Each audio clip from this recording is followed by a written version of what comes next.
Today on Attack of the Show, we'll cover Halo 3 beta news and demo Super Paper Mario with X-Play's Morgan Webb in Game Break. Plus, we have an AOTS first, the feedback loop. Our viewers are the guests, and we talk about the First Amendment protecting MySpace. And if you're wondering why your latest conquest won't call you back in the morning, find out when we go in your pants. Get ready for a nerd-tastic hour of fun. A live Attack of the Show starts right now. Drop the beat. Attack. What's going on here? Attack. Think upon this. Attack. Attack of the Show. Attack. Is my mic on? Yeah, I'm on. Is your mic on? Yes! Front and center. Woo! Welcome to Attack of the Show, TV's Good only example. source for all the stuff you care about. My name is, well, it's Kevin Pereira. And on, it is Wednesday, April 11th. We're coming to you live from the G4 Studios in LA, and I have to say, I love Ed being the example for everybody over He there. leads the charge every day. I love you, Ed. But, no. I'm sorry, we have to take it down because it's a sad day for the gaming community. No applauding. The 20-gig model of the PlayStation 3 is officially dead, my friends. That's right. Yeah, Sony has confirmed they will no longer produce the 20-gig model of the console. So, you know, we lick it, think it's going to be around forever, and next thing you know, it's gone. Circle of life. Story of our lives, really. Really. Now it is time to go to the, are we done? No, I'm You good. sad? I'm Are good. we moved on? All right. Yeah. Now it's time to go to the home of the modern-day pyramids. Oh, yeah, so saddle up a camel or something. Let's go around the net.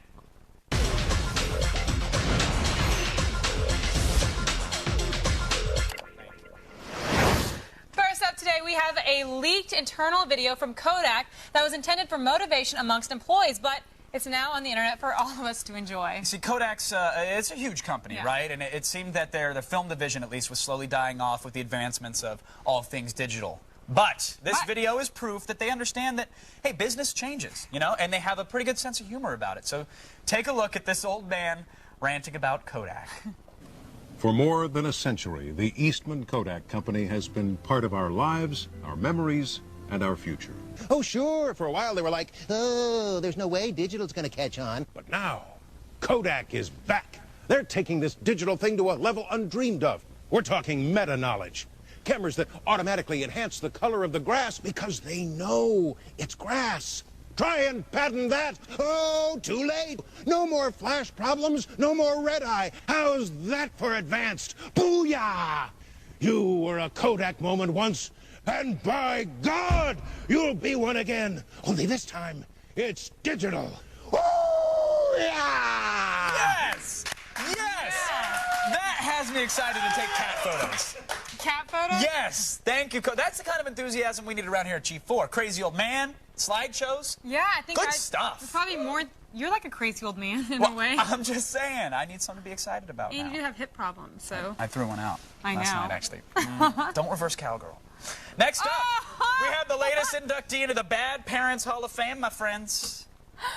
That's right. Britney Spears, Macaulay Culkin's dad, O.J. Simpson, and Michael Jackson may have laid claim to the title of the worst parent ever at one point or another, but now there's a guy who thought it would be a good idea to sit his kid inside the love it. steering wheel of his car.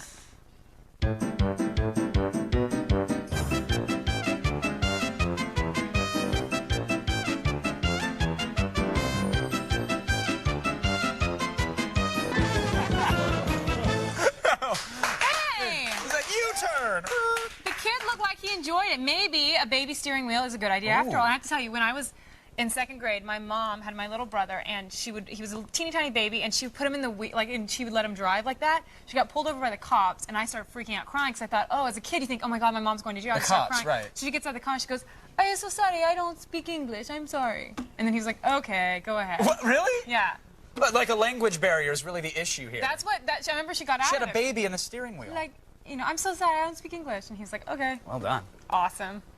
And finally, we've seen a lot of different ways of messing with sleeping people. You can always write on them with magic Yeah. markers, shave their head, put their hand in hot water. Sure. Now, when it comes to your friends, there are countless forms of humiliation. Yeah, we've never seen this next technique, though. No. We've seen a lot of videos, but I don't think your guys are going to believe what these guys did.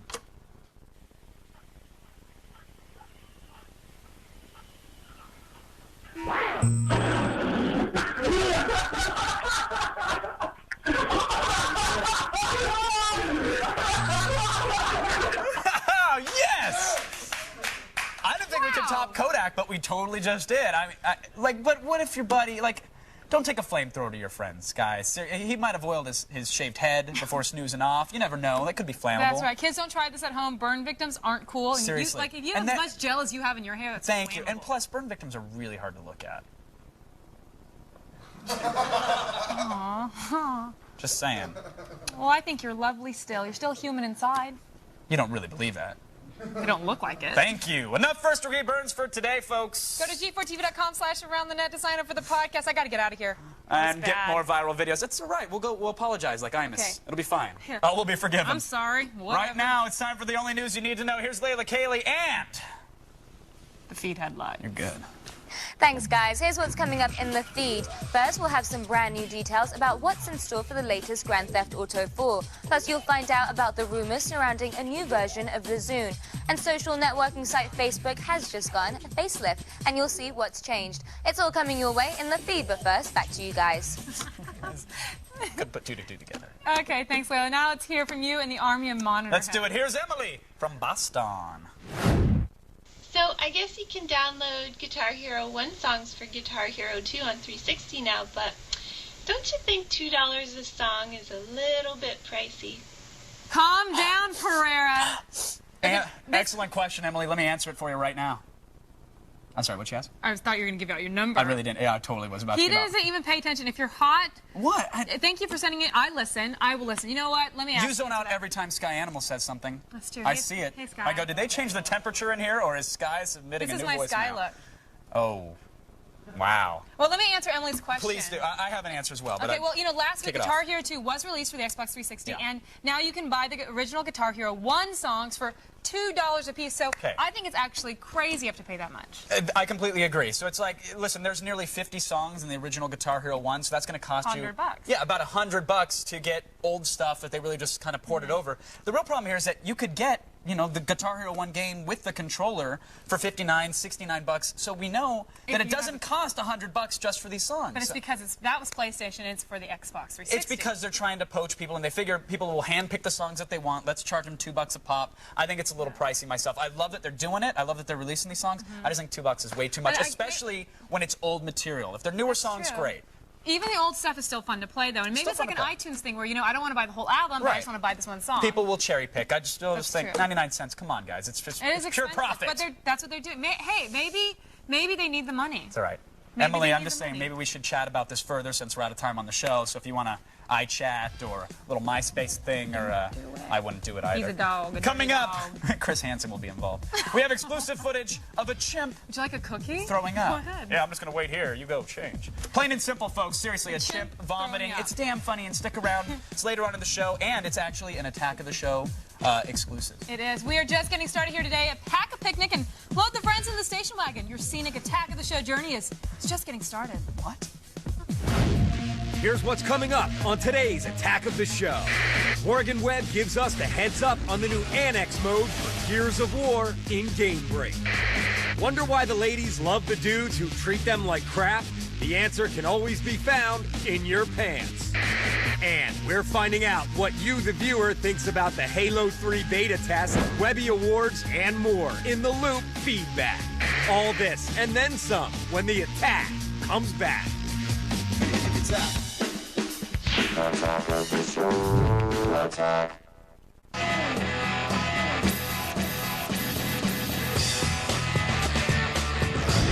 Welcome back to Attack of the Show. We are TV's only source for all of the stuff you care about. We are live and ready to turn the controls over to Kevin, who has your delicious gaming fix. Get ready for the biggest stories that the gaming world has to offer. X-Play co-host and gaming goddess Morgan Webb is here to pause the game and dish the stories. That's right, it's time for Game Break.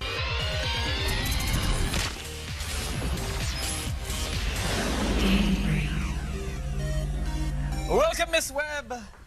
startled me. I'm so excited that you're here. Okay, great. I'm glad. It's good to be here. It's good. It's good. It's good to be here. It's good. Okay, while you do your Yes. thing with the gaming news and whatnot, I'm going to go ahead and dive into some Paper Mario action. I got You the go with your Wiimote. bad self. I'm going to get it on, so All right. we'll check it out in just a second. Okay, let's start things off with big news regarding Halo 3. Now, in case you were hiding under a rock yesterday, you should know that Halo developer Bungie has announced May 16th as the release date for the highly anticipated Halo 3 beta. The multiplayer trial period will be made available to those who qualify and will continue through June 6th. Equally exciting, Bungie released a huge 7-minute documentary on the making of Halo 3's multiplayer. The video documentary is available through both Bungie.net and the Xbox Live Marketplace. Watching the video, you'll also get a sneak peek at the different kinds of weapons in the game, including the previously teased Bubble Shield grenade. Ooh. Next up, we've got more good news for 360 owners. Website GameSpot.com is reporting on new Gears of War information that came straight from Epic Games. While gamers are enjoying the free Annex multiplayer mode update, Epic is planning to release a new map pack that will include 4 new maps for gearheads to gun through. Yay! Now, when released, the maps will be sold for a reasonable number of Microsoft points and then eventually be made available as a free download. The oohs and ahs from the gaming audience. Bottom line, Microsoft has 2 great games that just keep getting better. And finally, website GamesIndustry.biz is reporting that Virgin Radio has announced their support for a radio station channel for both the Nintendo Wii and the PlayStation 3. In addition to listening to a variety of music from 4 different Virgin radio stations, users will be able to buy tickets and CDs and even download music. The service will be made available first in the UK. No word yet on whether or not Virgin has any plans to release this feature on consoles here in the US. All right. Yes, all right. News has been done.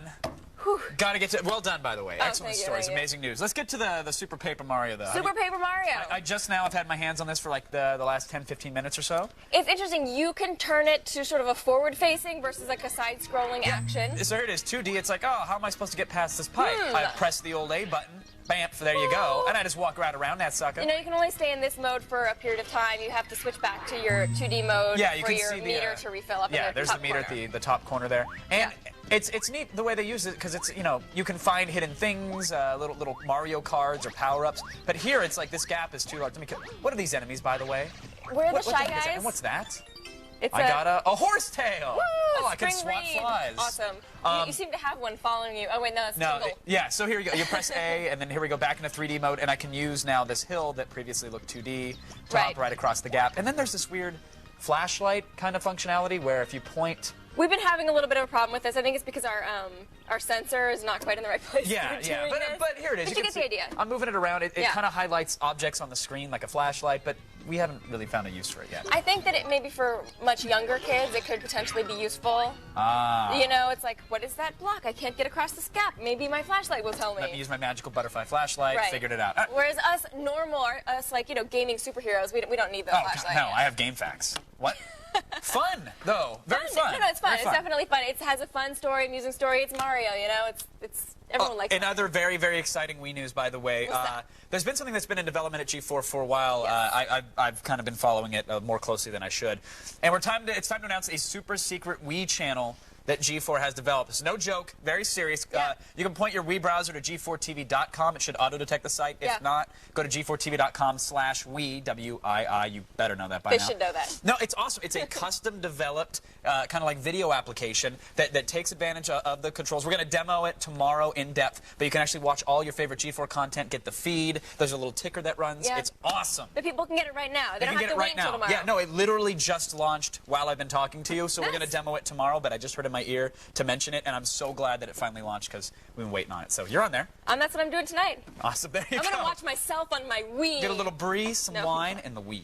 All right. Thank you, Morgan. That is all for the game break, but you know that the gaming never stops on our little website. So while you're there, be sure to check out the cheat sheet section with over 15,000 tips, tricks, and codes covering every platform since the Atari 2600. Just go to g4tv.com/cheats. But right now, let's Wii on over to Olivia, who's ready to attack. Thanks, Kev. Today we're looking at some tough digital cameras that could withstand being run over by a dump truck. Point and shoot. It's time to attack this.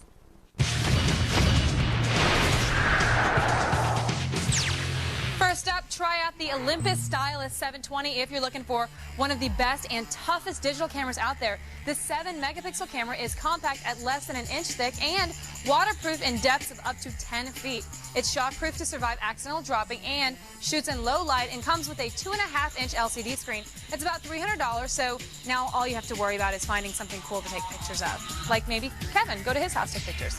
Next, if you want to take pics on the go, get the GoPro Digital Hero waterproof digital camera with wrist strap. This compact 3-megapixel camera has a shockproof housing and it's waterproof to a depth of 30 feet.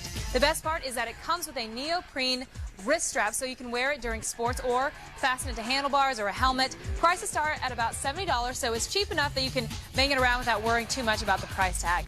Next, check out the Ryko 500 SE GPS-ready camera. This camera isn't just strong, it's smart and knows where it is too. It automatically embeds GPS coordinates on each photo as it's captured and then seamlessly transfers your pictures using Bluetooth or Wi-Fi, and you can use the camera's memo function to write notes about each picture onto the photo file itself. It's the perfect durable camera for you stalkers on the go, but it will cost you. Prices start at over $1,000. And finally, get Camera Armor if you already own an expensive SLR digital camera and want to toughen it up a little. This rubber skin is custom designed to fit your camera like a glove, but keeps it intact and accessible so you don't need a case. The clear polycarbonate cover protects the LCD screen from dirt and scratches, and the bonus lens guard fits most lenses. For only $50, your camera will be ready for battle any day now.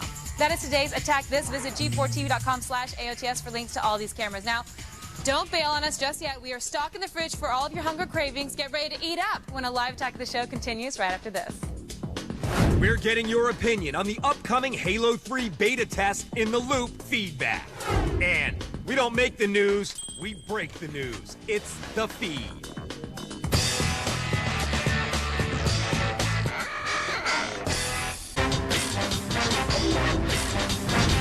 Welcome back to Attack of the Show, TV's only source for all the stuff you care about. We are live and right now making you at home the pundit. Let's go over to Kevin, who's feeling very generous. Thank you, Mon. Yes, we're doing something a little bit different in the Loop today. Instead of our usual panel of experts, we're talking to the real know-it-alls, my friends, our viewers. You know, the people who post in the forums and send us really lovingly nasty emails and scary video viewer mails. You get it. We have the real Attack of the Show fans talking about the issues that matter the most. So power to the people and to these three dudes. It's the feedback loop.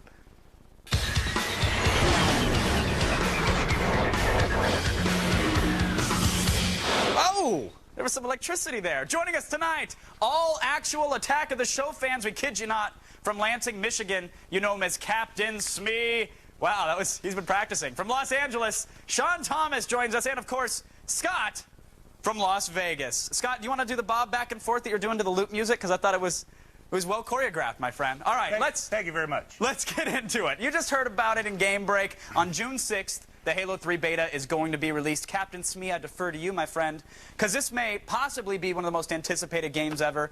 What are you hoping to get out of the test? I know you're excited. I've been reading your blog. Oh, I'm hoping to get absolutely nothing out of this. It's not even on my radar screen, to be honest with you. There are so many other actual games coming out before Halo 3 comes out that I'm not even concerned about a beta testing that's happening next month. I'm sorry, it's just not there. Captain, well, do you believe you're alone in that, though? Probably. I probably just offended a ton of viewers out there for your show, but that's the way I feel. Scott from Las Vegas, you look offended. Well, Crackdown came out with 500,000 people right out of the gate. That's got to be a lot due to the beta. People are talking about it. Now, there's hype, which is Super Bowl ads, but there's talk, and video gamers talk, and they share with each other. Now, betas are a double-edged sword, but you can lose a game or you can make a game because of them. But I think Halo 3, even if it's not as good as what people are hoping for, it's still going to make a lot of money, and it's going to definitely sell. Yeah, Sean, do you think Bungie's going to lose anybody, even from a bad beta? I don't think so, because, you know, on May 16th, Halo 3 is going to be rocking parents' basements all over the world, and I'm sure Captain Smee and Scott's basements would be rocking as well. Everyone's going to love this thing. Captain Smee, why does your basement rock again, or are we allowed to... Is that even legal to discuss? My basement rocks because I own a PlayStation 3. Oh, okay. So yeah. Are you calling all cars, or are you trying to figure out the motion controls on NBA Jam? No, just sticking with Resistance for now. A little Oblivion, you know. What other choices do you have actually right now? Yeah, well Nothing said. right now, Well but- said, Scott. No, it's Captain, I love you, but you can't really dog on Halo when all you're rocking is Resistance right now. But we got to move on. Just wait for it later this year. The Webby nominees were announced yesterday. They're essentially the Oscars of the internets, if you will. And some of the nominees included sites like Dig and Flickr and Delicious. And Sean, let's go to you, because nobody would argue that these sites are worth a bookmark. I mean, they're fantastic, but at this point, with those types of nominees, are the awards just patting the backs of the internet elites? Well, all award shows are essentially patting the back of whoever's being presented or whoever's winning. The Webby Awards are going to be no different than the Oscars or the Grammys. It's the only people that matter when it comes to these award shows are going to be the sponsors, the winners, and the nominees, and the judges, like Harvey Weinstein, who, in this case, if the Webbies tank, he's going to split it in 2 award shows. So we'll see about it. Well, Captain Smee, do you care about the Webbies? Absolutely not, and I don't think anybody else does either. No one honestly. I didn't even remember the Webbies happened until I heard the nominations. We're going to be talking about it today. I was like, oh, okay, I better look up on that. No, it's funny. I completely agree. Every time this topic comes around, I'm like, oh, yeah, people give out awards for websites. Scott from Vegas, what do you think? They give out awards for everything these days. The problem is none of these awards really affect the amateur filmmakers, the people who are on YouTube and all the other video sites that are actually making something worth actually watching. And mostly these are the big companies that don't really care about the award in the first place. Yeah, I saw major corporations getting awards like Coca-Cola last year. Sean, will there ever be a time where there is an internet award or a web award that gets the attention and drives people together like an Oscar? Well, I tuned in and looked at what was nominated for the YouTube Awards, but ultimately, nominations in award shows are just going to get people in to watch what is being nominated. It's all marketing, and that's what it's driven for, and that's what it's driven by. It doesn't matter. Scott, what website do you think deserves a nice golden statue? I would go with FARC, and I actually like G4's website. They got a lot of good stuff. There we go. Your $20 will be PayPal'd immediately, my friend. Well done. All right, yesterday a court ruled that a high school girl who parodied her principal on a MySpace, she's off the hook. The messages posted on the profile were protected, apparently, under free speech. Let's go to you, Captain Smee. Tell me, was there ever a time when you thought that whatever was posted on MySpace wasn't going to be protected by free speech? I don't know. If you actually look at their terms and policies, they're pretty protective on what they don't want on their site. They specifically say anything you post, you are specifically responsible for, and we want nothing to do with. So they're kind of protecting themselves, and so it looks like it's a free reign. Just, hey, we're letting you have this page. You go do what you want. But if you post something that gets you in trouble, you're liable for it. Well, from what I saw on the information is that she was actually talking about something very specific. The website itself was slanderous or libel, which one that is. She was actually making a comment, and I can say pretty nasty things on the internet these days without getting, thrown back in my face or getting in trouble about it. What she did was the way she said it kind of went on the fence. The problem is that when it comes back to her school, they can do a lot worse things to her than even the law would. Sure. But the problem is, it doesn't matter. She didn't do this at school, and she didn't do this on a school computer. So she has the free speech right to do and say as she wishes. And ultimately, this was thrown back out of court, and she won the case as it was overturned. Actually, as I had a very wise teacher once tell me that schools are not democracies, they're social dictatorships. And nowadays, we're seeing schools judging more on what kids are doing out of school than what they are doing in school. True, but it's still nice to know that at the end of the day, MySpace is going to remain a public corkboard that you can't get in trouble for push-pinning something nasty about somebody else. If not, my profile goes down. Until somebody like Google buys it. True. Well, I don't. That's a whole other loop topic for another day. I want to end this talking about iTunes and Microsoft. Finally, the big guys are starting to offer music that's DRM free. However, there's a catch. It's going to cost you 30 cents more per track. Scott from Vegas, are we expected really to pay more money for a song without some lockdown or some DRM? This is way too little, way too late. The IRAA they're searching for weapons of mass destruction here. Nothing's going to happen. We've been downloading music. People like us that are watching this show, we know how to get around DRM already. People that are playing iTunes anyway, they don't care. What does it matter anymore anyway? I think it absolutely matters. When I pay for something, I want to be able to have the right to do with it as I wish. If I buy a CD, I don't want to have to worry about what CD player I put that music into and whether or not it's going to play. If I download music, I want to be able to play that on any digital recorder or playback machine that I wish. It should be no different. Absolutely. If I have to pay a little bit more money for that, then I'm all for it. Well, that's where I'm going to stop, because I got final word to Captain Smee very quickly. Are you willing to pay more for that additional convenience that's already provided on a CD that may cost less? Absolutely not, because there's plenty of sites to download out there. Not saying I do it, but hey, it's an easier option. It's so funny. Whenever somebody talks about downloading, nobody actually does it, but apparently everybody else does. At the end of the day, I just want to listen to my hums. And I'll make sure I'll give you the extra 30 cents so you can listen to my hums on your iPod and your CD player and your wherever else you want. I want to thank our guests, Captain Smee, Scott from Las Vegas, and Sean for keeping us in the very fed-back looped. All right. If you want to be part of our little feedback loop and appear in the little box on the video wall, it's fun, guys. Send us some smart video viewer mails. Believe me, when you get on the show, you'll be fighting off the MySpace girls with a stick. So be creative, ask the tough questions, and get involved. Now's the time to let animals in or out, grab a beverage, or just expunge one from your system. We'll be back with more Attack of the Show right after this.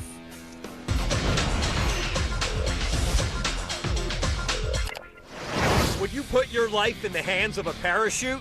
What happens next? Will he belly flop into the river, get hit by a bird, or open his parachute? The hair-raising results after the break.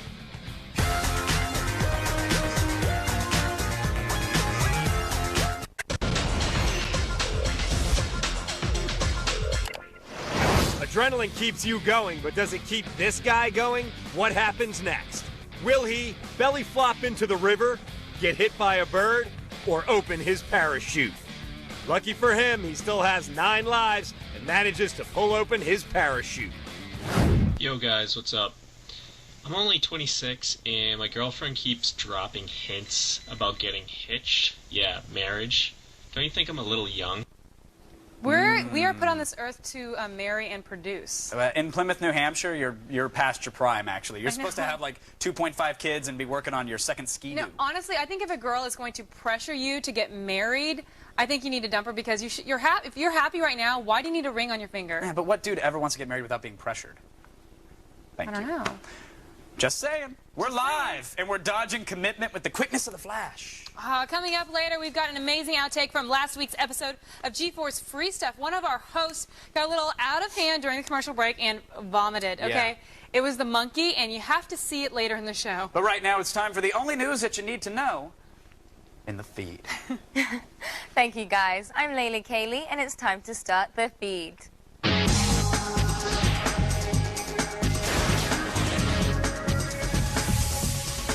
Gamers went into a frenzy when the trailer for Grand Theft Auto 4 debuted, and now we've got more details. The latest issue of Game Informer reports that the main character is an immigrant named Niko Bellic, who's in search of the American dream. You'll have even more freedom than previous games, and the ability to make cell phone calls and arrange missions, rather than be at the service of others. Liberty City is modeled after New York City and has faithful reactions of 4 of the 5 boroughs, as well as a section of New Jersey. And opposed to previous versions, the music and voice talent will feature unknowns rather than classical tunes and Hollywood stars. And best of all, there will be a multiplayer component, which will be announced in the near future. Within a week of its release, Guitar Hero 2 for the Xbox 360 already has some downloadable content available. Today saw the release of 3 song packs for the popular rhythm game, though many are crying foul of the price. 3 separate downloads are available, each with 3 different songs from the original Guitar Hero. These packs cost 500 Microsoft points each, which translates to $6.25. At this rate, it could cost $100 to buy every song, which costs more than the original game. Plus, you don't get that extra guitar. That is foul. Microsoft Zune was not the iPod killer some had hoped, though there are some new models on the way. Zune Scene is reporting that 2 new versions of the device will hit stores later this year. One of them will be an updated version of the current hard disk model with more memory and a slimmer design. A second flash-based model will also be released. This one will still have Wi-Fi and have a screen that takes up to 75% of the device. The site claims the scoop came from an official source, though nothing's been confirmed yet. We'll keep you posted. Facebook solicited feedback from its users and have used their comments to make a big update. Facebook, which is the #2 social networking site next to MySpace, received a heap of criticism for its last update, which made users feel like they way too much about what everyone was doing.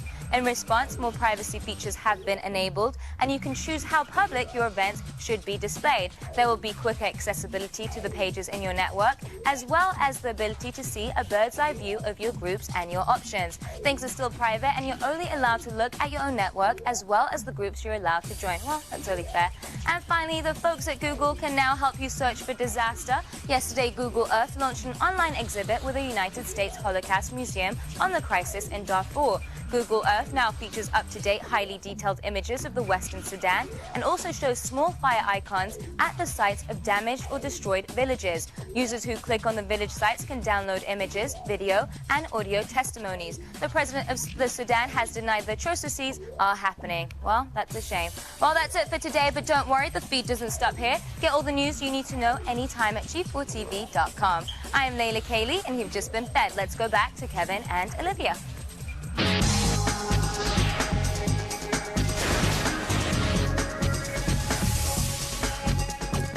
Thanks, Layla. Remember, kids, it's never fun to be slapped with a subpoena. That is, That's unless true. you're into that kind of stuff. Ooh. You know what I'm saying? Are you into that? Maybe. Lots more ahead on TV's only source for all the stuff you care about. Do you have one? We find out that Shia LaBeouf isn't your average suburban neighbor when we sit down with the cast of Disturbia. And the guys treat the girls like crap, but they keep coming back.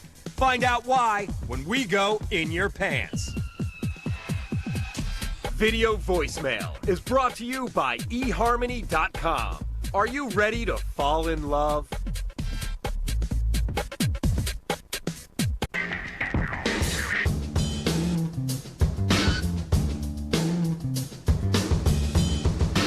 Welcome back to Attack the Show, TV's only source for all the stuff you care about. We are live and in a constant state of shock. Or perhaps we're causing a constant state of shock. Oh. Regardless, let's go over to Zach. Thank you, kids. Now, we've all spied on our neighbors, right? I mean, I do it all the time, Kevin. But what if you thought your neighbor was a murderer and you were the only one with the evidence to put him away? Scary stuff, my friends. And we got a sneak peek at the new movie, Disturbia, which answers that very question. I am sentencing you to 3 months house arrest. Green means you're good. You're in the safe zone. Red light flashes. You got 10 seconds to get back to green or else. Shia LaBeouf will be busy this summer saving his own neighborhood. You didn't just wake up 5 minutes ago. The man has been kidnapping and killing people. Okay, there's a body in a blue bag in his garage. Reimagining Alfred Hitchcock's classic Rear Window. Reality without the TV. Holy shit, I don't know. A sequestered Shia staves off boredom by spying on his slightly naughty neighbors. What'd you see? What? But after a chance glance, he starts to think he's witnessed a murder. You know, throughout the film, there's all this commentary about these murders that are happening in the neighborhood. And whether he's crazy or not, he doesn't know. He's just, because of his boredom now, he's screwing himself. Luckily, LaBeouf isn't alone in his lunacy, with hottie neighbor Sarah Romer assisting in the surveillance. I go over with the notion that he's been spying on me, and he's with his friend, Aaron. And then they convince me otherwise, that they're spying on the other neighbors and that, you know, they think they're spying on a killer. I think they're crazy, just probably making it up. Did you see that? Are you zooming in? I am the neighbor in the back of the house that they look out on, and apparently they're a little suspicious of me. And as the story goes along, you find out whether they deserve to be suspicious or not. Oh my God. What are you doing? Well, I'm officially welcoming you to the neighborhood. And while Morse has mastered the creepy neighbor number, back in the day, he was on the other side of the spying. When I was in theater and nobody knew who I was, I would stand on the street for hours, days, and just watch and watch and watch and watch. And I loved it. Only in Disturbia. So get out your binoculars and go spy on Disturbia. Disturbia hits theaters on April 13th. Meanwhile, I'll still be spying on my neighbors. Let's go back to my two favorite neighbors, Kevin and Olivia. It's kind of creepy, that Zach Selwyn. Kind of is an understatement. But thank you, Zach. We have more show ahead. I love you, Zach. Now stick around. We'll be back in just a few minutes, right after we reset all our home security codes. Zach, stay away. Zach? The guys treat the girls like crap, but they keep coming back. Find out why when we go In Your Pants.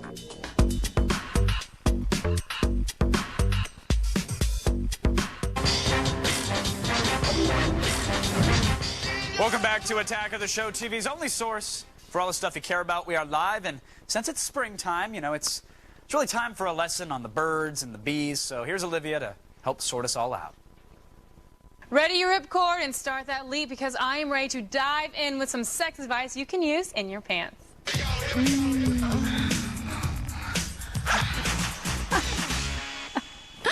My reference was a skydiving reference. I've been skydiving. Have you? No, but I jumped out of an airplane. That's not skydiving. Where'd you jump out of it? Into the sky? Is that skydiving? Yes, it is. Okay, come on. We need to talk about sex and not skydiving. Yes, Okay. I've been skydiving. It was the most I just wanna terrifying, know. nauseating experience of my life. All right. Yes. Well, everyone, this is sex columnist Anna David, who obviously gets nauseous skydiving. She's written for magazines like Details and stuff, and she is back again to help answer your sex and relationship questions. Now, our first question, yes, from a guy who wants to know what is really going on. Hi, Anna and Olivia. In my experience, it seems like if you treat a hot girl like dirt, she'll stick to you like mud. Why is it so many girls stick with guys that treat them like crap? Does this ever change as they get older? You should go ahead and answer that first, but I think I have an answer. Yeah, I think it's the eternal question. I think that definitely it is an adolescent quality to sort of think a guy needs to be a challenge. And you know what? Women aren't the only ones that do this. Guys do this too. They really do. They stay with girls who treat them like crap. Yeah, they fall for the ones that treat them badly. Oftentimes it's just immaturity. A lot of times it's just low self-esteem, where people who do not believe they deserve to be with somebody who treats them well, who cherishes them. And so I do think that lots and lots of girls grow out of it, and a lot of times it takes a lot longer for other people, present company included, and you work your issues out, and it does change. I think a big part of it is, at least with me, it's that you know he's not treating you the best, but it's the times when he treats you good, and that's what you hold on to, and you're thinking, well, it's this A, B, and C, and D, but there's that one moment. That's like you Stockholm syndrome. Yeah, where but I think that's what it is. Like, you know, when you're in a relationship where someone's treating you very badly, you stay not because you like it and because it's great, but because you know you don't know better, and I don't think when you're with this guy and you're thinking, okay, this is great, I'll put up with this, I'll put up with this, and then the guy always knows when to make it sweet again, so it'll hold you in. But I do think the healthier, because that was probably not your healthiest period. No. The healthier women want to be with men who treat them well. I would never in a million years ever date a guy. That was one guy, and I would never do it again. Right. I mean, there's a standard now, and I think all women, all people, men and women, should put their standards up here, because, you know, at the end of the day, it's never okay. It's never okay to be disrespected. And I do think that, you know, don't change who you are. Don't go around acting like a jerk so that you'll attract more women. You'll just be that jerk. No, I think that continue to be nice, and you will attract a woman who's available, a healthy woman who's available for a relationship, and it not won't a end woman who in just wants to be flames, because if abused. she wants you and you're mean to her, it's just going to be dramatic. Now, our next guy is this guy, and he wants to know if he's doing it right. Hey, what's up? I just want to know why the next day after you had sex with your girl, the girl never contacted you no more. Well, I think it's obvious. No, is it obvious? I think that there could be a bunch of things. I'm not really sure. I think it's my two things, and you tell me if I'm right. Yeah. One, it's either you suck in bed, or two, she was just doing what guys do, which is she's just getting hers, and she doesn't really need to talk to you afterwards. There's three, that she could be trying to act, you know, like she's not that clingy girl and she's really independent. I mean, there are a few possibilities. That means or he you're called doing her and something absolutely horrible in bed, which we don't know about. I think it really does depend, but I think the main thing is maybe you should be having sex with girls you know better, so that you're not completely shocked by the fact that they don't want to talk to you anymore. Yeah. Well, Right? yeah, I want to know, like, if he's calling her and she never calls back, obviously she's not trying to play clingy. She's trying to just tell you, I'm not interested. Excellent point. And two, you know, are you bad in bed? Because sometimes men don't know. Right. It's amazing how little self-awareness some people have, men and women. Right. We've talked about that with the kissing thing. These boys Yeah. who just do not know what they're doing with kissing. But I do think, I think that if you have sex with people you know a little bit better, they can't sort of just skip town and you never know why. Again, I'm a big fan on going by her house and seeing if she... I'm just kidding. No, don't do that. Whenever Olivia ever starts talking about stalking somebody, just know that she's not totally serious. So I think in the end of the day, if the girl is not calling you, right, she's just not interested, you weren't good, or she just got hers. Next time, initiate the conversation when you're with her in bed. Ask her if she wants to go out again. Sort of get to know what it is, she's about, so that she doesn't throw you for a loop. That's interesting. Very good opinion.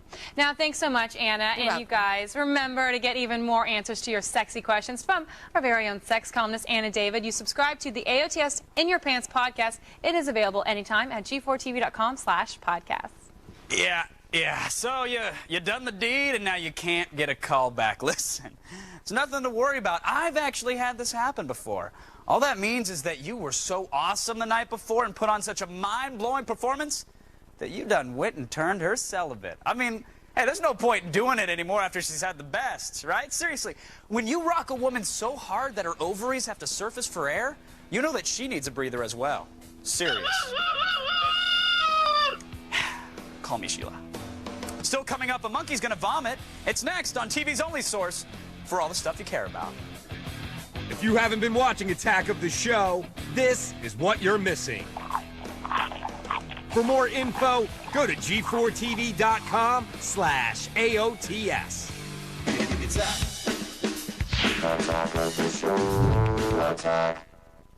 Hey everybody, welcome back to Attack of the Show, TV's only source for all the stuff you care about. We are live and taking credit for everything good in the world. Put these on me? Coming up tomorrow on an all-new Attack of the Show. You did it during the commercial, I didn't even notice. Blair Butler opens up a new shipment of comics for Fresh Ink, including a brand new Batman series by an award-winning team. Plus, we talk with Carl Urban, a violent Viking in the new movie Pathfinder. And on Friday, Will O'Neill checks out a Wi-Fi MP3 player that could be the iPod killer on AOTS hardware. All right, now finally, here it is, folks. A monkey throwing up. The chimp's name is Lloyd, and he was hanging out on the set of Free Stuff when he got a bit too excited about our giveaways during the commercial break. Yeah. Here's an AOTS exclusive.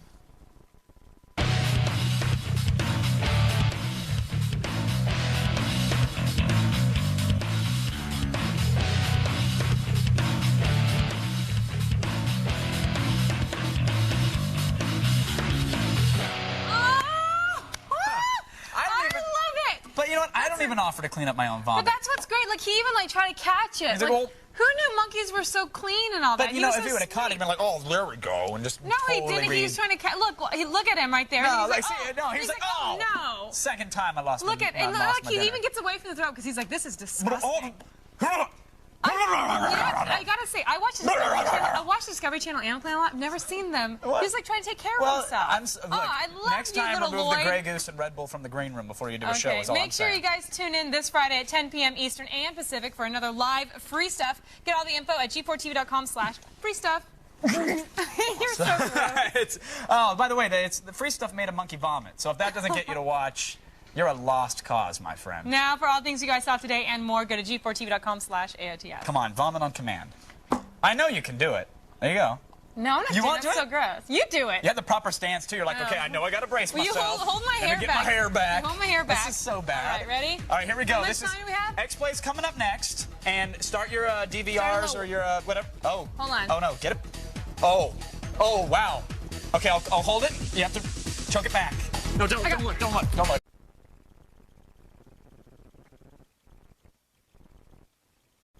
Today on Attack of the Show, is the Xbox 360 an unstoppable force, or will the console finally lose its huge head start? Find out when we get in the loop. Plus, Blair Butler runs down some of the best graphic novels in stores right now. There are sick Western super cops and Batman playing detective in Fresh Ink. And we sit down with Carl Urban to talk about his role as a kick-ass Viking in the brand new epic Pathfinder. Now with more groin injuries, a live Attack of the Show starts right now. What's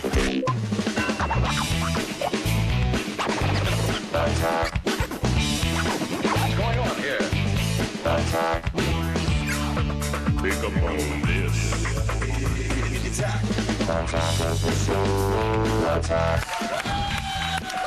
Ready for this?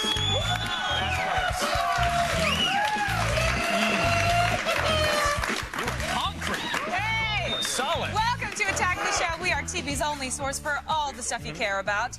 I'm Olivia Munn. Yes, you are. Hey. I'm Kevin Pereira, folks. Yes, you are. It is Thursday, April 12th, and we are coming to you live from the G4 studios in Los Angeles. And today, my friends, get ready for the applause. David Letterman turned 60 years young. Huh? Yes. Happy birthday date. Now, I do hope that Drew Barrymore has big plans for your birthday once again, despite the bad heart. I think you are down for flashing. Right? That's like the quintessential birthday gift. Yeah, and that was really. a great birthday gift. Speaking of which, it happens to be my birthday. Really? We don't actually have a birthday. Thank you. We don't have a I don't desk. think it's really your birthday. But we do have an elevated surface. So if you want to, I can help you get a hike on up there, maybe show the stepkids and Shut up. Okay. It's time now to go to the home of instant gratification. Do you want to around the net? Sorry.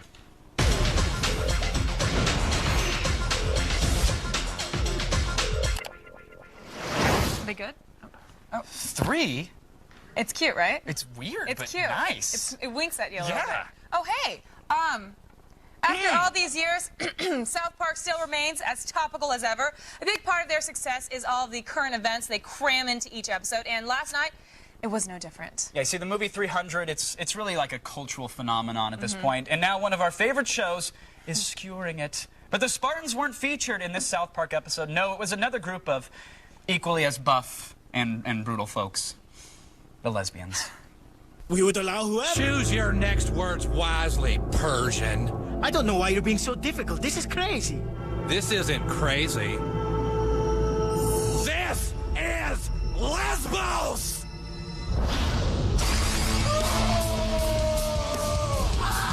How dare you! I learned early on in life not to mess with the lesbians, actually. Yeah? What happened? Well, you know, they assassinated JFK. What? No, you didn't. Oswald was a scapegoat. Some woman had a 5 o'clock shadow. She was named Pat. She was embedded on the grassy knoll. True story. Who Read it on a told wiki. you that? Read it up. On It's the on there. wiki? Google it. Next up. Your mother's name is also Maddie, by the way. It is. On the wiki. Just so My you know. middle name at one point was Ronaldo, which is brilliant, and I should legally change it. All right, next up we have an idiot, and I'm talking about a punk kid idiot. Yeah, now, okay, an aerosol can of Snow Frost spray is meant to give cheer and merriment around Christmas time. It brings families together, really. But put the same can in the hands of some punk kids, it's awesome, and it's a deadly weapon. It's snowing! Jermichael, dude, go away. Dude! Get it out of your eyes. Are you okay? I can't see!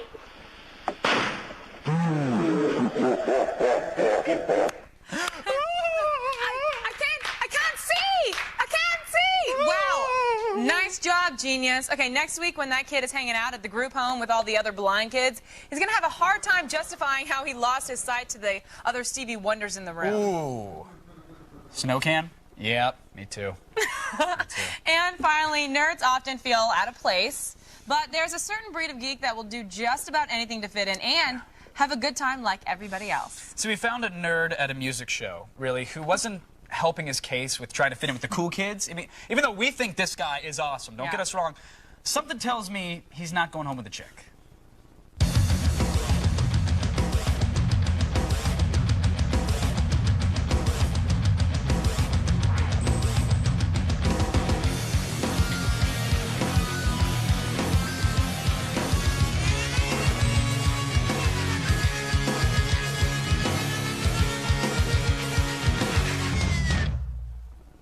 Wow.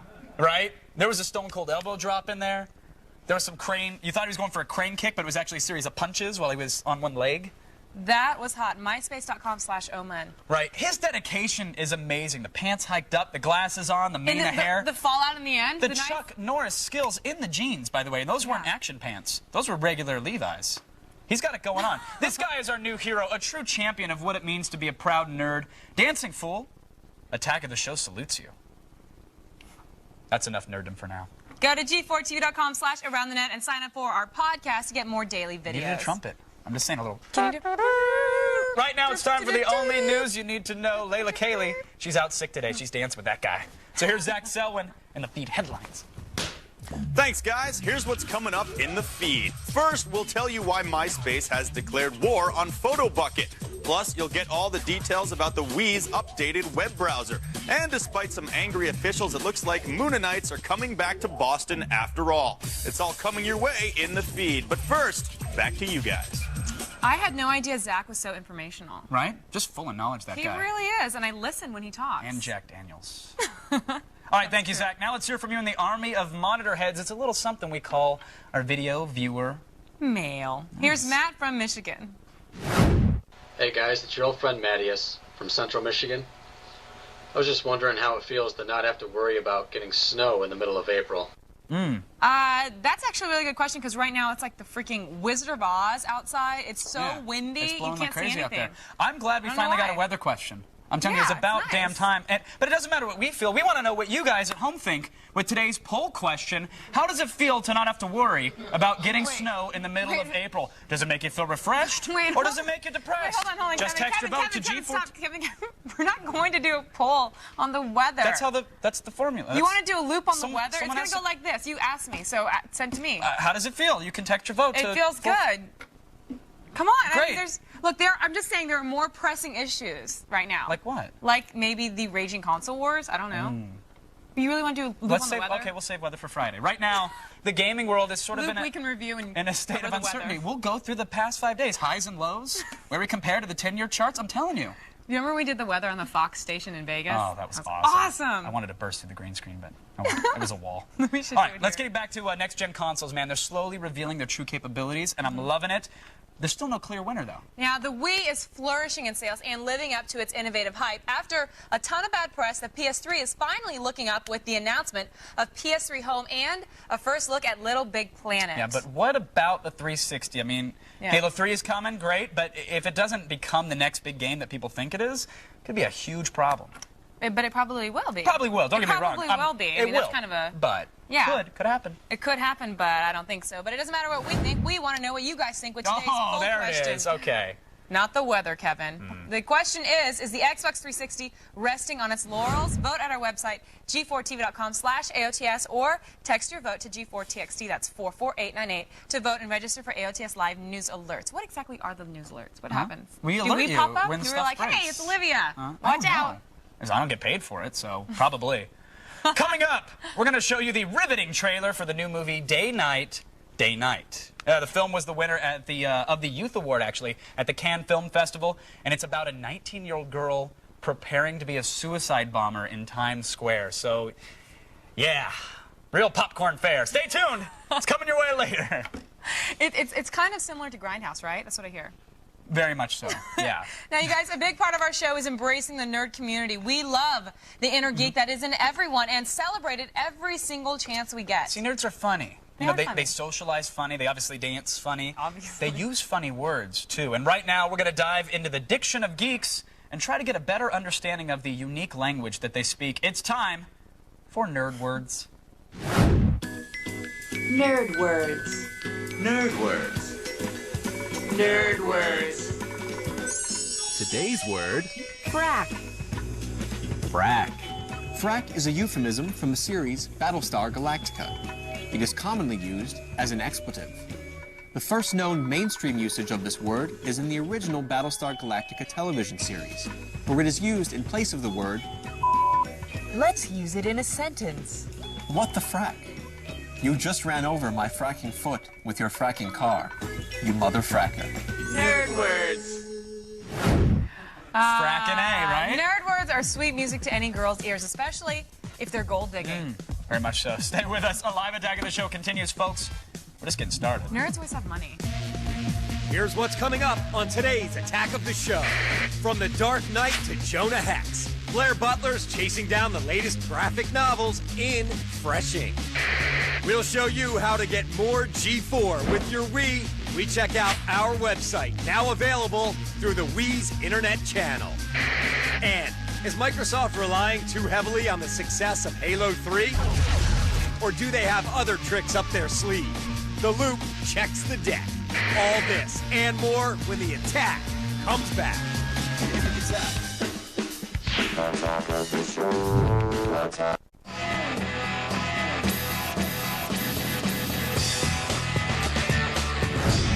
Hey, everybody, welcome back to Attack of the Show, TV's only source for all the stuff you care about. We are live and ripping open the Mylar to give you the latest in comics. Now, Golden Apple Comics is really an institution, and today we're going inside its hallowed walls to get the scoop on Batman, A Bloody Western, and more. Blair Butler, our resident comic expert, recently went on a search for some of the best graphic novels around in this fresh edition of Fresh Ink.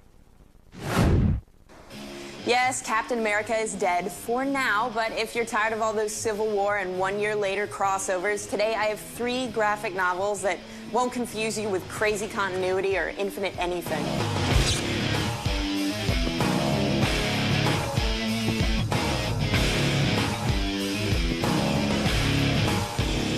People are always saying, Blair, when are you going to show DC some love? Well, how about right now? This is Batman Detective by Paul Dini. Dini, of course, being the guy who wrote some of the very best episodes of Batman, the animated series. Here, he's given us 6 standalone Batman stories drawn by some of the most talented artists in the business. Each tale finds the Dark Knight going all Sherlock Holmes to take down villains like the Penguin and Poison Ivy. And the highlight of the book is a horrifying Christmas Eve encounter between Robin and the Joker that will make your skin crawl. So if you want some good old-fashioned bat tales without having to worry about what's going on in the overall DC universe, you can't go wrong with this book. This is the best DC book that no one is talking about. It's volume 2 of the grittiest Western this side of Deadwood. It's Jonah Hex, Guns of Vengeance. Here we get 6 sinister tales of revenge starring scarred bounty hunter Jonah Hex. From a story about an inbred family who could give the Hills Have Eyes mutants a run for their money, to a tale that takes the cute kid in peril cliche and pistol whips it, this is one of my favorite DC books, hands down. It's a gritty, gory, and completely unsentimental look at the Wild West, and well worth picking up. And last but not least, we have Cross Bronx, a supernatural cop thriller that has vengeance on its mind. Cross Bronx starts out rooted in the real world as 2 detectives investigate a massive multiple homicide. But when it turns out the crime was committed with a dead cop's gun, one of the detectives finds himself facing the possibility that the killer isn't human, at least not anymore. It's certainly not a happy book, but I love the way this comic blended a by-the-book police story with something quite ghostly. So if you like your crime darker than The Dark Knight, Cross Bronx is definitely worth a look. Now, if you'll excuse me, I'm gonna go buy everything. Ooh, like Disco Aquaman. I'm out of here. Thank you, Blair. And seriously, a very special thanks to Golden Apple Comics for letting us into their world. We love it. But are you ready? Are you ready to attack? I thought so. You better believe it, Pereira. Now, there's only 5 more days to do your taxes, and today we're going to show you the sites to use when you're digging up your receipts. It's time to attack this.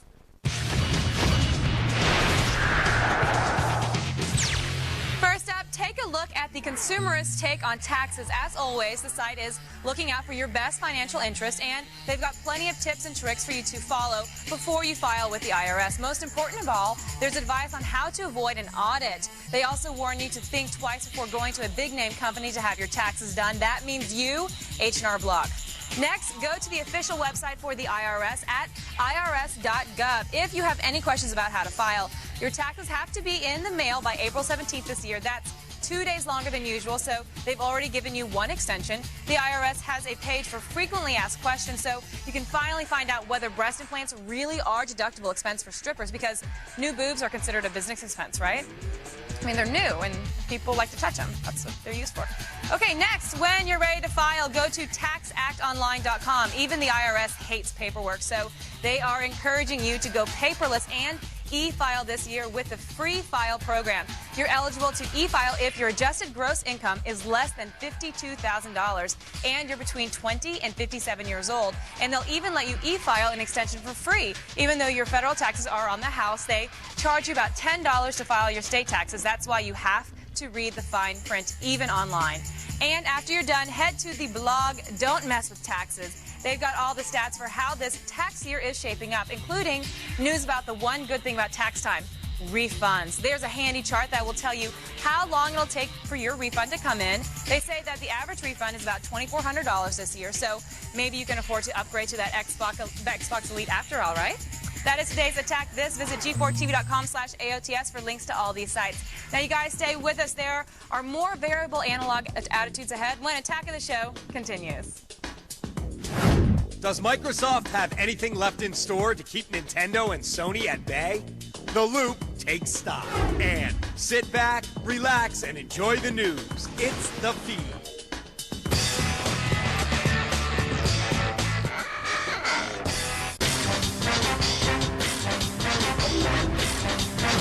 Welcome back to Attack of the Show. Earlier we asked you, is the Xbox 360 resting on its laurels? Well, according to our trash-talking scientists at the G4 Laboratories, 53% of you believe that the Xbox is indeed slacking off and in danger of losing its lead. Let's go to Kevin, who's ready to throw gasoline on the fire. Wow, 53%? No accelerant needed. It's 2007, folks, and the dust has settled. All these so-called next-gen consoles are out. All three have had their ups and their downs, though one brand is easily the one to beat. Microsoft's Xbox 360 was the first next-gen console to enter the war. Since its debut in November of 2005, it has outsold all next-gen hardware with over 10 million consoles.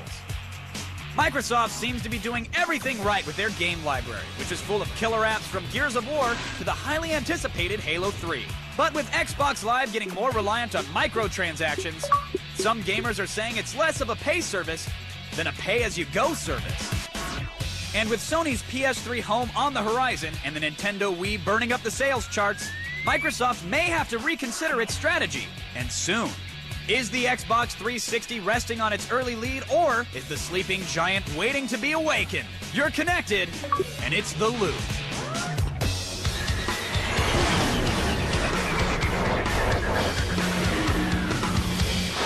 All right, put on your fanboy suits, kids. Here we go. My guest tonight from San Francisco, Joystick.com's Jared Ray is here, and the co-host of X-Play, Adam Sessler. Guys, thank you for joining me in The Loop today. Let's get it going. Microsoft, look, they appear to have a great game face on right now. Got to admit it, a solid online service, decent library of games, the upcoming Halo 3. Jared, tell me, does Redmond have anything to fear at this point? You mean besides their two left feet that they got going on?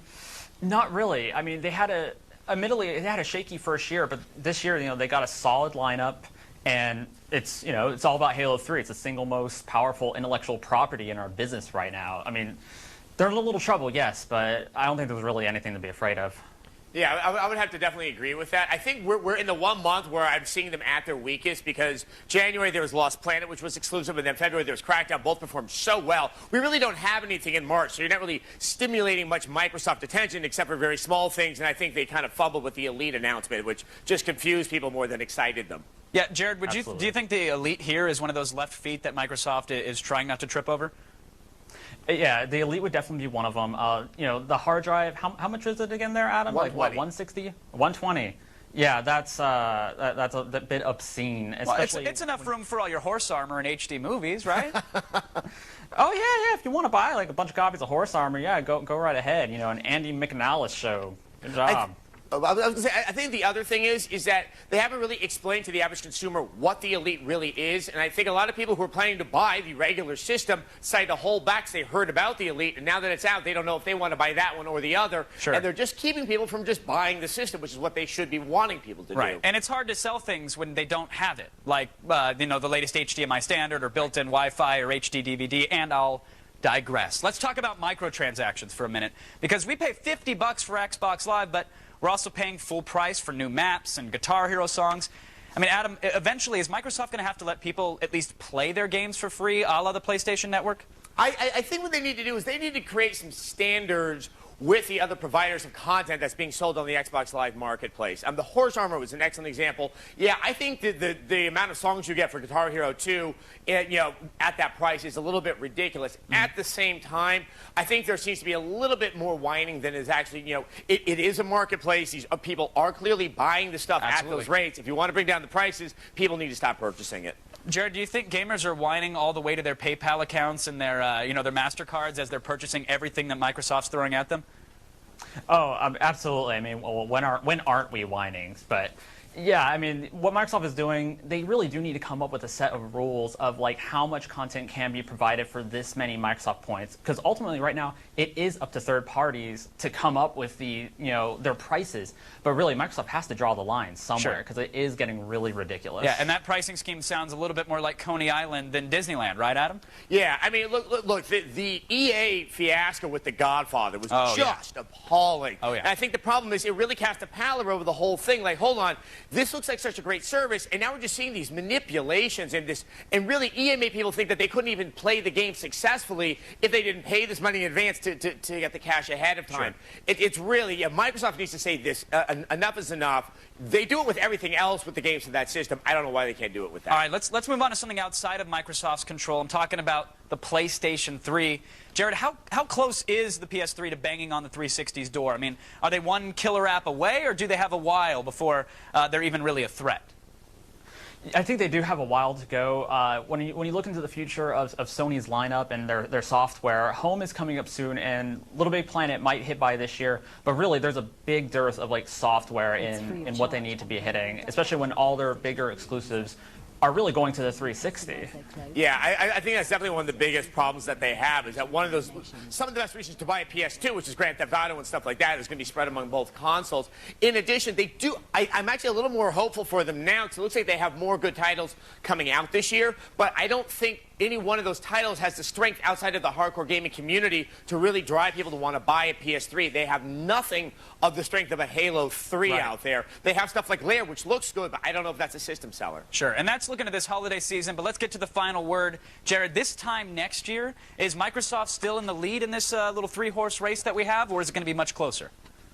I think they will absolutely still be in the lead. I mean, the Wii might be catching up, but the PS3 will definitely not be making near as much room as they would hope to be. Because for the next, 6 months we have going on here, they're going to be hitting one big title per month. And by the time they get to Halo 3, it's going to be ridiculous. All right, Adam, 2008, quickly, is it Microsoft still in the lead by a long stretch? Yeah, Microsoft's in the lead. Nintendo might be close, but they're not a threat. Yeah, Halo 3, once the marketing starts, I think Sony's going to have a lot of work ahead of them. All right, I want to thank my guests, Jared and Adam. I appreciate you guys keeping us in the loop. Now listen, last week I got charged another $50 for my Xbox Live Gold membership, and it got me thinking, why am I paying when I'm still hosting my own matches? I mean, where are the dedicated servers? And when can we get a web browser on this thing? Don't you guys own Internet Explorer? And how about a discount on some extra maps or arcade games? This service should offer something more premium than not having to wait for an Armored Core 4 demo. I love my 360, don't get me wrong, and I love my Live, but I also love getting what I'm paying for. Okay, Kevin, now the show is locked, loaded, and on an achievement-grabbing rampage. Stay with us. We're going to frag you with more information right after the break.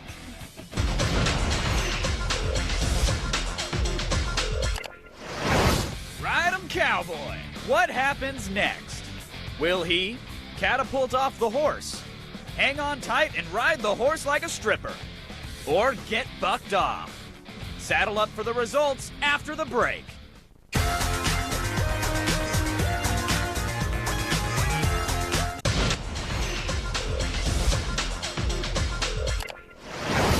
Can this cowboy handle this studly stallion? What happens next? Will he catapult off the horse, hang on tight and ride the horse like a stripper, or get bucked off? Getting bucked off a horse. $5 for Band-Aids. Getting hit in the nuts? Priceless. Hey, Attack of the Show, Sky from California. I loved Conan, I loved Gladiator. Anything with swords, I totally dig. So that's why I'm going to go see 300 and definitely Pathfinder as well.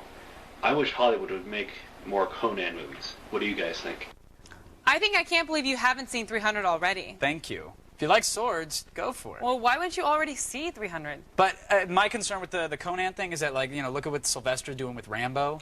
I don't need to see Arnold up there, man. No, but maybe Arnold is smart enough to get somebody that's actually young enough to do it. Well, yeah, if they bring up a new Conan, not get a body double like Sylvester's doing. I think right now, those are awesome movies, and they should go back and remake the bad ones. Don't remake the good ones. Good call. That's my opinion. Welcome back to the show, everybody. We're live and hacking and slashing our way through the latest news. Coming up later, we'll have the trailer for Day Night, Day Night. It's an award-winning thriller about a girl who is recruited by terrorists to blow up Times Square. It is tense, scary, and totally messed up. But right now, it's time for the only news you need to know. So here's Zach Selwyn with The Feed. Thanks, guys. I'm Zach Selwyn, and it's time to start The Feed.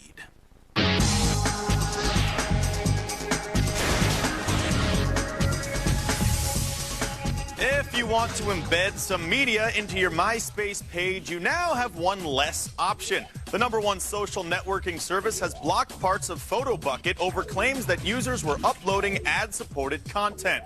All slideshows and videos have been removed after some users were accused of distributing ads for Spider-Man 3. All content has been blocked regardless of whether or not they actually did anything wrong. Still, pictures are still available, though it's unclear how long those will last. After much criticism and a couple delays, the new Wii browser is available. All you need to do is boot up your Wii, do a system upgrade, and then head on over to the store for the download, which is free. However, this June, the browser will be set at a price of $5. The new features for the software include an auto-hide toolbar, a search function, faster load times, increased compatibility, and a whole lot more. And once you get on, you can check out G4's new website designed just for the Wii browser. Head on over to g4tv.com/Wii for news, videos, and a whole lot more. Bashing Lost has become a national pastime, though things could be looking up for the castaways. The ABC series has taken a dive in the ratings compared to the last 2 seasons, though new figures are showing that a lot of viewers are just waiting a couple of days to catch up. Nielsen numbers now keep track of how many people watch the show on DVRs later in the week, and it's been revealed that the audience grows by 25%, the most of any network show. But this don't mean anything to advertisers who know those people are just skipping the commercials. Now, Sony was late in the game when it came to LCD TVs, but now they've got a brand new line they're developing themselves. By the end of the year, Sony plans on releasing an OEL TV. The screens use the luminescent properties of some organic materials to eliminate the use of backlight, save some room, and conserve power. The 11-inch model will only be 0.12 inches thick, and no price is set as of this time. Expect bigger and better models to be in showrooms by 2009. Lollapalooza is back once again, and the lineup has just been announced. The 3-day festival in Chicago will feature the likes of Daft Punk, Modest Mouse, LCD Sound System, Iggy and the Stooges, Interpol, and dozens upon dozens of others between all 3 stages. Tickets will set you back $165. So get them early before the prices get jacked through the roof. And finally, despite the wishes of some angry city officials, it looks like the Moonanites are coming back to Boston. Last January, the city came to a standstill when they thought they were under attack. It turns out the bombs were just light brights promoting the Aqua Teen Hunger Force movie. Mayor Thomas Menino asked local theaters to not screen the film upon its release. Despite those wishes, the film will open in 2 theaters this Friday.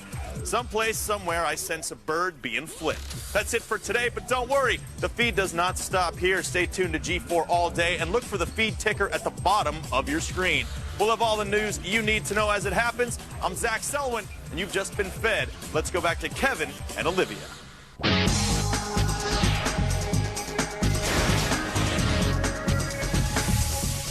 Thank you, Zach. Now, just a quick reminder, our final edition of Transformers Trivia is going to be this Friday. Sad to see it come to a close, actually. This is actually your last chance to beat our resident expert and possibly win yourself some robots in disguise. Anyone who gets their question on the air will receive the Ultimate Battle Pack, which features Optimus Prime and Megatron. And if you stump our expert, you'll be entered into a drawing for a 20th anniversary Optimus Prime and a Comic-Con exclusive Nemesis Prime. For more info, go to g4tv.com/Transformers Trivia. Remember, kids, sometimes your secret shame can bring you some short-lived cable TV fame. That's right. I now, know. you guys, don't go anywhere. We have lots more ahead. We are TV's only source for all the stuff you care about. We fight Carl Urban for an interview about his new film, Pathfinder.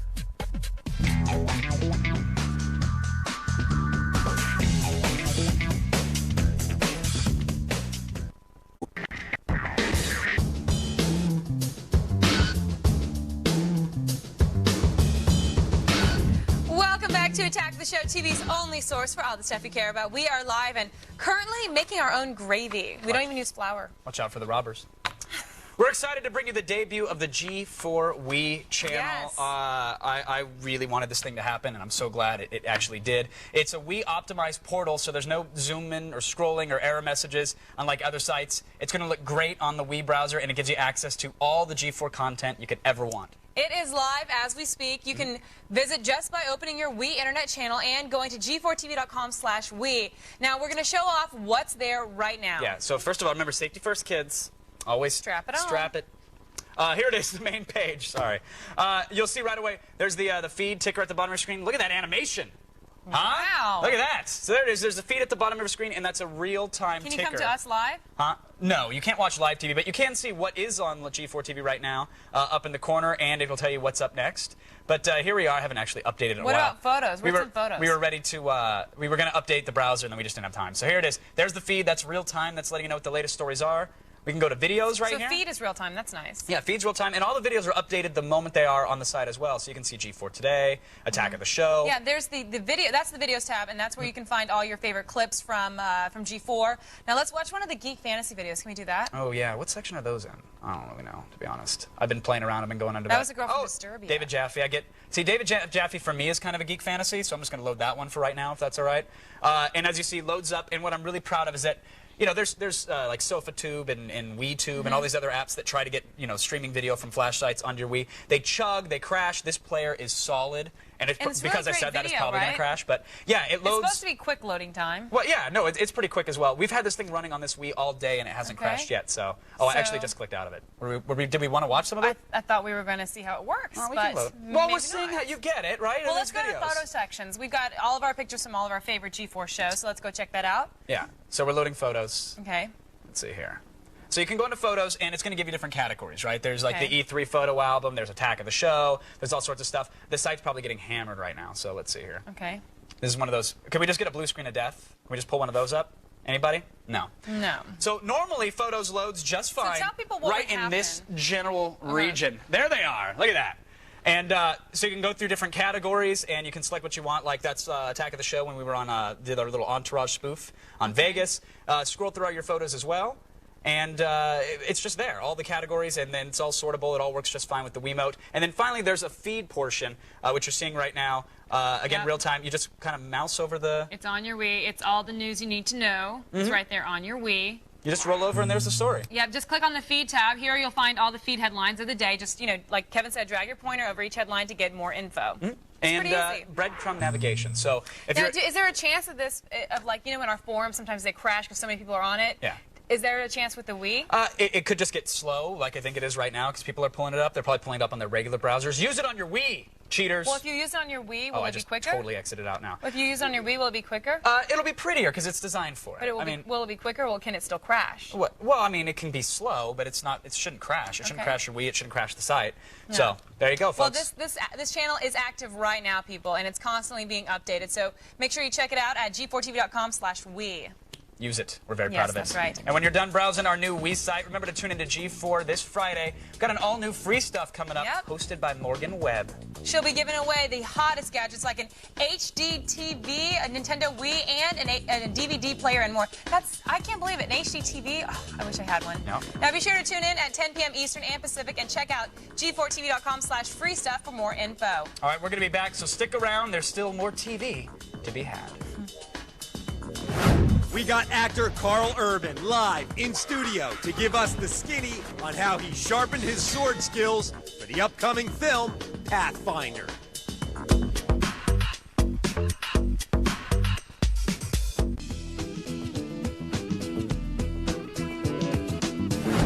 Welcome back to Attack of the Show, TV's only source for all the stuff you care about. We are live and about to go Viking on your ass.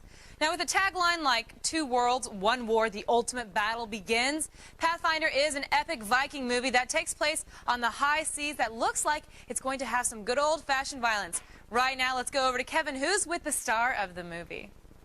All right, you know him best as Éomer from Lord of the Rings and from his multiple roles on Xena Warrior Princess. This spring, he's back in battle mode, mind you, in Pathfinder. It's the high seas epic that answers our plea for more Viking movies. It's about damn time. Carl Urban, everybody. How are you, sir?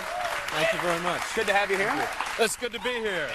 All right, cut it out. Let him go, because I like to pretend that it has something to do with me as well. And I don't normally get it. Keep going for him. Thank you. Okay, good. I'm glad. Yeah, no, thank you for that. That was fantastic there. I mentioned a couple there. We got Xena, Chronicles of Riddick, Lord of the Rings, Bourne Supremacy, Doom. Are you trying to corner like the coveted geek market with these films? Like, I'm doing my best. How am I doing? All right. It's fantastic. You've nailed every single. I think if you do like a lightsaber wielding virgin, you complete the trifecta. If only I could get offered that job. Right? I mean, are you getting offered these gigs, or are you seeking these types of roles out? Yeah, sure. I mean, I'm getting offered a lot of stuff, but I'm basically do the kind of films that I would want to go and see. Mm-hmm. So, hence, I guess, my filmography contains a lot of that kind of material. So now, I thought the debate was always pirates versus ninjas, and now I'm being told, thanks to Pathfinder, it's Indians versus Vikings? That's right, that's it. I mean, if New Line was going to put this film out, it would be called Vikings versus Indians, I think. Very, very Snakes on a Plane. Yeah, you got Snakes on a Plane. It's that simple. The story is a little bit more involved than, okay, a group of Indians fighting. Yeah, I mean, the story is basically about this Viking boy who gets shipwrecked on the northeast coast of America, adopted by Native American Indians, and then 15 years later, a bunch of Vikings return and create absolute havoc and mayhem. And this young man has to help the Indians defend themselves against the Vikings, who have, a much superior technology. They've got swords and steel, So it was a really interesting, fun part to play. And now, did you, they always say you have to research the role. Did you pillage anything? Do any raping and pillaging of my own? In the off season to help you prepare? Sure. Yeah, sure. No. How I prepared for this role was basically try and read as much as I could about, the Viking culture and the Indian culture, and then I spent a lot of time in the gym and learning how to use a sword and ride a horse and all that sort of stuff, which I'd done a little bit of in Lord of the Rings, but this was kind of taking it up a notch for me. Would you say you're now proficient in the deadly arts of horseback riding and sword wielding? Sword wielding? You got a sword? You want to go? Do we have? Do we? We don't have a prop budget actually on the show. Right, okay. So we can. We have a Nerf bat. You got a Nerf bat. That's about as classy as we get around here. All right. So next time you come on, we'll have a sword. Right. Yeah. Bring your props. Get your props. We'll show you some moves. Well, I have to train. There you go. Because I use a stunt double every day. I don't want to lose do you? Oh, the okay. moneymaker. Okay. Yeah. Carl, thanks for coming by. Thank you. That's the blood. Take care. All right. Everybody, Pathfinder. It opens in theaters April 27th. You must see it. That is a very good-looking Viking. Very good. You guys, still coming up, we have the trailer for the terrorist thriller Day Night, Day Night. You'll see how a 19-year-old girl is turned into a suicide bomber. That is next on TV's only source for all the stuff you care about. If you haven't been watching Attack of the Show, this is what you're missing. For more info, go to g4tv.com/AOTS. It's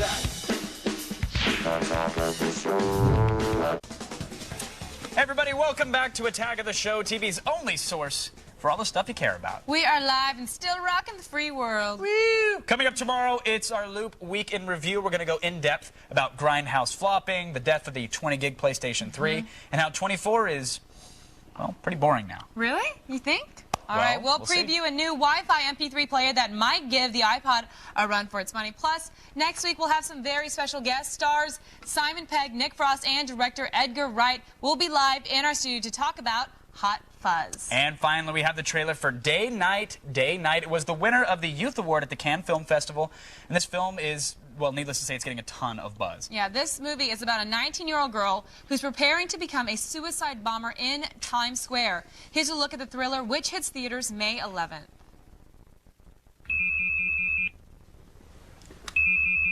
Hello? Please get ready. We're going to be there in 15 minutes. Okay, thank you.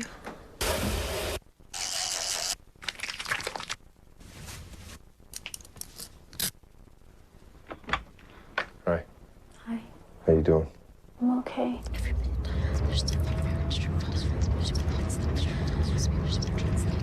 I will wait for the red light to turn green. Good, again. I will wait for the red light to turn green. One more time. I will wait for the red light to turn green. Okay, next.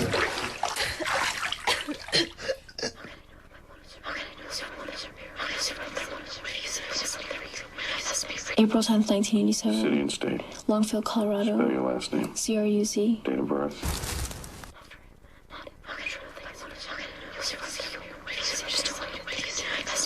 If I think that I have been noticed or there's a small chance that I may be caught, I must execute the plan immediately, even if there is no one nearby. Again. If I think that I've been noticed or there's a small chance that I may be caught, I must execute the plan immediately, even if there is no one nearby. Good. One more time.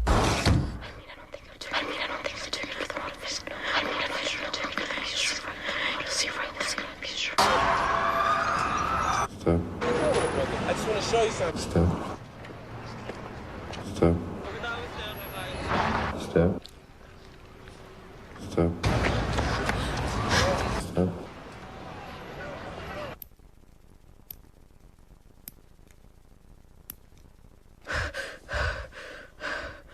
If you have any questions, now's the time to ask.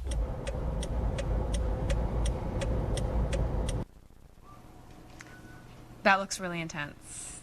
To say the least, actually. Looks It's amazing. It's kind of like Maria Full of Grace, but looks... but with terrorists. Wow. All right. Well, after the trailer, how about we lift the spirits a little bit, right? How about, you know, there's no better person to do that than the karate dancer. Nice.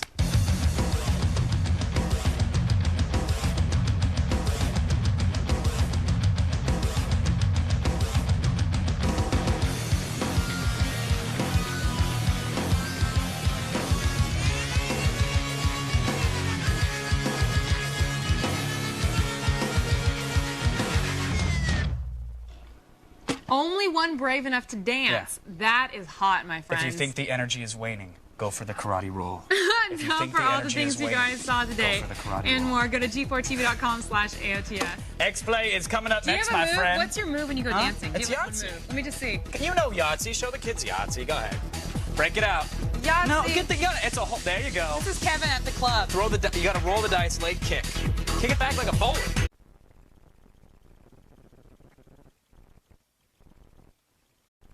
Today on Attack of the Show, we'll have our in-depth on Grindhouse, MySpace rights, and the death of the 20-gig PS3. Plus, we'll review a 4-gig Wi-Fi MP3 player when tech expert Will O'Neill is in the house with AOTS hardware. And get your arsenal ready. We'll look at paintball and airsoft vlogs in Vlog Watch. Conserve your Energon cubes. A live Attack of the Show starts right now.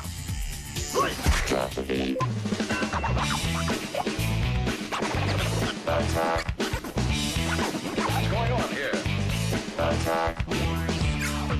Pick up on this. Attack. Attack of the show. Attack. Come on! They clapped that whole time. Through the graphics, through everything. Three they people kept make it a up. lot of noise. Damn right. Yeah. Ah. Especially in the basement. Welcome to Attack of the Show, everybody. TV's only source for all the stuff you care about. My name is Kevin Pereira. Woo! And I'm Olivia Munn. Yes, It that's is right. Friday, April 13th, and we are coming to you live from the G4 studios right here in Los Angeles. Is it? It's Friday the 13th, right? Yeah, I think it is. It's kind of scary. Yeah. I mean, I'm kind of like, I don't want to walk on, like, you know, Oh, you don't ladders. actually believe in that crap, right? Like, it's nothing but, like, superstitions. No, I mean, there's, like, black cats. I don't want to, you know, be around them. No, but it's crap that was originated by, like, European peasants, and it's perpetuated today by modern-day morons. I'm sorry, but... Well, I'm Chinese, not European. Fair enough. Chinese peasants, then. All I'm saying is that it's just, you don't... Oh, really? Okay, then. Now I trust you and believe you. Okay. It's a scary day, Kevin. I can't even believe I'm at work right now. I should be at home. Fair enough. Praying. You pray on Friday the 13th? No, I don't know. What do you do? I don't even pray. I don't believe in God. I didn't know. I do believe in God. Kevin, on the other hand, does not believe in God. Oh, come It's on. true. I totally... look, I respect everybody's superstitions. I'm just saying. All right. Well, this has gotten a little weird, hasn't it? Little bit. You know, I Let's just think break that a mirror and kick a black cat. I mean, what we else? should. I don't like cats anyways. Time now to unlock the chains on our summoned espers. Do you know what that means? I have no idea. But we're going around the net.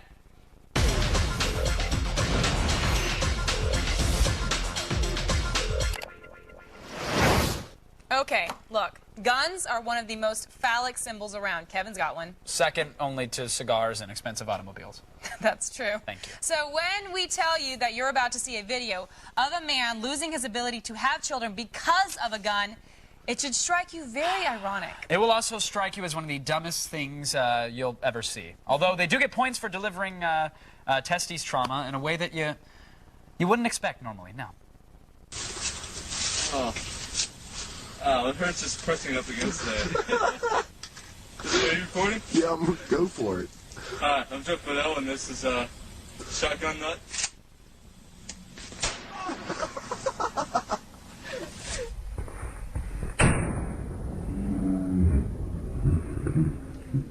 Woo! Yeah, I've seen airbags and handrails to the groin, but that is a full-on force of a 12-gauge shotgun coming right at your boys. Made even more painful by the fact that his friends tricked him into pulling his jeans down beforehand. Wait, I have to ask you, though, okay, if they're so precious, if they're so wonderful to all you guys, then why do I continually see these things on the internet with you guys hurting them? If they're so precious, take care of them. Because it's totally awesome. You're so stupid. Just saying. You know, for all the work that All we right. put into entertaining the Wanna see how masses, awesome no, it no, no, is? mine are precious. They're like Okay. porcelain. They crack easy. Be nice. You don't want to reproduce. trust Even me. in extreme temperature changes, they hurt. It's really, Really? I'm very sensitive For down real? there. No. For all the work that we put into entertaining the masses, sometimes I'm not sure if it's worth it all. What? You know? No, you don't mean that. No, you don't mean that. Olivia, No, you don't please. mean that. Please, I do, because sometimes you come across something so simple and so pure and so hilarious that it completely changes the way you look at things.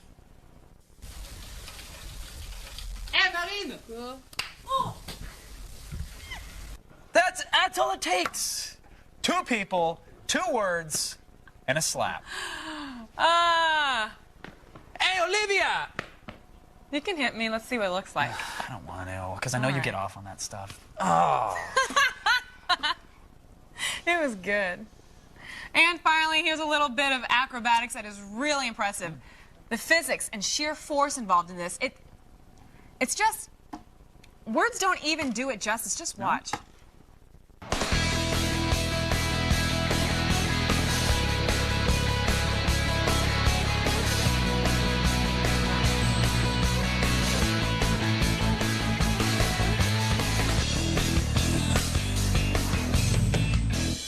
You know what?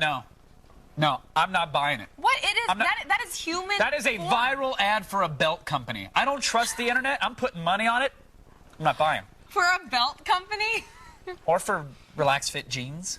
Ooh, because you really See? couldn't do those in tight jeans or Can't. skinny You need jeans. some Chuck Norris action pants. That's true. To get your daily viral fix, make Hey, sure wear you your head on head over. fake sometime. Have you not seen the ad with Chuck Norris action pants? No, it's but they so sound- good. No. It's got them posed and like there's a special thing. I'll pull it up. I just have to go to your house someday and just watch you, what really you do. Oh, I've got the poster of Chuck in my room. Right next to a poster of me on the ceiling. To get your daily viral fix, make sure you head on over to g4tv.com/AroundTheNet. That is the website where you can also sign up for the Around the Net podcast. It 2 for is. 1. What's coming up next, man? Right now, it is time for the only news you need to know. Here is Zach Selwyn and the feed headlines. Thanks, guys. Here's what's coming up in the feed. First, we'll tell you which legendary producer doesn't mind his show being on YouTube. Plus, are human drivers a thing of the past? We'll show you a new car that thinks so. And the next time you buy a new PC, you might be forced to buy Windows Vista. We'll tell you why. It's all coming your way in the feed. But first, back to you guys. Thank you, Zach. Let's hear from you now in the army of monitor heads. It's our video viewer mail. Here is Matt from Michigan. Hi guys, it's Matt from Michigan. Okay, between Shrek 3, Pirates 3, and Spider-Man 3, which do you think is going to gross the most money opening weekend and why? Ooh, what were those wow. 2 movies? You said Shrek 3, Spider-Man 3, or Pirates 3. I'm ahead, put it on the line. going Shrek, Pirates, Spidey. That was quick and easy, and that's how good I am. Wow. Is that You like a only new do that. mashup that's coming out, or you're saying that... No, I'm saying it's going to be Shrek. They're all going to be close. Oh, but okay. Shrek, then Pirates, Pirates. then Spidey. That's the numbers. Opening weekend. What do you Okay, think? all right. I'll put it... You want to do a 10 spot on this? All right. All right, fair Okay. enough. I'm going to go with... Do they all open the same weekend, or is he just saying in general? We'll figure it out Okay. later. We'll figure out the rules so that I'm right. I'm going to go with Pirates. Really? Pirates, Spidey, Shrek. Okay, so the official rules, so you don't screw me over later, is just at the end of it, we'll see which one had the best opening weekend. At the end of it, you're getting screwed. Friday, Saturday, Always. Sunday, who has the best opening weekend numbers? I'm going Opening weekends. Shrek, Pirates, Spidey. Okay, and you're wrong. We know the weekend's close and all, but we just got started, and you're about to die. I can't believe that you're... What? I'm saying Pirates, Spidey, Stick Shrek. around, Is that there's what I lots said? more to come. You don't even know what you said. What did Roll I the say? tape back. I just wanted to argue. Here's what's coming up on today's Attack of the Show. It's like a TiVo for your stereo when we check out the Radio Shark on AOTS hardware. We're taking a look at the flops and failures in entertainment on the Loop Weekend Review. And we're crashing the Red Line premiere and grabbing some drinks with Wyclef Jean, Jermaine Dupri, and Eddie Griffin. All this and more when the Attack comes back.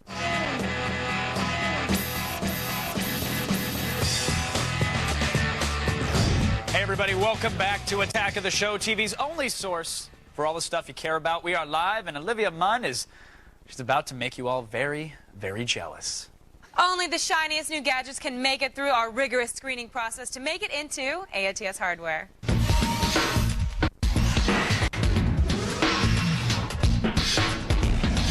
Hey there, sexy. Nice How's to it see you going? dressed up for me in a t-shirt. Yes, well, you know, that's a pretty sexy outfit you got. Do you on. like it? Mm-hmm. Very nice. Thought you didn't like it. I do like it. Do? Thanks. Yeah. So You're really sexy it up there. Really? Thank you. Bringing sexy back single-handedly. So I know that you and Kevin are always raving about these subscription music sites. Now, the Sansa Connect is designed specifically for us who use Yahoo, right? Exactly, word to your mom. So this guy here is the Sansa Connect from SanDisk, and it's a Wi-Fi-based MP3 player that works seamlessly with Yahoo Music Unlimited. Yahoo Music works a lot like Rhapsody, as you know, Kevin and I love that. It gives you access to millions of songs, and the Sansa Connect rocks 4 gigabytes of storage, ensuring that you'll always have a decent amount of music on your device. It also has a micro SD slot in case you run out of space, and this guy will cost you about $250. Now that said, the Yahoo Music Unlimited service, like Rhapsody, is about $14 to $15 a month. So that's really great. Now I have to say this is really light, and it feels a little. I mean, it's cool, but it has a little bit of the toyish feel, which is cool. I like it. But besides that, does anything set it apart from all the other great ones? Okay, well, it actually has a decent speaker inside, which is very cool. So you can actually let your friends listen to the music. Oh, so having to exactly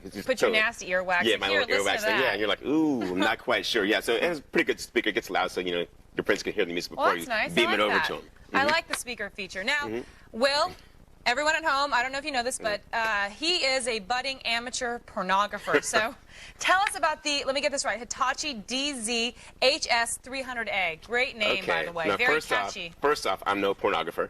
Those videos that I made, those videos I made of you and me, they're, well, you know, for you and me. And my friends. On the internet. Anyway, this is the Hitachi DZ HS300A, and it's a hybrid camcorder that has both an 8 gigabyte hard drive as well as a 3-inch DVD drive. It's basically designed to use the hard drive to record the video, and you transfer that video to the DVD for the sake of distribution. Now, while that's really convenient, with most, if not all, hybrid devices, you kind of sacrifice quality for the convenience of having 2 devices in one. But you can grab this guy for about $600. Yeah, I love the mini DVD feature. See, it's for you then. Now this does look cool, but I know there's a lot of different camcorders out there and DVDs out there. So are there other brands that you would suggest besides just this one? I'm actually a big fan of the Sony DCR SR42. It's a 30 gigabyte hard drive based camcorder. It doesn't have the DVD option, but I kind of like just having the hard drive itself, and then I can just download the stuff directly to my computer and then burn it to a DVD. But you know, I'm a hardcore dude. So it has all the features you need. So I have to say, I'm a surfer, and I must admit that this next product kind of makes me nervous. Okay, this is the Radio Shark. It's not a real shark. It's by a company called Griffin. But it looks like a shark. It looks like a shark. Basically, what it is it's an AM/FM radio for your Mac or your Windows-based computer. But more than that, it also allows you to record shows or time-shift content that you're listening to. Think of it as like a TiVo before your radio. It's pretty cool. Wow, that is pretty cool. But I have to say, don't most radio stations have streaming audio that you can access via the web? Okay, good one, Olivia. Yeah. I see that you're actually paying attention to I am paying the interwebs these days. But you're right. Most stations do have web streams, but it's not necessarily easy to record them, and time shifting isn't actually an option either. It's also a pretty cool gadget, but you know, it's only $50, so it's kind of a neat that's not bad. Yeah. It's a good investment. And it's a shark and it scares Olivia. It does, just a little bit. All right, thanks so much, Will. For even more of the latest news on computers, games, and tech, subscribe to the AOTS Hardware podcast, available right now at g4tv.com/podcast. Now, if you are drooling at the thought of new technology but don't necessarily want to pay for it, don't commit a felony. Just watch Free Stuff. Live tonight, Morgan Webb hosts an all-new Free Stuff at 10 p.m. Eastern and 10 p.m. Pacific. They are working overtime to get you a free HD TV, a Nintendo Wii, and an HD DVD player, and there's so much more. I can't even begin the list. So be sure to check it out and head to g4tv.com/free stuff for more info. Now, with it being Friday the 13th, the crazies are out tonight. So today we're looking at some of the best crime websites out there. It's time to attack this.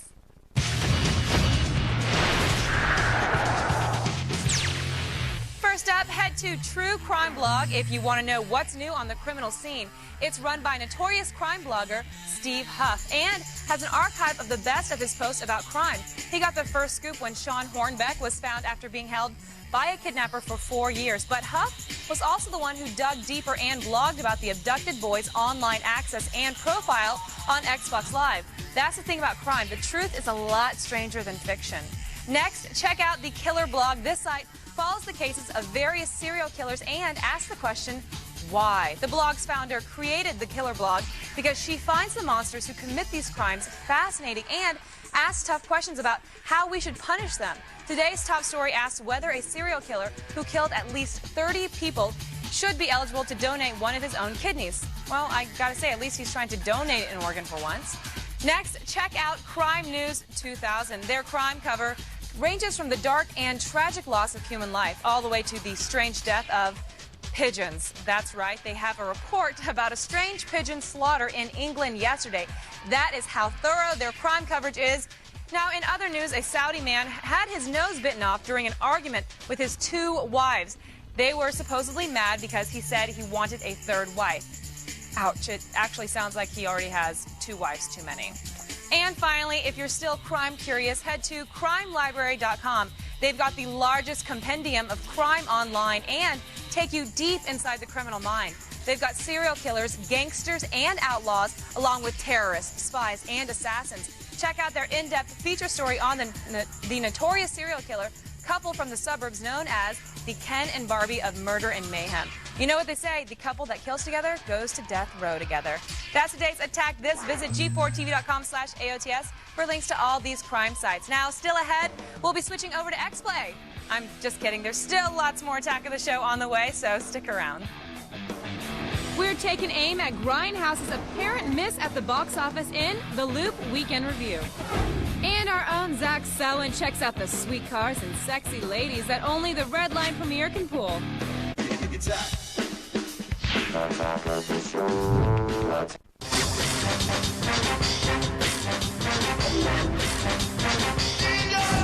Welcome back to Attack of the Show, TV's only source for all the stuff you care about. This has been one hell of a week, and right now, Kevin is ready to dive into it. Thanks, Olivia. Now we're going to spend some time picking apart the week's biggest stories. They're all right here in The Loop Week in Review.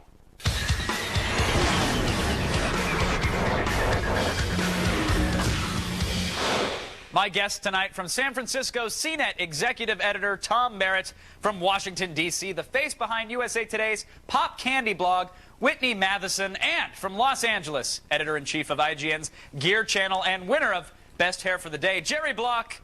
Welcome to The Loop, everybody. Let's get it started. There's been damage control all week long to save Grindhouse after it earned only $11.6 million. Whitney, I mean, there are hopes, you know, this week from Weinstein Company that the film could be revived if it were split into 2 or maybe when it gets to DVD. Is that going to happen at this point? I don't know, because we still haven't heard from the filmmakers about that. So personally, I hope they don't. The original concept was to release it as a double feature. Right. And so I don't know. It's still just a rumor at this stage. Do you think if they tried to split it up that Rodriguez and Tarantino would throw a fit? Yeah, I definitely do. I think, you know, originally they really wanted it to be like a double feature, like at the drive-in. And yeah, if they released it separately, it kind of takes away from the whole original concept of the film. Jerry, I know you saw the film. The machine gun leg, awesome, but that's all it really did for you? Yeah, you know, I think Planet Terror was the better movie of the two. It certainly grabbed me more. And, you know, with Tarantino's much criticized long dialogue scene at the beginning of his movie, when that goes down, you know, 2 hours into the whole experience and people have to wait through that or know that they will have to wait through that, it's really just not helping the concept or the potential popularity. Right, so split it in two so maybe people can avoid it altogether. It makes sense. Might make them a couple bucks. Let's move it on to Sony, because on Wednesday, they announced that they were discontinuing the 20-gigabyte version of the PlayStation 3. Tom, do you think Sony's reconsidering its strategy here? I mean, what's their motivation for only having one PlayStation 3? And do you think we might see an 80-gig unit that some people are rumoring as well? Yeah, it makes you wonder why they did it at all, right? I mean, they had the 20 gig out for, what, a few months here, and we're not even halfway through 2007. They've already killed it. I think they're reacting to the Xbox 360 coming out with the massive 120 gigabyte hard drive in the new Xbox 360 Elite and figuring, well, geez, there's not even a 20 gigabyte Xbox 360 out there. Might as well just kill that part of the product line that wasn't selling that well anyway, frankly, right, and just put all our efforts into the 60 gig. And yeah, not only will we might see an upgrade to the hard drive and maybe an 80 gigabyte version, but even more likely we might see a PS3 price drop as they try to remain competitive. Well, see, then that's, Jerry, I'm curious what your opinion is there, because it's an interesting move to react to the Elite by cleaving the cheaper of your models, so now it seems like the PlayStation 3 is even that much more expensive than, you know, a lesser 360. Do you think there will be a price drop? It would be interesting if this did precede a price drop. You know, obviously a $600 60 gigabyte PS3 doesn't compare favorably with the Xbox 360 Elite. Sony has gone on the record several times previously saying that they had no plans for a price drop for America anytime soon. But obviously the somewhat mediocre sales so far might be changing that. If there is a price drop, it'll certainly be a major strategy change for Sony. Sure, and perhaps a bit of a warning flare that even Sony knows they might be in a bit of trouble? Big time. All right, now let's go on to 24, because this one's got the office a little riled up. I mean, it literally started off with a bang this season, but soon petered off. I mean, many complain that this season is a little boring, a little bit repetitive, and that it's being overly violent for really no good reason. I mean, why has the show lost its edge, Whitney? What's going on here? Well, it's had a few problems. One problem is that it's been repetitive. A lot of the stuff we've seen in previous seasons, a lot of the conflict between the president and the vice president, we feel like we've seen it all before. And then it seemed at first like a good thing to bring in Jack's family, but that quickly kind of turned into a family drama that we could see anywhere else, really. And it wasn't really believable the longer it went on. Right. And plus, am I the only person who hates Chloe's makeover? What is up with that? I can't stand Chloe this season at all, and she used to be my favorite character. Well, now, what about the criticisms that it's too violent, Whitney? I mean, wouldn't we rather see Jack Bauer kick some ass than see, you know, Tony Soprano staring at the lake, gossiping with his family? Yeah. I mean, don't we like a little violence? I mean, I think that it's always been a violent show. That's one thing. But this season, it seems like a lot of times it's really resorted to violence just because it hasn't really had anything else. And it hasn't had substance. It kind of resorts to violence as, you know, a substitute for a good story. Jerry, you still watching 24? I kind of burned out this season, I have to admit, you know. Tom, did you ever jump in this season? Yeah, I never jumped into 24 at all, but it sounds pretty familiar, which is, you know, a series keeps pushing it, keeps pushing it. I'm surprised they were able to carry this concept as far as they did, and eventually they just have to fall back on being a little shallow, is what it sounds like, just throwing in violence and not having the storylines to really elevate it. It's sort of like, let's release the nuke, let's just drop the bomb, and no. We don't know where to go with the story, blow something up. Exactly. Well, at least they dropped the bomb. All right. This week, MySpace is they did. Oh, go ahead, Whitney. What's that? Well, they did resolve the big nuclear bomb subplot, the big plot this week, so next week it could turn around with the whole Audrey Jack, the new plot for the next 7 episodes. All right, well, we'll see what happens. Let's go to something that happened this week, though, which is MySpace. They surprised a lot of us when they started banning uploads from PhotoBucket. I mean, everybody uses that service on their profiles, it seems. Tom, why would a site that's already seeing, some would say, a decline in popularity make such a move this drastic? I mean, is this the beginning of the end for MySpace? They were being overlooked at the Webbies, they got the spammers, and now they're blocking their own users' content?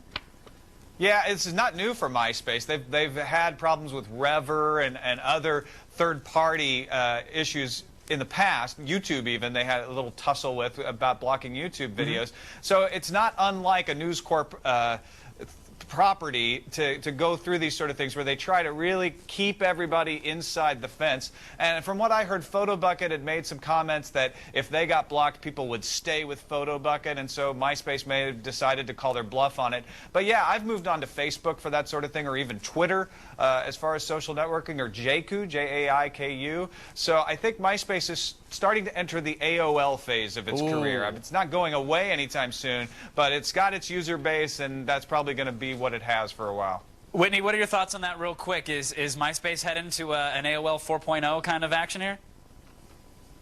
I mean, I think it is starting to anger a lot of its users, but it's still a hugely popular site, and, you know, you mentioned the Webbies, but then again, this week, a big story, a lot of my users were upset by the Webby nominations, and they left out a whole lot of other people aside from MySpace. Very true. And Jerry, because we're way out of time, what's the movie that you said to get? There's one that just came out this week. Everybody's going to talk about it. Yeah, Sleeping Dogs Lie. About a woman who used to... do something. See the movie and find out. It may get people talking, at least. Excellent tease. Well, I'm sure we'll talk about it at the end of next week. I want to thank all my guests for keeping us in the loop. Thank you so much for your time, everybody. Olivia? Say something. All right, everyone, do not go anywhere. We will be right back. This time, we mean it, unlike your father who's probably still out for milk. He'll never come back.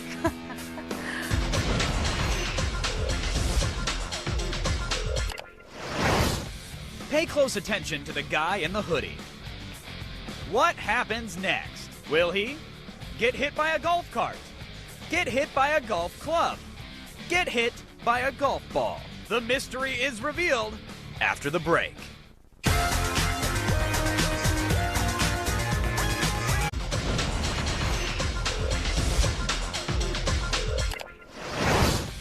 Pay close attention to the guy in the hoodie. What happens next? Will he get hit by a golf cart? Get hit by a golf club? Get hit by a golf ball? Wait for it. Yes! Thanks to his friends, he gets hit in the face by the golf cart. His neck went... Welcome back to Attack of the Show, TV's only source for all the stuff that you care about. We are live and giving it to you good. Yeah, real we're giving good. it. You like that? Huh? You like that? How about That's a little so bit good. more? It's so good. Ooh, how about the you're news you gonna need to say know? my name right now. The feed! Thanks, guys. I'm Zach Selwyn, and it's time to start the feed.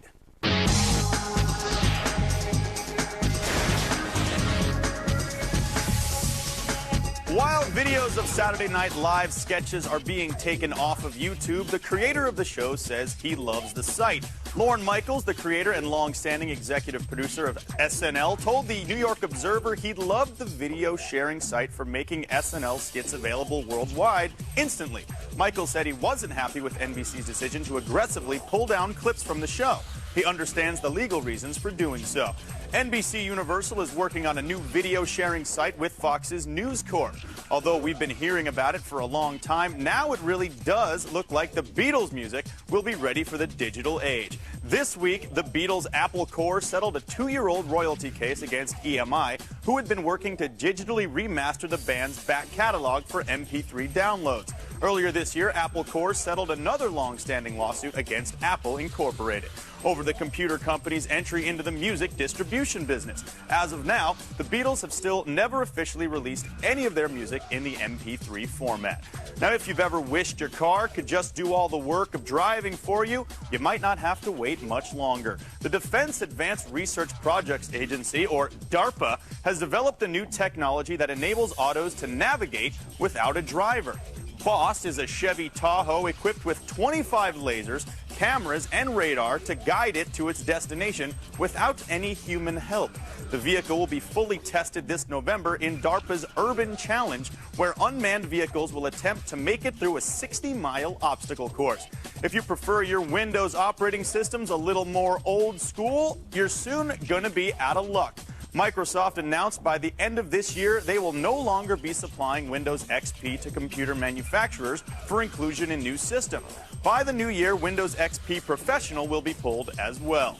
This will force all manufacturers to bundle the new Windows Vista operating system in its place, even though there is still a higher consumer demand for the XP OS. Some computer manufacturers, such as Dell, will stop selling XP machines as early as this summer.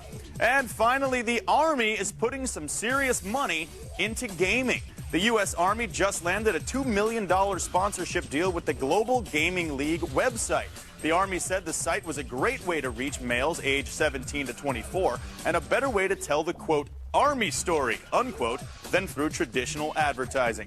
Players in the Global Gaming League can elect to get information about the armed forces, and top players in the league can win chances to test out the Army's sophisticated battle simulation programs. Well, that's it for today, but don't worry, the feed does not stop here. Keep your iPod fed with all the news you need to know by downloading our Daily Feed podcast. Get it now at g4tv.com/podcasts. I'm Zach Selwyn, and you've just been fed.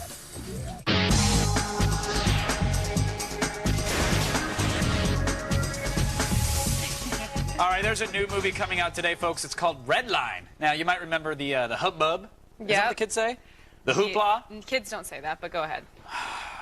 The buzz from a few weeks ago when the undercover brother himself, Eddie Griffin, kind of crashed a $1 million Ferrari at the press junket for the old film. You know, it was very rare, too. And he did say you can get another car, but you can't make another Eddie Griffin. Well, Zach Selwyn was there and covered the entire thing. Here is Zach talking with Eddie and so much more. Zach Selwyn here in Irwindale on the very speedway where Wyclef Jean and Jermaine Dupri are just a couple of the celebrities competing against each other in a race for charity.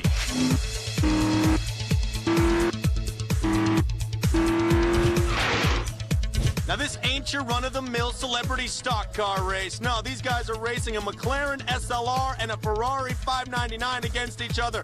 You can see those cars and many more in the high-octane thrill ride film called Redline. Basically about an elite private racing organization with billionaires and one rap star that get together and put their drivers in these really expensive exotic cars and wager millions on these races. Could have just honked the horn. That would be rude. Eddie Griffin in the house right now plays infamous in Redline. Watch the road, baby.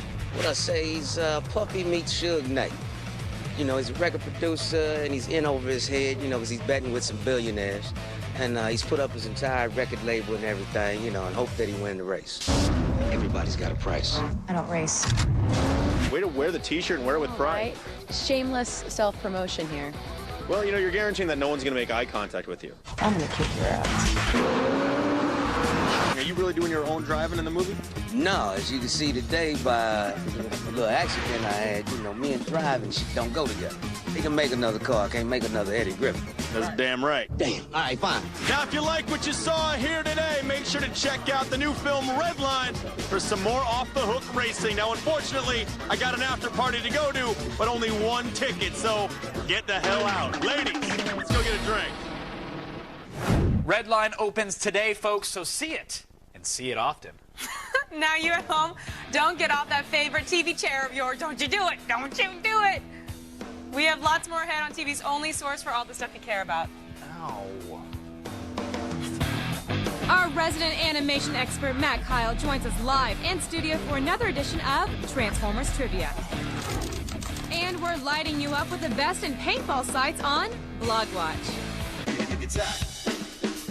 I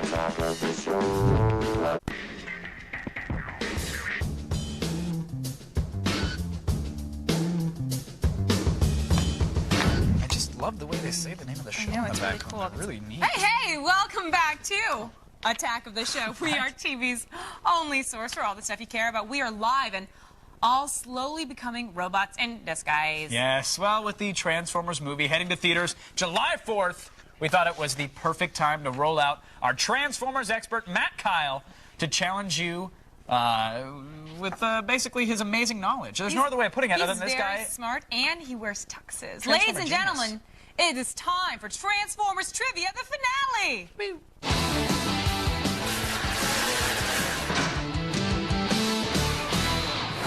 All right, we've gathered up the last of your questions, and the lucky three that were chosen will be awarded with the Transformers Ultimate Battle Pack, including Optimus Prime and Megatron. And just like last time, if you do stump Matt, you will be entered into a random drawing to win a 20th anniversary Optimus Prime and a Comic-Con exclusive Nemesis Prime. That one looks awesome. It looks awesome. Please hold it in. You good? I want it. You need tissue or anything? Oh, no, You good? I'm already good. All right. I need a wardrobe change.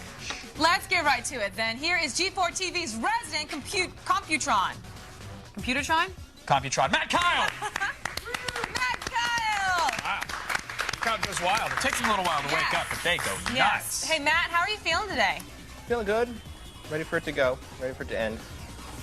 Wow, we did not know that this was such a burden on your life, Matt. I apologize. Dude, welcome to my world, Matt. All right, let's get right into it. Our first challenger, Philip B. from Stockbridge, Georgia, asks, what device gave Soundwave his distinctive voice? Was it A, the vocoder, B, the Sonovox, or C, the empty metal drum? That would be A, the vocoder, put over Frank Welker's Dr. Claw voice from Inspector Gadget. Wow. I didn't even see him flinch. It is too bad the voice actor couldn't do it naturally. Wouldn't it be cool if he could actually talk like a robot without a machine? Like me, I talk like a robot. See? Awesome. Matt, you want to do a Soundwave impression for us? Oh. Oh, no one can really do that, but Soundwave superior, Constructicons inferior. Wow. I thought we actually rolled a clip. I was did we confused roll a for a clip? second. No, Was that Matt? That was Matt. Matt Kyle, ladies and gentlemen.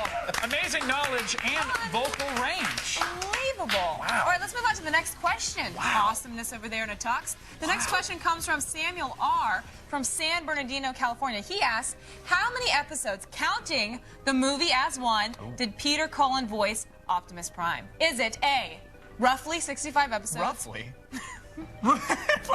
B, roughly 72 episodes? Or C, like 59 episodes? What's the ballpark answer, Matt? You know, give or take a couple. The old ballpark multiple choice question, huh? Would you like to hear the answers again? No, I could take a guess at that, but I don't actually know it. I'd just be picking from the multiple choice answer, Well, go ahead. so I'm going to say I don't know it. Well, then you need to pick, because you're going to be You got to picking. at least guess. Roughly 72, roughly 59, or roughly 60. I'm going to have to say roughly 72. Oh my God! What Wow. an amazing guess! That A is stab in the dark, and he still hits a kidney. You are amazing, my friend. All right, there are actually, in fact, 98 episodes of the Generation 1 Transformers That's not since even close Optimus to Prime roughly died in the movie, 72. which took place after Season 2. He was not voiced until the later part of Season 3 when he was brought back to life. But, of course, you knew that, didn't you, Matt? Yes, those are classics. Why didn't we say roughly 90? Because I just explained it. Just boop, boop, boop, boop, and then you'll get the answer. Okay. All right, question number trace comes from Eric D. from... Chemos, Michigan. There you go. He asks, what popular television show was Megatron's weapon form derived from? Is it A, The Man from U.N.C.L.E., B, Thunder Agents, or C, Jet Dream? Which is also the name of a Dance Right Golds club. Just saying. That, I did not know it was derived from a television show. Nah! Wow. That is a new one on me. It is a new one on you. It's a fine question. What would you like to know the answer? The Man from U.N.C.L.E. was a popular spy show in the 1960s. The original Megatron design was the Walther P-38 handgun. It was indeed. But it was modified to include an extended barrel, shoulder stock, and a telescopic sight to resemble the U.N.C.L.E. Special. Of course. If you'd like to know more, I have more. It was the main character's signature weapon. Wow. What? I have more. Matt, how do you feel about that, buddy? We've all learned something today. Yeah. Now we know. And knowing is... half the battle. Wrong cartoon. Sorry, you lose, my friend. Well, now we know that you're the master of Transformers trivia, all right? Little shaky today, but at least you guessed correctly from some of them. Do you think they're the master of Transformers trivia? Matt? What does that mean? I don't know. Someone else wrote it for me. Okay. Well, let me just end this with a thrilling conclusion of Transformers trivia. Jeff M. from Los Angeles, California asks, which of these trivia challenges lives in New York? No passing on this one, Matt. You have to answer this question. Are you ready, my friend? Let's Ready. go. Is it A, Aaron G, B, Mark B, C, Adel W, or D, Eric D? Oh, that's a toughie. I'm going to say it's C. Do you remember the name? I don't. Do you? Adele W! No. No, it's not. I'm actually sorry, Matt, but none of these challengers lives in New York. The good news, however, is that Adele W just won 20th anniversary Optimus Prime and exclusive Nemesis Prime. Congratulations! Why do I feel like this is our quiz show scandal all of a sudden? Like, it's not a quiz show scandal. What is going on? Let me explain this to you guys. That was our random drawing. Oh, so Matt, okay. Matt thought it was a question. Haha, we're tricky. Oh! And then he picked the random winner to win the random it. prize. But the booth really was soundproof. Thanks to everyone who participated, and thank you, Matt Kyle, for supplying your vast knowledge to the show, and we hope to see you again in 2010. He's too bored. Or whenever the sequel comes out. No, he'll be ready for it again. He's ready for round deuce. Now, we are getting to the bottom of the jug on this show, but lucky for you, that's where all the tasty bits are. Play the jug. So stick around, everyone. Keep going. Play the washboard. We are firing away at paintball sites that will pound you with info on BlogWatch.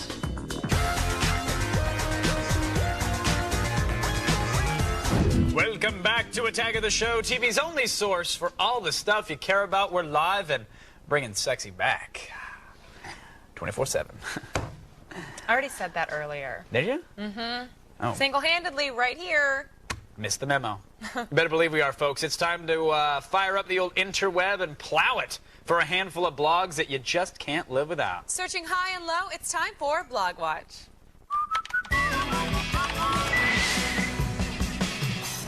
All right, today we're talking paintball blogs. And airsoft blogs. We have got some of the coolest markers and pea shooters the web has to offer. All right, first up, we're diving into paintballguns.net. Guess what these guys have? Up-to-date information on all the latest paintball news, so you'll find detailed profiles on all of today's best paintball markers. These guys have information on everything from gun cleaning tips to what it takes to become a pro. Read about why they think paintball will never become an Olympic sport, or check out their tutorial on how to build a potato gun. Very dangerous. I don't know how that's related, but awesome.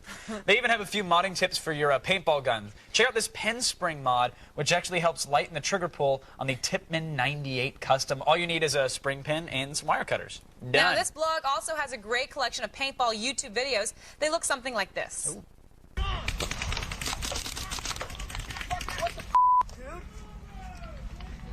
You got lit up, that's what's up.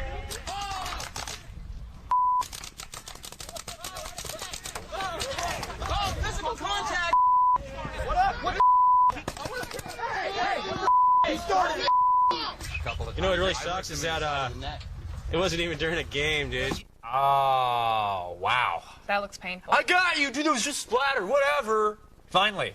Another great paintball blog is one calling itself paintballjournal.net. They're all .nets today.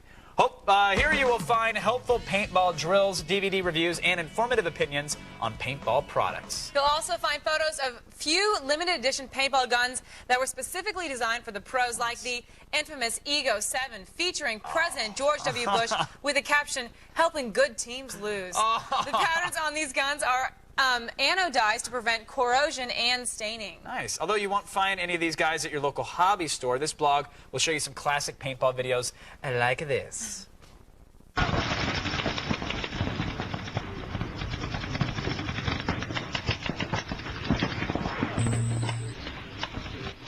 Headshot. Headshot.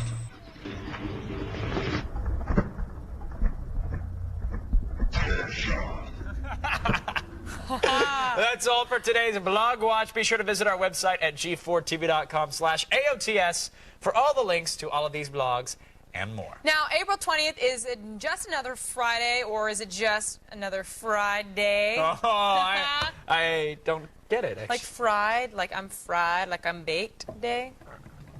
Well, anyway, join us as we try to uncover the mystery behind 420 with the Attack of the Show from Amsterdam. It's a very... Yes. So it's awesome. And then we'll also have a very psychedelic one-hour X-Play, followed by a special presentation of one of our favorite movies, The Big Lebowski. It all kicks off next Friday night at 7 right here on G4. Yeah. Stay plugged in for more info and check out g4tv.com/420. 420! We still have more ahead. You better believe it. If you don't, you got some trust issues. I mean, seriously. We'll be back. What did we ever do to you?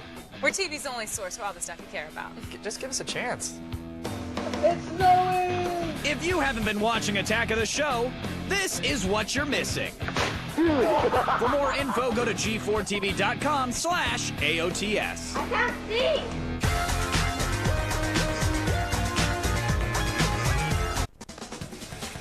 going on, everybody? Welcome back to Attack of the Show, TV's only source for all the stuff you care about. We are live and undead. Pretty weird, huh? Yeah. I'm actually taking a little break next week. Sorry, it's personal issues to sort out. But here on Attack of the Show, we'll actually be stuffing the studio full of awesome guest hosts. We are happy to welcome the stars of Super Troopers, the fine folks from the Broken Lizard comedy troupe. Jay Chandrasekhar will be here on Monday and Wednesday, with Michael Weaver sitting in on Tuesday, and Joey Kern on Thursday. Joey Kern, the Can't Pull Any Further. So be sure to check us out. It's going to be awesome. I'm glad I'm taking a break. Bummed I'm missing these guys. We'll see you guys next time. Go to g4tv.com/AOTS for more. X-Play's up next. So for the most part, it's a great city to live in. My favorite part of the job? I'd be lying if I said it wasn't busting hookers.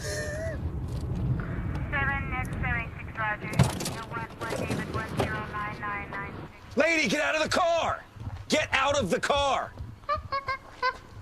Get out of the car! It's time for free stuff. Tonight we've got the hottest new phone from Motorola, a cutting-edge camcorder from Hitachi, and the most anticipated game for the Nintendo Wii, Paper Mario. We'll show you the best of everything you never even knew you needed. And after our experts break it all down for you, we give the stuff away for free. Hence the name, Free Stuff, and it starts right now. Welcome to Free Stuff, the show that shops so you don't have to. I'm Morgan Webb, and tonight we'll show you more of the hottest gear, gadgets, and toys. Now, our experts, Blair Butler, Kristen Holt, and CNET's Veronica Belmont, are on hand to give you their top flight tech reviews. And here's the best part. After they're done, we'll give it all away free. See, it's free stuff, get it? Now, I can hear you saying, but Morgan, how can I, just a regular Joe, get in on the action? Well, you can go to our website, g4tv.com/freestuff, and enter your information. Then keep watching. We'll show you the codes you need to enter for each product giveaway as the show goes on. Now, let's kick things off with Kristen Holt. What do you have for us first? Hey, Morgan. Okay, well, today it's the new DZ-HS300A camcorder from Hitachi. You may have already have a digital camcorder, but this is really something different, my friends. So don't go thinking you're cooler than me, all right? This great camera gives you the option to record to a DVD or straight to the 80 gig hard drive. The drive has a 6-hour maximum capacity depending on the video compression. It records in widescreen format, and as you can see, it has a big 16:9 LCD viewfinder. You have plenty of controls right at your fingertips, but one of the in-camera functions that I really love is the photo frame grab option. This lets you create a still from any video frame that you've shot. You can do the same thing with most video editing tools, but this is the first camera I've ever seen that just lets you do that on the fly, and it's available now. I am actually really excited about the in-camera editing feature because so if I see something really crazy or like a skater hurting his manhood on a railing or something like that and I capture that, I can actually do all the editing in camera. Exactly. Bingo! Instant YouTube video. Yes, for sure. And I love the fact that it just records straight to the hard drive in the camera, or you can put a mini DVD in and just pop it in the computer. Right. So you don't have all these like crazy wires everywhere. Right, and then you can do the editing, which is like each digital video file is like a thumbnail, and then you can have simple cuts and that kind of thing. It's really a great tool. I'm excited about it. Love that you can record straight to the hard drive. You don't have to deal with tapes and wires and feeding into your computer. None of that. That's the old way. This is the new way. That is the new way. And it fits into purses too, which I like. It sure does. It's very important to me. Now, most people, it's pretty sad, but most people are going to need to head to their local electronics store and buy this camera. And that's sad, but if you are the lucky, randomly selected free stuff viewer, you can save your money for more important things like food. All you need is a little luck and the right passcode. So our intern Lloyd is here to help you out with that part. Lloyd, show the folks at home where they need to enter. Now just go enter this code, g4tv.com/freestuff. Then you cross your fingers because you could be a winner.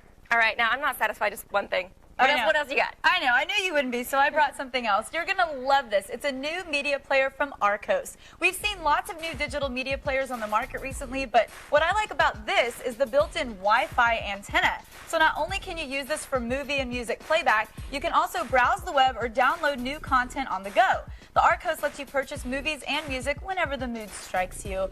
And just look at this LCD screen. Its 7-inch screen is bright enough that you can watch it almost anywhere. It's also a touch screen screen, which is great. So that's why you see so few buttons. It's very slick. Yes. The 80-gigabyte hard drive stores about 100 movies or 40,000 songs or 8,000 pictures. You can also program it like a DVR. Now, Arcos actually won Best in Show award from G4 when they brought this model out at CES a few years ago. They're not like a huge brand name, but they've actually done a lot of innovating in this field. Yeah, it's pretty cool. I mean, if you're on an airplane too and you just want to watch some stuff, it has a cool little kickstand feature. If I could just get it out, I don't have any nails. And you can just lay it down, watch it. Everyone on the plane will be jealous. And the Wi-Fi option is really unique, and it makes the wherever you want it, whenever you want it thing, you know, a reality for your media. Of course, as long as you're near a Wi-Fi connection, you'll actually have the option to buy new content while you're on the road, which is great. Exactly. Very nice. And it makes it great for long trips, so you could buy episodes of your favorite TV shows while you're traveling instead of having to wait to watch them when you get home, which I really hate, because when I get behind on like Grey's Anatomy and Desperate Housewives, it's a lot of work to keep caught up. Yeah, exactly. But a lucky viewer is going to get one for free. Woohoo! Yes, so Lloyd, what is the passcode our friends need to enter for this Arcos Media Player? It's going to show it to you any second now. And then you're going to go to G4TV.com. There we go.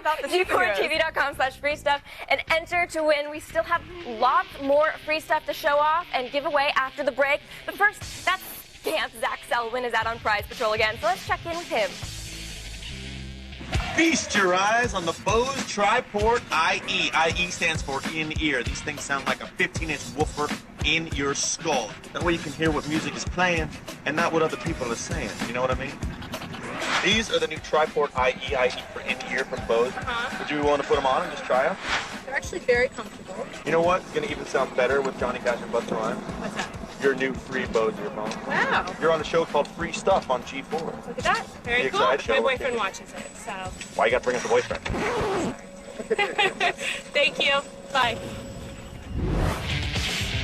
Are you one of our lucky winners? You'll never know unless you stick around after the break. We have plenty more gear to show off, including Motorola's new pocket-sized hotness and the most anticipated new game for the Nintendo Wii when Free Stuff returns.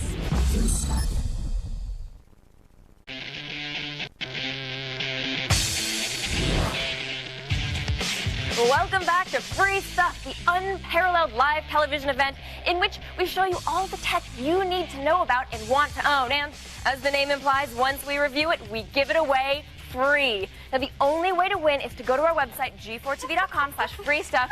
There's a great example for you. Once you've registered, enter the codes as our intern Lloyd reveals them, and this could be your lucky day. We still have lots more great stuff to show you, including one of the hottest new Wii titles and a console to play it on. But first, let's find out if you won any of the sweet, sweet swag Kristen showed us before the break.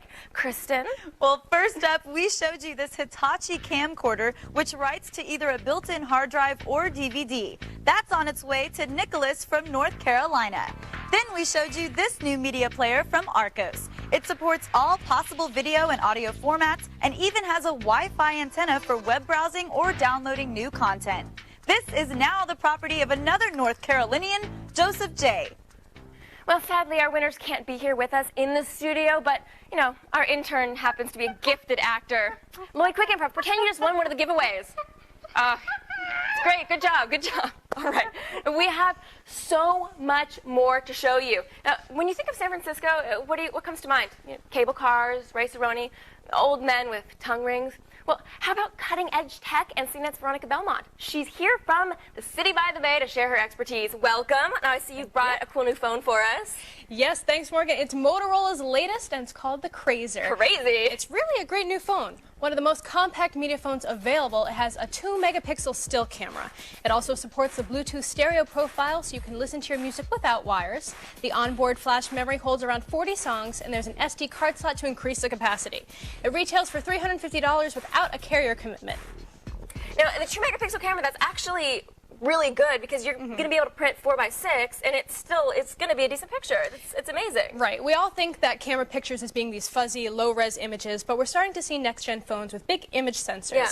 And so the pictures they take are really more than just text messages or phone book thumbnails. So you always have a camera with you, which is great. Exactly. Now, you said it supports the Bluetooth stereo, so you can listen to music, but what other Bluetooth options does it support? With the right accessories and software, the phone can sync automatically with your computer's calendar and contact information. So if you add new appointments or other info on the road, it will back up when you get home. Using a software suite called Moto Mobile Phones 2, You can sync your Microsoft Outlook contacts, and of course, that works both ways. If you update info on your PC, the phone will back up the next time you sync. So it has a little bit of adult functionality in there, too. It's not just for those crazy music-listening kids. Yeah, and it's cuter than the average BlackBerry. It sure is. All right, you want, the viewers at home, they want that phone. You want that phone, don't you? Admit it. I saw the way you were looking at it. Well, here's your chance. Oh, Lloyd, show our audience the passcode for the Moto Crazer. Thanks, pal. Now, you at home, go to g4tv.com/freestuff and enter that code. And we're going to find out later on if you won. But first, you have something else for us, don't you? Yes, I do. It's an HD DVD player from Toshiba, and it's a pretty solid argument to buying into that format. It's one of the first players on the market to offer 1080p output. That's the highest resolution available. Simply put, if you want any more lifelike an image, you'll have to hire a ball team to come play on your lawn. Their player also upconverts S-video content using Toshiba's own sampling technology. And the advantage to this format is that it's based on existing DVD technology. That means it's backwards compatible with all your existing DVDs and CDs. That's something Blu-ray players won't do. There are plenty of inputs and outputs on the back panel, plus an Ethernet port. That makes the HD A20 practically future-proof, since you can get live firmware updates from Toshiba as they're available. It's available now for $499. And since I'm feeling especially generous, let's give away an HD DVD movie along with the player. Scanner Darkly is based on a Philip K. Dick story. It'll mess with your mind even in standard def, so you're getting for a good time. Nice. Now, we've heard a lot of rumors that the porn industry is really going to determine the winner in the new DVD format wars. Yeah, I don't think it'll be that big of a factor as when VHS went to beta, but it's still an issue. Disney just announced that it would not manufacture its DVDs with any company that also handled adult titles. They're prudes. Yeah, totally. But that's just one studio, but they're a pretty big one, so it's worth considering. Definitely. Now, the backwards compatibility obviously also going to be an issue because, you know, a lot of people own a lot of movies and television series on, you know, standard DVD. Right. The Blu-ray DVD is based on entirely new technology, and those players are not compatible with current generation discs. Right. In other words, people would have to replace their entire DVD collections. Yeah, exactly. Yeah. And that's kind of lame. But not this player. Not this player, because this is a great prize. And this is really early enough in the game that an HD DVD player still gives you some bragging rights. And now's your chance to win. Now, look at the code Lloyd is showing you right now. You got it? Now, visit g4tv.com/freestuff and enter the code. Then sit tight. You'll find out if you're a winner later in the show. Now, thanks for everything. And you at home, watch this. You gotta love the DS Lite. It's got dual LCD screens. You can play with multiplayers, Wi-Fi capability, and of course, my favorite game, Mario Kart. Pretty badass. We're gonna give this thing away. Since you're, you know, from New Zealand, if you do the haka right now, I'll give you that for free. Oh no, hey! That's the haka, y'all! This brand new Nintendo DS Lite is all yours, baby. Peace, man. Have a good one. Ever wish you had a TiVo for your radio? Well, we found one, and we'll show it to you right after the break. And don't forget, later on, we're giving away a Nintendo Wii.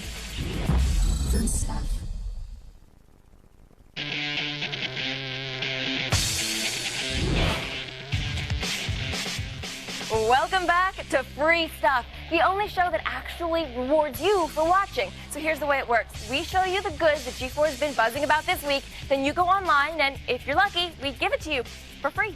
Visit g4tv.com/freestuff. There's an example for you, and enter your information. It's as simple as that. Even Lloyd can do it. Well, of course, you have to, you do have the laws of probability to contend with, but if your name is selected at random, we're just going to send you the prize for free.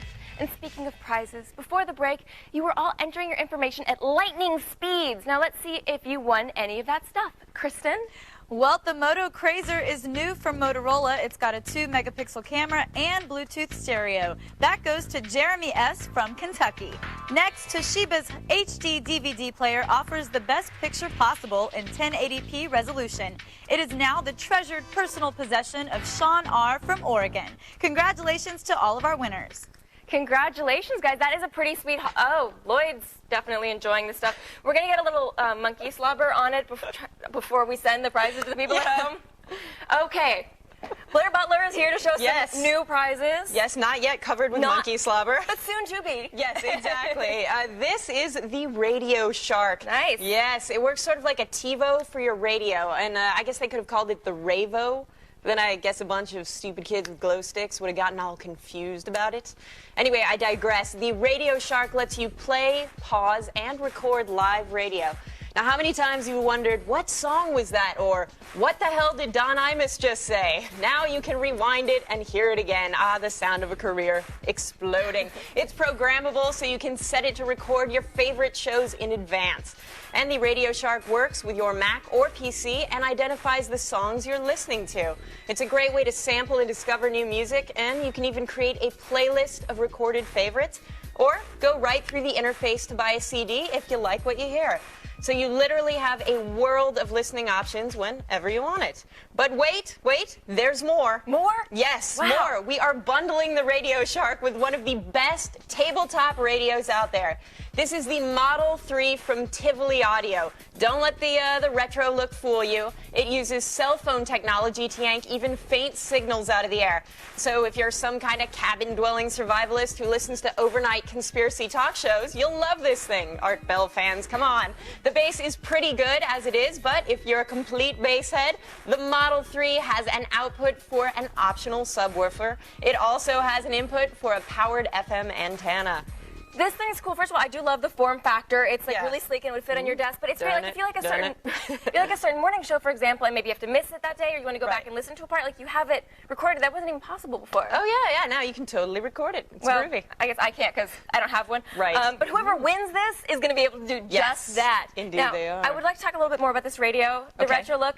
Pretty hot, but I like the modern insides. Yeah. Now, Henry Kloss is a legendary audio engineer, and he is the K in KLM loudspeakers. Basically, he did a gut renovation of the standard tabletop radio using new cell phone technology to boost the signal gain. So, right, and I like this heavy wooden case. Function. It's more than just decorative. Yeah, it is. Yeah. It is. It actually helps the Model 3 pump out nice, rich sound, which is good. Yet another fabulous prize package that it actually sort of pains me to give away. But all you need to do is enter the code Lloyd is showing you right now. Thank you, Lloyd. Now, you at home, enter the code on our website, g4tv.com/free stuff, and then wait for Dame Fortuna to smile upon you. And while you're waiting, Blair has something else to show us, and I believe it's an adorable bunny rabbit. Yes, this is the Nabaztag. Isn't he cute? Ooh, yes. And in fact, his name is Armenian for rabbit. That's convenient. See? Educational. Yeah. Now, this little bunny has built-in Wi-Fi, and correct me if I am wrong, but most actual rabbits are not currently Wi-Fi enabled. So right away, it's going nature one better. The Nabaztag uses that Wi-Fi connection to read your email to you. It can also be set to read the weather or sports scores or even stock quotes. Wow. Yeah, and even your favorite RSS feeds. The really exciting part? No rabbit poop to clean up. Aw, that's great. Now, the Nabaztag just sits on your desk, neat as a pin, and helps make your day easier without any crazy droppings falling out of it. Yeah.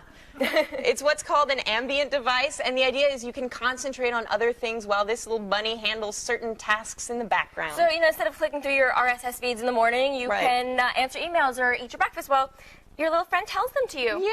Yeah, right. And you can also set the bunny to flash different colored lights to remind you of meetings or other events. Yeah, and you can take his ears off. Yes, you can. Okay, so I need this bunny, and I bet you at home want one too, don't you? Well, here's how to get one. Look at the code word Lloyd is showing you right now. Thank you, Lloyd. Now, skippity hop on over to g4tv.com/free stuff and enter that code, and the Nabaztag could be yours. Now, we should head back out to the mean streets where prize patrolman Zach Owen is giving more stuff away. Feast your eyes on the Hot Wheels Dune Devil Probe. It's got all-terrain wheels here, so you can go over all kinds of surfaces. It's got the shocks, so you can do this jumping thing. You don't know what 17,000 RPMs is either. You're about to see how fast this little thing can go. All right, I'm here with my two homies. You're going to race each other with these two badass machines right here. To give you a little bit more incentive, the winner gets to keep the car. Do it. Ready? 3, 2, 1. Oh, green off to an early lead. Hit Marky's quite dominating. Circle the hippie. Watch out for the skaters. Oh, white's lost on the all-terrain. Here comes green in for the win. Who is green right there? That's your car, baby. You get to keep that. Welcome to free stuff. Scratch is so nice, gotta hear it twice. We're not done yet. After the break, we're giving away the most anticipated new game, Paper Mario, and a Wii to play it on. Have you ever had a TV show love you this much? Stick with free stuff.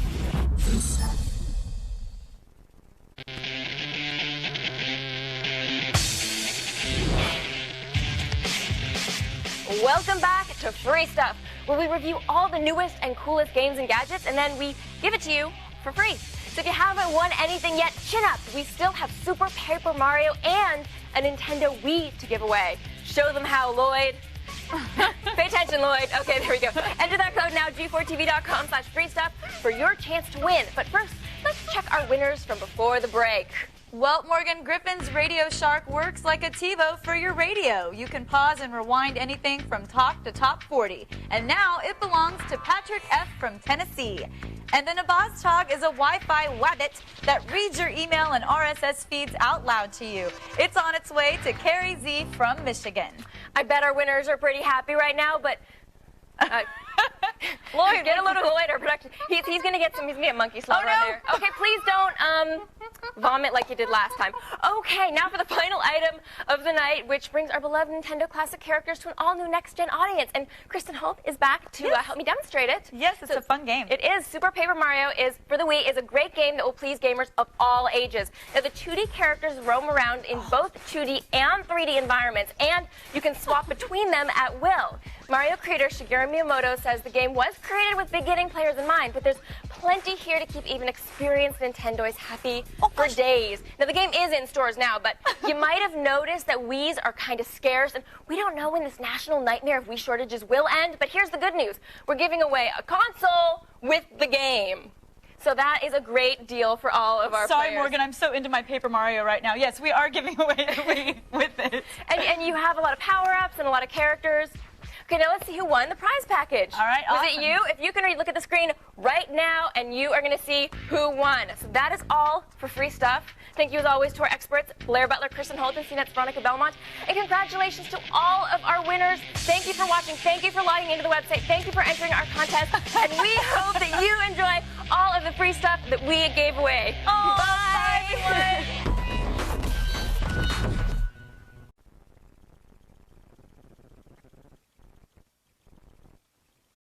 Today on Attack of the Show, we're giving you your first look at a Wi-Fi boombox. The new age of the Ghetto Blaster is here in AOTS Hardware. Plus, we have a rapping cat. You are not going to believe how this pussy can throw down the beats. Check it out when we pick a new YouTube star of the moment. And if you love Super Troopers like me, you are in for a treat. Broken Lizard's Jay Chandrasekhar is here guest hosting today. You are freaking out, man.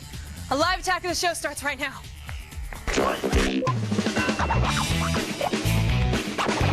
Attack. What's going on here? Attack. Think upon this. Attack of the Show. Attack.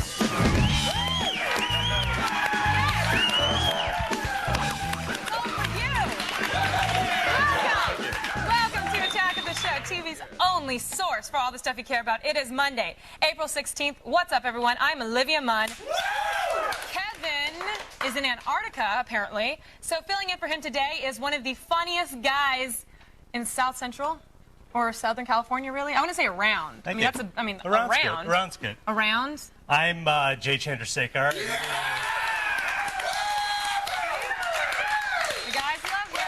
Thank you. We're coming to you live from the G4 studios in Los Angeles. Now, I have to say, a lot of guys are... Do you have more guy fans than girl fans? Tragically, yes. I know. All young guys love you. They do. And it's crazy because you have the hardest last name, but every guy knows how to pronounce it correctly. They actually correct me on it. It's Chandrasekhar. Now, I don't know if you guys know this. I'm sure you do. Jay is a member of the Broken Lizard comedy team. He's directed their movies, Super Troopers, Club Dread, Beer Fest, and we are thrilled that you're joining us today to co-host. I'm very excited about this. Thanks. Yes, everyone's Happy to be here. Kevin's bummed he can't be here because he loves you to death, too. Now, he's in Antarctica, right? Apparently, or somewhere. Oh, look, there's you guys just... Remember we did our beer chugging competition? We did. And that's when you and I became best friends, because I won. We beat Kevin and intern number one. And yeah, that was actually Ed over there. Oh, Ed, he did not bring it home. I, in fact, did bring it home. You did. That's right. Now, each day this week, we're going to have a cast member from Super Troopers stopping in to guest host.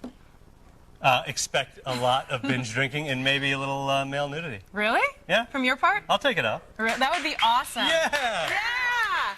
The guys go silent. No, actually, they were all cheering, which is odd. Mail That movie. was Ed. Yeah. I have to say, it is definitely going to be an interesting week, and make sure you guys pick up Super Troopers on DVD right now. My brother actually bought it for me. It came in the Office Space Super Troopers double DVD Oh set. yeah, I like The Remember Office Space. That's a good flick. that? It's a good. Yeah, my brother and I, we bonded over your movie, so it has a very special place in my heart. You had a little smoke and a little watch. No, I don't do that. No. But we had a little laugh. And a giggle. Okay, good. And it was good times. That's good. It's family fun. But right now, let's get right into the action. It's time to go to the home of sloppy firsts, seconds, and thirds. We're going to go around the net.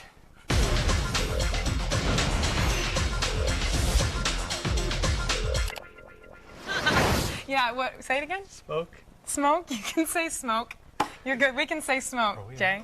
Yeah, we're on. Okay, good. We're on. It is mid-April, and you're cute. And severe storms are occurring all over the country right now. New York is getting some of the heaviest rainfall in history. Boston is flooding, and a dam is ready to blow in West Virginia. Yes, Mother Nature has been a real bitch lately. So today we're having a special natural disaster edition of Around the Net. First up, we have a video of a manhole explosion. Imagine you're driving down the highway in the middle of the night, listening to some ZZ Top on the radio, snapping into a Slim Jim, and then suddenly this happens.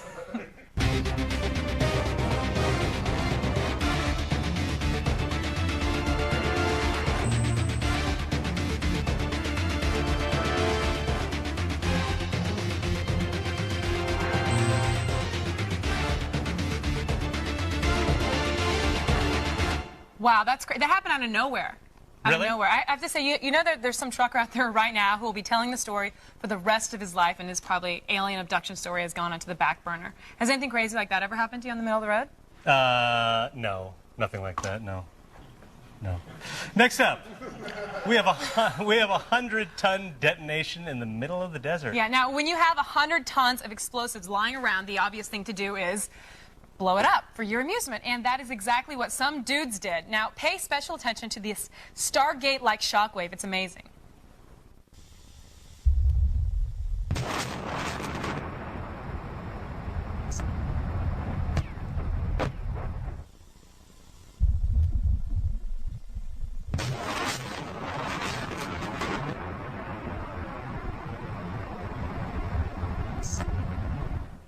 Wow. And that, my friends, is how the West was won. But I just say that shockwave looked totally fake, but they're telling me in my ear it's actually real. Really? Have you ever blown up anything big like that before, like on any of your movies or anything like that? We used to blow up fish when we were little. What? We put a little firecracker in their mouth and blow them up. That's so awesome. I love that kind of stuff. That's You guys not know bad. that's awesome. I mean, I apologize. I've said some stuff about animals before, and I love them all. And, you know, but fish, those are fun to blow up. What happens when you blow them up? Like, guts go everywhere? Yeah. Do you put them back in the water so the water blows up with it? You know, we always tried that.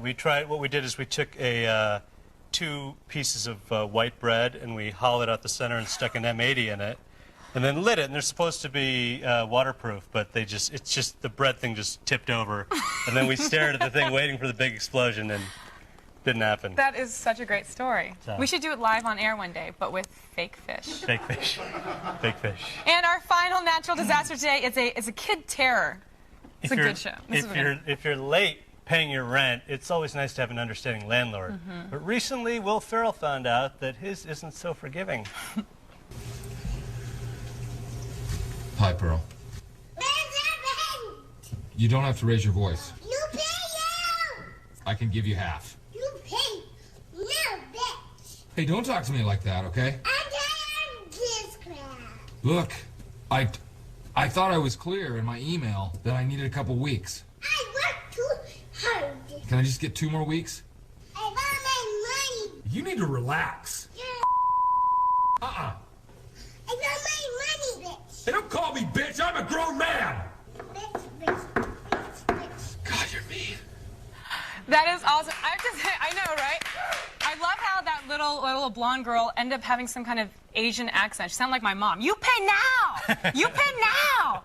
This sketch is hilarious. It comes from the site funnyordy.com, and the little girl, Pearl, that's her name in the video, is actually director Adam McKay's daughter. Now, Will Ferrell and Adam McKay have a long history of working together, dating back to SNL, and it's really great to see them putting some sketches out there on the internet. Now, Jay, I'm a huge fan of all of your movies. That and was funnyordie.com. Funny, not funny, Ordy. But all through the read-through, I was reading it as Ordy. No one stopped. Okay, I'm sorry. No one was stopping me. Okay, well. Thanks for, you know what? I need you here today, and Okay, I appreciate good, that. good. Kevin would just let me go, just throw me under the Okay. bus, but you helped me out, and I Yeah. appreciate that. Yeah. But okay, so it's funnyordie.com. But you guys have some of your clips on. You put some stuff together. You did in New York. Well, we used to do shows in New York City, Mhm. and we made a lot of short videos. This was sort of back in the old days. So we got them all out of the vault, and we've digitized them, and we're going to put them up on our website. Yep, that's brokenlizard.com, so make sure to check that out, right? Yeah. Brokenlizard.com. Brokenlizard.com. All right, now that's enough to natural disasters for today. Go to g4tv.com/aroundthenet and sign up for our podcast to get more daily videos. Right now, time for the only news you need to know, and here's Layla Cayley and the feed headlines. Thanks, guys. Here's what's coming up in the feed. First, we've got an update on the faulty Guitar Hero controllers, along with news on another sequel. Plus, we'll tell you who's playing Bruce Banner in the latest Hulk movie. And even though you might get a big tax refund this year, the government wants you to claim something new on your tax return next year. It's all coming your way in the feed, but first, back to you guys.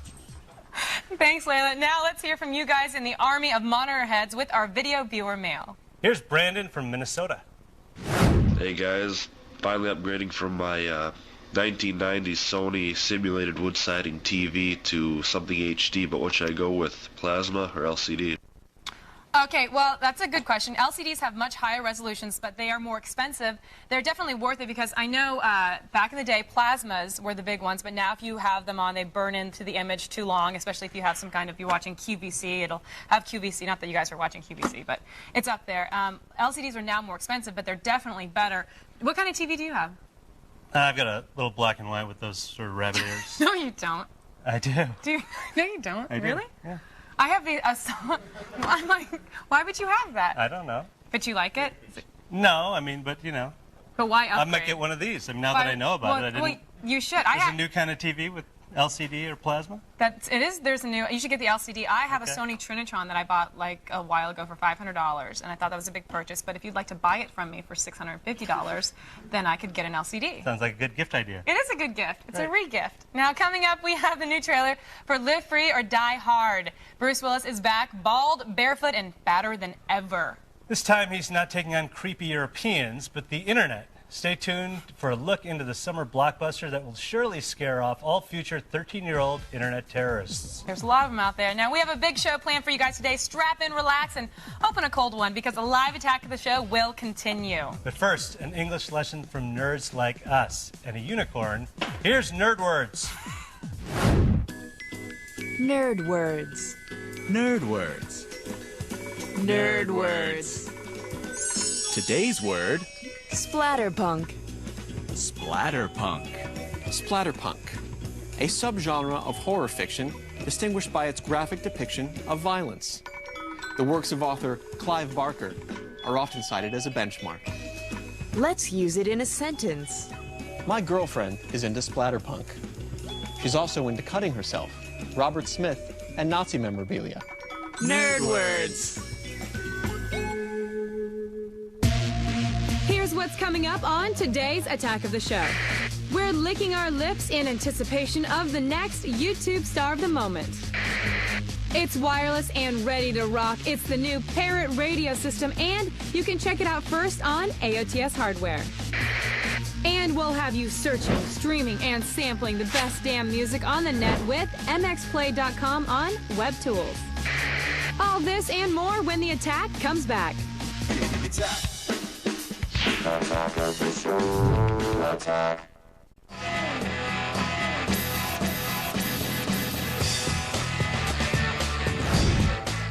Hey, everybody. Welcome back to a live Attack of the Show. We're TV's only source for all the stuff you care about. I'm Jay. That's our slogan, just so you know. I heard that. I Yeah. get that. Did it not sound slogan-y enough? No, it did. For all the stuff you care about. Just like that. Okay, cool. I'm Jay Chandrasekhar from Broken Lizard. I'm stepping in to guest host today. And right now we're about to look at fame in a whole new way. That's right. Now, the birth of instant video uploads has given any local yokel, as we like to call it, right? Yeah. Who thinks he has a funny bone, a chance at stardom. So today we are picking through internet fame seekers to crown the best. It is time to pick a new YouTube star of the moment.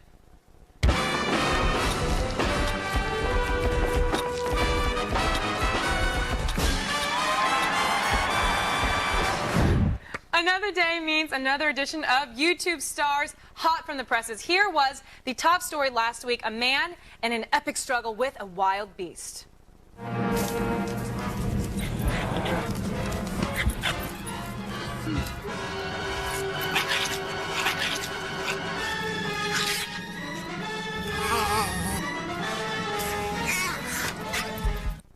Sounds like you would have put a firecracker in that one, huh? I would have. Just a little one right Just in the... Just a little one inside a piece of bread. That would be nice. See what happens. Arf, arf. Explode. Okay. Sure, that was epic and all. But we have a pretty short memory. So let's, it's time that we looked on for the next budding internet star. Let's meet this week's contenders. Let's meet them, Jay. That'd be great. First up, we have a video game-inspired battle royale, courtesy of Mark Leering. This internet battle has over 11,000 views. Some people may say Final Fantasy's lame, but those people obviously never had to defend their HP in real life.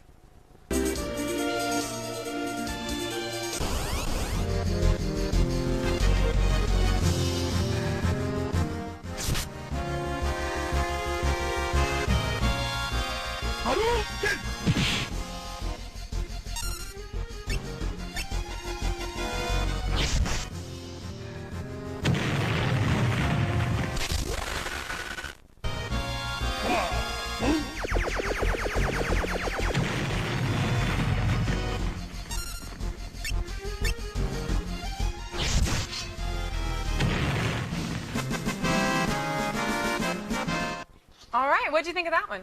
I was confused by it. What were you confused with? Well, I don't think I've ever played Final Fantasy. Is that the kind of thing that happens in that game? Yeah, but now it's real life. Maybe you should play it. You should come back and play with Kevin. And then we can do this little piece again and I'll get it? Then you'll laugh and think, that's hilarious. Oh my God, did you like it? It was okay. Okay, well, what are you going to do? What are you going to do? Next up, we have a would-be world record holder in Matins. The following world-changing event has over 28,000 witnesses. That's right. Now, in this world record, we witness a man with the fastest wrist in the world strumming something along the lines of 28 notes per second. Don't believe me? Take a look. Cheers.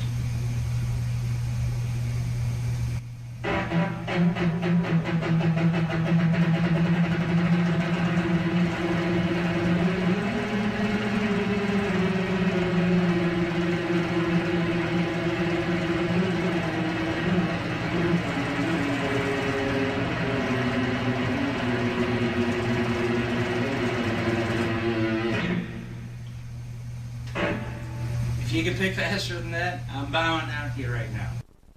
If you can play that fast, why are you playing guitar? Shouldn't you be doing some other stuff that the ladies like? Ah, yeah, right. All right. There you go. Little, I don't even know how they do it, but it's something along that line. You like it that fast? I don't know if I'd like it that fast. I might be irritating a little bit. Okay. But we're going to move on. And finally, we have to check in with the baddest cat ever, thanks to Honest Directors. The following collaboration with the hottest new rap star has been seen over 317,000 times. Does this kitty have what it takes to take on both the rap scene and the YouTube star of the moment? Let's see.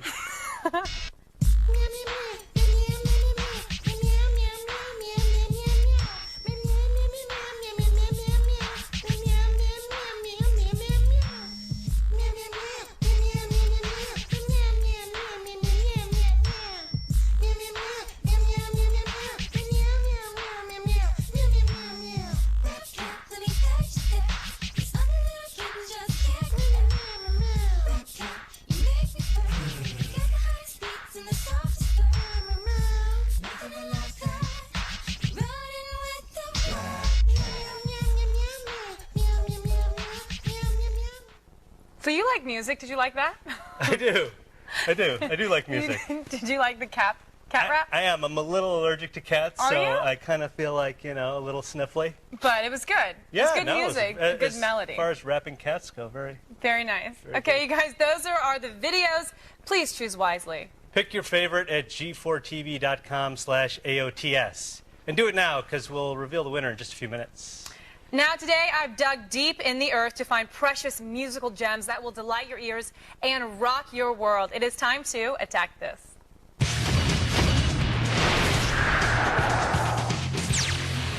First, check out the Cowboy Junkies' new album, At the End of Paths Taken. The Canadian group is best known for their soulful cover of the Velvet Underground's classic Sweet Jane back in the 80s, but the band is still rocking together after 20 years. Their official website has plenty of exclusive content for their fans, but it is a little light on their music. If you want to hear how they sound, head to their MySpace page. I'm laughing a little bit because Jay keeps moving back and making a lot of noise. No, I'm good. Oh, you I just need to stay there. We're not on? No, I'm on. Next up, pick up the new album from the Noisettes. What's the Time, Mr. Wolf? This is the debut album for the indie trio from London.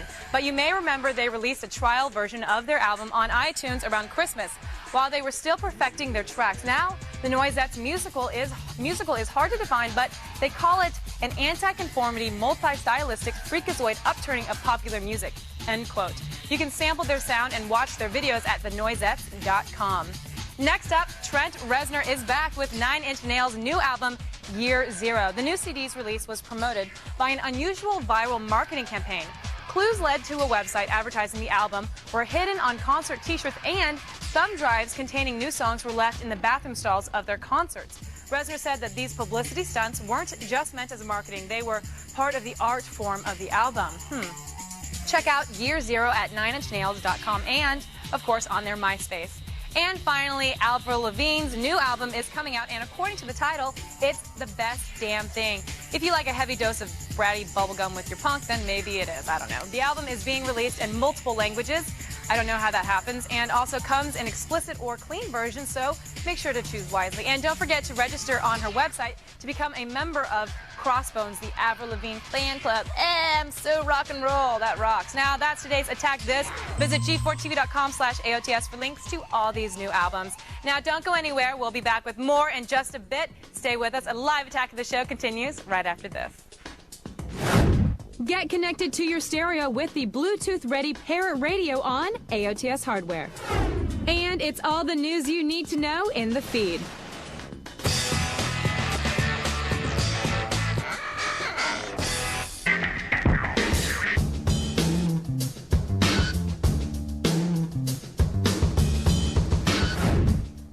Welcome back to Attack of the Show. We're live on April 16th, and I'm Jay Chandrasekhar. Filling in today, thank you. Filling in today, let's go over to Olivia, who's about to tussle with the latest tech. Thanks, Jay. I'm about to tussle with tech right now. You want it, you love it, and you'll probably spend a couple years paying it off when you put it on your credit card. For all the latest tech and gadgets, it is AOTS Hardware.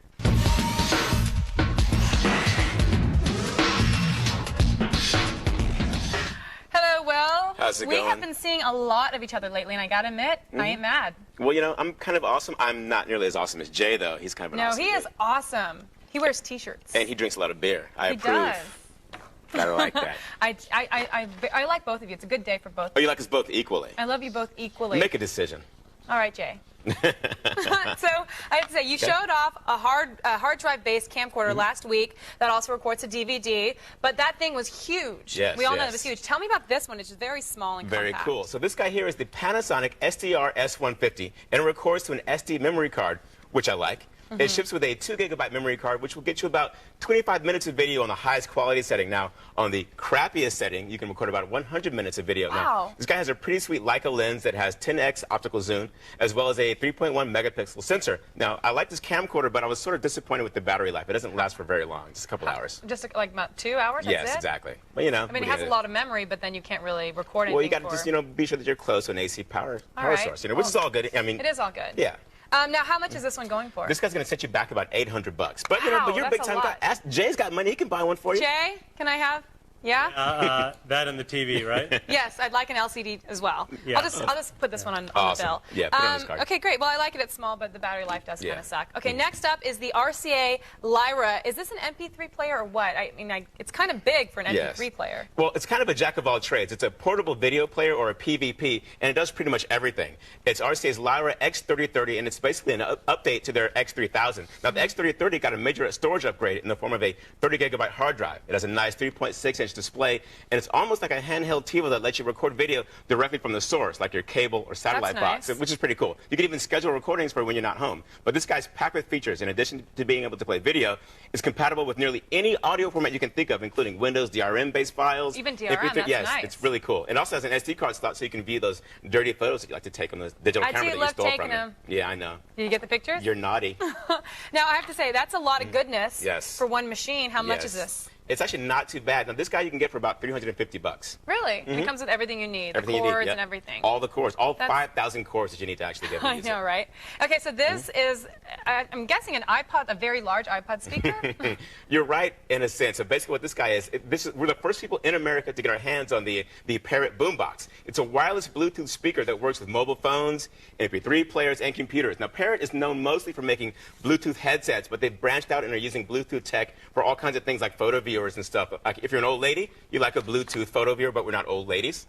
Do old ladies know how to use Bluetooth? Probably not, but this guy's actually very cool. It uses Bluetooth to get the music from your device to the speaker itself. It's a 60-watt speaker. There's a range of 33 feet, so if your music source has Bluetooth in it, and you're good to go. Now, if your Bluetooth source doesn't have a Bluetooth device, if it's not Bluetooth enabled, you can actually get like a dongle to make it work with the device. And just say dongle. Say dongle. Yeah, there you go. Dongle. So either way, it works. It works. Yeah, it's pretty cool. It sounds really great. I love wireless. And it's wireless. Yeah, I know you like wireless. I hate wires. I know you hate wires. Now I have to say, how much is it? You can get this right now for about $200. Pretty cool. I'm That's stoked really on it. good. Will it work on your Zune? It won't work on your Zune, but with the Bluetooth dongle, it will work with your Zune. Well, it's a good thing because I don't have a Zune. Word. Now, thanks so much, Will. And for even more of the latest news on computers, games, and tech, subscribe to the AOTS Hardware Podcast, available right now at g4tv.com/podcast. But right now, let's go back over to my friend Jay. Jay! Thanks, Olivia. I know you're probably stressing about getting your taxes done, but put your feet up and relax. Procrastinate for the rest of the hour. There's more ahead on TV's only source for all the stuff you care about. From front page to your favorite couch, we are bringing you the news. It's the feed. And it's the new way to search and listen to music on the net when we show you how to use mxplay.com on WebTools.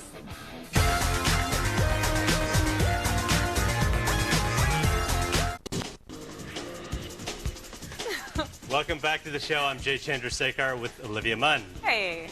We're live, and I've got a quick message for all our Broken Lizard fans in college. Unpop the collar. Seriously. Coming up later, we'll have the new trailer for Live Free or Die Hard. John McClane is back. He's taking on terrorists, delivering one-liners, and, of course, making things explode. This time, Justin Long and Kevin Smith are along for the ride, and society is on the verge of collapse. You won't want to miss it. But right now, it's time for the only news you need to know in the feed.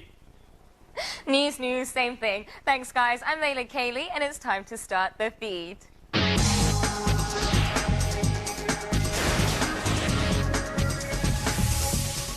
Guitar Hero 2 came to the Xbox 360 with a couple of glitches, and we've got the latest news.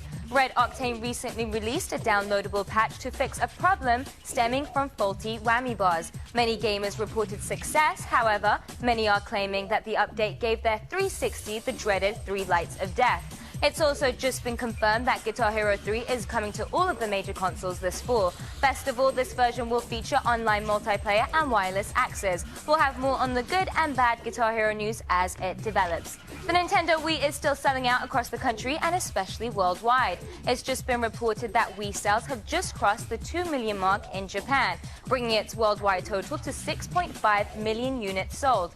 It's taken 19 weeks to achieve this number, though the PlayStation 2 managed to do it 4 weeks faster.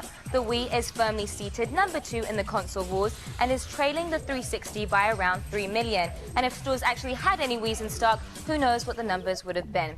Some comic book fans weren't thrilled with Ang Lee's Hulk, and the franchise is getting a makeover. Edward Norton has signed on to play Bruce Banner in The Incredible Hulk. In this new take, the green superhero is on the run and desperately trying to find a cure for his condition before he gets caught. Unleashed and Transported 2 director Louis Leterrier has signed on, as well as Zach Penn, writer of 2 films, X-Men films. The revamped Hulk is scheduled to be released in June of next year. Xbox Live is working on bringing some new content to the video marketplace, and it could be created by you. Microsoft and the New York Television Festival are teaming up for a contest that could give you your own TV show exclusive to Xbox Live. They are soliciting 5 to 15-minute pilots that would introduce a brand new television series, and it can be in any genre, live action or animated. The winner will receive $100,000 to produce 6 episodes that will be shown on Xbox Live, as well as an exclusive screening at the New York Television Festival this fall. Get to work, the submissions are due on June 29th. The government has a big tax gap to close, and they've set their sights on internet auctions. The U.S. Treasury wants Congress to make it mandatory for auction sites to turn over the identities and social security numbers of its sellers in a hope to tax their earnings. The IRS estimates that hundreds of billions of dollars go unreported each year, and this law would make a significant dent. However, many websites are fighting this, claiming they don't have the resources to collect and process all that data. There are also concerns over piracy and sharing. Seller information could cause a rise in identity theft. That's unfortunate. With over 700,000 eBay sellers using the site as their primary source of income, don't expect the issue to go away anytime soon. And finally, while it might seem that guys dominate the internet, women actually outnumber them. Several surveys are reporting that women now represent just over half of the people online. The number of females using the internet has risen 12% in the last 7 years, while males increased just 3%. It's speculated that the rise of social networking could be playing a major role, though it's not clear if they've counted men who pretend to be women. Not that there's anything wrong with that. Not in my world, anyway. Well, that's it for today before I embarrass myself. But don't worry, the feed doesn't stop here. Keep your iPod fed with all the news you need to know by downloading our Daily Feed podcast. Get it now at g4tv.com/podcast. I'm Layla Cayley, and you've just been fed. Let's go back to Olivia and Jay.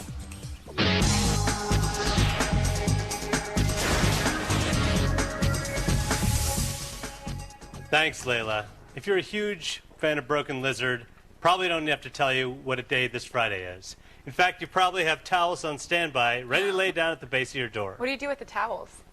You just shove them under the door and you say, Mom, I'm busy. I get it. All right, so for you noobs out there, that's me too. It is 4:20, and G4 has your whole night laid out. First up, we'll investigate this unofficial holiday in a brand new Attack of the Show from Amsterdam. After that, X-Play will have a special hour-long psychedelic episode. And it all wraps up with a screening of everyone's favorite bowling movie, The Big Lebowski. It all kicks off this Friday night at 7 p.m. right here on G4. For more info, go to g4tv.com/420.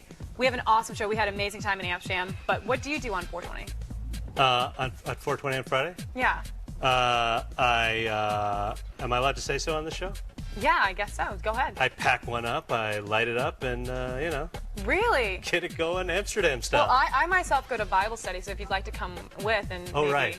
And maybe do that, I do that a little would be Bible great. study, too. I'd love to come with you. Okay, great. And maybe we'll just do that at Bible study. That'd be great. Get everybody together. That'd be great. All right, I'll see you there then. Okay. This Friday. And you guys, we have lots more ahead on TV's only source for all the stuff you care about. We'll help satisfy all your musical needs with mxplay.com on WebTools. And Jon Stewart helps us break down the Anna Nicole scandal on Punchline.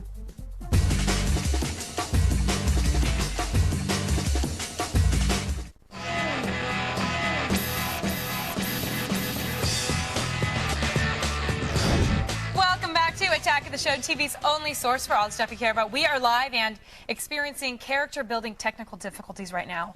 But it is actually the time to steal some administrative rights and jump right into the internet's unprotected. It's time to pick up a few more helpful web tools. Yes.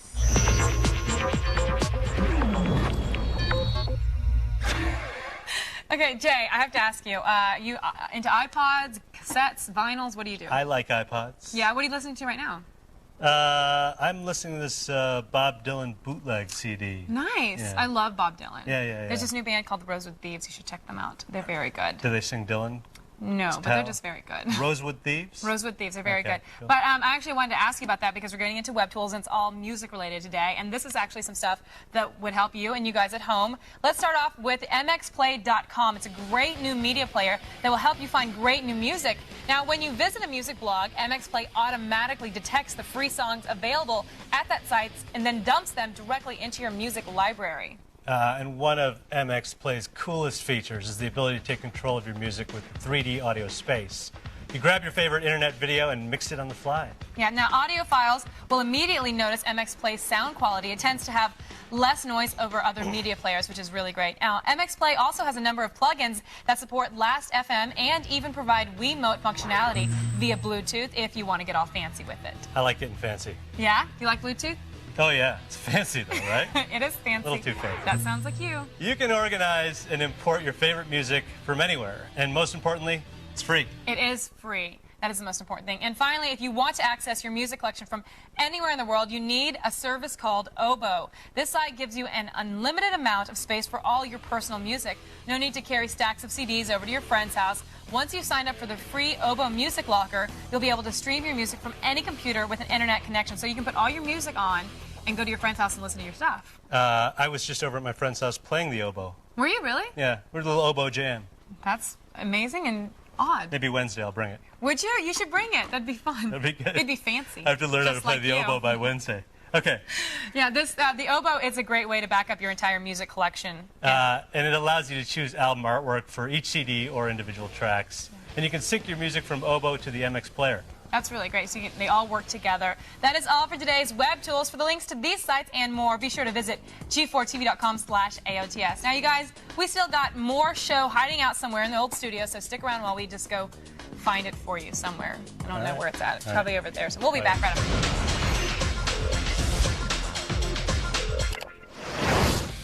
This bull shark shows off his skills. What happens next?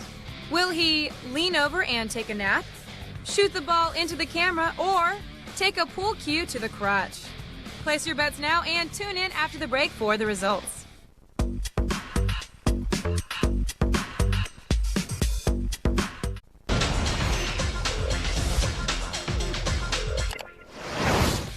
This bull shark shows off his skills. What happens next? Will he lean over and take a nap, shoot the ball into the camera, or take a pool cue to the crotch? If you concentrate hard enough, you will get the ball in.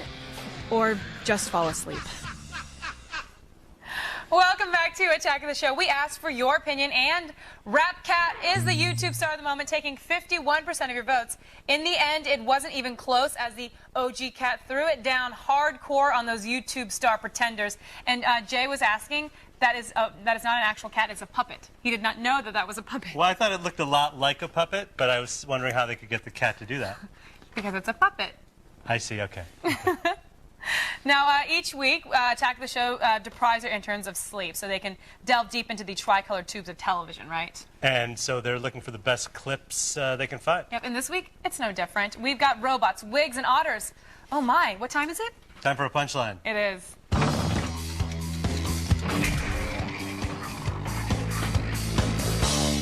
First up with a clip from The Daily Show with Jon Stewart. Anna Nicole Smith's baby daddy was finally revealed this week, and at long last, this media fiasco can finally be put behind us. You glad? Did you actually say that you were one of the fathers? Because everybody was at one point. Yeah, I did. Yeah? I wasn't. Oh, well, too bad.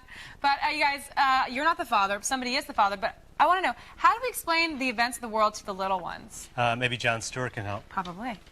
Sometimes when a woman whose weight fluctuates drastically and has a chemical addiction to a tremendous amount of substances, loves an assortment of men, there can be some confusion over which one of them is the father of her child. Normally, that's something you would see cleared up during Maury Povich's sweeps week.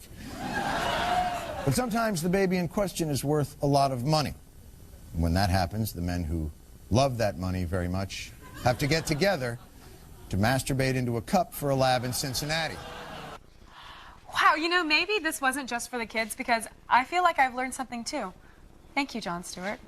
The future is now, or at least that's what Craig Ferguson of The Late Late Show believes. That's right. He just jumped right into it. And as he states in this clip, cars that can drive themselves will revolutionize the world. Driverless car? Isn't that fantastic? Take me home, I'm hideously drunk. But I'd have got peer pressure on. I would have got the robot to start drinking with me and done the peer pressure. Come on, what are you, a baby robot?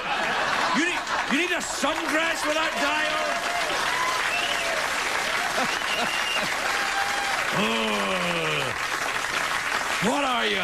What are you? You a robot or are you a clock radio? I have to say, I can't wait until I have a car that drives itself, or at least have somebody drive me. I'll drive you.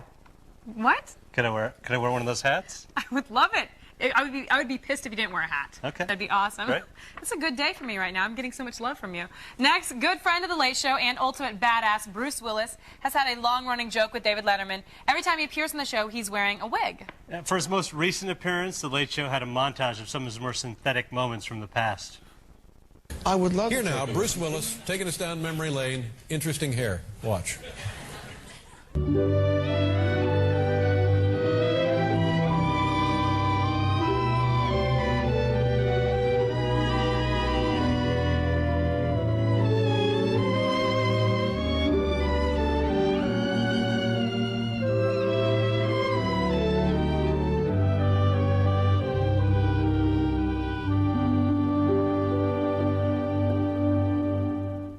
You like that, right, Jay? Oh, that's hilarious. Now, for such an old guy, Bruce really has it going on, don't you think? I do. I Yes. think he's just a funny cat. He's a funny guy. And finally, wrapping things up with a clip from Late Night with Conan O'Brien. The YouTube video, Otters Holding Hands, has swept the world with its cuteness, and naturally there have been a lot of imitation videos. Everybody who's seen this, one of the reasons it's such a huge hit is that people think it's so adorable. Take a look. This is Otters Holding Hands. Everyone's talking about it. They're holding hands. Oh, look at that. Absolutely adorable. And then we found this one. It's called Saigon Otters 1968.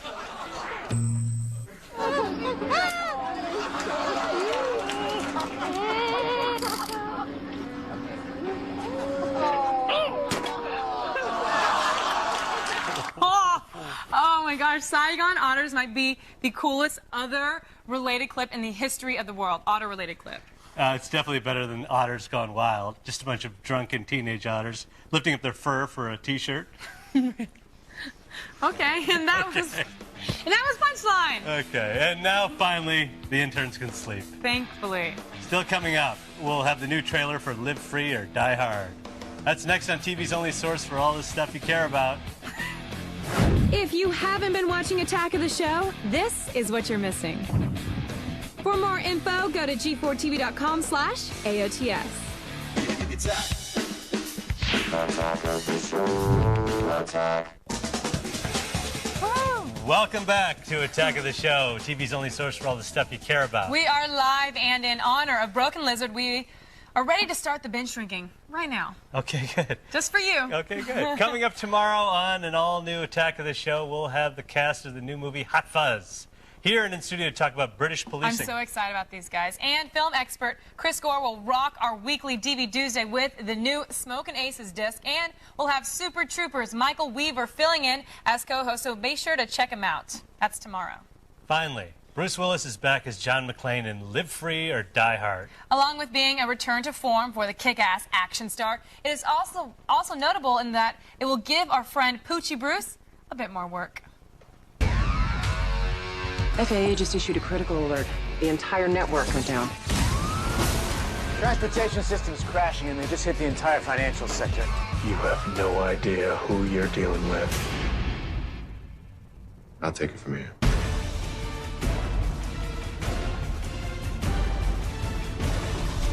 What are you gonna do?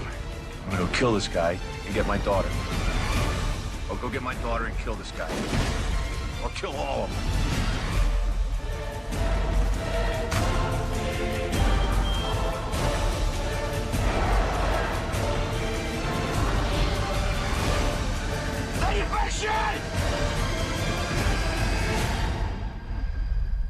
Did you want to say something? Yippee-ki-yay, brother. Why'd you bring a cop into my command center? Command center. It's a basement. Who is this man? Do you love the Die Hard as much as I do? I do. You do? I do. Do you have a favorite one? I love the first one where that long, or where Bruce Willis says, "Yippee-ki-yay, motherfudger." The very good save. I thought you were going to go there for a You second. did? Like, we're live. Now, everyone's doing these sequels, like, what was it? Rocky, which did not end well. I saw Rocky 6. What did you think about it? It was cool. What? Well, I watched. once the music started, you're like, Yeah. Well, hopefully this one will be good. I have a good feeling about this one. Now, if you want to tell them where they go to let. Now, for all the things you saw today and more, go to g4tv.com/AOTS. And remember, tomorrow from Super Troopers and Club Dread, Mike Weaver will be here to guest host. Now, X-Play is up next.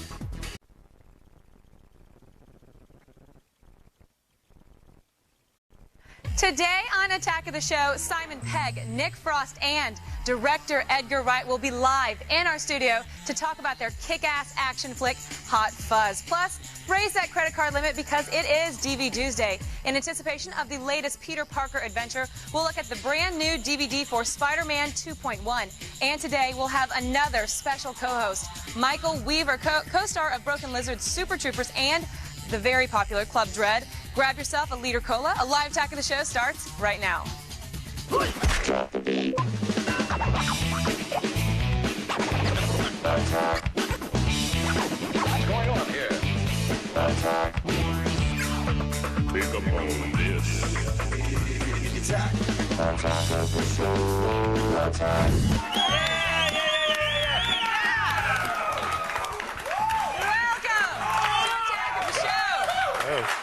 TV's only source for all the stuff you care about. It is Tuesday, April 17th. I'm Olivia Munn. Kevin, thank you. Dirty. Kevin clapping. unfortunately has the clap. So today we have a very special STD-free guest joining us today, right? I didn't know you were going to say that. No? That's weird. Is it not I'm true? Michael Weaver. It's great to be here. Thank you. Nice to be here. We're coming to you live from the G4 studios in Los Angeles. Now, this is our continuation of the Broken Lizard Week here at AOTS. We all know Michael from Super Troopers as Officer Smy. Bear Fudger. Yes, and he's also in Broken Lizard's Club Dread, where you dressed up as a banana or a watermelon having sex with you dressed up as fruit having sex with fruit. Yes. Right, something like that. Yes, but it was not a gay thing. It wasn't. No, it wasn't. I was a banana. I was definitely male. The You're watermelon definitely the banana. Yeah, the watermelon was female. Yeah. Now, you actually you were a very good friend of Jay Chandrasekhar, and he was here yesterday. Yes, the East Indian Bela Lugosi.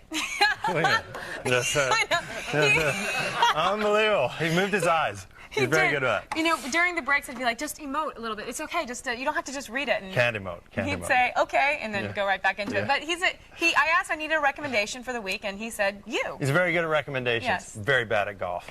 I beat him constantly. Oh, yeah, he's terrible. I trash talk him. So and I gave him a good trash talking before he did the show yesterday, and I think that's what made him That screw probably up. threw him off. Because your only goal today is just to be better than Jay. That's all I wanted to do. I've already done it.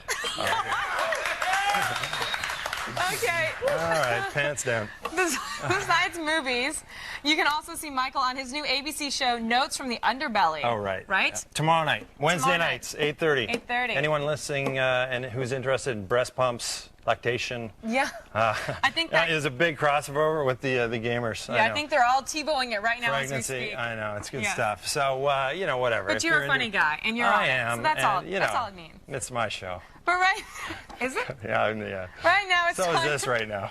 It is. Yeah. I give it to you. Right now it's time to get down and dirty with the business of the web. We're going around the net.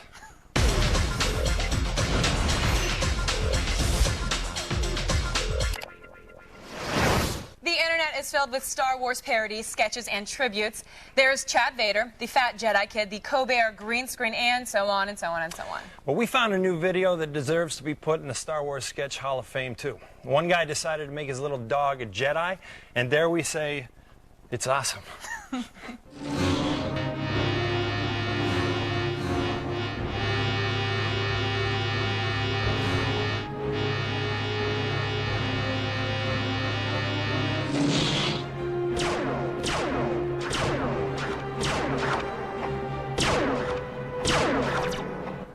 Wow.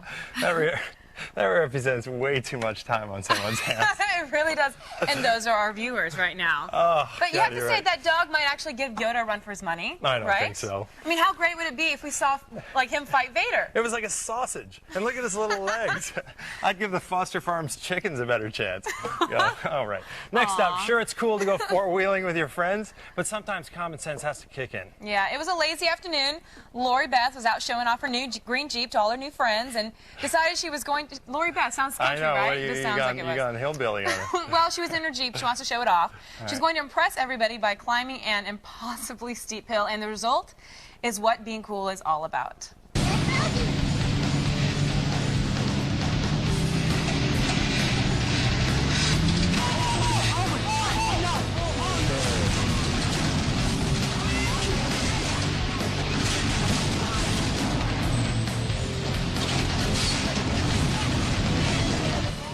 Women drivers. Yeah.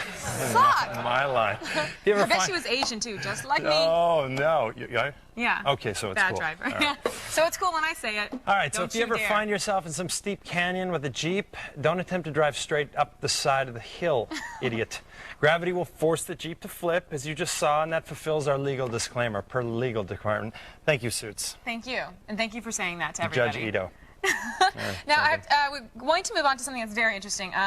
Probably not. It might No, be. I'm kidding. Oh. Well, I used to live in Oklahoma part of my life. All right. And, what? well, I'd like to tell you. Are you interested? No, yes, totally. Okay. I'm sorry it was a bit. I used to live in Oklahoma. That was it. Okay. That's all I was going to say. Was it Really? interesting? Oh. No, I have It more. was. I have It more.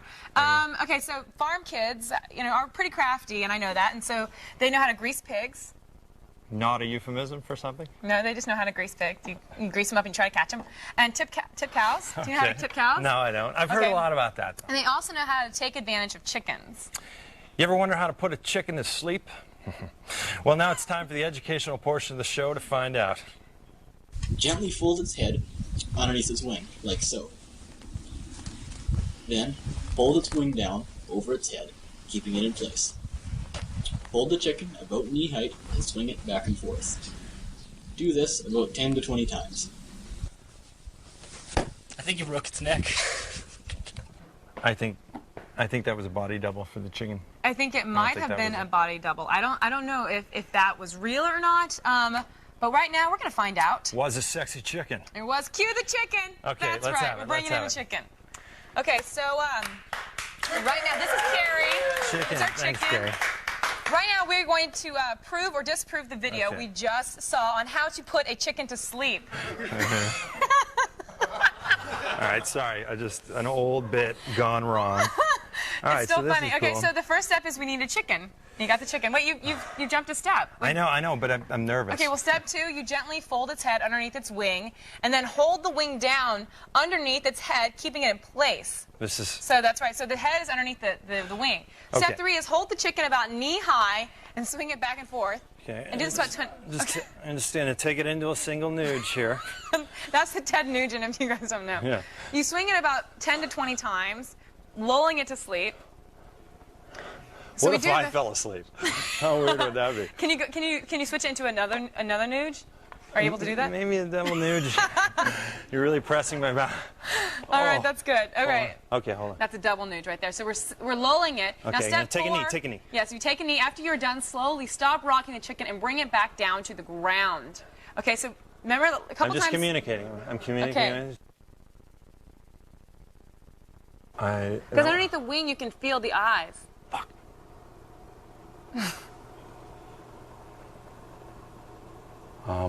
Do it. It's definitely asleep. It's that chicken is asleep. And now I'm gonna perform a magic trick and clap and wake it up. Oh! Michael, it wasn't asleep. It sucked. Which It wasn't asleep. I would try myself, but I am deathly scared to hold It is female, and I did say before that to put it to sleep, I would have to have naked, naughty games with it. So maybe you can go off and do that inside and come back. Let us know Really how cool. that goes. Excellent. Well, enough chicken madness mania for now. Go to g4tv.com/aroundthenet. Thank you for coming on and doing that. Thank you. And also sign up for our podcast to get more daily videos and possibly more chicken incidents too. I'm not quite sure. But right now it's time for the only news you need to know. Here's Layla Cayley and the feed headline. Thanks, guys. Here's what's coming up in the feed. First, the identity of the Virginia Tech shooter has been revealed, though the internet named the wrong man. Plus, after many complaints, Google and YouTube are finally trying to prevent the uploading of copyrighted content. And you'll see why the Force wasn't with George Lucas on the racetrack yesterday. It's all coming your way in the feed, but first, back to you guys. You were so close to putting her to sleep. I really so was. Close. I felt it. It was off in La La Land. And you then just went too early. Yeah. And that's what happened. Oof. That does happen a lot Common with me. problem. Went too early. All right, thanks so much, Leo. Now, let's hear from you guys in the Army of Monitor Heads with our video viewer mail. Here's Paxton from New Hampshire. So my friend was asking me the other day, how many people do you have to bang to become a slut? And I was saying, well, if you're a girl, 1. If you're a dude, I really don't know. I asked some other girls, and they were just like, all dudes are sluts. I mean, what do you think about that? I think You're a everything guy. in life is an act of love or a cry for help. Really? Yeah. And that is a cry for help. It was a cry for help. But men can't be sluts. Everyone knows that. How can men can be sluts when you Nonsense. sleep with 2 men? How many men have you slept with? Like 38. All right, well, she's definitely not a slut. That's cool. Wait, 39. My bad. Wait. 4. I'm actually not quite She sure. actually doesn't have legs. They're just sort of STD slime down here. Where do you think Kevin got the clap from? Oh, no. Well, Everyone first of all, a woman sleeping with one guy is not a slut. First of all. Wait a minute, let me get that. Because I was never good at math. Woman, one guy. You don't think so? No, I don't think so. Well, it depends where he's been. I guess that's true. Maybe it's John Wad you're sleeping with. You're probably... Well, we have a big show planned. Sluts, sleeping chickens. I'm both. Michael Weaver. All right. We got it all today. Stay with us. A live attack of the show is just getting started. Here's what's coming up on today's Attack of the Show. The zombie fighters from Shaun of the Dead are now the Boys in Blue from Britain. We'll have the cast and crew of Hot Fuzz in studio. Plus, Chris Gore anoints another DVD with the week's hottest releases. And we'll figure out whether she digs the girth or the width of your waist on another In Your Pants. All this and more when the attack comes back.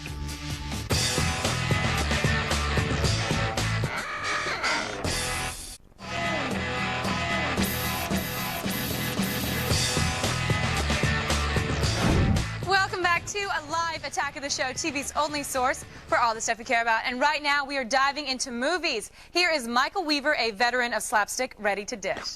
Thanks, Olivia. Today's Tuesday, and that means a whole new crop of DVDs hit stores today. Our film expert, Chris Gore, is here to sort through them and see if any of them are worth your while. It's time for DV Tuesday.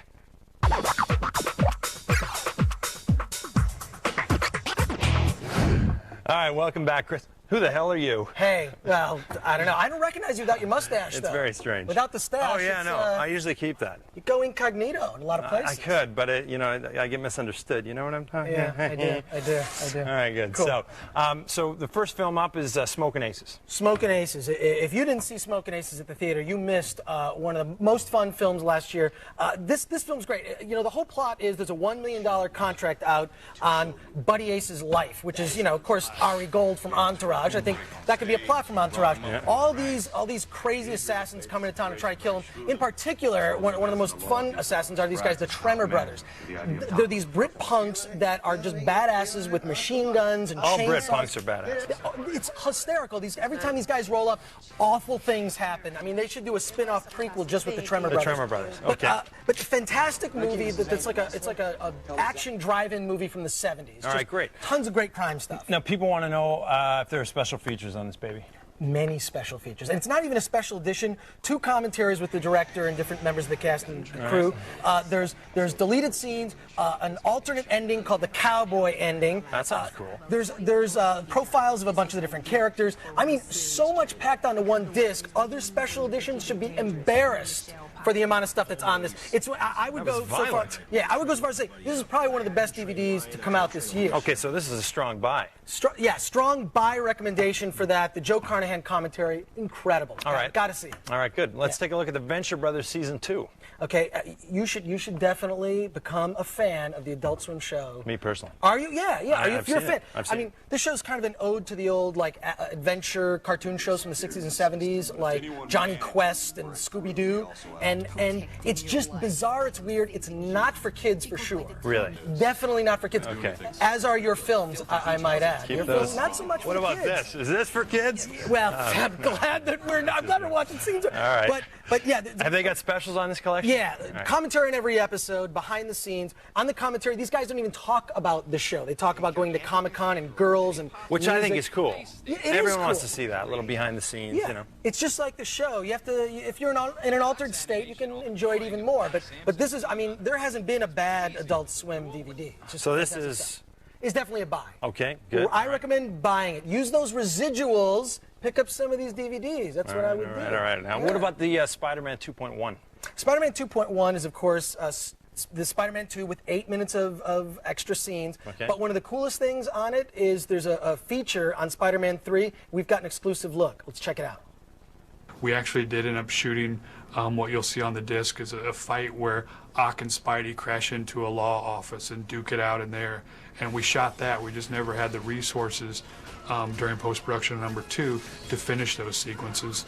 That was actually shot by Dan Bradley, the stunt coordinator, with Spidey and Doc Ock. And we ended up not including that just for budgetary reasons. You know, because even as big as this movie was, you know, you can't afford everything. Well, clearly now you can. All right, so the specials are good on the disc. Specials are great. There's good special features on it, but to me, not so much enough. I mean, there's a commentary on it, but it's with Laura Ziskin, the producer, and the screenwriter, Alvin Sargent. And, you know, they're just, well, they're a little low energy for me. Low energy. I would have rather heard from Sam and, you know, or Bruce Campbell or someone else to really talk about the Spider-Man films. Okay, so you're giving this I'm giving it, I'll tell you this, I'm giving it a strong recommendation to rent because it's definitely worth seeing. The new scenes that they added are amazing. Okay. And the look at Spider-Man 3 is pretty cool. So, you know, it's worth seeing. All right. Am I going to put it on the shelf? No. All right, good enough. Well, you know, people need to see it. That's nice. Good work, Chris. Thank you. Thank you. Thank you. Appreciate it. All right, visit filmthreat.com for more movie info. Let's go over to Olivia, who's ready to attack. I am very much so. Thank you so much, Weaver. Now, along with movies, we also know you love your games. So right now, I'm giving you a rundown of some new games that you can download. It is time to attack this.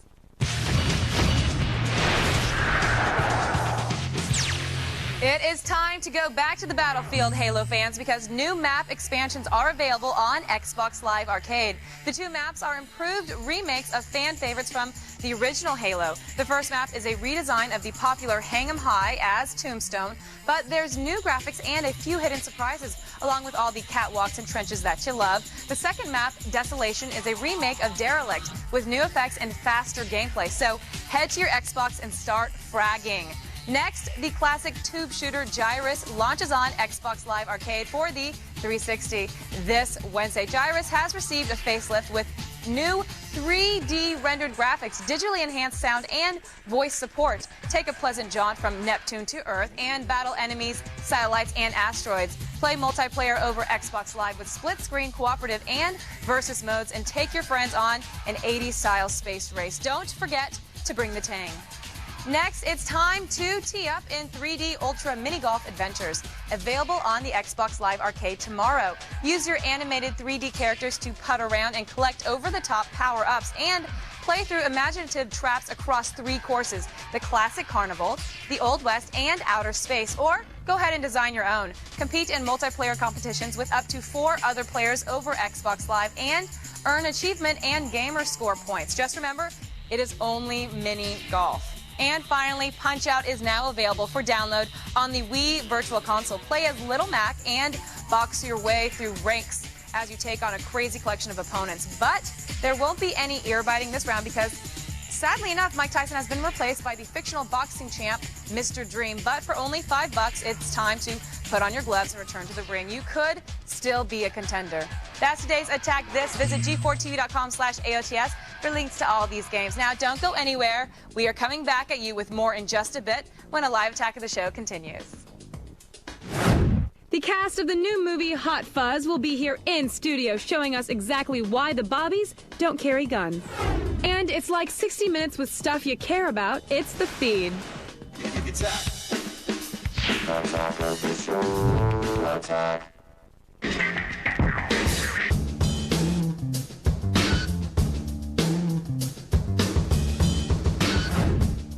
Welcome back to Attack of the Show, TV's only source for all the stuff you care about. All right, we're live and currently going through an awkward phase. I felt something liquid in my pants. But before we get too into it, let's go over to Olivia. Thanks. Now, back in 2004, Shaun of the Dead managed to poke fun at zombie movies while still showing them a lot of love. Now, the team behind it is taking on the beloved cop action flick in Hot Fuzz. Pond, Simon Pegg, Nick Frost, Edgar Wright. Yeah, see? You are loved, my friends. That is awesome. I have to say, I read an article where they were... You've been on telly before. They cut away from me. Oh, go ahead and do it again. Let's see. That's where the money is, Yeah, right right there. there. I have to say, I'm going to get right into it. I read in an article that they were talking about if, you know, with movie guys, that you guys are going to become these huge stars. In my opinion, you already are huge stars, especially, you agree, especially with Spaced and Shaun of the Dead. And so now they're saying this is going to be your big movie, but I think that if you were to retire, Geek World, you are huge already. Yeah. There's a massively loud geek over there. That's fantastic. That's Ed, the geek, the Ed. nerd, the intern. You're- He's everything. You're one of the loudest and best. We're still coming second bill to a chicken, though. Yeah. Hey, that chicken really swore, didn't it? That chicken, the chicken Michael Weaver did swear. It was the chicken, not my Chickens my are host. very profane animals. They time are. toward the end of the item, I can try and put Edgar to sleep for you. Yeah. Oh, that would be nice. Yeah. Maybe you guys can stay and try to put the chicken to sleep a little bit Nick later and with Nuge. us. Step on his All head, right. that'll do it. Now, I have to ask you, after Shaun of the Dead, which was an amazing movie, what made you guys decide to go off and do this cop movie? Because there had been no British cop films, because British cops aren't very cool, and we decided it was time to make them cool and make the British Bobby a bit more badass. So what do you think that you guys added to a British cop that makes him so much, okay, besides that, which makes him cooler? A level of badassery, a sprinkling of badassery. Badassery. Yeah. I like that. I like that terminology. You can have that. It's like Thank a you. positive form of IBS. I have a friend who has IBS. It's not pretty. I'm so It is sorry, I not didn't pretty. mean to make light It's of hard. it. She can't have spicy foods. Should hypnotize her. I have to ask you guys, besides eating spicy foods and having IBS, do you guys do any kind of crazy research for this movie? Yeah, we were out with the police, you know, doing like ride-alongs and stuff, and just learning about the basic procedural details of becoming a policeman.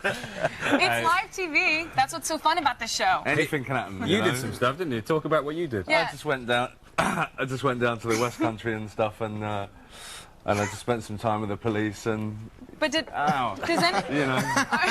are there any crazy crimes that happen in the UK that don't, like, over here you do a ride-along with a cop, I mean, crazy stuff happens, but...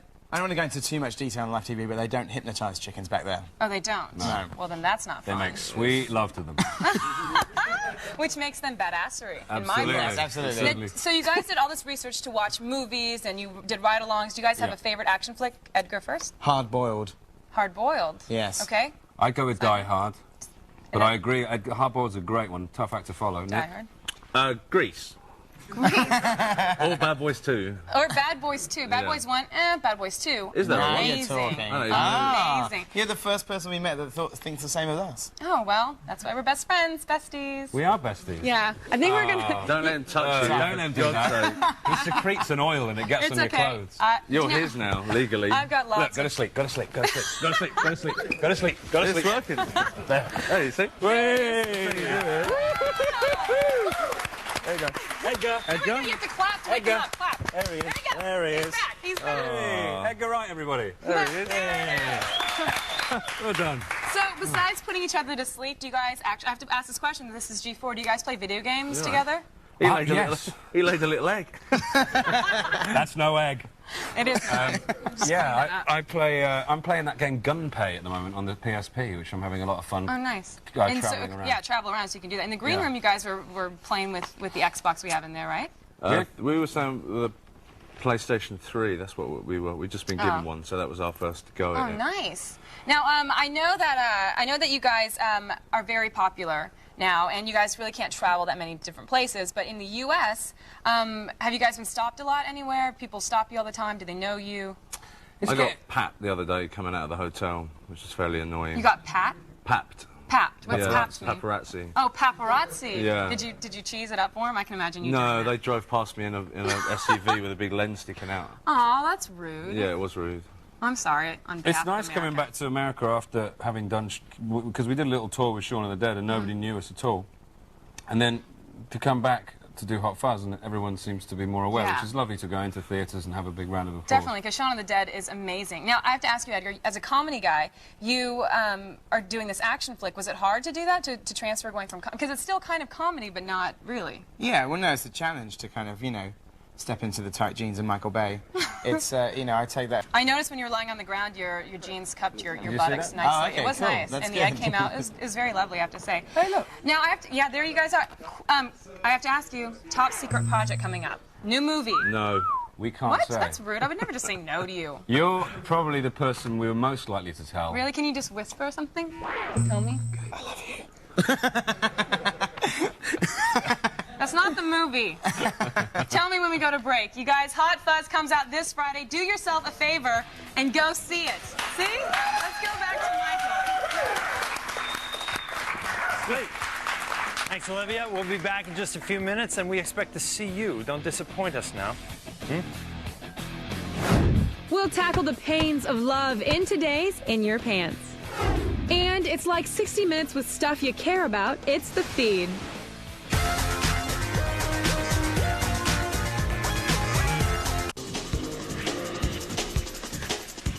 Welcome back to Attack of the Show. We are TV's only source for all the stuff you care about. And my co-host today is Michael Weaver. No, I'm Jay Chandrasekhar. No, that's Jay right there. But you know, I bet Jay could put a chicken to sleep. And a man. Probably not. Guys from Hot Fuzz could do it. I bet he could put a giant kielbasa sausage to sleep. Where the hell? All right, we're live, and being an actor is really great. What am I saying? Especially when you have sex dressed up in giant fruit costumes. Yeah, I did that in Club Dread. Yeah, you did. So you can never judge me again. Right now it's time for the only news you need to know. It's The Feed. Thank you, guys. I'm Layla Kaylee, and it's time to start The Feed.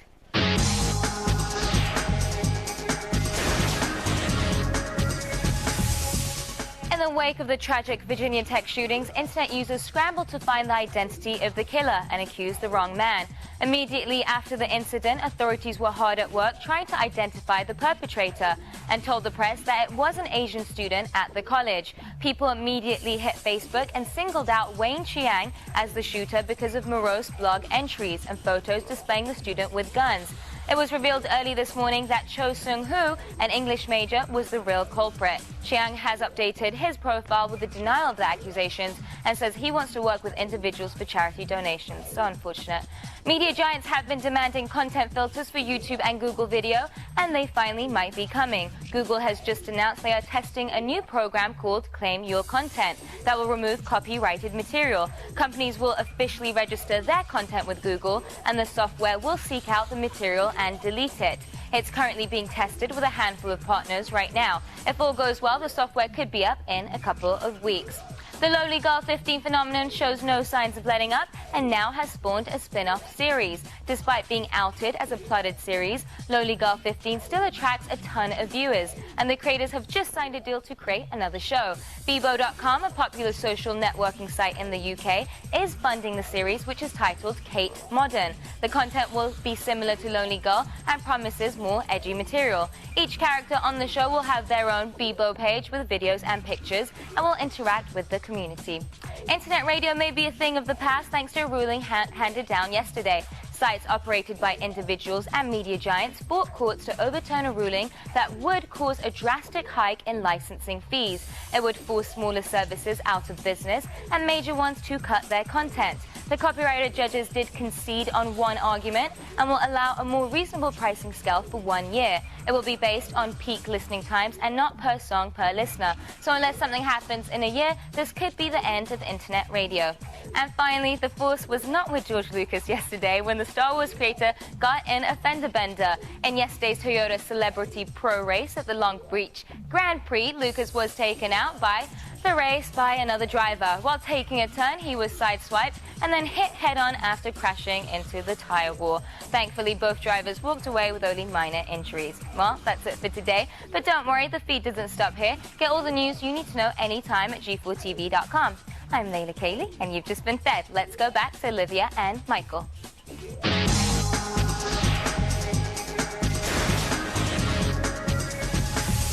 Is that it? Just a shoulder dance.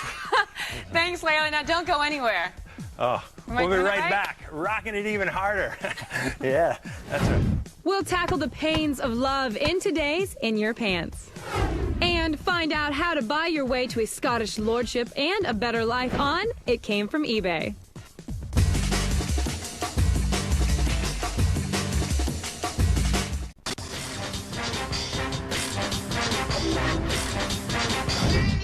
Welcome back to Attack of the Show, TV's only source for all the stuff you care about. We're live and about to discuss the intricacies of the XXX Throwdown/Throwdown, something I'm a master of. For more, let's go over to Olivia. Hold on to your hats. An animal is about to break out of his cage. This bunking bronco is about to be unleashed. Did you hear me? Yeah, it's go time. It's in your pants.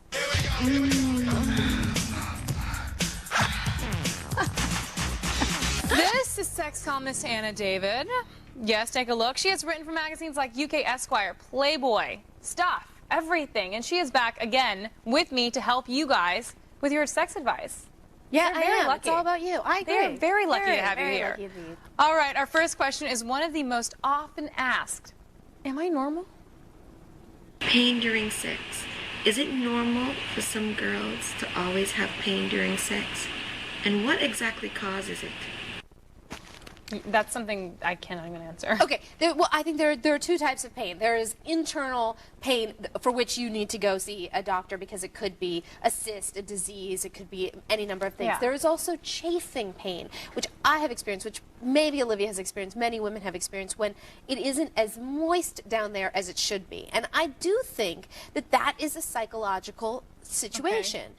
You know, basically, you know, when your body is ready to have sex, it naturally gets wet down there, and Aren't it's there lubricated. some women who have a hard time who become lubricated? There are women naturally? who have a harder time lubricating naturally, that's and not a that's mental what thing, it's not that lube the body- is for. okay. But I think in a lot of cases, it is the body saying, you know, the woman might, who knows what's going on in her head? Maybe she's not ready to be having sex. Maybe she was raised in a really strict Catholic home, and having sex seems, you know, provokes all these guilty feelings. Maybe she was sexually abused. I mean, there can be all kinds of mental blocks that, you know, you can try to ignore, but your body actually wants to prevent you from having sex because it's not what you should be doing. What about if there's a position for her body where, like, this position is more uncomfortable? I mean, is that the case for any women where, like, you know, like that doggy style hurts more than being missionary?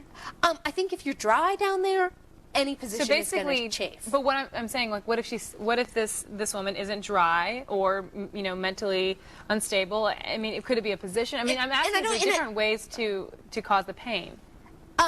Yeah, and I'm not saying that she's mentally unstable. It just could mean that a whole bunch of thoughts, you know, sex is a complicated issue that involves not just the body but the mind as well. You know, I think that there are the thing that she should do, this is what lube is created for. And lube is fantastic. I am just saying that it's not always great to just take a product and slap it on there to mask a symptom. It could suggest that there's something else going on in the mind. But before you get into your mind, just put some lube on and then get into it. Right? Put some lube on, get into it. And then go see a therapist if it doesn't work. Yeah, or see a doctor if it's internal pain that really, really, really hurts. Okay. Now, finally, a guy who is worried about his waistline. Yeah, I got a question for you. I'm recently being on the Atkins diet recently, losing a little weight.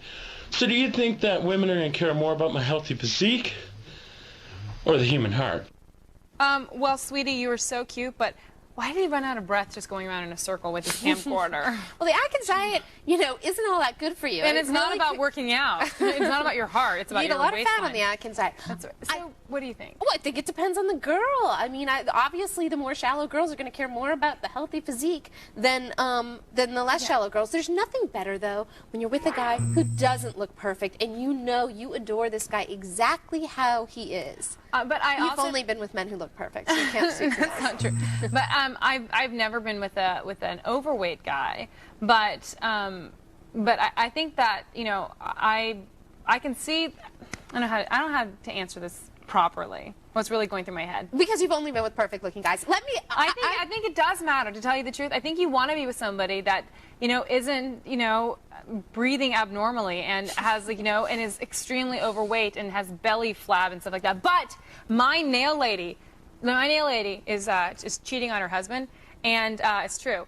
And she's with this new guy who she said has perfect abs, and she said, I don't like him anymore because I like my husband. He has some fat on him. She likes the way it feels. She said, I like it. It feels good. I have been with men with perfect abs, and I've been with men who are overweight, and I have been more attracted to the ones who are overweight. I really think that when you stop just looking at what's on the surface, you never know what's going to attract women. That being said, I think that we all do what we can to try to, stay in shape, well, and that's a good thing. And when you're in better shape, you feel better about yourself, and then maybe you can attract some people that, are the people that you're attracted to too. So keep going with the Atkins. I like the Atkins. It just sucks. You become like, I don't more know. on carbs. A word about the Atkins. It made me so sick. I was very irritated, but it does work. But make sure to get up every day and go walk or something. That would be good for you too. And not all girls care about your abs being six-pack. No.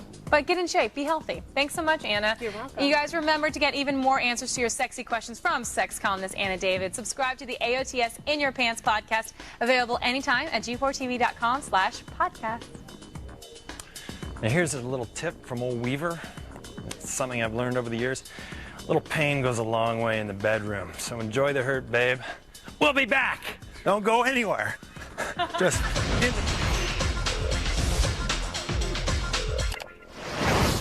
What's better than a dog jumping through a hoop? How about a man skateboarding while jumping through someone's crotch? What happens next? Will he knee his friend in the face, complete the stunt, or kick him where the sun don't shine? For all the action and more, tune in after the break.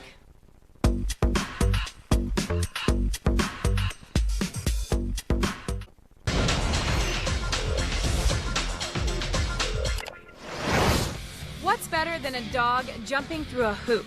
How about a man skateboarding while jumping through someone's crotch? What happens next? Will he knee his friend in the face, complete the stunt, or kick him where the sun don't shine? This daredevil completes the stunt this time, but how many times did his friend get kicked in the nuts before he finally landed it? Just the shoulders. Just the shoulders. shoulders, baby. Welcome back to Attack of the Show, TV's only source for all the stuff you care about. Oh, really?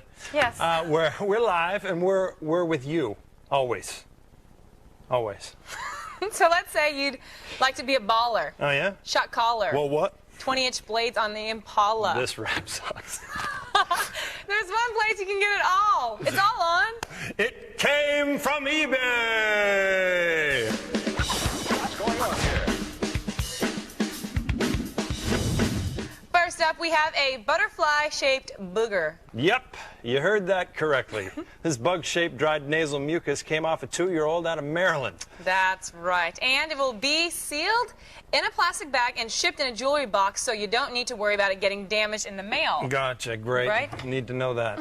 Make that snot insect yours for just 1 penny with no bids just yet. Not quite yet. No. Up next, we have the plans to create your own shoulder-mounted water bazooka. That's right, just the plans. You may have lost a few water battles, but you'll never lose the water war. Thank God. With the ultimate piece of wet weaponry. I can just imagine it now, knocking little kids over with a heavy blast of pressurized water. Mm-hmm. Now, the auction is just for the plans, but after a bit of assembly, you'll be ready to shoot water over 500 feet. So make sure and equip yourself for the battle ahead. Get this water cannon at a buy-it-now price of $9.99. Well, I don't know why they're showing pictures, so you don't get that one. You just get the plans to make one of your own. You don't get to have that one that they obviously assembled. It sounds bunk to me. Here's the plan. Although $9.99, I mean, I'd Here, go I'll into write down that. my dreams for you, and you can have them on a Right. piece of paper. Exactly. But you're still a loser, and you're going nowhere. All right. Okay, it is common knowledge that Captain Kirk went shirtless on several missions during the original Star Trek. Did you know that? No, It's a true story. Well, I did know. Well, now, Michael Weaver, you can own that famous piece of laundry that he didn't bother wearing. Oof, sweat stains and all. That's right. You can put this on and pick up every green babe you see. Just don't touch the emblem on the shirt and start talking to yourself while wearing the shirt, because it's just a little weird. Sounds like you say that from experience. A little bit? I like green babes. A little bit. Now, you guys outbid all the Trekkies on the net, and this shirt can be yours at $610 with only 10 bids so far. Pretty successful. Pretty successful, right? Very You think somebody will buy it? How far do you think it'll go? We're already at 10 bids, $610. I think, how many days left? I think it's going to, I bet 800-900. Wow. That's their shirt. A lot of So, you guys, that is it for today. But now, the next time your friends ask how you got so cool, just make sure you tell them It came from eBay. Very nice. So, as you all know, that was terrible. It's fun, right? It's fun. Fun and terrible. As you all know, E3 did decide to tone things down this July and keep their event private. Of course, we'll still be there covering all the happenings from the floor, but there's another event in October you'll want to watch out for. It's called the E for All, this consumer-friendly, oriented event. We'll have tons of hands-on demos, newly unveiled products, and all the industry giants like Nintendo will be there to provide the gaming coolness. Yes, that's right. Gaming Goodness. coolness. It's all there for you. Gaming goodness and coolness. I know, I blew it. Tickets for the E for All Expo aren't available until June, but G4 is here to hook you up with advanced tickets, VIP tickets. That means exclusive swag, extra gameplay time, and more. That's right. Go to tix.eforallexpo.com and type in the promo code G4 to get your tickets before the rest of the world does. Now, stick around. We've got more show coming up. All you have to do is sit through the commercials, right? Sit. It's tough. It's tough. Don't just do it. If you haven't been watching Attack of the Show, this is what you're missing. For more info, go to g4tv.com/AOTS. Attack of the Show. Attack. Welcome back to Attack of the Show, TV's only source for all the stuff you care about. We are live and fortified with essential vitamins and minerals. Coming up tomorrow on an all-new Attack of the Show, we'll check out a new iPod docking station and a remote car alarm in AOTS hardware. Plus, Olivia will take a peek at the sexy side of Second Life and Olivia's rack. Yeah, it's a magazine thing I do. Okay. And you guys will be rejoined by Jay Chandrasekhar in the co-host seat once again. What do you think about that? Awesome. Now for all things you guys saw today and more, go to g4tv.com/AOTS. X-Play is up next. Now I have to ask you, Can I put you to sleep with my BO? Probably. You want to try to put me to sleep? Definitely. I learned a few things from Michael today. I learned my shoulder dance. Shoulder dance. I Important. learned the nude. Can you guys see this? The nude. It's a nude followed by the double. Nude. Your pants are too tight, sweetheart. I can do the nude. Oh, That's it's all pretty TNA, low. guys. And you All can try to put me to sleep if you want. I will. So funny. Let's be best friends Oh, man. forever. We are. Wait, seriously, you should try to put me to sleep. You think you can do it? Yes, I Okay. could. All right, so. Good night, everybody. Okay. Okay, good. All right. All right. Okay. Now, just one of these. Okay. Why is everything so violent with me? I know. I just. Oh, but not good. putting me Works in the bedroom. Here, I'll do it. It doesn't- Go in. I- Under the wing. Under the Ow. wing. Under the wing. Where's the wing?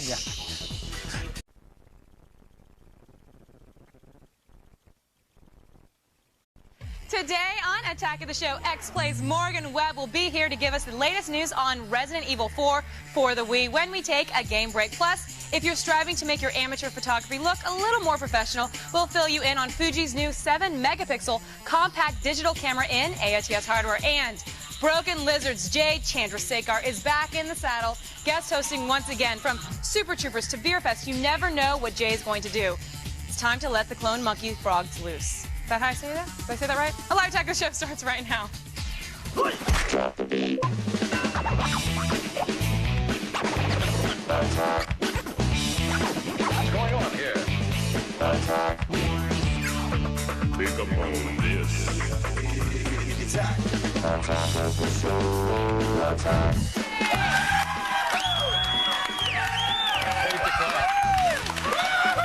Welcome to Attack of the Show, TV's only source for all the stuff you care about. It is Wednesday, April 18th. I'm Olivia Munn. Thank you. Kevin is out with scabies. I'm not quite sure what that is. Scabies. Scabies. What is scabies exactly? I think it's venereal. Oh, is it? Probably. That makes sense. So filling in for him again today is Broken Lizard's Jay Chandrasekhar. Yay! Hey, everybody. Glad to be back. Coming to you live from the G4 studios in Los Angeles. And now I have to say, not only has Jay directed all the Broken Lizard movies, but he also directed a bunch of Arrested Development episodes, which you can see right here on G4. And I have to say, a lot of you might not know this, but Jay was the terror taxi driver in the finale of Jackass 2. Yes. That's probably the better part in the movie to be in, because I heard some of the other stuff. I didn't see it yet. It's I heard there's some crazy stuff going on in that it's movie. a sparkling piece of cinema. It is sparkling. It is. If that's what you call it. I love it. I loved it. Yeah. Now, Jackass is a great movie. You know, I'm trying to corner the market on all things Jackass, so Yeah. you know, I've been I've been developing that skill for decades. That's very good. It's a good Yeah. skill to have. Thank you. It pays the bills, right? Now, yesterday, I have to tell you, Broken Lizard regular Michael Weaver was on the show, And he did take a few shots at you. Mike Weaver, huh? Mike Weaver. And you actually recommended him to be on. I did. And then he actually threw you under the bus. He actually called you, he said you were being stiff. Yeah. He actually said that you were the, let me get this right, Indian Bela Lugosi and a wooden Indian. And actually off camera, he said it would be better to have a cardboard cutout today. Really? So, I know, what do you say to that? I mean, you know, I call him the big red Q-tip. Everybody knows that redheads smell of stale vanilla. Oh, he did have that smell to him yesterday. I do agree. Yeah, that's true. So at least, you know, you smell nicely, and he doesn't. So that's Thank you. 1 for Jay. Thank you. Michael Weaver 0. Yeah. But right now we're heading head first into the wonder of the web. Grab a stiff drink. We're going around the net. Yep.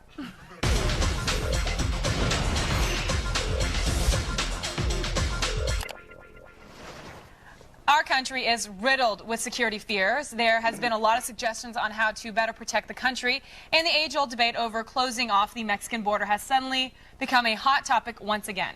A recent roundtable discussion by the Onion News Network has come up with a solution to this border issue. Build a moat. Should America build a moat? I think the answer is unequivocal. It's yes. We have two sides of a moat, but we don't have the other two. We're thinking inside the box if we're thinking a moat is just water. It could be raw sewage. It could be oil. It could be lava. Sure. It could be dragon fire. Yes. I guess that could work. Personally, I'd actually line the border with cyborg bears because they're twice as scary and twice the killing power. You know, if it were up to me, I'd say we should capture male and female chupacabras, make them mate, and set the whole family loose on the Rio Grande. It would require some planning.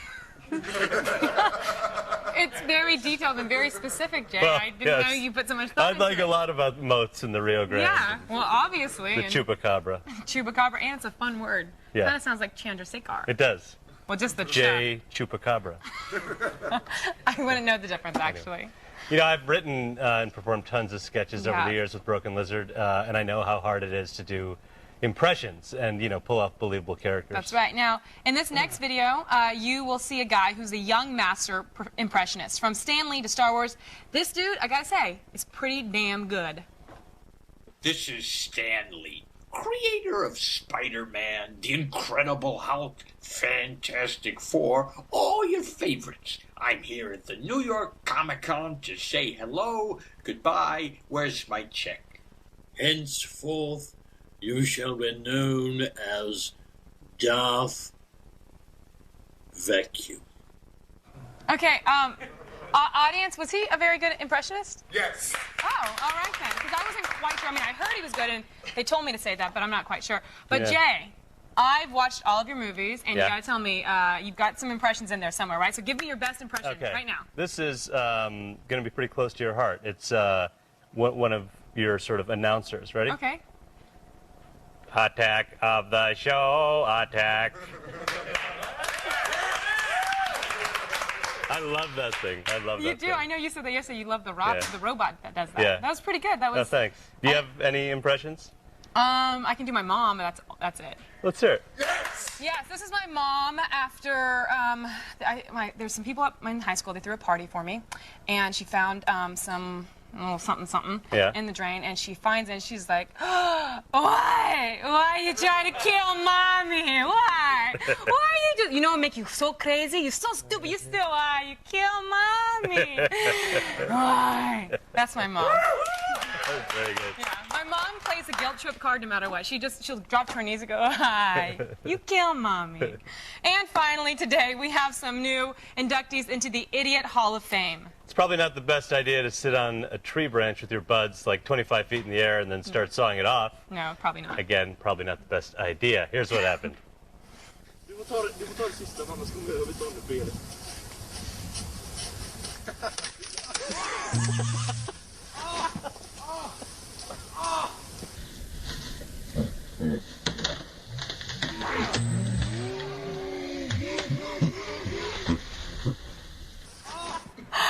I love it. Did you see his one hand up top? He was Yeah. trying to hold on, and then he Amazing. just brought everybody else down. That's Kids, great. I don't want to be the adult here, but don't try that at home. Not a good idea. It's not a good idea, No. but it's awesome, and I thank you for doing it. That's enough interweb action for now. Go to g4tv.com/aroundthenet and sign up for the podcast to get more daily videos. But right now, time for the only news you need to know about. It's like our thing, we say it. Kristen Holt with the feed headlines. Thanks, guys. Here's what's coming up in the feed. First, YouTube is going to start sharing profits with its community, and we'll tell you how to cash in. Plus, BlackBerry's had a widespread outage yesterday, and we have the details. And a new Katamari game is coming to consoles, and we're filling you in. It's all coming your way in the feed. But first, back to you guys. Thanks so much, Kristen. Now let's hear from you guys at home and our army of monitor heads. Here's Eddie from Corpus Christi. What makes a song a good song, or a bad song for that matter? What makes a good song? That's a hard question. I guess, really, I judge my songs on how good the music videos are. Yeah. Yeah, I think that's really important. Big booty shaking. Yeah. I enjoy that. I like booty shaking, too. Yeah, and I think that they should have hot cars that have hydraulics. Right. That really, and then that probably, and Timbaland, as long as he's producing it, Right. that's That's gold. usually a good song. That is gold. Now, Yeah. you like music. Do you have any suggestions on what makes... I guess I was kind of... You like music. Who doesn't? Yeah. You like cake. What makes a good song? I don't know. I don't really have a, gotta That's have... okay, because my answer was gold. I thought it was. Thank you. So, Jay, you have... Everyone knows this. All these guys in here when you come in here, they fill it up. You have a really great following out there, guys and girls. We both know that. And Mostly girls, Mostly right? girls. Those, right? All have vaginas over there. Yeah. Yes, they do. I see them in there somewhere. Now, do you have any advice for your fans? Because my little brother's a huge fan of yours, and there's kids out there that really need to hear something from you. I do. Having spent some time at G4 this week, I did a little reflecting, and I thought I'd share some insights, with you and your brother. Great. Hi, I'm Jay Chandrasekhar, director and star of Beer Fest. Competitive drinking might look like a lot of fun on the big screen, but the real-life results can be disastrous. Binge drinking will kill your tolerance for alcohol, not to mention your bank account.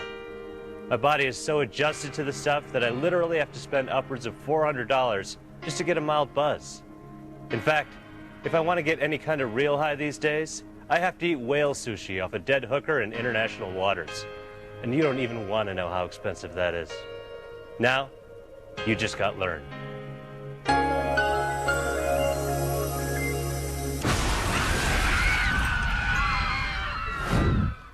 Thank you. Yes, thank you. Wow, those are very powerful words to live by. Thank you for sharing. Yeah, sure. Thank you so much. Now, you guys, strap in. We're going to have a great show today. Our Broken Lizard Week continues. Stay with us. A live attack of the show is just getting started. Here's what's coming up on today's Attack of the Show. We'll look through the lens of the new Fuji FinePix S700 in AOTS hardware. Plus, all the week's best gaming news in one easy-to-swallow supplement. Find out about new Wii channels in Game Break. And learn all about citywide security and sinful sex in Second Life in Olivia's Rack. All this and more when the attack comes back. Attack of the show. Attack.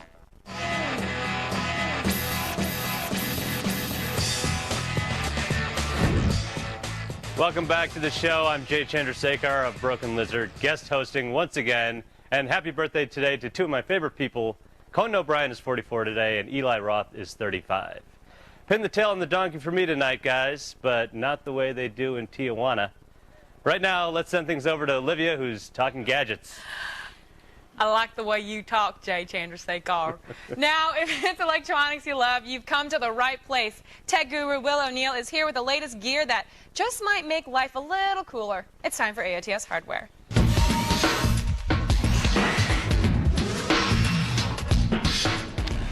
Will, welcome back to the show. I feel like How's I'm it in Will's Discount Warehouse right now. I know, it's kind of a Little bargain junky deal back here. It's Little pretty bargain. good. I know. So I want to get right into it. First up, we've got a cool camera, the Fujifilm FinePix S700, Yes. 7 megapixels. Check it out, it's right there. See, I really like Fujifilm digital cameras, and the S700 doesn't disappoint. It's a compact SLR, and the S700, it's a 7-megapixel model that also rocks a 10x optical zoom. Now, in the past, my only real complaint with the Fujifilm cameras is that they use that horrible XD picture card for storage, but the S700 actually has a card slot that works with both the XD picture card and the more common SD cards, which is very cool indeed. So then you can do both, so it doesn't really matter what it really comes with. You can whatever. You can do whatever you want. Now, how much is this guy? This guy's going to set you back about $215. That's not bad. Yeah, it's pretty cool. It's a really nice camera. Yeah, it's pretty fast. $215. So the other day, you showed off that amazing wireless speaker for the iPod dock. Now you have this one. What is this? I see cords, so obviously it's not wireless. Obviously. This is the Extreme Mac Luna iPod alarm clock. Now, if you have an iPod, then this is a great little accessory. With it, you can wake up to your iPod, the radio, or that horrible buzzer that ensures that your day starts off really badly. I hate the buzzer, what mine but it's the only way to get me up. But what's worse is when you program your iPod to have the bad song that comes on, and you're like, I didn't mean that song. But it's going to get you up. Now, this guy here, it's compatible with nearly all iPod models, with the exception of the tiny little shuffle. But it also charges your iPod, which is good when it's docked in there. But considering how small it is, though, it is pretty I'm pretty stoked on how good it sounds. It's actually a pretty little cool device. It sounds great. Now, you guys were playing with this earlier, and it did sound really good. How much is it? $130. Not a bad deal. That since isn't pretty bad at much, all. yeah, we all need clock radios, and pretty much everyone and their mother has an iPod. I'm sure your mom has an iPod. No, my mom doesn't have an iPod. What kind of a daughter doesn't buy her mom an iPod? She just learned how to use the internet. I swear that's the truth. And every time her phone rings, she freaks out. She's like, oh my God, my phone. Now, you got to hook up Olivia's mom with some stuff. I know, you hook her up. You got the hookup. I'll hook up your mom's. All right, nice. Good. Hook me up first, though. Word. Now, usually when we're talking car tech, we've got Big C in the house. You guys know Big C. Yeah. How does he feel about you creeping in on his car territory? Okay, I'm just hoping that he doesn't find out. Yada what I mean. I know That's one of his what you catchphrases, so I just throw that in there just for him. But anyway, this is the Python 990 car security system. Now, here in LA, you can't be too careful. But more than just an alarm, though, the Python 990 adds keyless functionality to your car as well as remote starting functionality. So, you can start your car remote to a mile away. So let's say it's that one cold day in the year, and, Olivia, you're a sensitive girl, and you can actually start your car before you get to it, and it can be all nice and warm and cozy by the time you place your sexy little bottom in it. Thank you. How do you plug it in exactly? How do you plug it in? You get this little module here, and you have to take it to an installer. They'll hook it up, and you use this little key fob here. Bang, you're starting your car remotely. Okay, so how much is it? Yes, $250. Well, and how much is installation? More than that. That sucks. But I can take that and save $250. Yes, you can. Yes, I can. Thank you so much, Will. And for even more of the latest news on computers, games, and tech, subscribe to the AOTS Hardware Podcast, available right now at g4tv.com/podcast. Now, you might have noticed this huge pile of hardware on our set. Now, tech changes pretty fast, and old gadgets often get tossed in the trash heap right here. People do it every day, but that doesn't mean that it's the right thing to do. That's it. If you believe in reputable science and common sense, you probably agree that we need to start thinking about how our actions affect the environment. Now, for this reason, G4 has teamed up with longtime pollution prevention pioneers Earth 911 to create G-Cycle, a program that makes it easy for you to find local places to ditch your old electronics. Electronic waste produces loads of harmful toxins, and we want to help to do something about it. So check out gcycle.org. Now, just plug in your zip code to pick what type of electronics you want to get rid of, and we'll tell you where to go to get G-cycling. That's nice. I like it like that. And let's continue with the environmental theme. I'm going to show you some of the hottest solar-powered gear that's out there right now. It is time to attack this.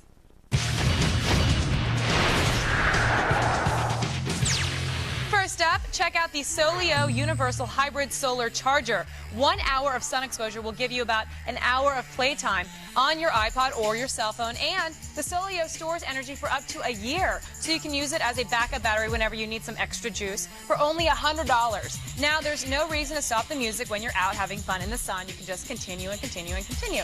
Next, strap on the Voltaic backpack. It is the perfect solution if you're headed for a long hike and you're wondering how you're going to power up your laptop, PDA, AA batteries, and all your portable game gear while you're on the go and when you're hiking, apparently. That's what you do. Now, this tough backpack will protect and charge your gear at the same time, and it's about the same weight as a regular bag. For about $200, it is the perfect way to carry your stuff and care about the environment at the same time.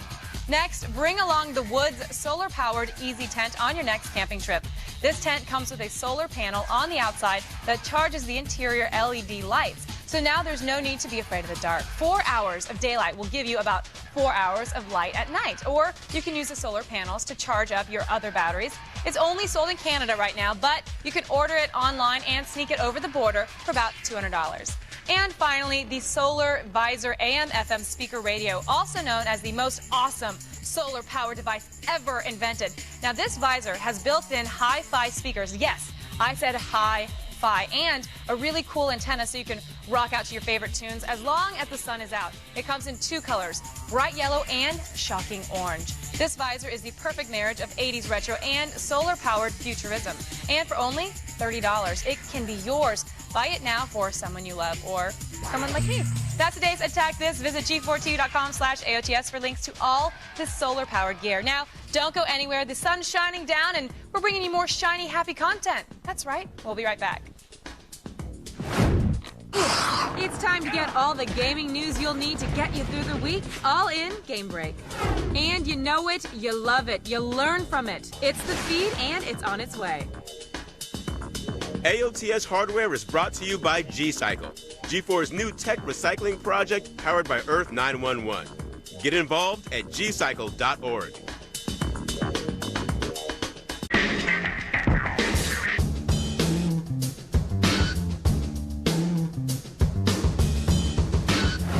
Welcome back to Attack of the Show. We are TV's only source for all the stuff you care about. We are live and ready to help along one of your many crippling addictions. Let's go over to Jay, who is playing the role of enabler. Thanks, Olivia. Get ready for the biggest stories the gaming world has to offer. It's time for Game Break.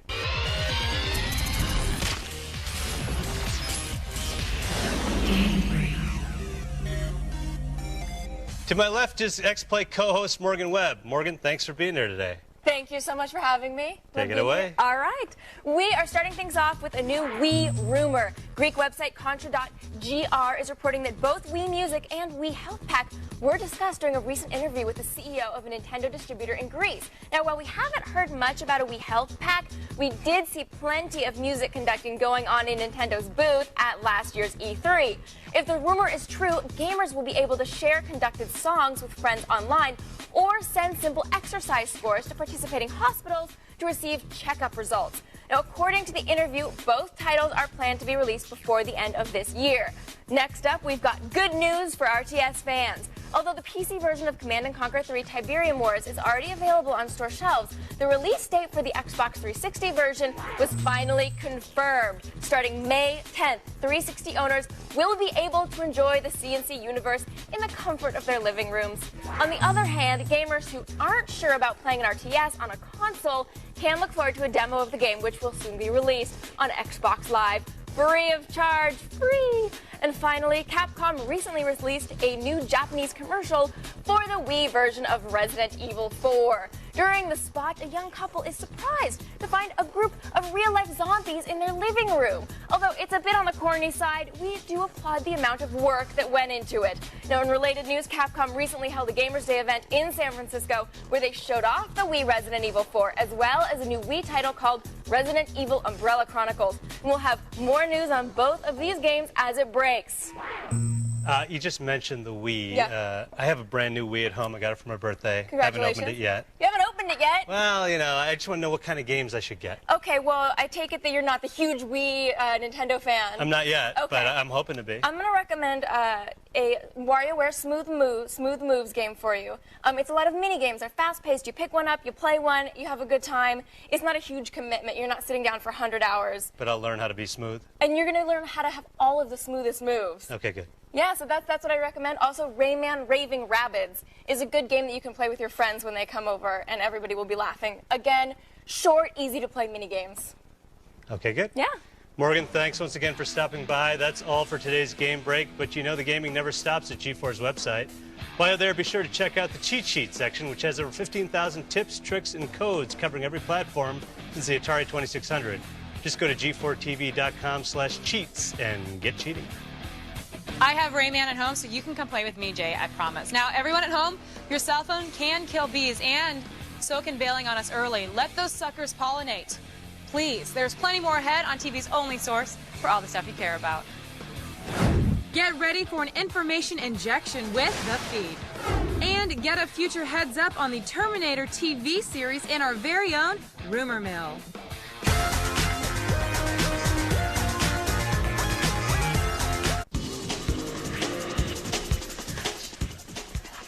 Hey! Welcome back to the show. We're live and about to rock you like a hurricane.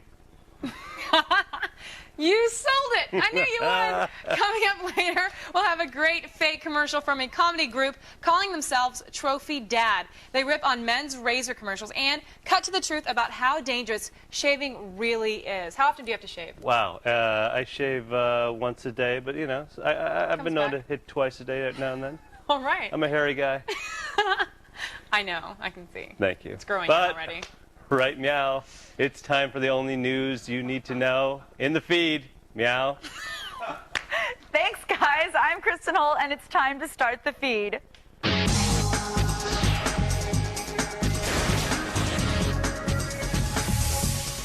After months of rumors and speculation, YouTube is finally willing to share revenue with its users. It's been reported that possibly as early as next week, users will be able to make money off the videos they submit to the site. Upon uploading your media, you'll be given the option to have ads shown before or after the clip, and then you'll split the revenues 50-50 with the website. However, it's unclear how exactly YouTube will be able to determine what material is copyrighted and what isn't. This new program is called Claim Your Content, and YouTube is hoping it takes the site to a whole new level. If you have a BlackBerry and had trouble getting service last night, you weren't the only one. Last night, email service was interrupted nationwide across all cell phone carriers. These were also reports of internet browsing not functioning on the handheld devices either. Service was restored early this morning, but some users are claiming that things are still not functioning properly. This could be caused by the delivery of all the backlogged messages. At this time, it's still unclear exactly what caused the shutdown. It looks like the rumors were right. A new Katamari game is coming to consoles. The latest issue of Famitsu has just confirmed that Beautiful Katamari will be coming to the Xbox 360 and the PlayStation 3. It's also been confirmed that both versions will feature online play, both competitive and cooperative. The game promises virtually no loading times and the ability to get your Katamari as big as the Earth. The game is already halfway done, but there's no word on a release date at this time. Move over, Halo 2. Another popular game on Xbox Live just got some new maps, too. As of this morning, there's new content available for the popular tactical shooter Rainbow Six Vegas. The Players Pack Red Edition will include 3 new maps, 2 modified versions of old ones, and 2 new gameplay modes. Assassination will put your team in the role of attacking or defending a VIP, and Total Conquest is a King of the Hill mode where you have to capture and defend 3 locations. The download will set you back 800 points, and compared to Guitar Hero 2 prices, that's a steal.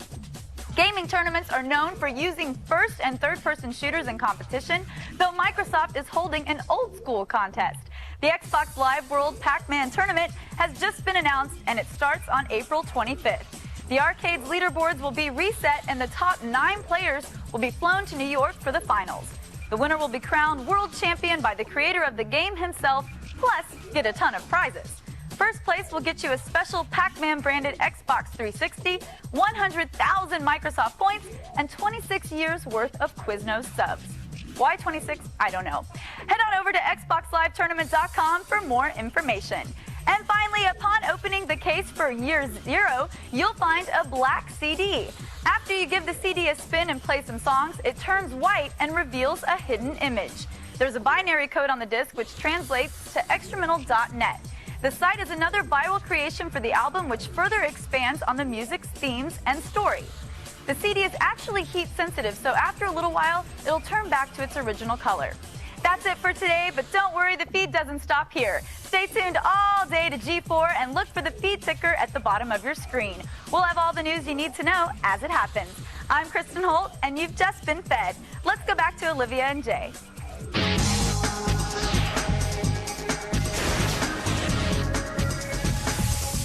Thanks, Kristen. Now, you love Quiznos as much as me? I do. I I'm love a big Quiznos fan. I like the smoked turkey on the rosemary bread. I had that this weekend. Did you really? Yeah. Delicious, right? Yeah.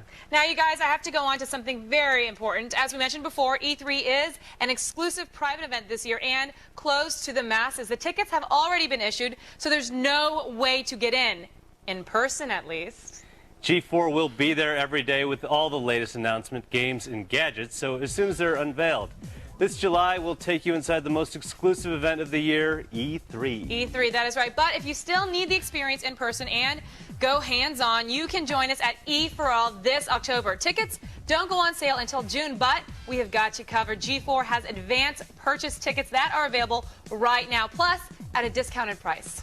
Besides saving yourself some beer money, you'll get extra hours of gameplay, exclusive swag, and a whole lot more. That's right. Go to tix.eforallexpo.com and type in the promo code G4 to get your tickets before the rest of the world does so.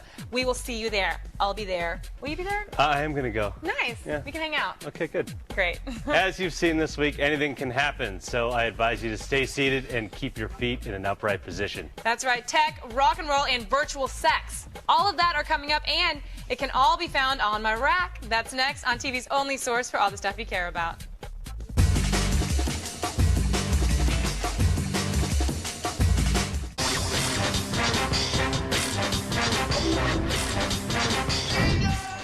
Welcome back to Attack of the Show, TV's only source for all the stuff you care about. We are live and demanding special treatment on airlines.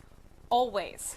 The next time you're in the mood for a little glossy stock periodical reading, make sure you take along a hard glance at Olivia's rack.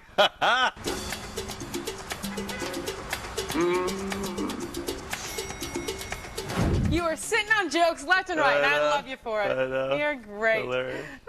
First up, we have the new issue of GQ featuring everyone's favorite overexposed starlet, Lindsay Lohan. You, of course, think she's a very good actress. I think she's great. She's a very talented actress. Of course, there's a sexy photo spread of her inside, but after you've had your way with that, check out something even dirtier. This expose on the seedy and sexual world of Second Life. That's right. GQ is treading into... Sorry. I'm about to lose it. Okay, I'll tell you guys what I was laughing about in a second. But in this, they're talking about Second Life, and they're treading into terrifying territory that few dare to go, and confirming our worst fears that Second Life is a gross online brothel and casino for people who don't have a first life. But before you can Wow. before you can have sex in Second Life. You want me to try it? Before you can have sex in Second Life, you have to buy a second penis. That's right. As well as animations. You know, we're going on to the next magazine. Just pick up the GQ. I was laughing because I handed it to Jay, and he just... he's looking at it like this. He's not even looking at it, and then he throws it down. All right, next. The new issue of Wired magazine isn't just eye candy, even though the office cutie Jenna Fisher is half naked on the cover, but... I buy Wired to read the articles. Like how the Oakland Police Department is using something called ShotSpotter to quickly get to the scenes of violent crimes. ShotSpotter is a collection of 84 sensors installed on rooftops and utility poles all over the city. They automatically send alerts to dispatchers every time the sound of a gunshot is detected. I'm sorry, you guys. I'm so sorry. So basically, when a shot goes off, it's detected, so cops can be sent to the area while the gun is still smoking. There were 148 homicides in Oakland just last year, and hopefully this can help lower that number. Basically, Big Brother isn't just watching anymore. He's actually listening, too. You think the cops are only listening for gunshots, or do you think they're tuning in and listening to people fighting and having sex? I would hope that they're listening to people having sex. Yeah. Yeah, they should come over to my place. Oh. It's very adventurous over there. Nice. Next is our final magazine. As if there's not enough news about the American Idol people, now there's an American Idol magazine. This magazine has everything Idol addicts could ever desire, including profiles of the final 12 contestants. But you won't want to miss the article on the most unsung and least psychotic of American Idol judges. It's Randy Jackson. Yes, this aptly titled article, The Dog's Long Day, traces Randy's long and winding path to American Idol. They've even included a helpful timeline of Randy's life. I think we all remember where we were when his 2003 book, What's Up, Dog, hit shelves. I remember it quite well. Oh, Randy, look how far you've come, but you're the man now, dog. You are the man now. Do you know what it's from? I don't know, Finding Forrester. Yes. You're the man now, dog. Very good. Thank you. I butchered it.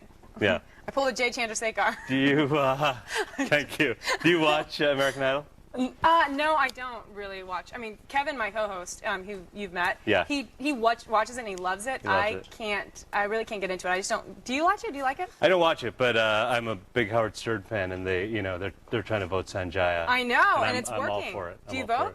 I don't vote, but I would like to.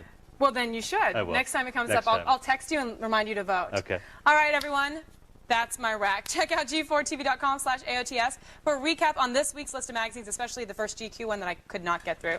You can find all these issues at any major bookstore, but right now, let's go over to our resident rock star, who's hopefully not laughing like I was. It's Zach Selwyn. Thanks, Olivia. If you ever wanted to see a few minutes into the future or live your life as Mr. Nicolas Cage, then you're going to want to check out Next. Cage plays a small-time Vegas magician with the power of limited foresight. And when a terrorist threat endangers L.A., the government tries to force him to help. Here's the thing about the future. Every time you look at it, it changes. Because you looked at it. And that changes everything else. Like a little mind-bending metaphysics with your mayhem? It's happening. Now! Well, if you do, then you'll probably enjoy the ride in Nicolas Cage's new time-tripping film, Next. You can see things before they happen. Only my future. This is really about a man with the gift of being able to see 2 minutes into his future.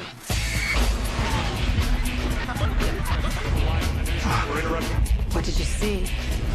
It happened. It just hasn't happened yet. There's a bomb. There's a terrorist threat in Los Angeles, and we know that it is somewhere in or around LA, and it's going to go off fairly soon. We don't know when, we don't know where. So, to save Southern California, FBI agent Julianne Moore needs to borrow Cage's extrasensory skills. Push that 2 minutes as far as you can. But in classic superhero form, a reluctant Cage prefers using his powers to pick up chicks. You mind if I join you? Actually, I do. Every guy's been through that. Every guy has sat in a bar and gone, I really want to meet her. I just don't know what to say to her.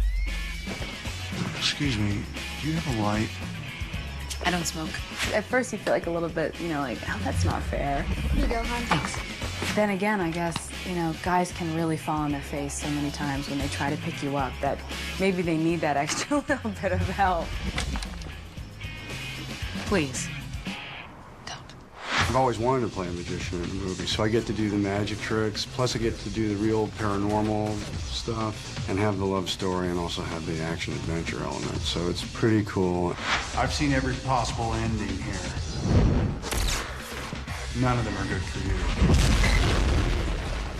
Next hits theaters Friday, April 27th. Now, my mind tells me we're going over to Olivia. You are very smart, Zach Selwyn. Now, don't go anywhere. We found some more show in a box in our attic, and we'll unleash it. What's up, Zach? What's going on? Jay, I got a script, man. It's Beer Fest Meets the Accused. Thanks. Let's check it out. Tell me what you think. Oh, yeah. All right, we'll be back with more after this. Pretty good.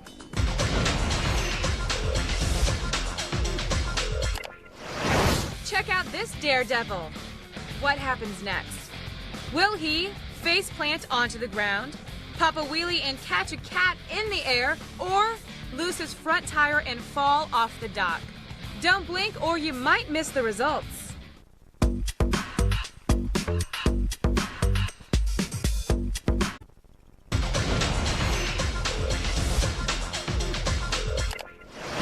Check out this daredevil. What happens next?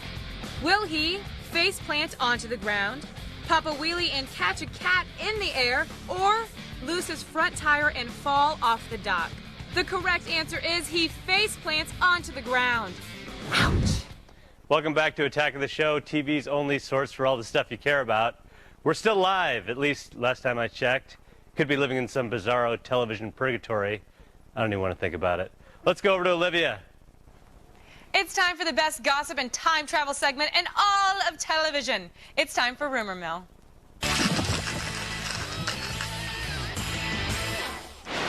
Joining us today is our favorite time-traveling scientist. Welcome back, Doc Brown. There you are. Now, we haven't seen you in a while, so I have to get right into it. What is happening on television in the future? Olivia, I'm glad that you asked. This fall, a show based on the Terminator movie franchise will premiere. The Sarah Connor Chronicles takes place between the second and third Terminator films. The pilot script is already all over the internet, but of course, I've already seen the pilot. With time travel and all. Yeah, of course. Now, Doc, I have to ask you, is the show any good? It is if you love robots. Terminators are in this show in a big way. There's both a terminating Terminator and a protecting one, who's a hot female classmate of John Connor, played by Summer Glau. The pilot episode features the good Terminator and the Connors trying to flee from the killer machine. Oh, and they travel naked through time. Naked! Whoever heard of such a ridiculous thing? Everyone knows that you go through time in a Gold Wings Irish sports cars built between 1981 and 1983. I actually didn't know that, and I think traveling naked is okay, but thank you for informing me. But, Doc, let's move on to something a little farther in the future. What is going on with Indiana Jones 4? I'm glad you asked. We've known for a while that development with the film has been moving along, but what we've lacked are the details. Now, last night, I went to the premiere. Well, it was last night for me, 389 days in the future for you. The film is called Indiana Jones and the City of Gods, and will take place in the ancient Mesoamerican city of Teotihuacan. And let me tell you, if this film is the best in the entire series. That is, if you like geriatric action heroes. Well, I don't actually know if I do, but have there ever been any developments with casting? Because we're hearing some stuff about Shia LaBeouf and some other people. Yes, the big news is that Jonathan Rhys-Davies, who played the character of Sallah in Raiders of the Lost Ark and The Last Crusade, has not been approached about this film. But that won't matter to fans, as the cut I saw has Mandy Moore playing Shia LaBeouf's love interest. And we all know that everyone goes to Indiana Jones movies for the love interests, right? No, Right. No, Doc, that's not right. Oh, yeah, right. That's not right. No. And Mandy Moore is a bad choice for that. But I have to move on to something that our viewers really want to know about, the future of tech. What is going on in the news there? Great Scott, Olivia! The on-again, off-again Google phone news just switched back to the on position. I jumped to the beginning of next year and learned fascinating details. High-tech computer is now manufacturing Google handsets with shipments officially commencing by the end of 2007. This sucker will support G3 and Edge technology and be available on the AT&T wireless network. Wait, is it singular or AT&T? Yeah, you 21st centurions and your countless business mergers. Well, it's actually, first of all, it's 3G and it's also AT&T. So I don't know if you knew that, but... Well, of course I did, Olivia. It's the future. No, yeah, of course you did. I apologize if I offended you in any way. Now, Doc, I have to say, there are rumors every week about the Google phone. Is it definitely coming out? Olivia, you are not thinking fourth dimensionally. There are two possibilities here. One, Google is really developing a phone and they're just trying to keep R&D classified. Or Apple keeps leaking fake bits of Google phone info to cause confusion so that everyone just buys an iPhone instead. Well, you're in the future, don't you know already? I do, but in the future, every person has to sign a non-disclosure agreement with both Apple and Google. So I can't tell you. Don't blame me! I voted for Chelsea Clinton! Okay, but Doc, you're in the present now, so in the future you signed it, but the future people, they don't know you're in the present now, so they don't know that you signed it. Fourth dimensionally, Olivia! My bad. I wasn't thinking fourth dimensionally. I apologize. No, thank you so much, Doc, for more of what passes as journalism these days. Check out our website, g4tv.com/AOTS. But right now, let's get back to the here and now. Still coming up, we'll show you a sketch by comedy group Trophy Dad. That's next on TV's only source for all the stuff you care about.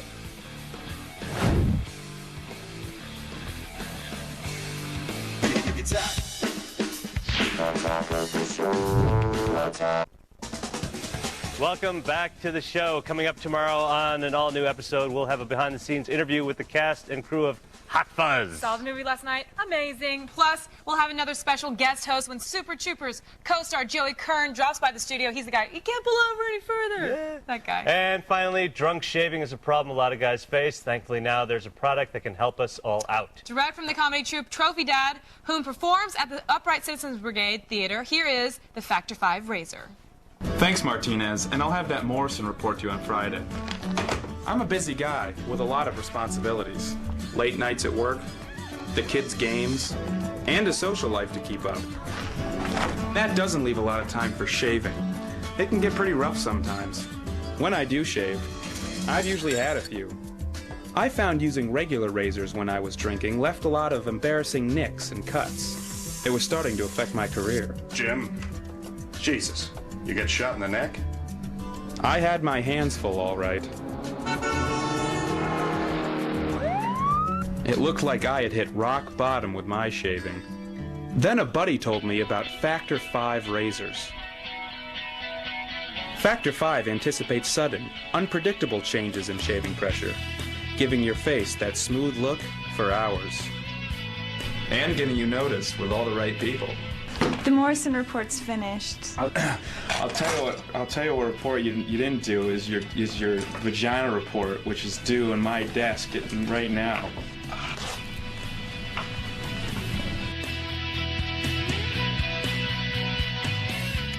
X-Play's up next. Thank you so much for coming on. Thanks. We loved you here. Thank Good night, you. everybody. Bye now. Good night. Good night.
I'm already pulled over. I'm already pulled over. Pull over farther, man. I can't pull it. Sir, I'm already pulled over. He's already pulled over. He can't pull over any farther.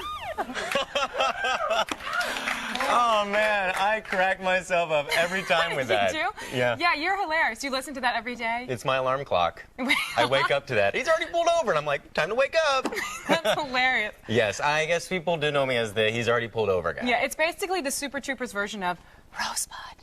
Kinda. Own it. You have to own it and be proud of it. I am. I know you are. Yeah. Mm-hmm. Thank you. Now we are going to throw off the shackles of common sense and decency. Ooh, my orientation handbook says that means we're going around the net.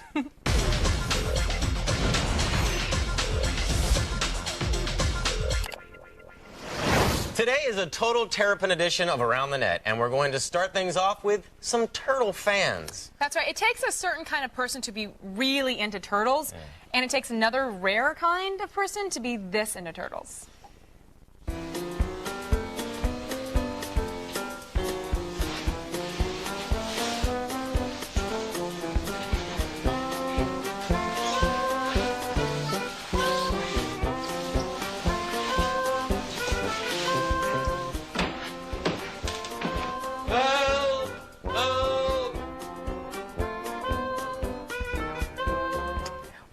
That made me really uncomfortable. I know. Olivia.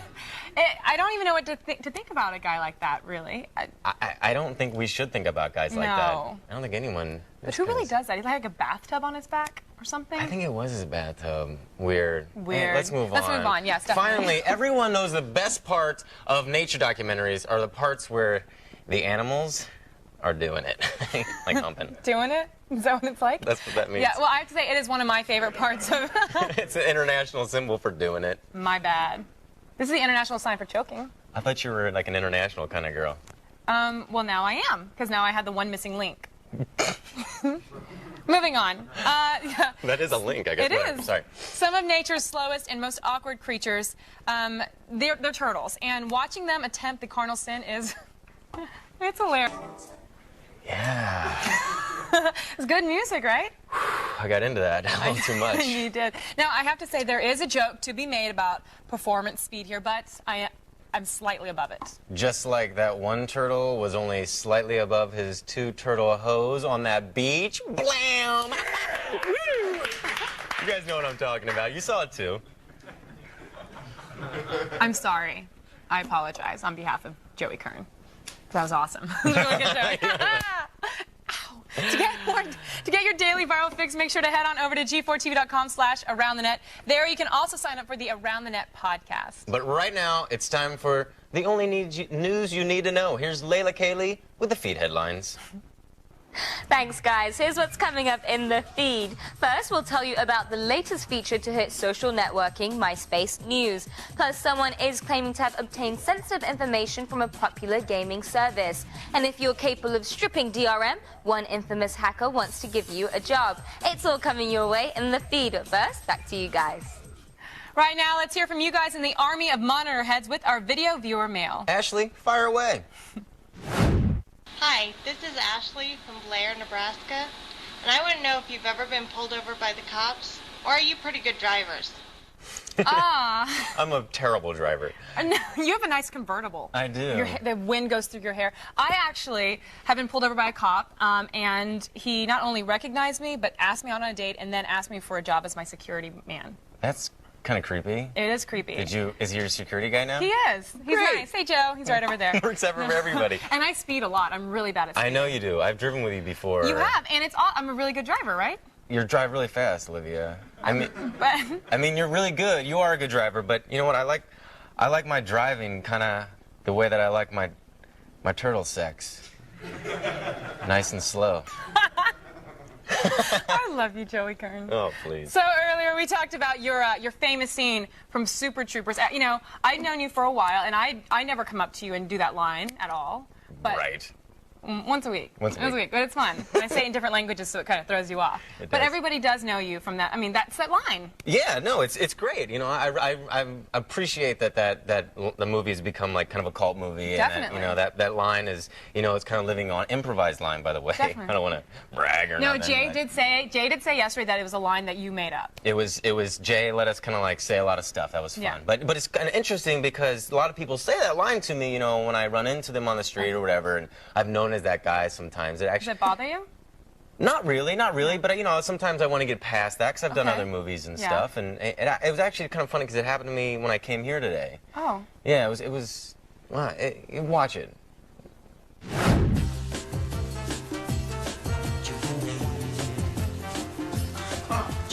Pull it down. Come on, man. I'm trying. It's already pulled over. It can't be pulled over any farther. Thanks. What?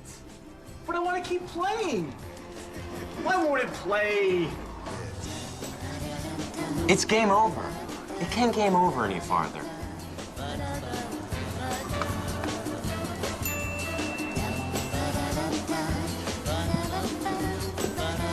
All right, scroll over like that. Dude, no, it won't go no, over. you can scroll over. Just scroll No, over. I don't know what's going on. It won't. Guys, guys, he's already scrolled over. He can't scroll over any farther. Thanks. Hey, isn't that the already pulled over guy? Oh, yeah.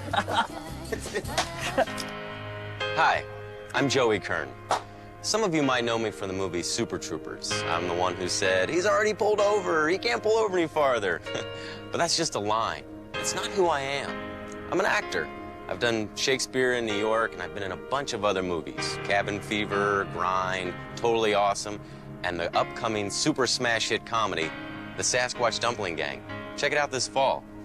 So, if you want to say hi to me on the street, that's great. Just, from now on, call me Joey.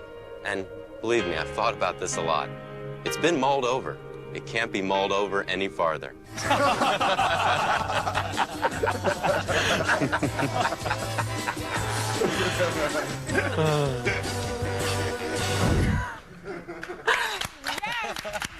Kern!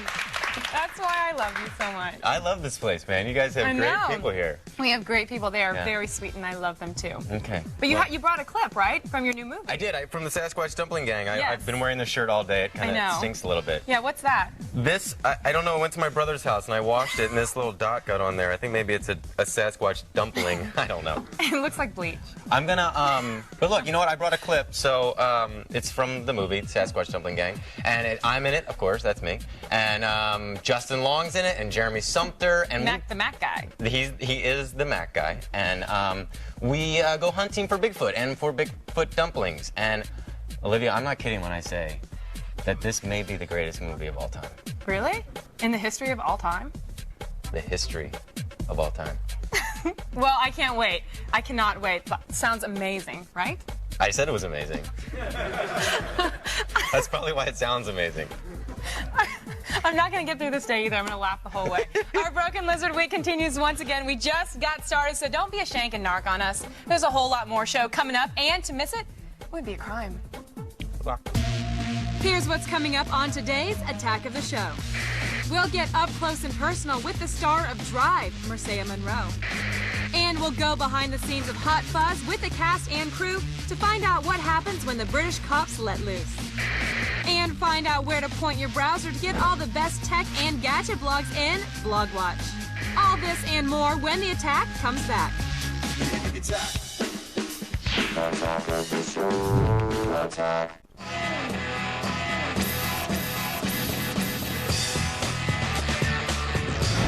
Hey!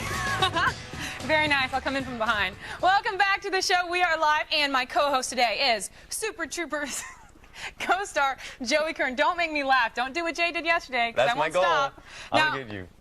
You're going to what? I'm going to get you. You're going to get me. I have to say, thankfully, he has not asked me to ingest $100 worth of pot. No, Olivia, that's from the movie.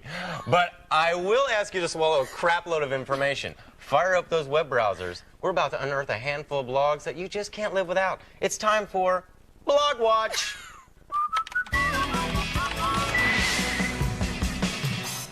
Oh my gosh. Today we're sharing with you a few of our favorite gadget and tech blogs. Pay close attention. You might catch a glimpse of what's in store for your future. But when it happens, still act surprised. Please. All right, let's start things off with the website techeblog.com. These guys are not only great at keeping up with all of today's gadgets and gizmos, they also know how to cut to the chase and deliver the goods with photos, videos, and insightful information. Some of our favorite posts from the site include this futuristic conceptual design for the PC of tomorrow. Besides that, there's a preview of new Express Music phone from Nokia. And finally, you can't beat the Compu Beaver, which is basically a ridiculously stuffed beaver PC mod. That's right. It's actually the cadaver of a beaver, and then they stuff a PC inside of it. Is it a real cadaver? I think it is. It's an actual beaver. It's awesome and gross at the same time, Joey. Nice beaver. Thanks, I just had it stuffed. But you have to say, you have to wonder, where do they put the USB outlets for it? I think in the beaver port. Okay. Well, I don't, you know what? I don't have to think that at all, Olivia. No, you don't. Don't tell me what to think about beavers and where they're used. All right. Look, next up we have a blog. We have a blog dedicated to nerds. The site is called nerdapproved.com, and it's one-stop shop place for slot machine, wristwatches, and nature-proof outdoor LCD screens. You know, things you need. These guys cover a wide range of nerdy topics. Now, even if you're a geek and not a complete nerd, you'll enjoy some of our favorite posts, which include this NES controller chair, very stylish. There's a Mac-inspired trash can complete with a delete button. And finally, this Darth Vader telephone that turns its head and speaks to you to alert you of incoming calls.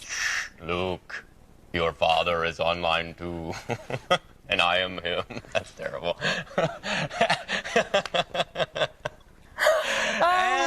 The blog post says that would make for some really nerdy phone sex. No, you didn't.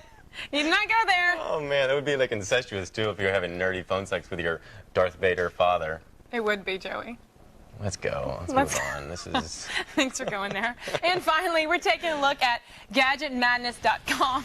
These guys are not only devoted to providing the latest in gadget and tech news, they also keep a close eye on all things video game related and cool new toys. They've got a great feature where they price out most expensive Alienware PCs possible, and the Aurora ALX finished in first place with a price tag of $10,117. Even more expensive, you can read about this original full-body alien suit that was created by H.R. Geiger himself. The suit was recently auctioned for $126,500. Wow. That's a lot of money. What a waste of money. I think so, too. No, I would love to have one of those in my house. If you guys don't have that kind of cash, you know, you can always check out the Spider Spud Mr. Potato Head Man. It comes complete with nerdy spider web action. It's awesome. And thus ends today's Blog Watch. Be sure to visit our website at g4tv.com/AOTS for all the links to everything you just saw. Don't make me laugh. I've got to read something right now. Sorry. But if that's not enough for you, today we are checking out nerd help sites. So if you're a nerd or if you know a nerd that needs help, you'll want to pay close attention. It's time to attack this.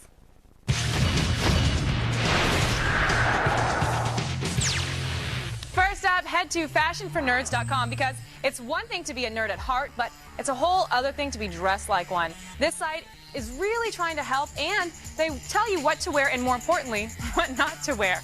Fashion for Nerds emphasizes the first commandment: thou shalt not wear socks with sandals. It's just not a good look, and it's every girl's pet peeve. My ex-boyfriend used to do that. Not a good look.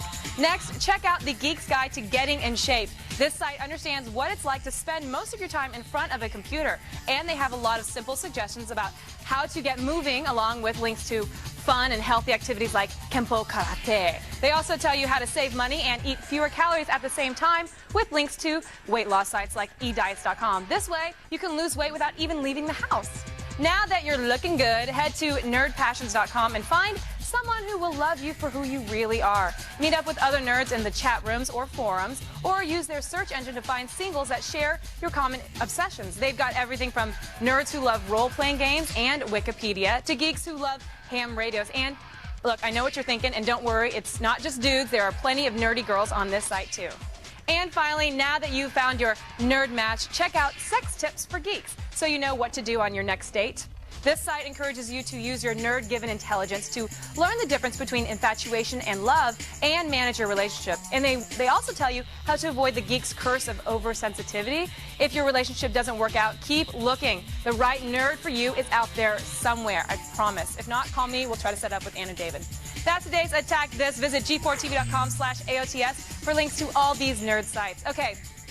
I think we need a break. Right now, I'm minutes away from cracking up right now. We just had so much nerding that Professor Frank would probably call BS. So stay with us. There's more show coming up in just a moment. We're going behind the scenes of the new cop comedy Hot Fuzz. Can you describe it to me? It's like Police Academy, except funny and, you know, good. That was brilliant. And blow up your head with information in the feed.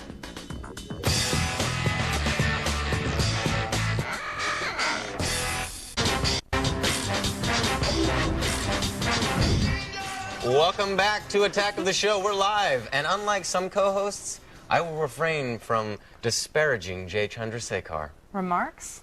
Aw, he had some good remarks, Mike Weaver did about Jay Chandrasekhar. Well, I won't make fun of Jay. Well, I like him. He's... Although he really hasn't been the same since he drank all that syrup, I don't think. No. It wouldn't be a smart move to disparage him, but doing that, I'm sure, is just as fine. But right now, let's go over to Zach Selwyn, who I'm sure is going to say nothing but nice things about Jay. Who's that? Now, we've just learned that you also might want to think twice about saying bad things about British cops. Why? We sat down with the cast and crew of the upcoming action homage Hot Fuzz, where the bobbies trade teacups for sawed-offs. The team that turned zombie movies on their head with Shaun of the Dead are now messing with the action genre in the new high-octane comedy Hot Fuzz. You never taken a shortcut before?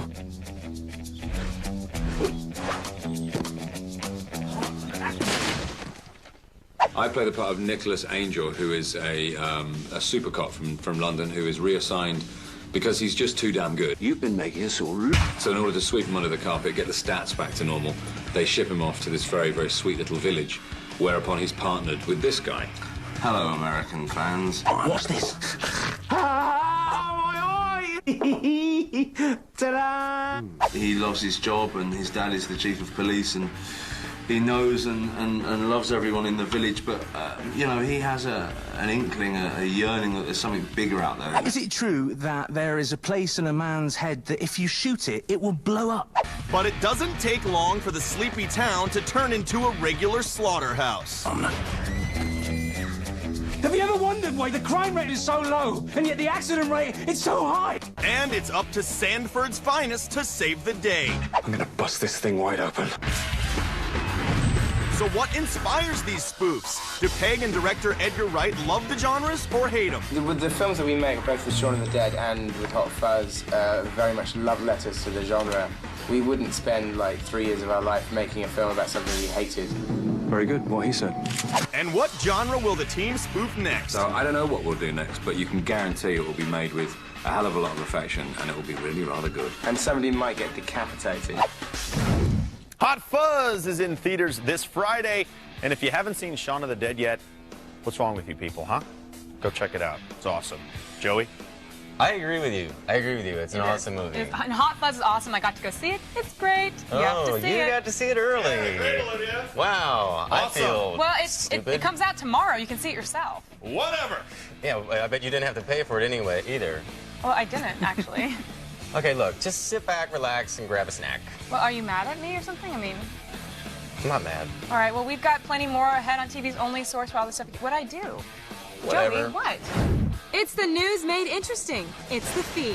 And Marcia Monroe takes a break from racing for her life and drive to join us in studio.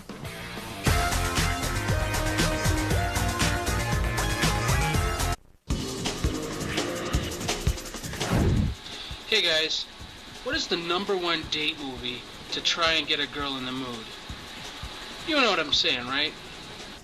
Good question. It is a good. It's actually not a good question for me. It's like a good question for you. What have you watched to get a girl in the mood? You know, just like good movies like Grind, Cabin Fever, Super Troopers. Wait, your movies? Totally awesome. Well, yeah, I am in those movies, yeah. But they are good. Good for the ladies. Seems to work every time. But it's funny you say that, Olivia, because speaking of that, I like my date romantic movies the same way that I like my driving, the same way that I like my... Are we back? Yeah, we're back. Sorry. Welcome back to the show. We are live, Joey. And coming up later, we have an exclusive clip from Joey's upcoming film, The Sasquatch Dumpling Gang. It's about... So, yeah, tell us what it's about exactly. Okay, it's about, that's Justin Long, and he and I play these two, like, kind of baffling idiots, and we're in the pursuit of, well, we need to make some money, and so we kind of trick these kids into thinking that they maybe found some Bigfoot tracks, or maybe Really? they did. But Maybe did they? You'll have to watch the movie to find out. Now, it's from the same producers of Napoleon Dynamite, right? It is. So it has that same kind of feel as the last movie? It's like almost everybody from Napoleon Dynamite worked on our film, so it has that same kind of feel, and And for all you guys out there, Joey doesn't wear a shirt the whole movie. I'm shirtless. Little something for you guys. All right, but right now it's time for the only news you need to know in the feed. Thank you, Joey. 16 Candles is a good date movie. Anyway, I'm Layla Kaylee, and it's time to start the feed.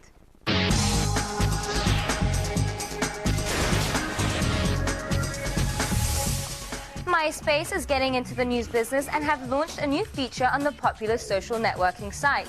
After much planning, MySpace News finally launches today. The service will gather news from all the major media outlets and divide them up into 25 categories. Much like Dig's website, users will vote on what news they think is important, and the top stories will be featured on the front page. The website uses software called Nuru, which they obtained from a startup last year.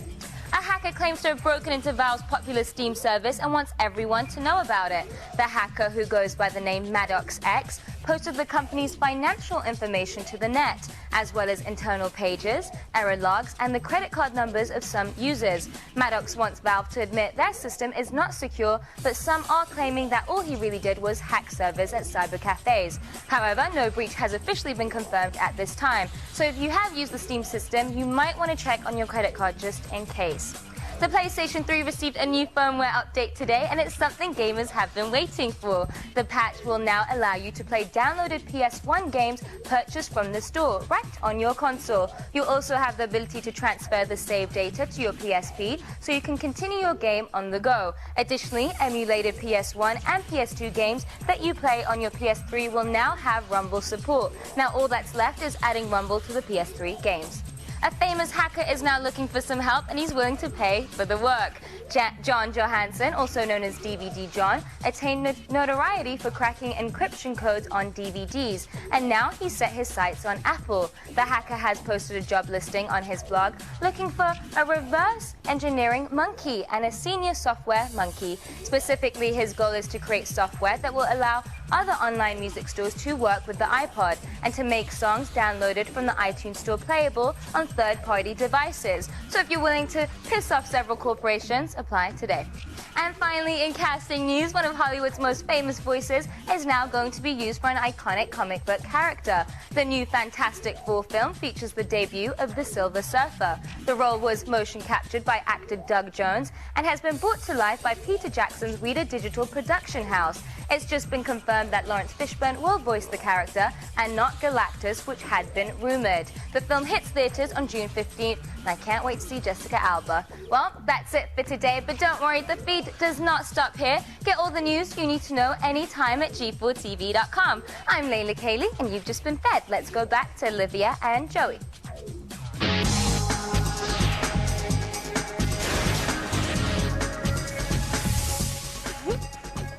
Thanks, Layla. Contrary to previous extravaganzas, E3 is an exclusive private event this year. The invites have already been issued. There are no tickets on sale, so there is no way to get in person at least. G4 will be there every day with the latest announcements, games, and gadgets the minute they're unveiled. This July, we'll take you inside the most exclusive event of the year, E3. But you can join us at E for All this October. Tickets don't go on sale until June, but we've got you covered. G4 has advanced purchase tickets that you can buy right now at a very special discount price. Not only are we saving you cash, but we'll get the VIP treatment for you. Extra hours of gameplay, exclusive swag, and a whole lot more, Olivia. That's right. Go to tix.eforallexpo.com and type in the promo code G4 to get your tickets before the rest of the world does. They're all available right now, and I'm sure we'll see you guys there. That was actually floating here. It was. All right, stay with us. Stay with us. There's much more to come your way, and you won't be able to live without it. Start doing your poses. You gotta get ready. That's all on TV's only source for all the stuff you care about. From the new Fox show Drive, Marcia Monroe puts on her emergency brake to stop by the studio. And all the best reality show moments. You're a tall, ugly, horse-looking Amazon bitch! Without all the rest of the tedious reality show. Good, that's perfect! It's Reality Bites.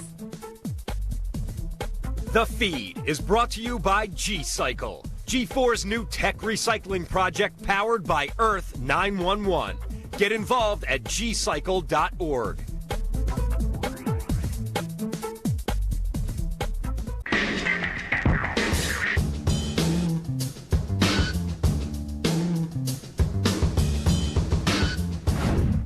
Welcome back to Attack of the Show, TV's only source for all the stuff you care about. We're live and fighting inflation on a global scale. But now, let's go over to Olivia. Thanks, Joey. Our guest tonight has appeared in Scrubs and the very popular internet sitcom Nobody's Watching. Now she stars in Fox's new show Drive alongside geek favorite Nathan Fillion. Let's have a look. Do you really think we're in the lead? Can't say for sure, but the only other races I've seen were in our rear view a half hour ago. The time we're making, car'd have to be on jet fuel to beat us. First place, so what are we gonna buy with all our millions? Anything you want. A house on its own private island. Island? A big island, but you know, just enough room for you and me and the half dozen people that are gonna be waiting on us hand and foot. I like the way you think. Please welcome Marcia Monroe. Small fun fact, Marcia and I are actually really good friends. We were in acting class together. We were. So this is very fun that we get to do this together right now. I know. And I'm so excited that your show is actually, you're just doing really well right now. It's been on since Sunday. Now, for you guys that don't know, Drive is a drama about a car race across America. And it's fair to say that this show is doing, like, there was that show Amazing Race. Right. And so Lost was kind of like Survivor. So this is kind of like the drama version of Amazing Race. Right, but with a ton more at stake. But it's scripted, but it's, there's kidnapping and death and betrayal and, and comedy too. And so it's underground, but it's a very secret thing. People don't know. I mean, it's not actually underground, which I think a lot of people forget that. It's not an underground, the earth kind of thing, but it's just a very top secret race across America. Right. And what's the prize? It's $32 million. And it's people from, I know. It's a lot of money. I hope I win. And it's people from all walks of life, and each character has, their own really interesting story and reason that they're in it. And why are you in it? What we know right now is that I don't want my husband, who we saw in that clip, to go back to the war. Okay. So I enter us to keep him from doing that. But as the show goes along, And so you don't know, and the producers don't know. It's kind of like what Heroes is doing. They, to keep it interesting, everyone kind of makes it up as they go. Oh, there's different. Yeah, we find out as we're reading it. Oh, that's exciting. Yeah, where the story goes. Now, everyone knows that car chases on television can sometimes look incredibly cheesy. How do you guys make yours look so real? It's so real. I thought it was real before I did it. But we're not actually driving it screen, but they have all kinds of like fancy, tricks that they do to make it. It looks really good. Yeah. And so where do you shoot? Santa Clarita. But then everything in the car thing is just all green screen. Everything studio except, not everything, but there's a lot of, there's a fake highway or a real highway that we use. So all the like pulling off scenes and stuff like that we do outside. Well, what's really exciting is that, especially, and our fans know, there's so many things you can do with CGI and with computers. So, I mean, it's going to look amazing. It's, oh my God. No matter what. The stuff they do is incredible. It's incredible. Now, I have to ask you, what kind of driver are you? Because I, as Joey has pointed out, am not the best driver, but are you a good driver? Do you race around? I wish we had a picture of my car. Really? I've seen your car. Yeah, you've seen it. There's literally a dent in every single side of it. But you pride yourself on it. Well, I feel like, people don't really mess with me because I'm like, I'll hit you. I'm not. Look at my car. I'm not afraid to hit you. If you look at the bumper of my car, it's because I parallel and hit anybody who's behind me, and I don't care. I just kiss. I like to say kiss them. A little nudge. Oh, that's sweeter. Yeah. I just kind of threw myself on the bus there, right? Now, I have to say, a car says a lot about a guy. Right. Kevin, my co-host, he has a Subaru. Joey has a convertible. What kind? Joe, I think it's a Toyota Celica? Okay, so that's reasonable. Toyota Solara. It's a Solara. So what kind of car do you look for in a guy? Do you want like the big, nice, the big one? I do not like SUVs because that wastes gas and it really bugs me. Okay. I like a guy with a good economical car, something like reasonable. His is economical. His is, okay. Yeah. So, what are you doing later? No, but I like I don't like anything too loud or too fast, or I think that's a waste. So like a Honda Accord? Honda Accord's good. Hybrid is better. Okay. Hybrid is a Prius. All right. Well, you should get yourself a Prius then. I might be. Now you will. Now, Marcia, we couldn't have you on the show without playing one of our favorite racing games with you, which is why we are bringing back our favorite racing game of all time, Google Maps Race Across America. Yeah. Race Across America! Yeah! You're excited, makes me excited. Yay! Hey, bring in the table. Woo! Here is how it works, Marcia. Now, you and I are in a Google Maps Race Across America. We're starting here in Los Angeles, and then we drag our mice along to try and reach New York City by the end of the 45-second countdown. Now, I'm going to tell you all the rules, and for you guys at home listening. Here are the rules for the race. Stay at the lowest zoom level, so you can't zoom out to see where you're going. Okay. Stay on the path. Farthest along at the end of the countdown wins. So basically, you have to follow a highway. You just can't just go out, whatever you want. So can I get the... no back roads? No, can I get the... no. Can I get the clock, please? All right. Okay, wait. Are you going to say go? I will say go. Okay. Do I get a head start since I'm the guest? Well, I've never played this either. Okay. So it's both of us together. Ready, set, go. Okay. Wait a minute. Which highway... Wait, which highway are you following? I don't know. Wait. Are you good at geography? Is the yellow's a highway, right? Yellow is a highway. I think I... Well, you have to follow the right path. I think I cheated. Well, Marcia, you're a cheater, okay? Because I see it, but I think I actually don't act like you're just kissing me like what you do with other people's cars. Oh, wait, I didn't mean to do that. I'm trying to zoom in to not cheat. I'm trying to zoom in to not cheat. Okay, look, now I'm not cheating. Wait, who? Okay, I think I cheated because it went out and I saw New York Thanks, without Marcia. following the thing. Be sure to check out Drive. Mondays on Fox. She's awesome. She's my friend, and she's so good at it. Just watch Drive. You cheater! Cheater! Wow, you guys are in the same acting class? Yeah. I want to be in that class. All right, so while we crack the whip on our staff for more quality entertainment, all you have to do is stick around for just a couple minutes. That's a fair deal, I think.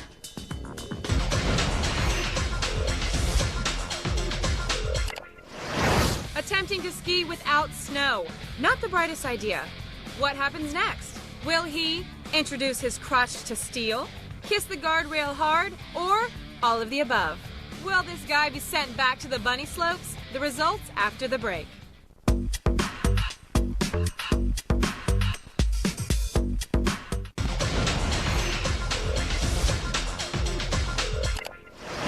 Attempting to ski without snow. Not the brightest idea. What happens next? Will he introduce his crush to steel, kiss the guardrail hard, or all of the above?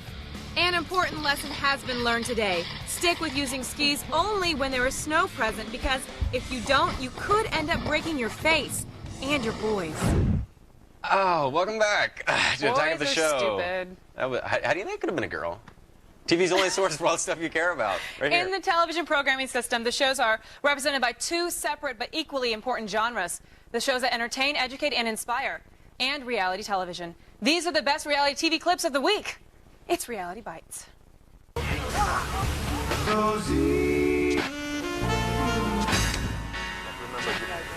this is just so much more real. Our first clip comes from the new series, The Springer Hustle. TV makers have pulled back the curtain to reveal just how quality television is made. In this vid, a producer for the show riles up her guests, getting them ready to get on stage and fight, fight, fight, fight. You don't want a daddy for your 3 kids? You don't want No, I don't need a daddy for my 3 kids. I can be with who I want. I don't need him, but I'm with him because I love him. These guests have come to the show to air their dirty laundry, to tell their story. They're going to count on you, the producer, to help them tell that story. His mama probably pays your bills. That's what he's doing. That's what you're doing. You're using the family. Last time I checked, this was still a free country, and I can do what the I want to do when I want to do it. Good. That's perfect. Awesome job. Come follow me. Just watch the F word. Wow. That's like revealing the Wizard in The Wizard of Oz. I know, but funny story, that's what we do. What we did before Joey came on today. We had somebody back there and just riling you up and That's getting true. ready. I'm all ready. I'm ready. Do the prompter. I can't believe they actually have a reality show about a reality show, and I can't believe that producers like that. But then again, it is awesome. I know. Okay, I have another clip. For Okay. us. I have another clip for us, Okay. Olivia. Let's watch it. Okay. It's from Celebrity Fit Club's newest season. In its premiere, the quasi-celebs meet their drill instructor for the first time, and rapper Da Brat had a few words for him after he started yelling. Watch. That doggone picture ain't funny. I don't think it's funny at all. When you get outside, everything better be damn serious. Y'all step your ass outside, all these games are done. Damn. You fit camp. Well, get the hell out of here. You Now. You scared me. Either. When you Well, out of here. Bye. One less. Wow, that really hurts me. Da Brat, do not let him get to you. It's his job to be mean, though. If I had a nickel for every time a man flipped me off and I was a personal trainer, I mean, I would have 80 cents. And finally, we have a clip from the world. I'm going to move on. Finally, we have a clip from the real world of Denver. Wait. I've TiVo'd this and I haven't seen it, so. No, and I know this about you, so just close your and your eyes. Okay, there you go. This is the real world, which is both educational and entertaining. And I haven't seen this week's episode yet. I haven't, but and Joey hasn't, so he's going to go ahead and cover his eyes and block his ears. In this episode, we learn the consequences of telling a girl like this that she has a double chin. He has stabbed me in the back. I need to just let it all out, and I need to just cry.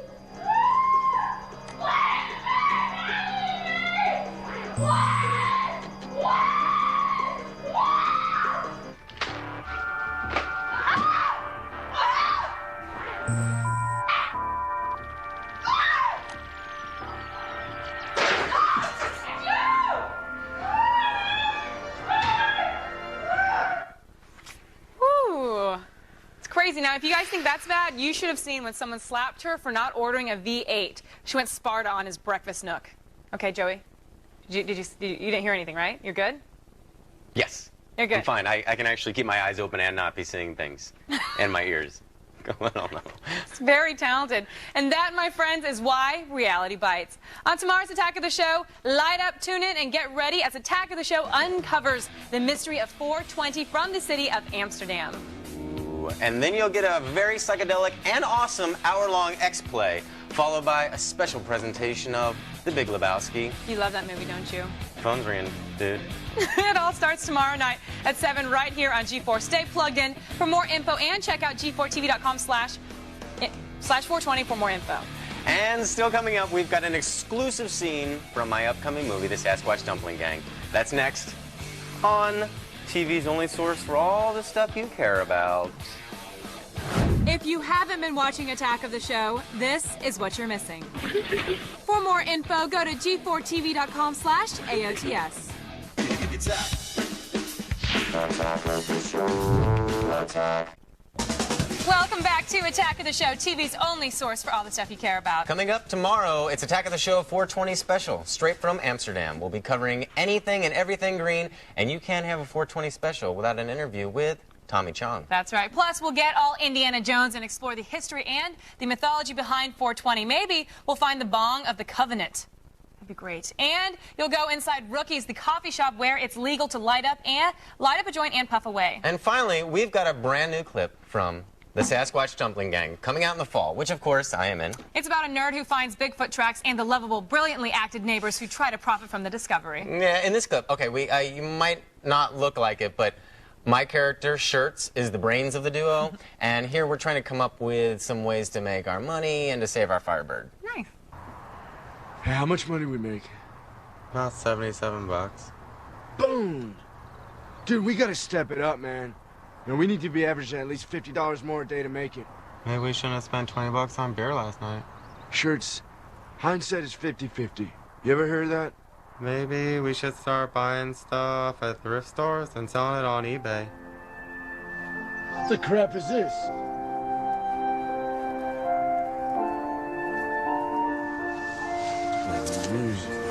Anyway, my mom and her friends say that all the time. They buy old crap and paint it white and then call it shabby chic, and then people on the internet buy it. You wouldn't believe what people pay good money for on the internet. I hear myself think. Can't even pay attention to you because of stupid nerd noise. That's it, man. Yeah, I can't even hear myself think. Stupid dingleberry, what you listening to? What's tunes? Turn it off!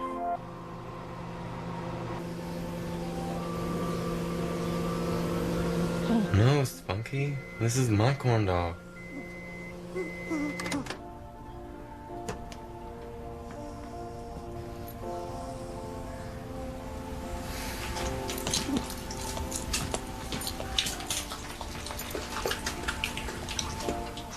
X-Play's up next. Thanks, Joey. Good night. Thanks for having me.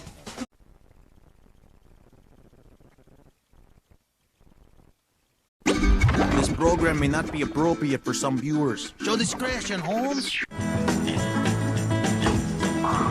Well, I gotta get the world off of my back. Oh, pretty soon I'm gonna crack. So I gotta get the world off my back. Somehow, please.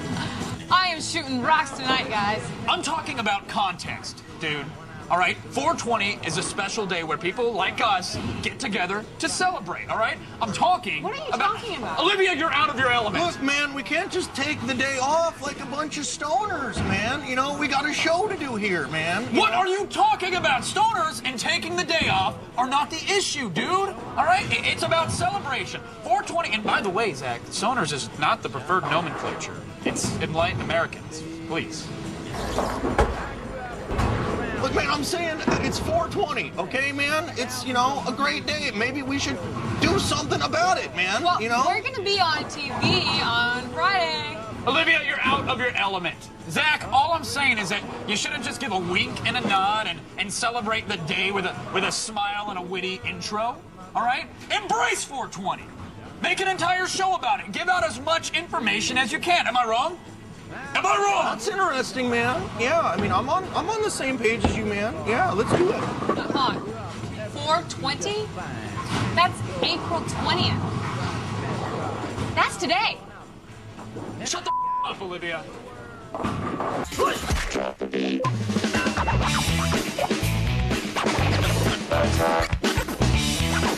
going on here? Pick up on this.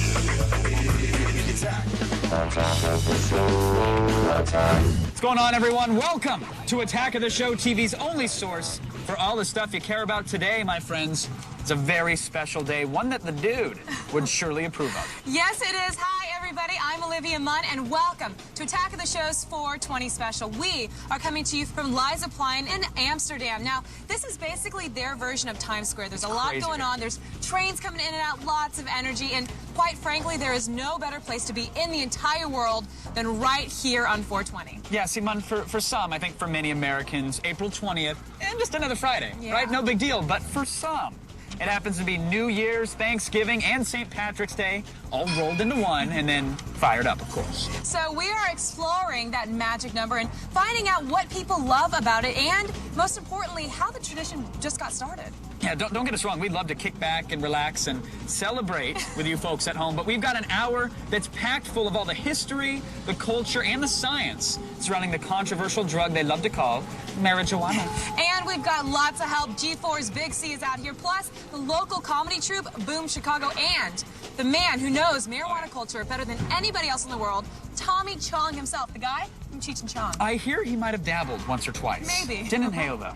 Now, after this show, we've got a very special psychedelic hour-long edition of X-Play, and following that, G4 has for you one of the greatest movies of all times, The Big Lebowski. It is one of the greatest movies, but before we get started into this whole thing, we thought that we should basically straighten out our facts. So we went to the Hemp, Marijuana, and Hash Museum, and since there is so much ground to cover, we decided we'd bring Big C to help us out in the Big A. Cannabis culture is all over Amsterdam. There are bars that you can smoke hash in, there's places you can buy hemp products, and people are openly smoking marijuana in public. Yeah, but the trick is that it's not exactly legal. It's just sort of tolerated, which is why we're here at the Hemp, Hash, and Marijuana Museum to really get to the bottom of everything. So we're gonna get some expert help, cut through the green tape so we don't get in any trouble. Let's hit it.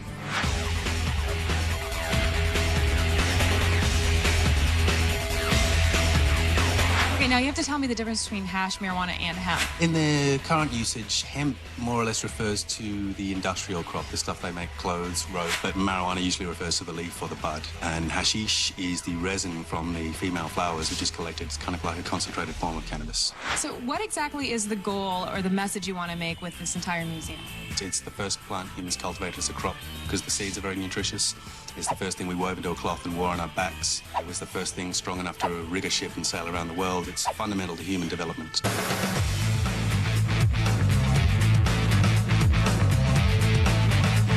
How many different types are there? You've got sativa, the tall-growing one, indica, the shorter, faster-flowering one, ruderalis, the auto-flowering one.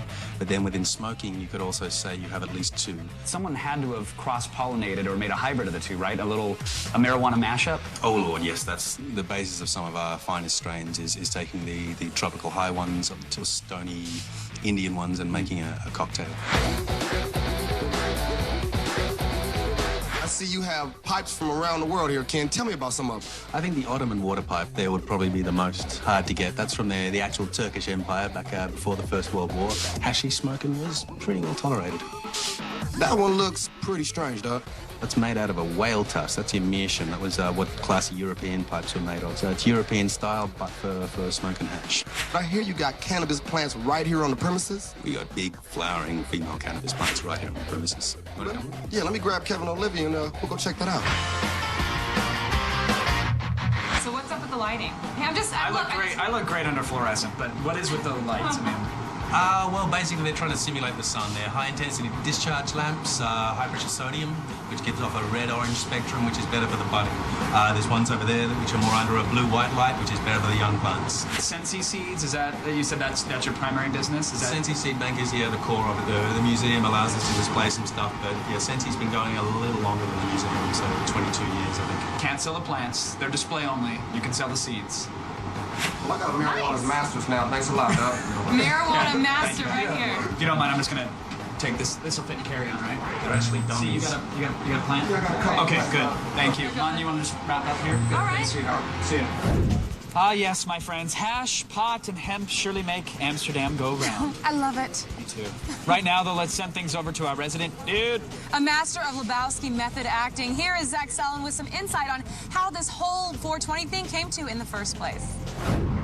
Now, everybody knows if you want to get information, you call the 411. If you want a badass secret agent to save the world, you dial up 007. But not many people are aware of what 420 means and how this magical number is celebrated all over the world. So I'm here in San Rafael, California to find out. hanging out here with my main man, the wizard of weed himself, Craig X. What are we doing in this small town of San Rafael, California? We are in front of San Rafael High School, the birthplace of the 420 Nation. This is where the Waldos created 420. What does 420 actually stand for? Well, a lot of people have been confused. Some people thought it was the number of ingredients in pot. Some people thought it was a code for arresting people with pot.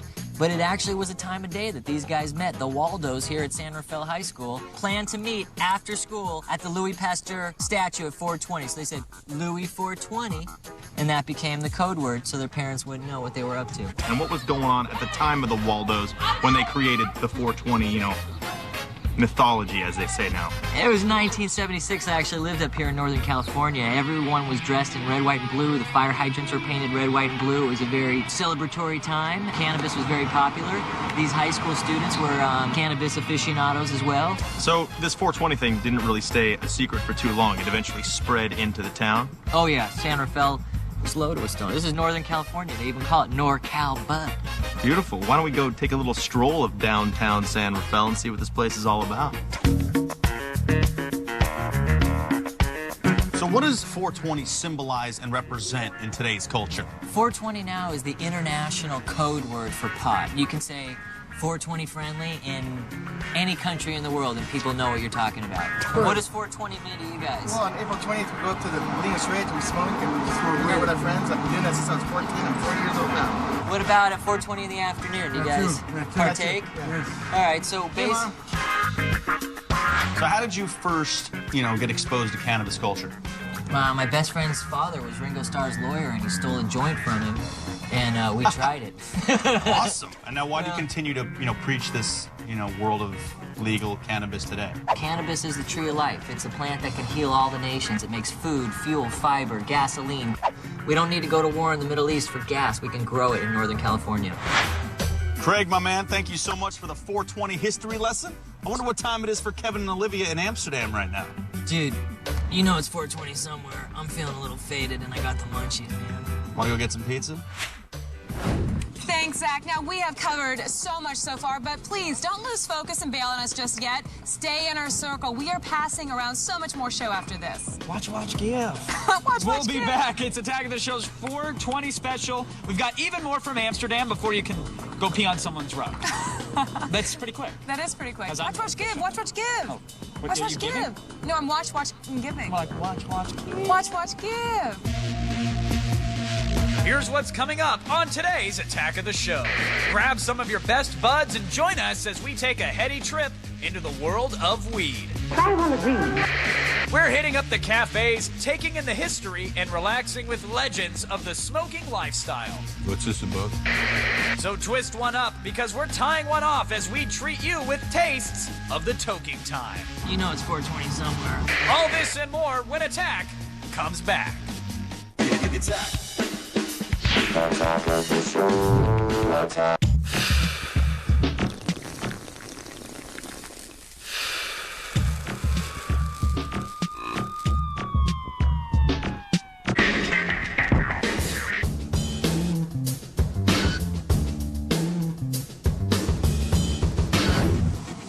Welcome back to Attack of the Show, TV's only source for all the stuff you care about. It is 420, and we have come to Amsterdam to school you guys on the ins and outs of this day, marijuana, and the culture. It's a triple threat, really, folks. Right now, we're at Rembrandtplein, also known as Rembrandt Square. And believe it or not, this place used to be a butter market, but now it's quite a hotspot for cafes and clubs and good old-fashioned fun, right? That's right. And on the tech side of things, this is also the home of the biggest LCD screen in all of Europe. If you think about it, it's really cool under the right circumstances, you know what I mean? You know what I mean? Yeah, I get it. Now, if you guys are looking for a very trendy part of town to hang out in, look no further than right here. Now, listen, I know that we're in Amsterdam, but that really doesn't mean it's some crazy drug-fueled party. I mean, the Netherlands, while they may be more liberal than the United States, they still have many laws, especially regarding marijuana. Now, while marijuana still is under heavy debate back in America, it has no signs of really letting up. So let's take a look at the issues going on right here in Amsterdam. One of the biggest issues here in Amsterdam happens to be the controversy surrounding its drug policies. I mean, are drugs legal here or not? Well, today I'm going to find out the truth, as well as the pros and cons of marijuana legalization in The Loop.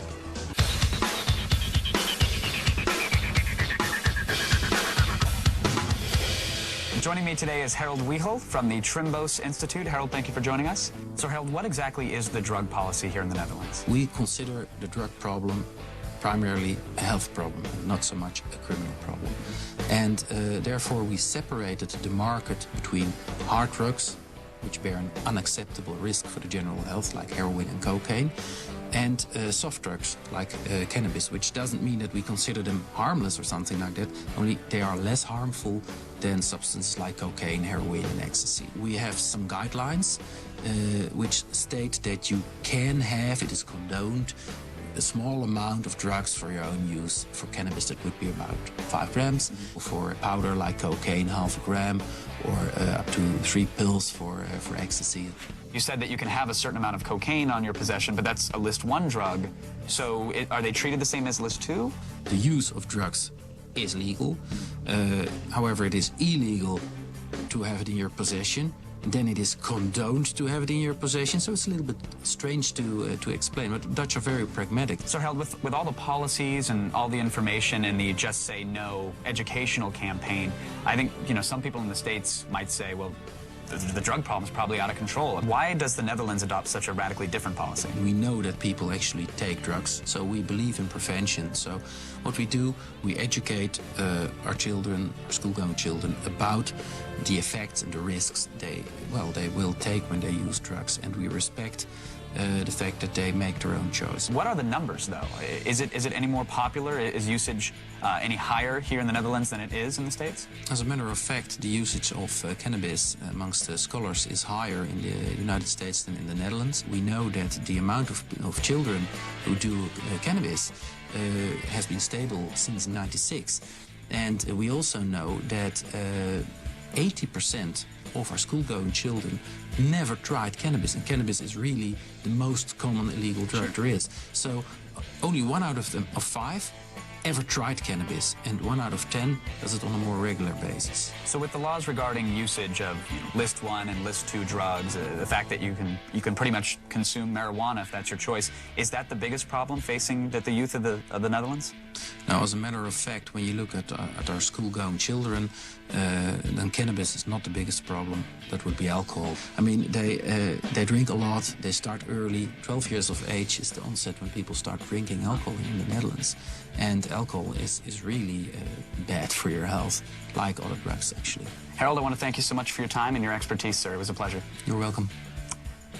So the final word on the Netherlands is that the government tolerates marijuana even though it's technically illegal because it reduces harm, but I happen to agree that it just makes sense. Thanks, Kev. Let's go over to Big C on the streets of Amsterdam to find out what the people think of the issue of legalization. What's up? I'm Big C, and I'm right in Dam Square in the center of Amsterdam. This is the heart of the city where you can find lots of people. So I came out to find some people to talk to about the laws. Now, in the United States, as well as a lot of other places in the world, marijuana is illegal. What would you think the effect would be if we were to legalize it as it is in Amsterdam? Well, the thing is we're used to it here in Amsterdam, that we can have it here and it's legal here. And I think it's on long term it's a really good thing to do it in other countries, but at short term it would be a problem, I think, because everybody would think like, oh, I can do it here, and they would smoke all day or something, because you can see it at the tourists here.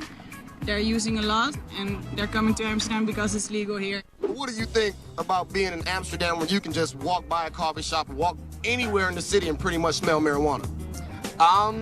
I don't actually mind it. If I lived here, I probably would hate it because you'd see so many tourists smoking so much weed all the time, and that would get annoying, but I personally am enjoying my few weeks here. It's legal now in Amsterdam, so the government is making some money of it. You don't run it out. Some people will use drugs all the time, if it's legal or not illegal. So we make the best of it. We use marijuana like a spiritual thing in Holland, you know? What about the day when your son comes to you and he says, Dad, I want to smoke? If he can make his own money to buy marijuana, he can smoke it. But he don't ask me for me to pay for him, you know? Okay. But if he's man enough to pay money marijuana, he can smoke it. I asked the questions and Amsterdam answered. Thanks. Thanks, Big C. We are on a magical mystery tour today, and I think I can safely say that we are TV's only source for all the stuff you care about. I think that's safe to say. Stay right there. Plenty more from Amsterdam as Attack of the Show's 420 special continues right after this.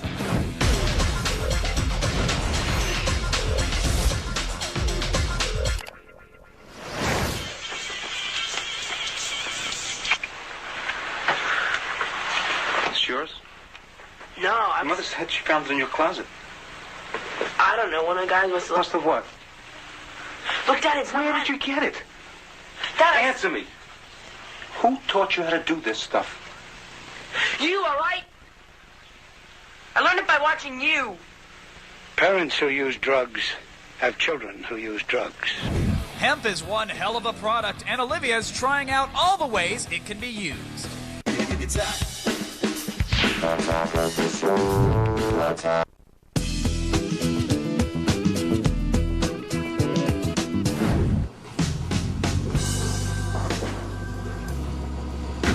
Man, you know, look, Kevin, man, I wasn't, you know, when I said I thought they'd give us a show, man, you were the one who was so certain. I didn't, you know, man, like, it's That's right, Zach, 100% certain. They posted the schedule for our charity show. Olivia, shut the... When are we taping? Well, Saturday. That's when they're doing the DARE awareness auction. So. Saturday? Well, they're gonna have to reschedule.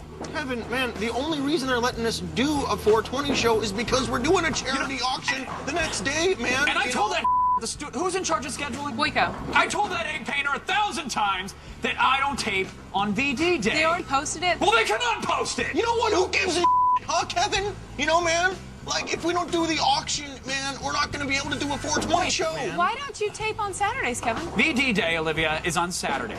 It's virtual D-Day. It's when I get online, Xbox Live, with my Call of Duty clan, and we raid Normandy. All right, it means I don't work, it means I don't eat, it means I don't shower, it means I don't put on pants, and it means I sure as hell don't roll on VD Day! Roll? Like, roll tape. Like, I don't film. Oh, yeah, I mean, like, I don't... VD Day? VD Day. Yeah, man, you couldn't come up with, like, a better name than that, man. I mean, that sounds like some kind of rash. VD Day. Something other VD than- Day. You know what? Fine. I'm out of here, man. It's me. I'm out of here, man.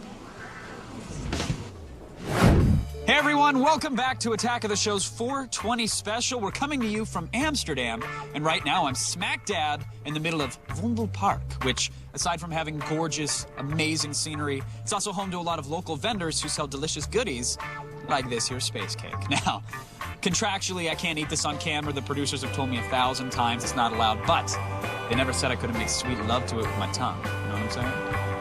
Oh, that's delicious. Full of the finest herbs and spices that a growing boy needs. And now when you think of herbs, you probably think of hemp, and when you think of hemp, I'm sure one thing comes to mind, but aside from Woody Harrelson, hemp has thousands of uses. I mean, it can be used for tons of stuff, and that's why Olivia is at a place that's dedicated to all things hemp. Okay, seriously, I'm eating this now. Hemp has been around forever, and it's been used in more ways than just smoking it. So where better to find out those other uses for the plant than right here at HempWorks. Hey guys, I'm here in HempWorks, and this is Adam Dunn. He is the owner and the creator and everything for HempWorks. Now, Adam, you're an American, right? Yeah, I'm from New York, actually. And how long have you been here in Amsterdam? I've been here about 16 years. You have everything in here. Is there anything you can't make with hemp? I mean, you got clothes, shoes, purses, everything. What can't you make? And there's pretty much nothing you couldn't make if there was enough interest in the product. You can make food from it. You can make clothing from it. Now, does it actually taste good to eat, the actual hemp? Yeah, it's quite nice. It's got like a nutty background to it, and it's like tofu, though. You can just do with it whatever you want.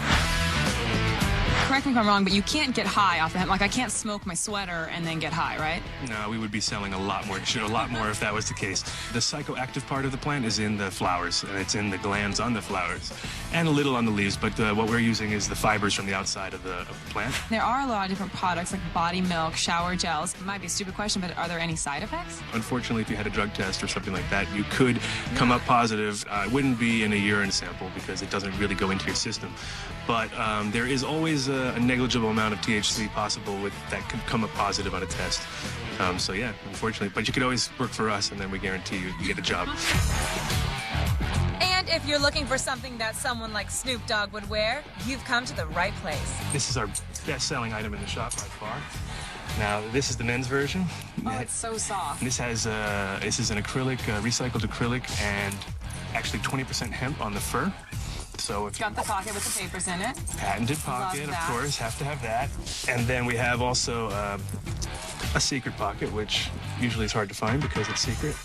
And that runs along the inseam. I shouldn't be showing you this because now it's not secret anymore, but But so there is a secret pocket, so you can keep lots of cash. candy. I'm actually going to get one of these for my little brother, but right now I have to shop for myself. So I'm going to just kind of head around the store if you just kind of let me go loose. Sure. And I'm going to do a little fashion show. Hemp fabric has natural anti-mildew, UV protection, and hypoallergenic properties, making it a great, if not unusual, choice for clothing. As you can see, there are a lot of options when it comes to hemp. It's all about smoking it, people. Now, if you'd excuse me, I think I have to go shopping now. Thanks, Olivia. Now, folks, you don't want to sit there and zone out and realize you're watching an episode of Arrested Development, do you? No, pay attention, stay sober. There's plenty more Attack of the Show 420 special coming up right after this. Put down the pipe and get some news. It's The Feed. And we sit down with the legendary Tommy Chong and get to know the man behind the smoke. Attack of the Show. Attack.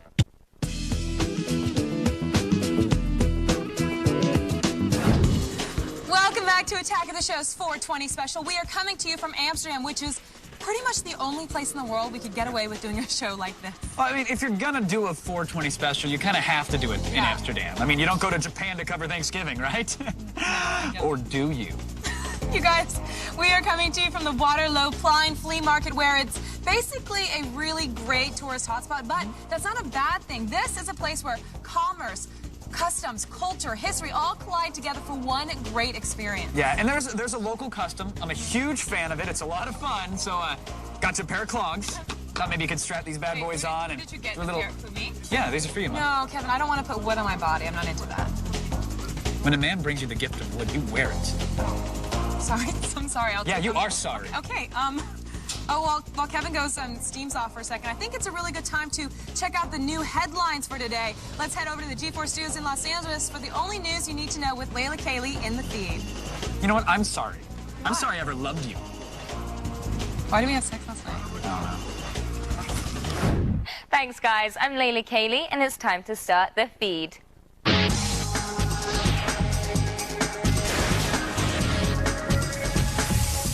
Rapper Snoop Dogg pled no contest to felony drug and weapons charges this week. Snoop agreed to 800 hours of community service and 5 years probation after being arrested in October on suspicion of transporting marijuana. The judge also said Snoop could not allow gang members in his entourage and would need a medical license if he planned to keep using marijuana. Snoop's defense attorney said he already has a prescription for his migraines. Right. Elsewhere in the Golden State, Governor Schwarzenegger wants sellers of medical marijuana to pay taxes. This is the first such demand since medical marijuana was legalized in California in 1996. Most medicines in California are tax exempt, but authorities are pushing for the new tax because marijuana is not distributed by pharmacists or approved by the Food and Drug Administration. Supporters hope the tax will help legitimize marijuana, while others fear tax documents might be used to persecute marijuana users. A little paranoid, no?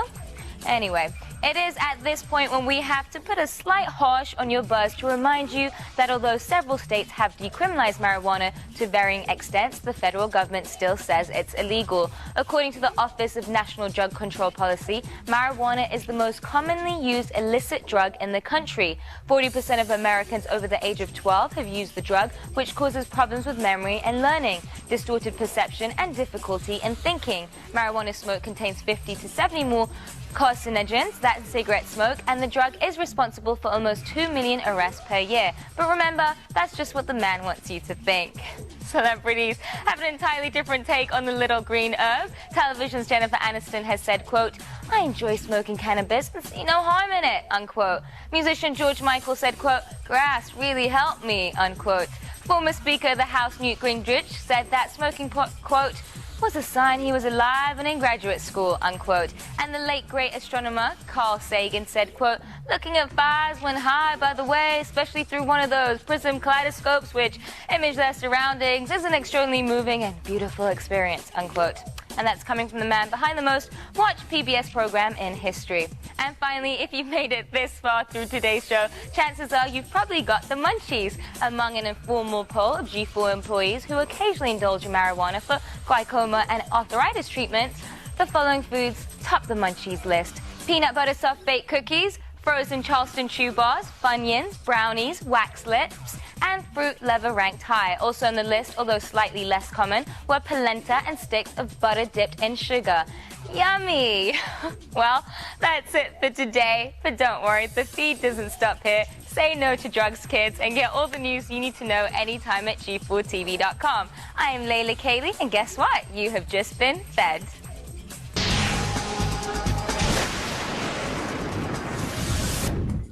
All right, thanks, Layla. Now, listen up, all you Jedis at home. This May 25th, G4 is bringing you 2 hours of live coverage from the biggest Star Wars event ever as G4 presents Star Wars at 30 live. That's right. On the Friday before Memorial Day, you guys will be basking in 2 glorious hours of live, up-to-the-minute reports on all things happening from Tatooine to Dagobah, everything. Very expansive, my friends. Keep your eyes and your browsers pointed to G4TV.com/Star Wars for even more info. Now, if I could just stop drooling on the Chewbacca costume, I'd be sad. Because you have to blow dry, get sticky. It's very gross. Look, we all know that you guys are not going to get up, so don't even pretend to do the whole fake up and then sit back down. Stay. Just sit there, go get a Twinkie, relax, because there is lots more Attack of the Show 420 special coming up right after this. We'll get a Twinkie? Get a Twinkie. I like Twinkies. Really right? Oh! Haha. At least it cauterized the wang.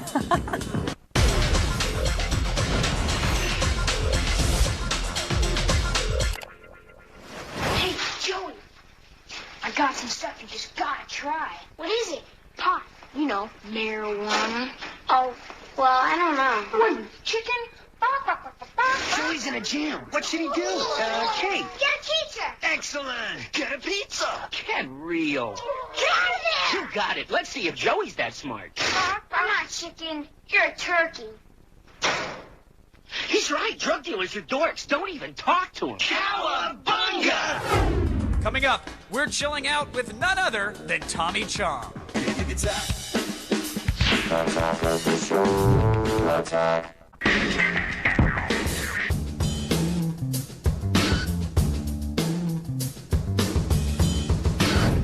Welcome back to Attack of the Show. If you're still with us, well done. Good job. Because it's 420. We're coming to you from Amsterdam, specifically Blumenstelling. Blumenstelling? What? You say it. No, I don't want to say it. You guys want to? No, it's hard. Don't try. You guys, we are here at the floating flower market on the Single, which is the canal that surrounds the entire city. Now, about 500 years ago, this whole thing used to be a moat, but now it is the city's most recognizable and famous attraction. Yeah, it's amazing. And aside from the canals and the flower shops, there's these unique brick houses everywhere. Yeah. They're gorgeous, although not half as gorgeous as the ladies. Let me tell you, I'm serious. The women here they're hot. They are. It's the bicycle booty. Thank God for it. Okay, Kevin, well, you just go try to ride anything you can. Be my guest, but right now I'm going to go check out the aqua flowers. Aqua flowers? Yeah, it's the Blumen. Oh, okay. She says so. All right, folks, in the 70s and the 80s, Cheech and Chong, these guys were marijuana superstars. They had a slew of successful films and albums, and even though the duo broke up in 1985, they are still relevant to this very day, which is why if you're going to have a 420 special, you have to talk to at least half the team. So let's go back to Los Angeles with Zach Selwyn, who got to spend an entire day with Tommy Chong. Tommy Chong, the man, the myth, the legend. He's a comedic genius, he's a well-known actor, and he's one of the most recognizable marijuana activists in the world. You can't do a 420 show without Chong, baby. Let's go meet him. All right, man. Oh, Tommy, how you doing? Zach Selwyn, G4, Attack of the Show. Nice to meet you. What's this about? We're not here with any news. We're just here to.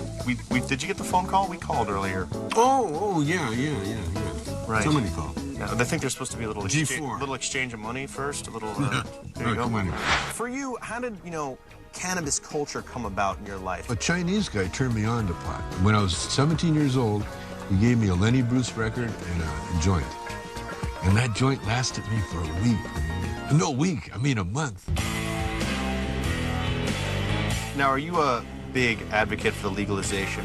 The reason it's not legal now is because We want it to be legal for recreational purposes. It will be legal if we concentrate on the medicinal wonders of it, you know.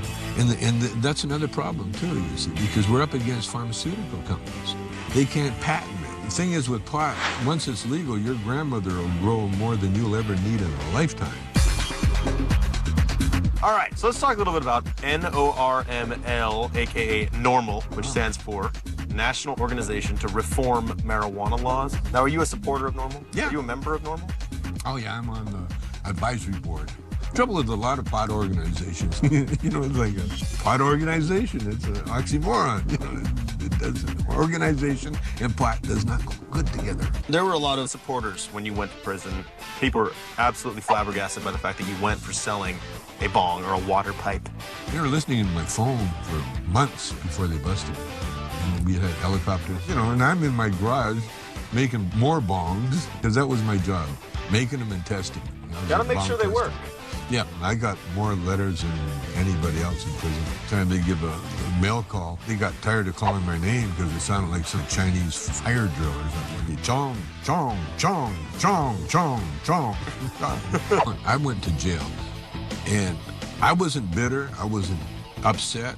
I was excited because I'm a writer, and I'm going into into a situation where I'm going to live with these guys for 9 months. I'm going to come away with stories and wisdom. And I really enjoyed it. There's a lot of potheads in jail right now.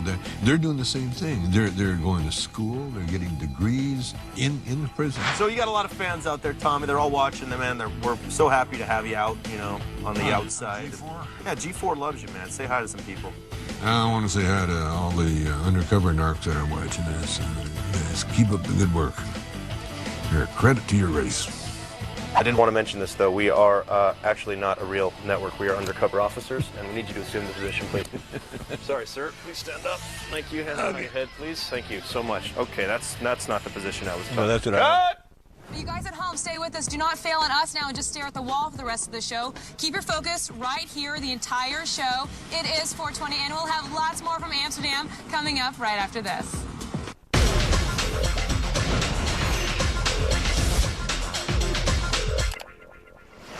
What's bugging you, Murphy? Drugs. Drugs bug me. Hi.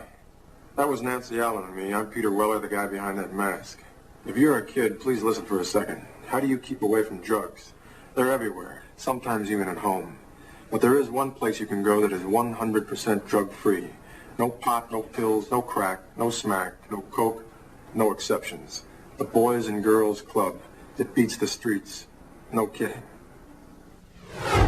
We're checking out one of Amsterdam's finest cannabis cafes and learning how to get the best buzz for your buck. It's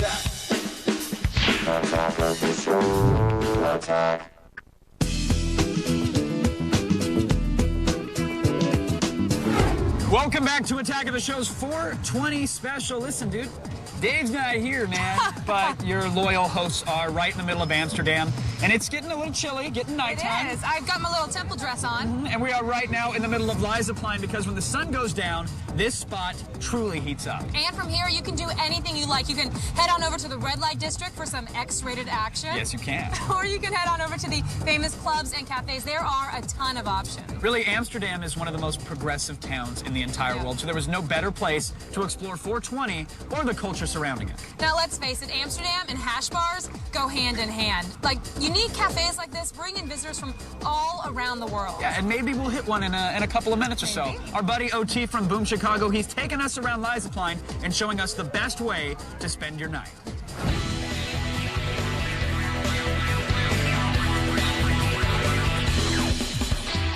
Coffee shops are like a thing of legend in this town. Like, everybody talks about them. They are. They're the reason why people come to Amsterdam. They're all over the place, and Amsterdam's very proud of their coffee shops. So if we were going to go to the best coffee shop, which has weed in all of Amsterdam, would it be Rookies right here? It definitely is Rookies. It's not only good just because of its weed, which is excellent, but also because it's got a nice atmosphere. It's not a dark, dungeony feeling place. Or a neon-infested, thumping Euro techno, crazy guys in leather joint. That's awesome. Well, let's just go check it out. Let's do it.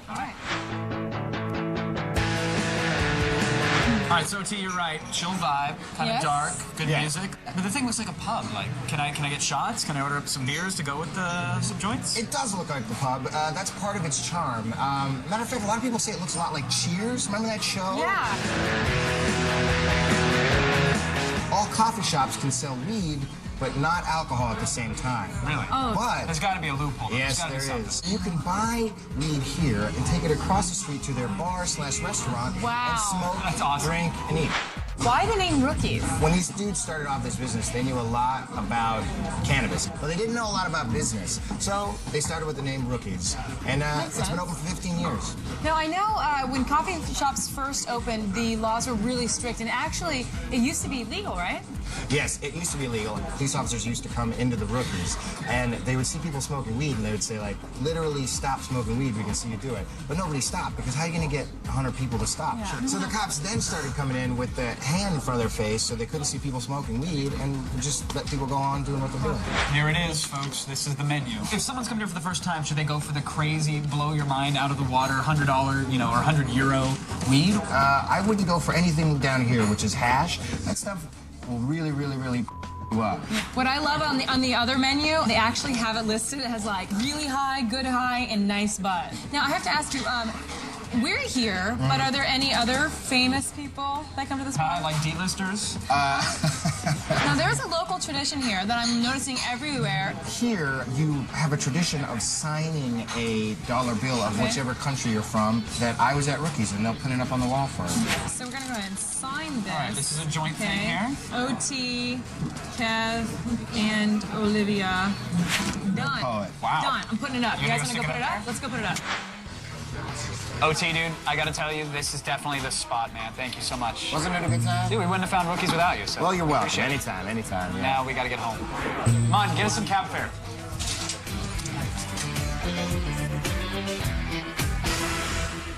Still ahead, we have more of our 420 celebration. It's next. On TV's only source for all the stuff you care about. Well said. Thank you.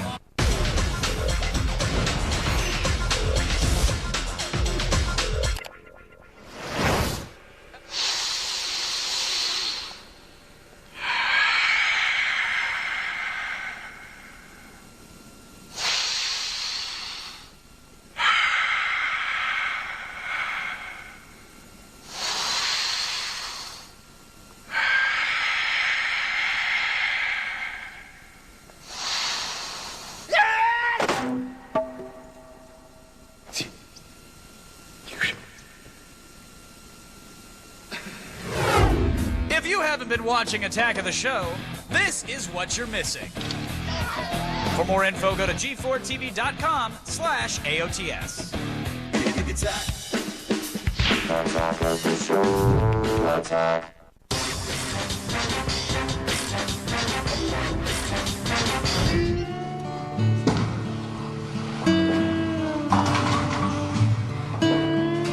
Hey, 2 oat sodas, Gary. Howdy, Zach. Oh, hey, man. Yeah, how you doing? I didn't think we'd see you. I wouldn't miss this. How's things been going? You know, strikes and gutters, tags and teasers, ups and downs. Thanks, Gary. I'll see you around. See you around. Well, I don't know about you. Sounds pretty good to me. It's good knowing he's out there. Zach Selby, seeing all us sinners around and all. I sure hope he and Kevin win that tournament, too. Well, that about wraps her up. I'm sorry to see Olivia go out like that, but then again, I happen to know there's a little Selwyn on the way. It was a good story and all. Had some TV magic to it. I know I learned something. It made me smile for certain. Parts, anyway. What do you mean, parts? What? Why would you say you smiled at parts and not the whole? I mean, the whole thing was pretty good. I got someone pregnant, man. Yeah, what's with that? Who'd I knock off? Did you guys give me my beer? Because I asked for a beer. I didn't. Wait, what's with the getup? What is this? Got any more of that good sarsaparilla? Sorry, I'm gonna serve that. Man, forget this. I could be drifting in Long Beach right now. It's the last time I hang out with y'all. Welcome back to Attack of the Show's 420 special. Today proved once again we are in fact TV's only source for all the stuff you care about. And stop being a key word because this has been quite a day, and I'm a little dazed and confused. Well, I don't know about you, but I'm a little high off all the knowledge from our 420 special. I have to say, really, I will never look at this day the same way again. 420 from here on out is different to me. I have to admit, though, I'm feeling a little paranoid. I feel like people are watching me right now. You're on TV, man, so they are. And everybody around is watching this. Oh, yeah. Hey, everybody. Now, for all things you guys saw today and more, go to g4tv.com/AOTS. Yeah, but stick around because coming up next, X Play's 1 hour trip is going to begin. And then at 9, it's the comedy classic, The Big Lebowski. And make sure to tune in on Monday for Attack of the Show Takes Amsterdam, where we'll take a further look into this amazing city, dig deep into the legalization of prostitution here, and get a very rare glimpse at the red light district. You should never say you're digging deep into prostitution, by the way. Just good to know. Hey, happy 420, everybody. Happy 420. Smoke 'em if you got 'em. We'll see ya.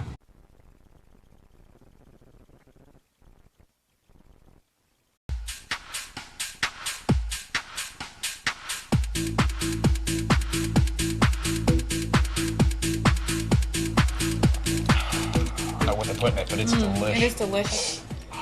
So how did you get G4 to send us to Amsterdam anyway? All I did was say drugs and hookers, and they put it on the schedule. What? No, you didn't. Wait, okay, so what do you want to do today? We can do anything you want to do. There's the Van Gogh Museum. No, listen, Anne Frank's house is here. You can go into the attic and write in your journal just like Yeah, there's she also did. those 2 really hot blonde chicks over there who I'm thinking don't speak English, so if you'll excuse me, I'm gonna go get culture, which means have sex with them. No, Hello! Kevin, no. I'm by myself. You can't leave me. We're here Mom, together. we are in Amsterdam. Go crazy, get wild, live out your fantasies. I thought we were going to hang out together. Yeah, me and the nuts are gonna go hang out over here. Kevin!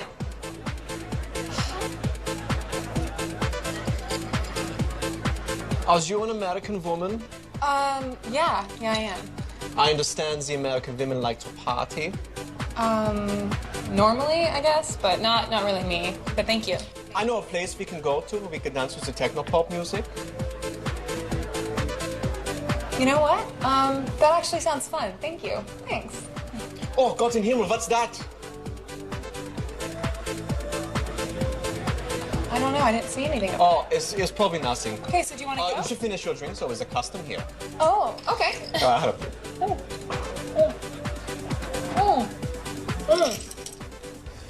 Thank you. Oh, I'm sorry. All of a sudden, I don't feel so good.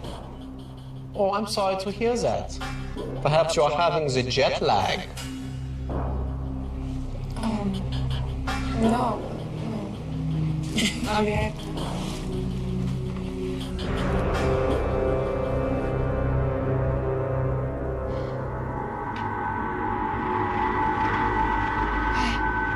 It's time to attack this. Where am I?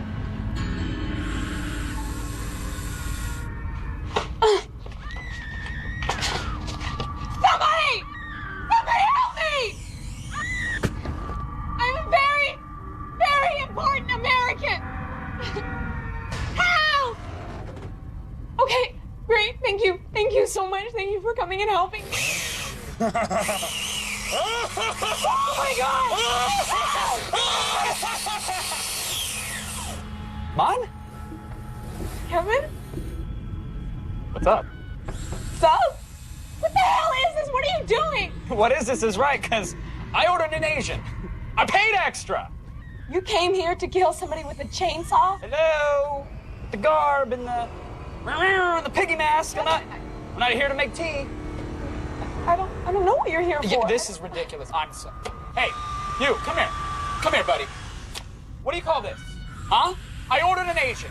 All right? I specifically said 100%. This is not a purebred. She's barely a mutt. Maybe a half and half. I mean, she might be a mutt, but I can't. Whoa. Excuse me? We will make this right. Yes, we'll make this right. Don't trust the brochures back at the hotel because you know what? They're BS. What do you think of the pig mask? It's cute, right? Yeah, it's cute. Kevin, can I just go home? Are you gonna leave me here all night? Come on, please. Oh, my bad. Rental car's out back. I'll be back in like 5 or 10. Watch the floor mats. Hate answer.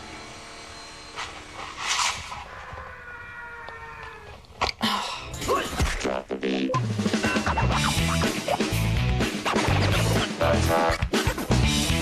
What's going on here? Pick up on this.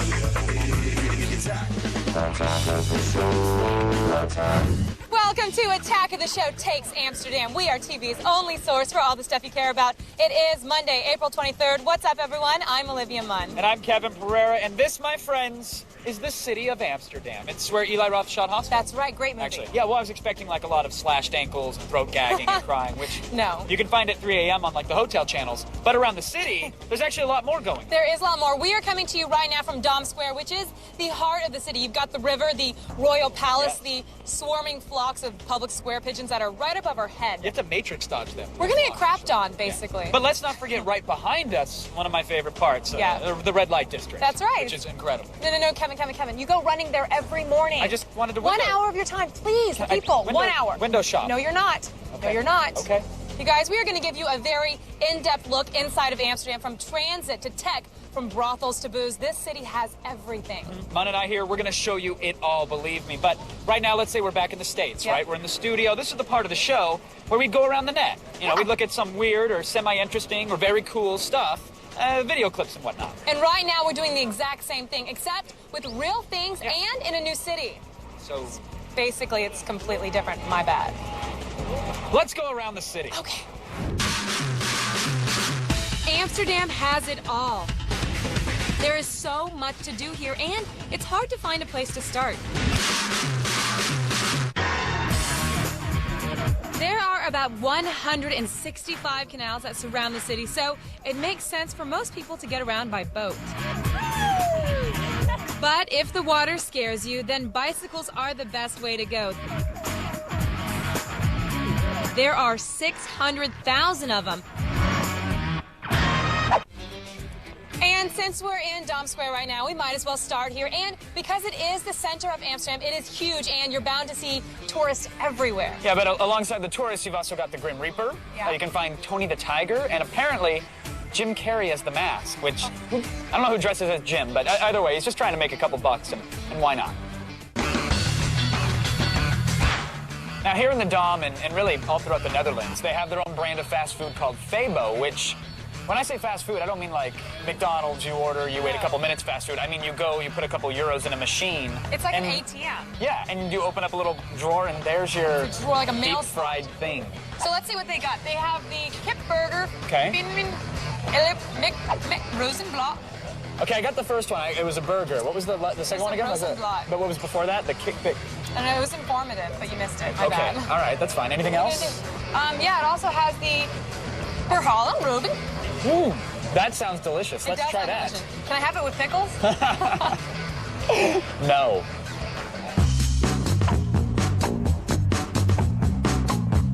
You see, you know how they say that cuisine is all about presentation? Yeah.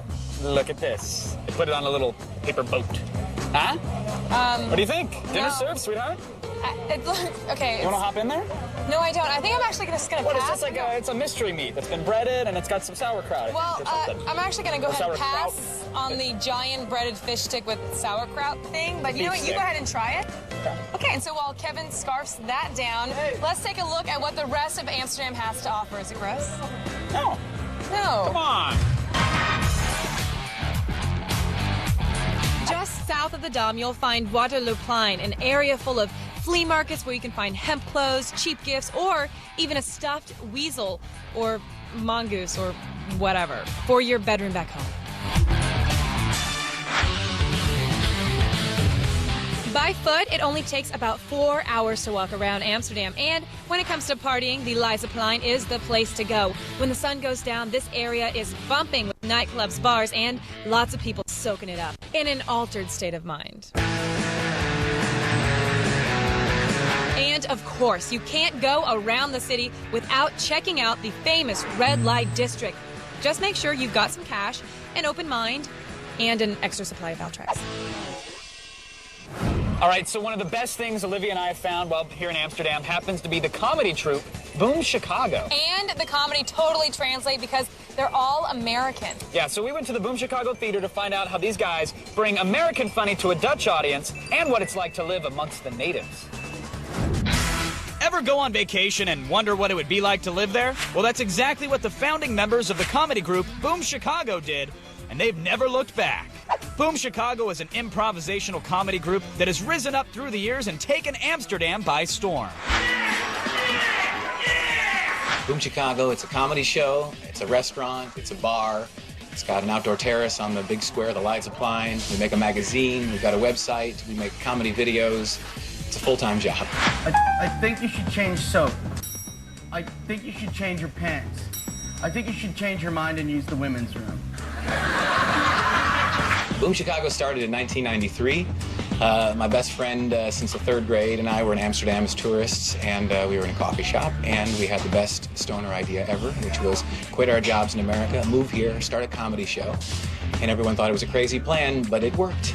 I'm going to tell you the story. We picked Boom Chicago because we wanted it to mean the same thing in every language, which is something exciting, and then Chicago, because that's where the improv comes from. Unfortunately, in Amsterdam, in Holland, boom, B-O-M means tree, so we picked the one country where it actually meant something else than we intended. It's just a good, solid comedy show. It's really focused on the audience, too. Yeah, she needs more to drink. Funny writing, great improvisation, great actors, and we hang out with people after the show. The party, however, is just beginning in the Boom Bar. We hope to see you in there. 2/3 of our audience is Dutch, which is nice because that means we don't want to just be a tourist attraction. Obviously, the fact that we're in English means that tourists do very well here. People from all over the world have come to check out their antics, and in 2004, the group decided to take their show online. We had a show which focused on technology, and we had cameras in the audience, secret cameras, video. We went on the square and did a scene. We're just taking the comedy that we do in the theater and applying it online, and it's working great. Potential members audition back home in cities like New York, LA, and of course Chicago for the role of a lifetime, not only to perform, but to live in Amsterdam. There is a certain culture shock. When you stand at a supermarket, everybody feels dumb because it feels like you should recognize everything. It looks like a supermarket, but then you're looking at the product and you're like, no, I really don't know what this is. PP, bastard, sucker, bad douche scum, delicious dick sound. If you were thinking of moving to Amsterdam, my first advice would be to relax and accept that some things are going to happen slower. Once you get into the groove and you realize, wait, I'm with my friends, I'm eating, I'm drinking, this is the destination. I'm here, I'm doing it, and a 2 to 3 hour laughter-filled alcohol, evening, that's great. Now this girl, this attractive, underdressed girl just yelled masturbating. Is there not a man in the theater that could solve this for her? Boom Chicago is a great night out. Dun, dun, dun. Great performers, really funny stuff. I get it, man. You're having a great time. Boom Chicago, have a laugh, have a couple of drinks. What else do you want? Bullseye every time. Bam, bam, bam, bam. So the next time you find yourself in Amsterdam, take some time out and get a little boom on. Attack of the Show Takes Amsterdam is just getting warmed up. We have a lot more city to cover and a lot of show left to do it in. That's right, so don't go anywhere. So bij je terug. What? I was told it means we'll be right back, but I probably just said your mom has a mustache or something. We'll be right back. Here's what's coming up on today's Attack of the Show. From the red light district to the cannabis culture, we're taking in all that Amsterdam has to offer. We'll be hitting up all the local Dutch breweries, brothels, and babes on bicycles. Stir in some nightlife, killer cars, and historic sites, and you've got the Amsterdam that only AOTS can give you. All this and more when the Attack comes back. Attack. Attack of the Show. Attack.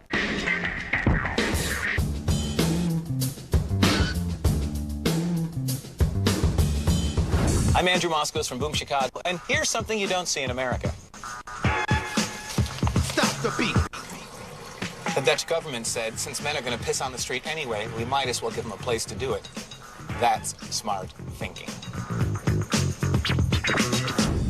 Welcome back to Attack of the Show Takes Amsterdam. We are TV's only source for all the stuff you care about. And right now we're standing outside of Amsterdam's most famous house of ill repute. It's Jaapjoen. It is a legal bordello inside a 17th century mansion. It's stocked with champagne, caviar, and all the high-class ladies you'd expect. Which is why I'm not allowed inside. And which is why we'll probably have to leave very soon. That pains me. I know. No, but it's interesting because Amsterdam's the kind of town that's based, I think it's really built off of pleasure and pain. And of course, I likes the pleasure. And of course, I likes the pain.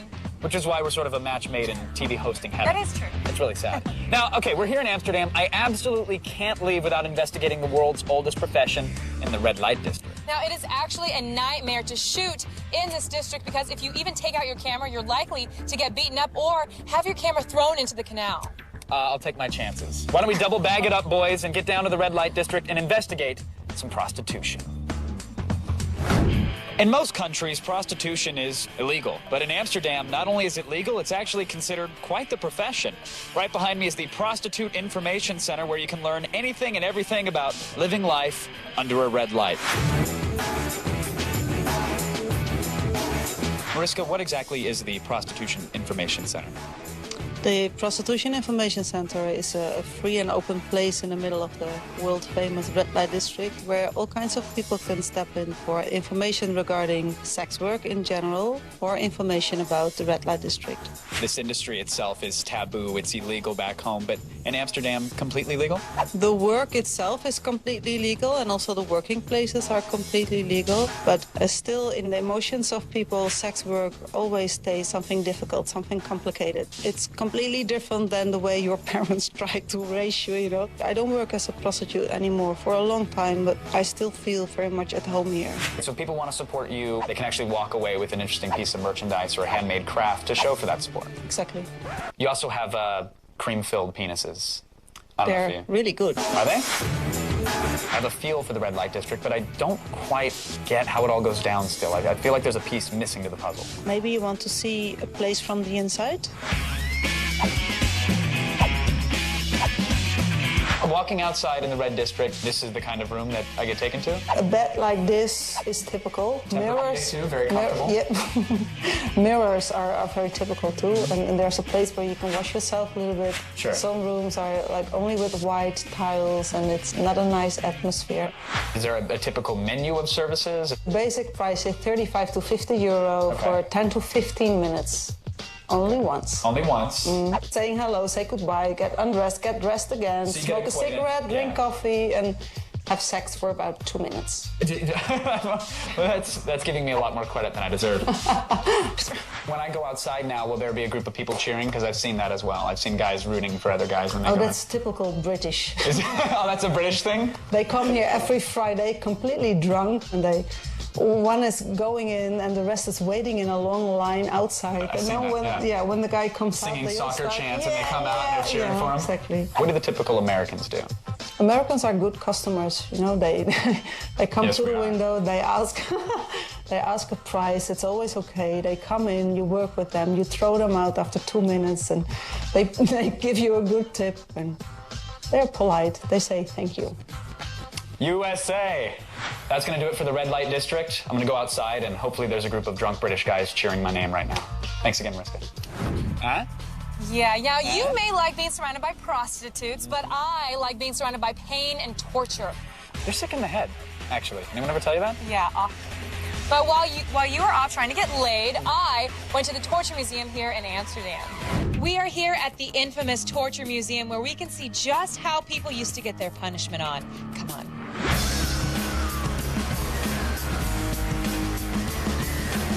A lot of these torture devices were used on women, right? There are also ordinary instruments of justice.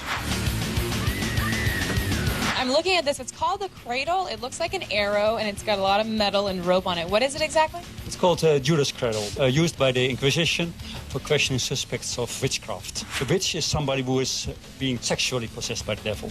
And so sexual intercourse happens in the place where they would have to sit on top of that. Do you guys follow that? You guys getting that? Do you see what I'm saying? I see right over here, it looks kind of like a horse. It was called the Spanish horse. Spanish horse. It was for just evoking pain, to provoke a confession, but also to evoke some kind of remorse. For big sins like heresy. So not only they should confess the truth, but also they should feel how serious the sin really was. I hope Kevin's listening right now, because Kevin, only through pain can you feel remorse, and that's why I hit you every day. It's because I love. Oh my gosh, that's his butt, and that's the saw, and they're cutting him in half. This is the Inquisition chair. People actually were tortured and died in this chair. They did not die because it was not a killing instrument, it was for questioning. But they were tortured in it. This is the guillotine, right? Yeah, it was the guillotine, and basically it was invented against torture. It was against torture. It was called the humanitarian machine. Painless and also without shame. If you are a king or if you are a beggar, you are killed in the same way. Thoughtful. Nice. Okay, thank you so much, Martin. This was a lot of fun. Now, quick question. Do you have a gift shop? No, I'm sorry. I had no tool coins either. What? Because, wait, no, I was just going to get, like, maybe Kevin could get, like, a mini skull crusher or, like, a testicle stretcher or maybe, like, one of those cradles. Nothing like that? No, do-it-yourself kits. Okay. Actually, that Inquisition chair looked kind of comfortable. I couldn't actually get into it because it was barred off. Oh. You should build your own at home with, like, some rusted nails and a Dremel. Oh, my gosh, I should. Would you come over? Absolutely. Do I get to sit in the chair? You can sit in the chair, With definitely. With a goblet? If you want. Yes. All right, we got more pleasure coming your way in the form of more Attack of the Show. And if you think it's going to be painful, then we certainly do hope it's a good hurt. Oh, me row. Coming up on Attack of the Show, I'm joining up with the locals and finding out what kind of tech makes the Dutch tick.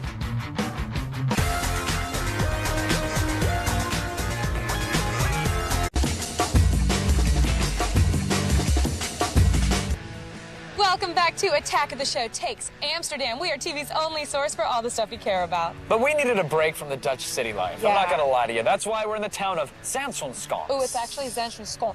Thank you much. Even though it's only a couple miles outside of the city, as you can see, this place is just completely different. Now, I think people forget that the Netherlands has their very own rich history. This town was actually named after the trench that was built in 1574 to keep out the Spanish troops during their 80-year war. See, in all this time, it's convenient to go, oh, they just grow tulips and wear wooden shoes, you know, and look at the size of that windmill. Kevin. It's huge. Okay, well, while Kevin looks at the windmill, I think it's a very good time to check in back in the States with the news. It's The Feed. Thanks, guys. I'm Layla Kaylee, and it's time to start The Feed.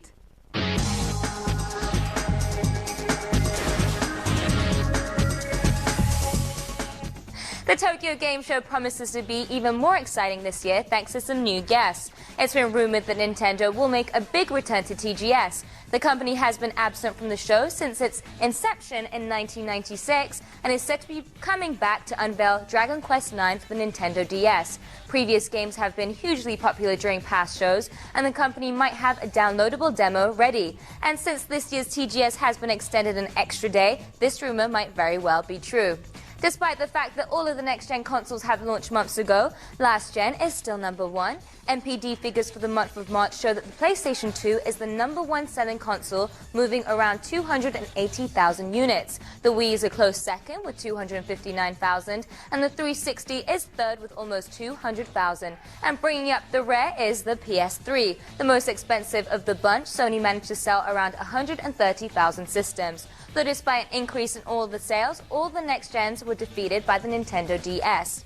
The high-def DVD wars show no signs of letting up now that Walmart has decided to support a format. The retail giant has ordered 2 million HD DVD players from Fuyuan, an electronics manufacturer from Taiwan. In typical Walmart fashion, the players will be cheaper than the competition and are set to cost around $300. This could be a major blow for Sony's Blu-ray, whose standalone players cost several $100s more. Though don't run down to your local store just yet, the players won't go on sale till 2008. In the near future, your cell phone can be just like your Wii. Starting this May in Japan, NTT Docomo will begin selling 3 cell phones that offer motion-sensitive gaming, just like the Nintendo Wii. In a boxing game, you can throw punches or duck by moving your handset, just like the Wiimote. And your movements are picked up by the phone's camera. Though many have tried, phone handsets have yet to catch on in the gaming world. We'll see if this new motion-sensitive innovation changes things. Circuit City and Napster are about to combine forces. Starting this Sunday, the two companies are jumping into the online music subscription business. Users of this new service will have access to millions of songs in the Napster library, along with weekly access to a select few tracks that are not available through Napster. The service will cost $14.95 per month, or to purchase individual songs, it will be 99 cents. New subscribers will get 1 month free and 5 free song downloads. Circuit City and Napster hope this joint online venture will bolster business. But when did people start paying for music? I don't know. If you've ever longed to hear what Peter Parker's singing voice sounds like, you won't have to wait much longer. Marvel Studios announced a Broadway musical starring the web slinger is in the works. Not only is the Spider-Man musical to be helmed by the Tony-winning director of The Lion King, but the music and lyrics will be written by U2's Bono and The Edge. This will mark the first time a Marvel character has been the subject of a Broadway play. No opening date has been announced, but Marvel said they will have a script ready this summer. Can't wait. Well, that's it for today, but do not worry, the feed doesn't stop here. Get all the news you need to know anytime at G4TV.com. I'm Layla Kaylee, and you have just been fed.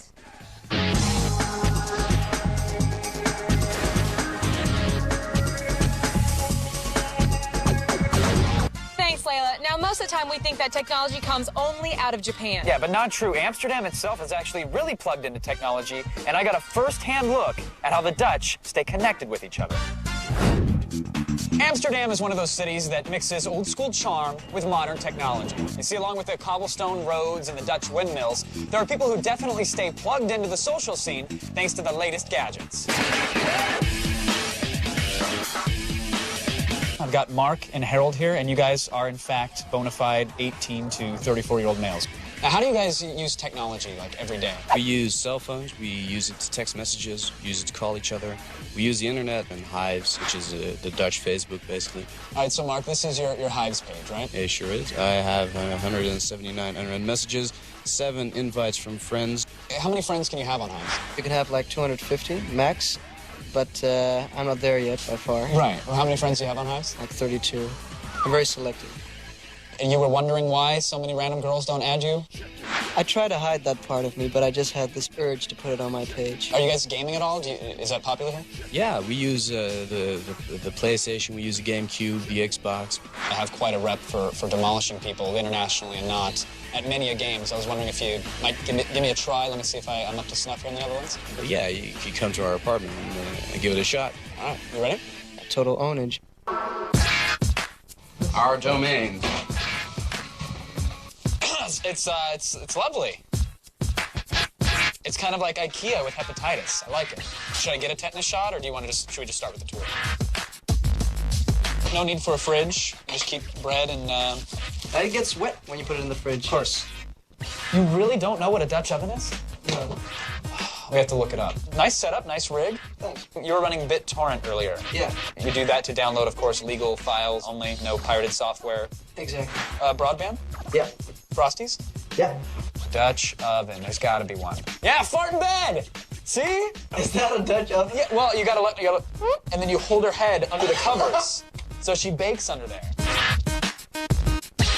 That's actually mine. Can you teach me like a Netherlands soccer chant or something? Klote scheids. Klote scheids? Je moeder heeft een snor. Your mother have to snore. Yeah. Yeah. It means like sucky ref. Your mom's got a mustache. Oh, snap! Can you believe he just gave that man a red card?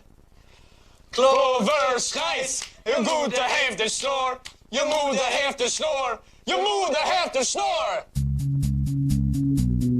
Harold, I don't think all these soccer chants in the world are going to save you from the burnout beating that's about to happen back upstairs. Are you ready? Yeah, sure. All right. Let's do it. Nick. Oh! Was that your car flying through the air like that? Yeah. Okay, because that was mine that knocked yours in the air. It's really hard to tell what I'm doing, because like normally it says, oh, crash breaker, but here it's like, ooh, Breckenstreicher. It's all right. What? What?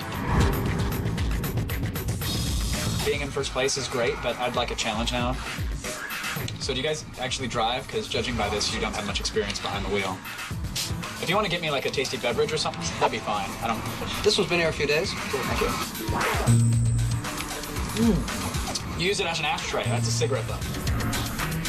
Well, thank you guys very much for teaching me about tech, and let's take care.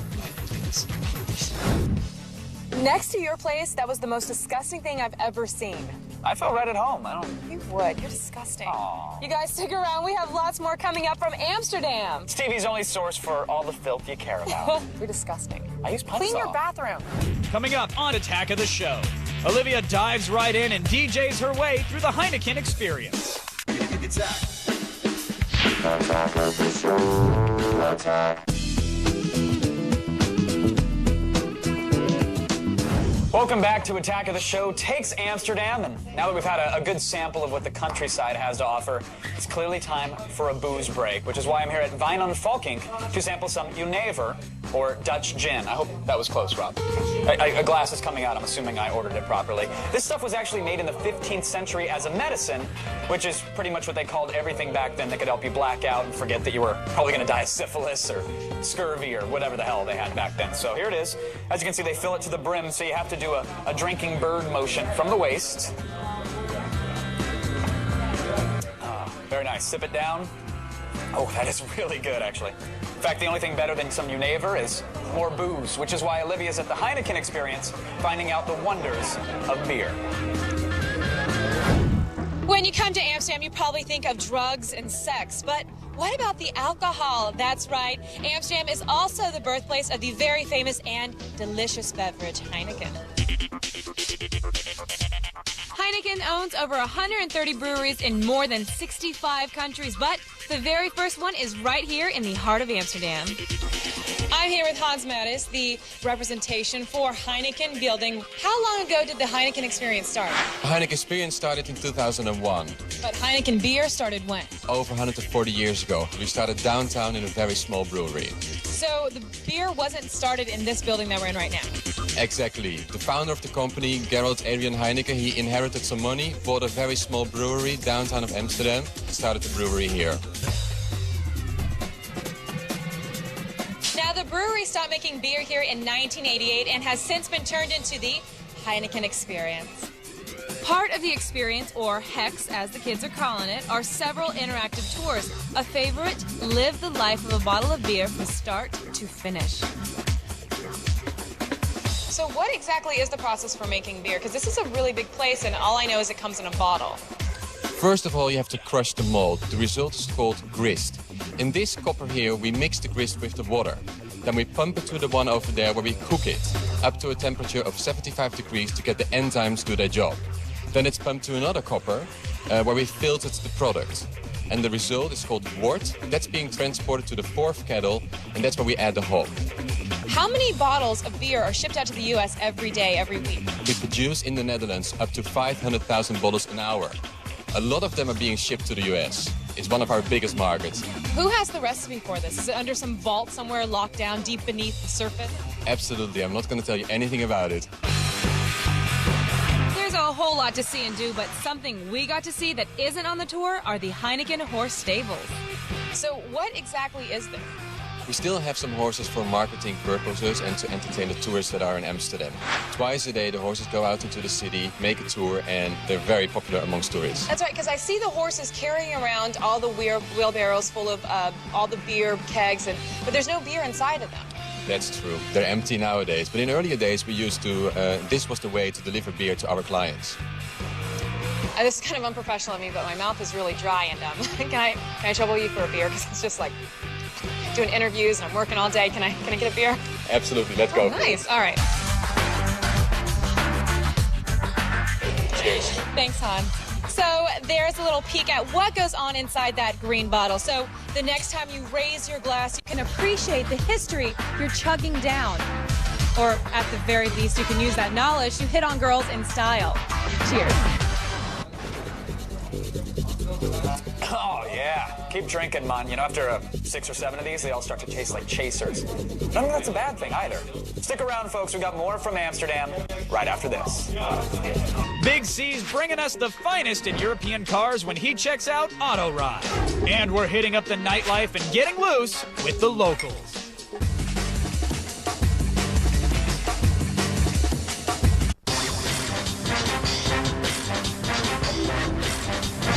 Welcome back to Attack of the Show Takes Amsterdam. We are enjoying the history, the tolerance of sinful vices, and the public transit system. Now, we are from LA, so we hate all forms of public transit. That's just the way we are. So we decided to bring along our very own auto expert, Big C. Right now, he's at the Auto Ride, getting under the hood of all the latest in Dutch auto technology, among other things, I'm sure.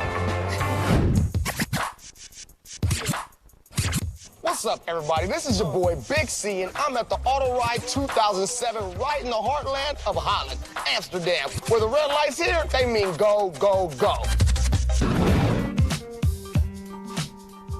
Since I'm in their country, I have to show you one of the hottest Dutch imports that's gonna hit the States later this year. This is the Spyker D12 Peking to Paris. It's a luxurious sport utility vehicle. 4 doors weighing about 4,100 pounds. This beast reminds me of a Porsche Cayenne on steroids. Even though it's big, it's still agile. The D12 goes from 0 to 60 in about 5 seconds flat. Has a top speed around 183 miles per hour, and it draws its power from the Audi W12 engine. That's about 500 horses. That's a lot of horsepower for an SUV.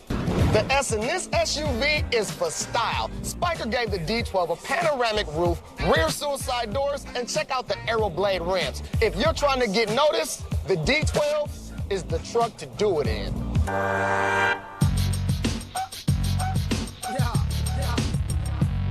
Now you heard of Superman, let's meet Supercar. This is the Maybach Accelero, and it was commissioned by Fuller Tires to test out their new low-profile ZR23s. Now the test is to see if a car over 2.5 tons can blow past 220 miles per hour and still stay on the road. Now the Maybach Accelero can do that because it has a 700 horsepower, 5.9-liter bi-turbo engine. Oh yeah, that's hot.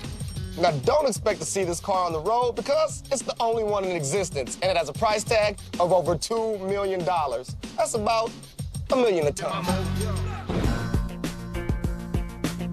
Built for Europe's tiny streets, the Daihatsu Qdero is a mini car that's super fuel efficient. It runs on a 1,000cc, 3-cylinder, 70 horsepower motor. Yeah, that gets about 40 miles to the gallon. And in Amsterdam, gas is about $7 a gallon, so you better be thinking fuel efficiency. It's roomy enough to seat 4 plus more and has a turning radius of 8.4 meters, so that means you will fit into any parking spot. Coming out of Germany is the Wiesmann GT. It's an all-aluminum chassis wrapped in a carbon fiber body. Wiesmann considers this car a piece of road art. There are only 80 in existence, and the car is handcrafted to the owner's taste. The Wiesmann gets its heart from BMW. It has a 4.8-liter V8 engine producing 370 horsepower. And when you call those horsies, they do come running. Because this car goes 0 to 60 in 4.8 seconds, has a top speed of 173 miles per hour. That's fast. Wiesmann plans to bring this car, the GT, to the United States around 2010. So if you got 190 grand sitting around, this is the Roadster to buy. But my advice to you, drive slow. You want people to see you in this. Now, this was only some of the magic that you can see here at Auto Ride. If you want to see these cars up close and personal, I suggest you get on a plane, because this show's not going to be here forever. Aren't you glad I came? Thank me later. Peace. You guys at home, don't go anywhere. We'll have more Dutch hospitality for you in just a bit after this very wonderful taste of Dutch television.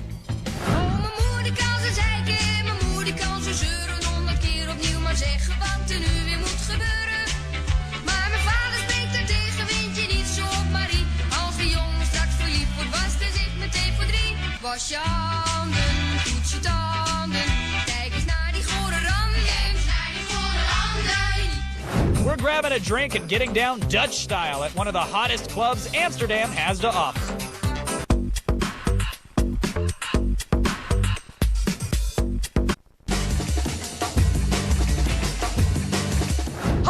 Lauren Flans from Boom Chicago, and the great thing about being an American girl living in Holland is that I am considered exotic here.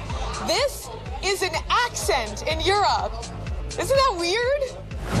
Welcome back to Attack of the Show Takes Amsterdam. We are, in fact, TV's only source for all the stuff you care about. We are here on the edge of the red light district. Behind us, there are women who let men sleep with them for cash. There's condom wrappers everywhere. Oh, God bless the litter.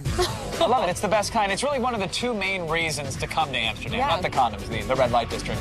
And, of course, the nice museums, right? Oh, I love the Van Gogh. She has excellent roots. Sorry. While we're exploring the nightlife, though, we have to check out one of the most popular clubs here in Amsterdam. It's Jimmy Woo.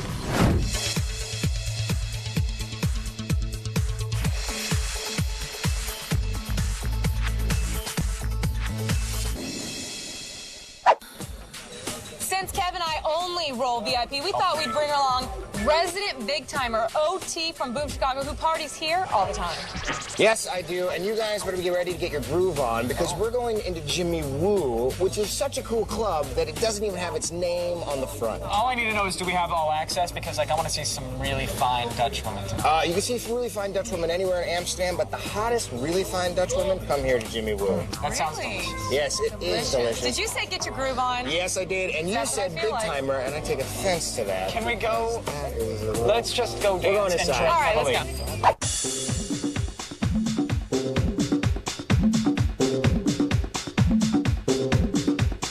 Olivia, Kevin, first of all, I have to introduce you to the man, Casper Reinders, the owner of Jimmy Woo. Nice. Casper, dude, amazing club. It's a pleasure to meet you. How long has Jimmy's been here? We opened 3.5 years ago, and, well, we hope to go on for another 3.5 years. There are 36 nightclubs in Amsterdam, but only one stands out with the unique name of Jimmy Woo. I noticed the entire Asian theme, and it is named Jimmy Woo. What is the story behind Jimmy Woo? Well, Jimmy Woo does exist. He's a fictive character that I sort of made up. The first year, everybody believed he did exist. Originally built as a milk factory back in the 1600s, Jimmy Woo opened its doors in 2003 to a huge crowd. Take me through the virtual tour, because, you know, there might be some people out there that are watching. They want to come to Jimmy Woo's. They get stuck behind the rope for whatever reason. What's it like when they go through those doors? Now, first of all, you arrive in the lounge. Right. It's more relaxed area, but also the VIP area. Then you go downstairs, so it feels like you go into the basement. Actually, it's the ground floor. And there you have 12,000 lamps. 12,000? Yeah. And then we have, I think, the best sound system, at least in Europe. And probably also one of the best sound systems in the world. What makes Jimmy Woo different than all those other bars? What makes that line out there so long? I think it has to do with the sound, the quality of the DJs. I think the staff, door policy is very important. Yeah. And I think the way it looks, probably. Because not everybody can get in. Well, I never had problems before. But I'm assuming maybe you have a bar in there? I would love to have a drink. An alcoholic beverage or two? I would think we do have a bar. With a mix of hip-hop, house, and lounge music, Jimmy Woo has something for everyone, even if you don't have any rhythm. If you haven't been watching Attack of the Show, this is what you're missing. For more info, go to g4tv.com/AOTS.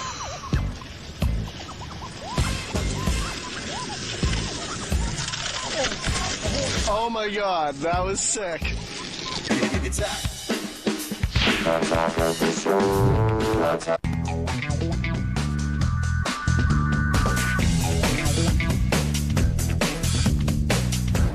Welcome back, everybody. Attack of the Show has officially taken Amsterdam. They just issued a notice. We've won. It's over. We are victorious. And we're also TV's only source for all the stuff that you care about. We are wrapping up our time here in the Red Light District in Leidseplein. Yes, it's been a blast, really, spending all this time in the Venice of Northern Europe, if you will, but it's time to get back to the States. It really is. To be frank with you, I am ready for some good old-fashioned American repression. You're not? No, I am. You guys, this rounds up our time here in Amsterdam, but we will be back in the studio tomorrow with an all-new Attack of the Show. Chris Gore will be in the studio with all the best HD DVDs on the market right now. Yeah, plus on Wednesday, we have a very special show. I'm super excited. We're going to count down the top 25 viral videos of all time. It is going to be awesome, you guys. We will see you back in the States tomorrow. Yeah, we'll see who survives the jet lag. I'm sorry, what? Exactly. For all the things you saw and more, head on over to g4tv.com/AOTS. X-Play is up next. Good night, everyone. Are you really that out of it? What? Yeah. That's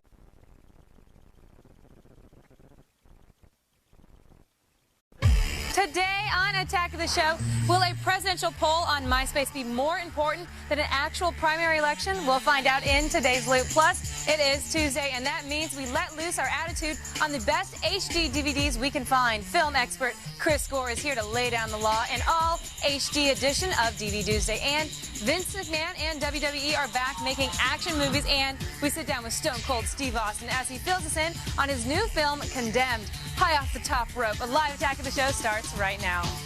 What's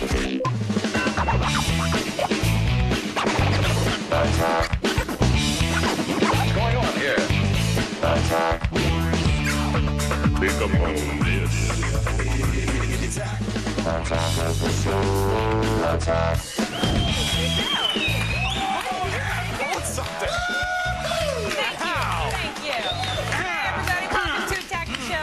TV's only source for all the stuff you care about. I'm Olivia Munn. Kevin, thank you. I'm Flemmy.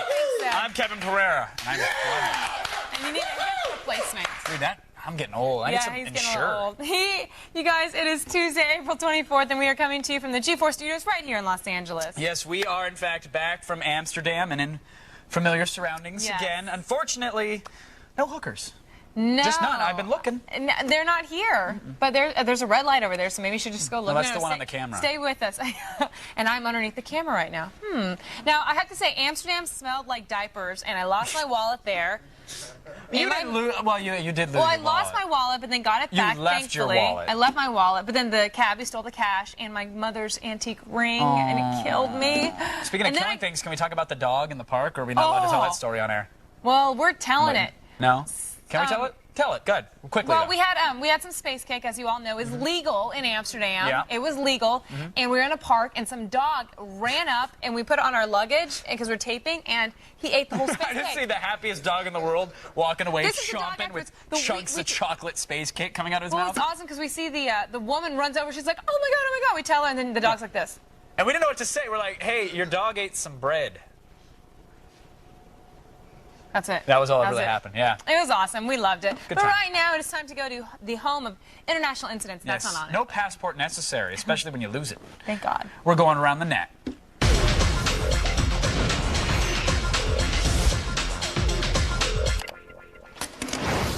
Today we've got a trifecta of video game commercials, and we're starting off with the classic Atari's Centipede. The game itself is pretty simple when it was released, mind-blowing. Yeah, seriously. Apparently, it's very immersive as well, because you can't sell a game like this on the graphics, especially back then. So you have to be really inventive and really expand upon the complete lack of a story that the game has.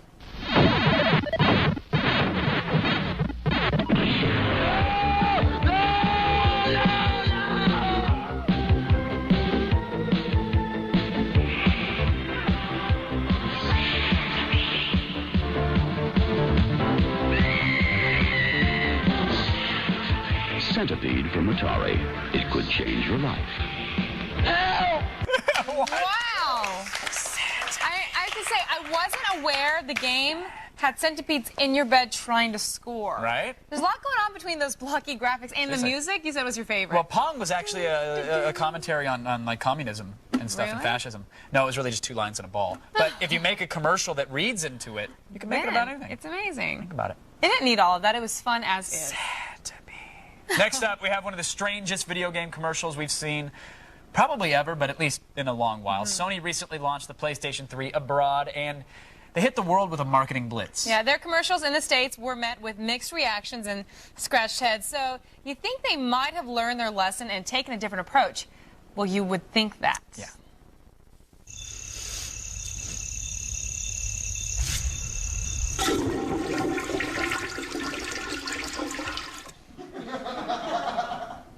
You know, whatever she's selling, I'm buying. I think that worked. Good job. Good job, Sony. Yeah.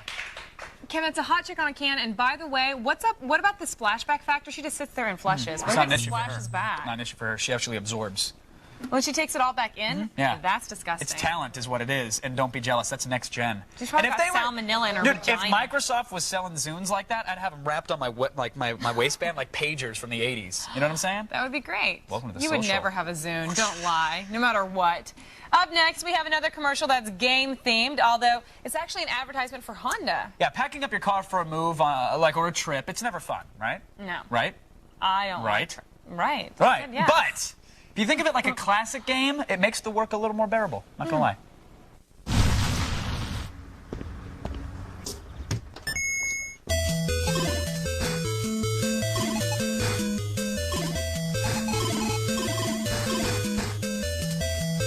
$1,323 Liter Spielraum. Der Honda Jazz. Nice, right? Yeah, word of advice, don't try to get your kids into the car by performing a T-spin. Ooh, Arms no. and legs don't bend that way, and child services will be on your ass, trust She me. speaks from That's the experience. song I use when I play Tetris. But that's normally all you get through before I beat you. So You it never was probably have nice beat hearing me. the whole song. You've never beat Enough me. for now, folks. We're done. To get more of your daily viral fix, Make sure to head on over to g4tv.com/AroundTheNet. There, you can also sign up for the Around the Net podcast. Right now, time for the only news you need to know. Here's Leila, Kaylee, and the feed. Headlines. Thanks, guys. Here's what's coming up in the feed. First, we'll get you all the new details on Halo 3, including a leaked video of real-time play and some high-def details. Plus, Spider-Man 3 is still 2 weeks away, and we'll tell you where it's ready hit the streets. And which online giant just kissed and made up with MySpace, find out later on in the show. It's all coming your way in the feed. But first, back to Kevin and Olivia. Thank you, Layla. Now let's hear from you in the army of monitor heads. It's our video viewer mail. Here is Greg from We practice this every Canton, Massachusetts. Will the MySpace primary actually predict our next president, or are those just a bunch of 13-year-old girls voting? Whoa. Well, first of all, I am the not 13-year-old girls are busy leaving messages from me. So let's get that out of the way. Yeah, and you return them, sicko.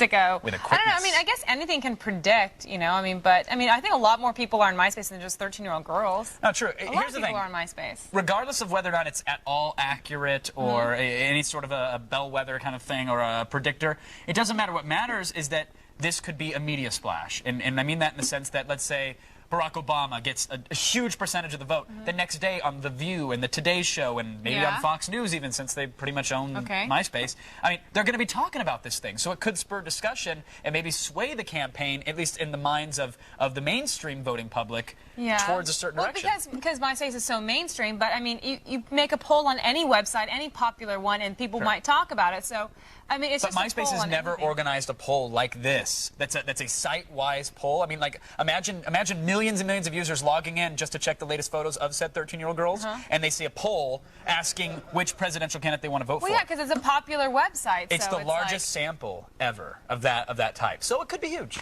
Well, okay. I mean, it could be huge, but we want to know what you guys think with today's poll question. Can MySpace change presidential politics? Vote on our website, g4tv.com/AOTS, or text your vote to G4TXT. That's 44898 to vote and register for AOTS Live News. You're not buying it, are you? You disagree? No, I agree that it could. I just don't know. It's like, I think there's a lot of popular websites out there, and you know, it's like anything can be popular. All right, coming up, we're showing you some Poochie Bruce. Poochie Bruce? Yeah, seriously, he's the Japanese Bruce Willis. He is spectacular. That's all I'm saying. Stick around to see him hit the streets of Japan for some random awesomeness or awesome randomness. Here's what's great is that he's Asian, so I don't know if he's squinty like Bruce or he's just Asian like me. I don't know. Now, don't go anywhere. We're just getting started. Still shaking off the munchies. Oh. That's right. Watch out for that dog. The live Jack of the show continues right now. Come here, Space Cake. Here's what's coming up on today's Attack of the Show. We learn how the cast of A Scanner Darkly became animated on TV Tuesday. Plus, it's the insight behind two of the greats in game design on Blogwatch. And presidential primaries are being held on MySpace, but will your vote be heard? We're listening in the loop. All this and more when the Attack comes back. Attack of the Show.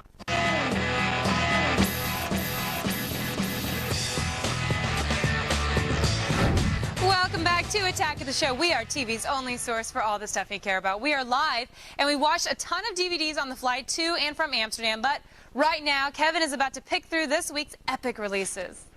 If I remember right, you were actually popping muscle relaxants on the plane, not watching DVDs, man. I'm sorry, what? Yeah, nevertheless, film expert Chris Gore and I, we're filling you in on this week's DVD releases. It's DVD Tuesday.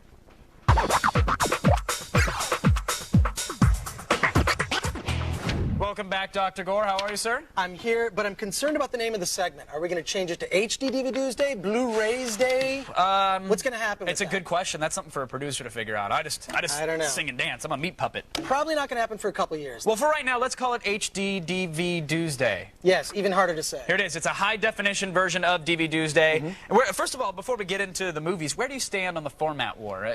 Is there a winner? Because I saw Sony doing some chest beating and PowerPoints about Blu-ray is clearly the winner, and then There are no winners. There are no winners because ultimately people aren't buying these discs yet. I mean, they're really happy with their regular DVDs. I mean, in fact, they just released some figures. Videoscan released some figures. They've sold to date, in terms of titles, about 700,000 HD DVDs and about 850,000 Blu-ray DVD Probably discs. far closer than either company would want to admit, huh? Right, right. And the biggest selling titles are selling around 30,000 units, and the worst selling titles are actually selling 300 units. That's paltry. Yeah, so should people jump in and move on, or we should just wait for digital downloads to be where we think they're going to be in the next year? Well, you know, if you're an early adopter like me, you dive in, Right. and the thing is, you know, I love the format just because you notice things. For example, I was watching The Thing, and one of the characters has a nose ring that you can't see in 480. I mean, Clearly worth the investment, my friend. Yeah, well, I love seeing that kind of detail. Sure, sure. And if you love movies, why not watch them as best as they possibly can be seen? So. Absolutely. All right, let's take a look at a couple of best new titles that have just hit the market. Let's start with A Scanner Darkly.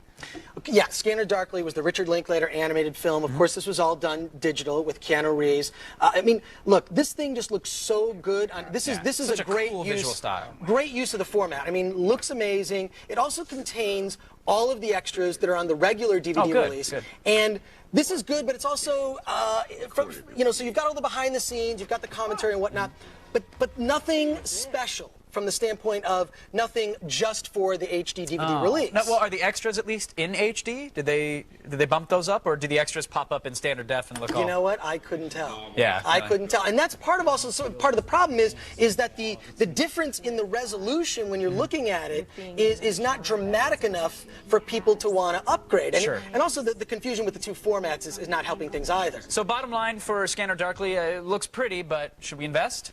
You know, for me. Yes, I mean, just for me, if I'm forced to give an answer, I mean, it's definitely a buy for me because the film is so amazing and I mean, just looks so good in that format. All right, let's talk about a film that I own on DVD and it's a buy regardless of what format for me. I'll get it on Betamax. Eternal Sunshine of the Spotless Mind. I love this film. Yeah, now it's out in a regular DVD release on 2 discs. This is just a single disc, of course, because they can jam more on the disc, and it's effectively all of the same extras. What's great about this is the commentary by Michel Gondry and the behind the scenes are really cool. What's cool about this is a lot of people assumed that a lot of the effects were done digitally, and they were not. I mean, they were actually achieved using weird in-camera effects. Oh, yeah. You watch his music videos and you understand he is a practical effects guy between sets and camera tricks. I love that kind of stuff, too. It really forces you to be creative when you don't have the money. What's cool also about a lot of these HD DVDs is the menus. You can actually access the menus, and we're going to try and do this. Yeah, we've got Eternal Sunshine up now, and so you were explaining that with regular DVDs, you go into a menu option, it stops the experience and chunks down, but with this one... But this one, you can actually like watch the film and access the extras simultaneously, but that's effectively the only real difference. People they're not utilizing it yet. It's kind of like in video game systems when they first come out and the games don't really utilize all the horsepower. This is really the case with HD DVD. Right. The software's there, the hardware's there, but... Let's see what they really do with it. All right, very quickly, let's get to a rapid fire. Let's pull out the old box of tricks and let's do it.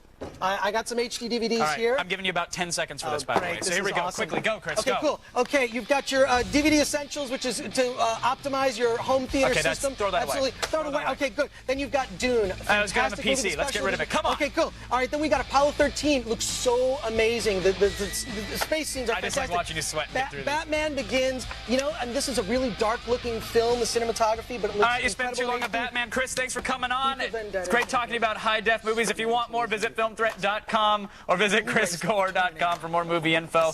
Right now, Olivia's going to attack. Enough! What? I'm not... You better believe a prayer. I would actually love it when HD DVDs and Blu-ray could just all come together and we can have everything available for each one. That would be very nice for me, but that's not what we're talking about today. Today, we're looking at new game releases. Shut out your girlfriend. It's time to attack this.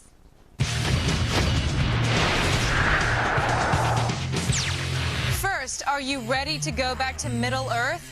Lord of the Rings Online Shadows of Angmar is finally here. Now you can finally meet the characters you read about and seen in the movies in this MMORPG. Shadows of Angmar is set in the Fellowship of the Ring after Frodo and friends leave the Shire. Engage in combat and storyline adventures alone or in 6 character fellowships, but you're not allowed to play as a wizard, so put away the wand. I'm sorry. Next up, Fear is coming to the PS3 with exclusive content that wasn't available on the Xbox 360. The first-person shooter horror hit takes advantage of the PS3's power and comes with an additional level and an extra weapon on the new console. Take advantage of the arcade-style mode where you battle as fast as possible and upload your results online. So be afraid, be very afraid. Next up, this summer, Game-O-Vision is going to change the way you think about video games. Get ready for Crosswalk. Choose your car and mow down pesky pedestrians in your path. The more people you run down, the more points you accumulate. Not even cute little kittens are safe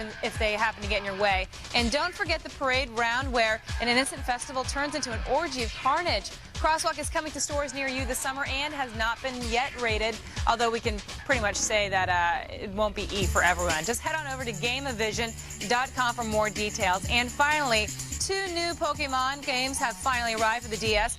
Pokemon Pearl and Pokemon Diamond, and these Pokeballs are ready for action. Train your Pokemon to become champions, engage in worldwide battles, and use your Wi-Fi to trade your Pokemon because you gotta catch them all. Take advantage of the updated graphics and 3D environments, along with the new moves and abilities that will help with your battling. And remember, it's not the size of your Pokeballs that matter, it's how you use them. That's right. That's today's Attack This.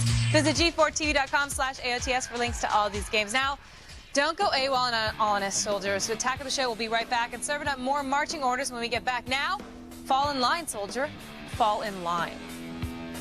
Future game designers better break out their notebooks and get a pencil ready for Blog Watch. And it's the news you've been waiting to hear in the feed.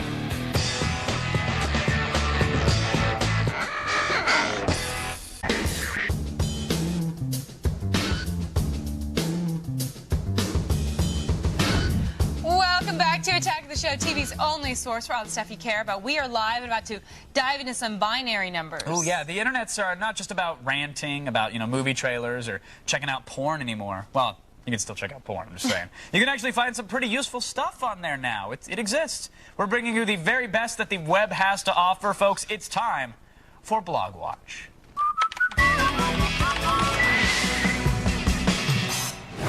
Video games today are usually very hit or miss, with only one really great game coming out a year. Well, gamers, you don't have to wait for the next gaming blockbuster because we're bringing you blogs to help you create your own dream game. Yes, from a start design to a creation tutorial site, these blogs are going to guide you on your road to video game glory. All right, let's start things off with game design facts, or FAQs if you're a total loser.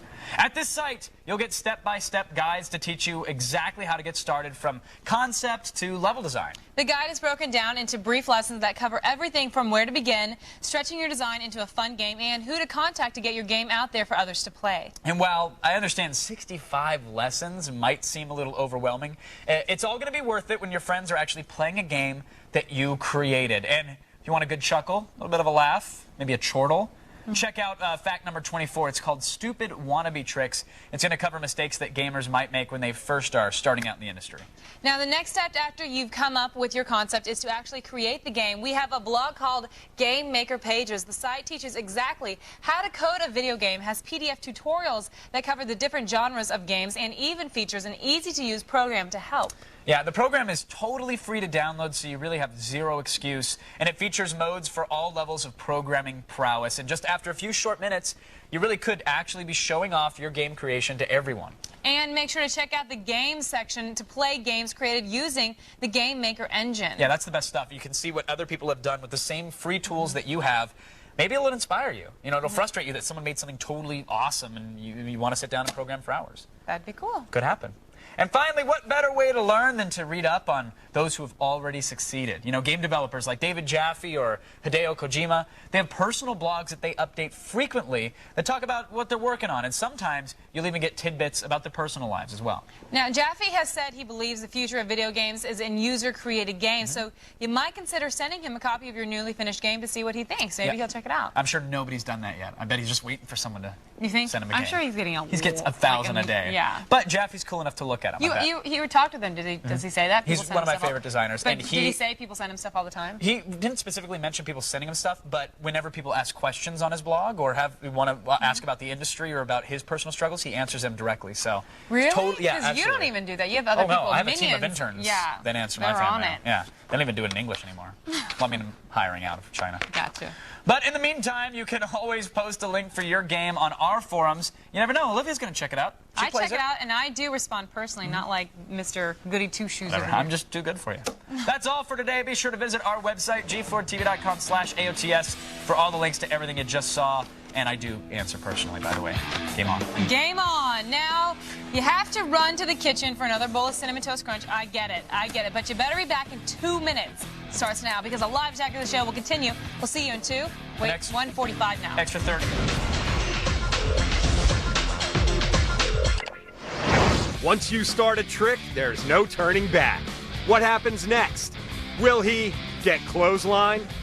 Swing on the bar like a monkey? Impress his friends by grinding on the rail. Keep your bathroom break short, because you won't want to miss the results after the break.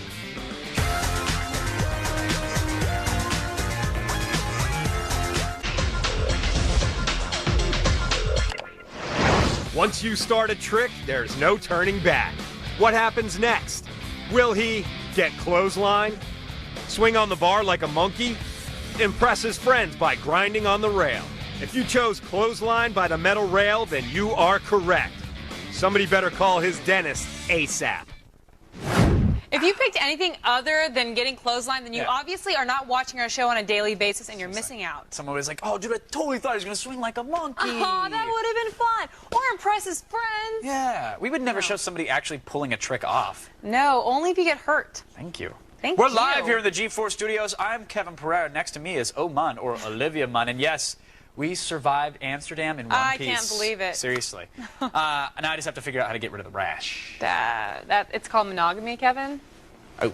Yeah, exactly. Is that what costs 50 euros for 15 minutes? Wrap it up. Wrap it up. You're good. I was out of euros. And saran wrap does not count, FYI.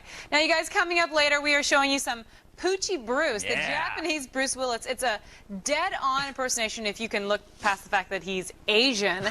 Stick around for some Poochie Bruce. What do you think about that? I like it. Hey, guys. With all the great action movies coming out this summer and the poor reputation of video games based on movies, are there any games based on movies that we should be looking forward to in 07? Nope.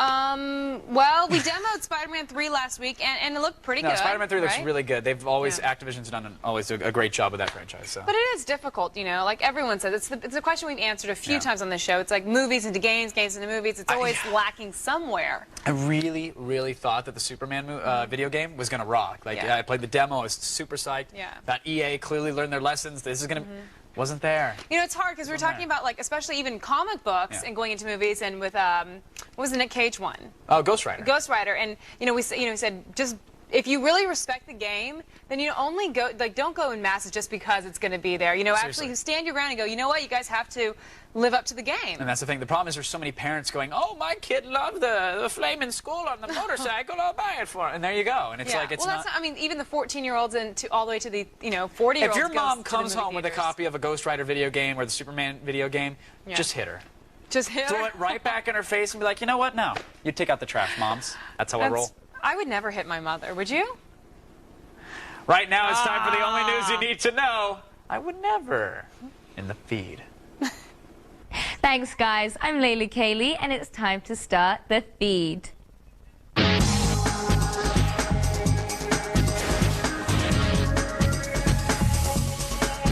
Halo fans are anxiously waiting for the public beta for Part 3's multiplayer, and now it's only going to get worse. Last night, HD footage from the beta was leaked to the internet. The clip showed the new shield grenade, along with revamped vehicles like the Warthog and the Mongoose. There are also rumors that the final version of Halo 3 will be playable in true 1080p, running at 60 frames per second. However, next month's beta won't run in 1080, just plain old 720. And in other impatient nerd news, we've got the latest on Spider-Man 3. The film won't be out for another few weeks, but bootleg DVDs are already on the streets in China selling for $1. Reporters who bought the disc claim they don't work, though. On the Spider-Man game front, a video for the Nintendo Wii version has been released with Bruce Campbell doing voiceover. The video shows exactly how the Wiimote is used for full web-swinging control. Peter Parker swings into stores and theaters on May 4th. The Wi-Fi community just got a whole lot happier. Time Warner Cable will let its home broadband customers turn their connections into public wireless hotspots through Wi-Fi sharing startup Fawn. Bond started in Spain in 2005 on the premise that people shouldn't have to pay twice, once at home, then again in a coffee shop for internet access. Let's just hope that having all these new hotspots doesn't kill off the rest of the bee population.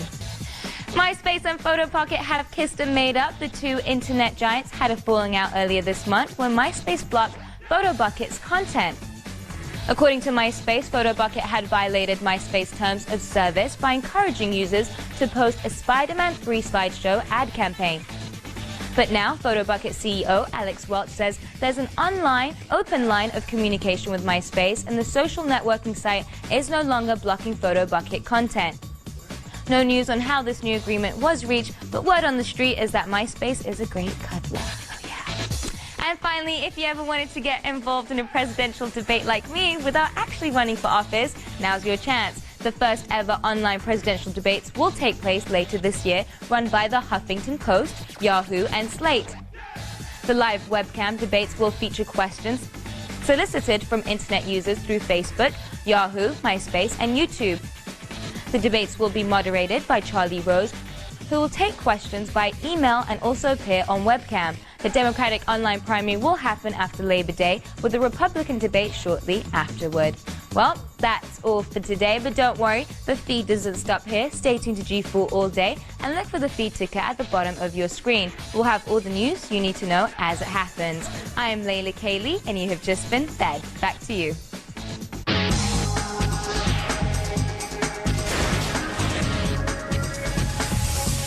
Thanks, Layla. Now, you guys at home, don't pull a Benedict Arnold and change channels on us. That would be so rude. Yeah, we'll tar and feather you with extreme authority if you do. We're friends here. Friends don't leave friends. You sit there and you wait. We'll be here waiting for you. I'm a friend with benefits. On TV's only source for all the stuff you care about. Get away from them. Come on, bring it. Get away, Kevin. Leave him alone. Leave him alone. Are MySpace's presidential primaries just a marketing scheme, or is the online community truly concerned about politics? The Loop casts its vote. And we try to find out who will be the last man or woman standing when we interrogate the stars of The Condemned. The Feed is brought to you by G-Cycle, G4's new tech recycling project powered by Earth 911. Get involved at gcycle.org.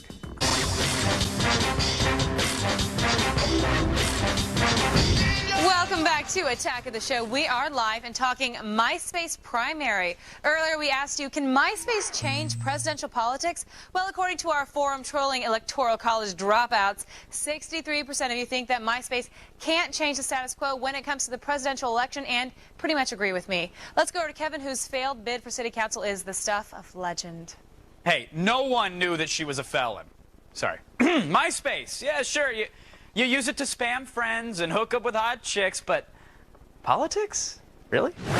MySpace.com is one of the most popular websites on the internet with 120 million users. If MySpace were a country, it would be the 11th largest in the world. Now, MySpace is using its muscle to change the political world. Last week, the .com announced that next January it will hold the first presidential primary on the internet. Some political pundits are calling the primary a brilliant marketing gimmick. But MySpace president Tom Anderson said, quote, Iowa and New Hampshire may be selecting delegates, but the MySpace vote will be the first test of where candidates stand in the election year, end quote. Is MySpace's primary just a brilliant marketing ploy, or are politics becoming more relevant for a younger generation? Just vote. It's The Loop.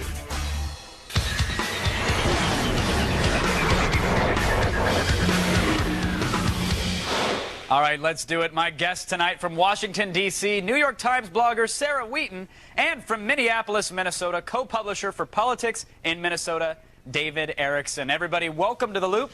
Sarah, I'd like to start with you because the American election process, it's extremely complicated, to say the least. I mean, the primaries, caucuses, electoral votes.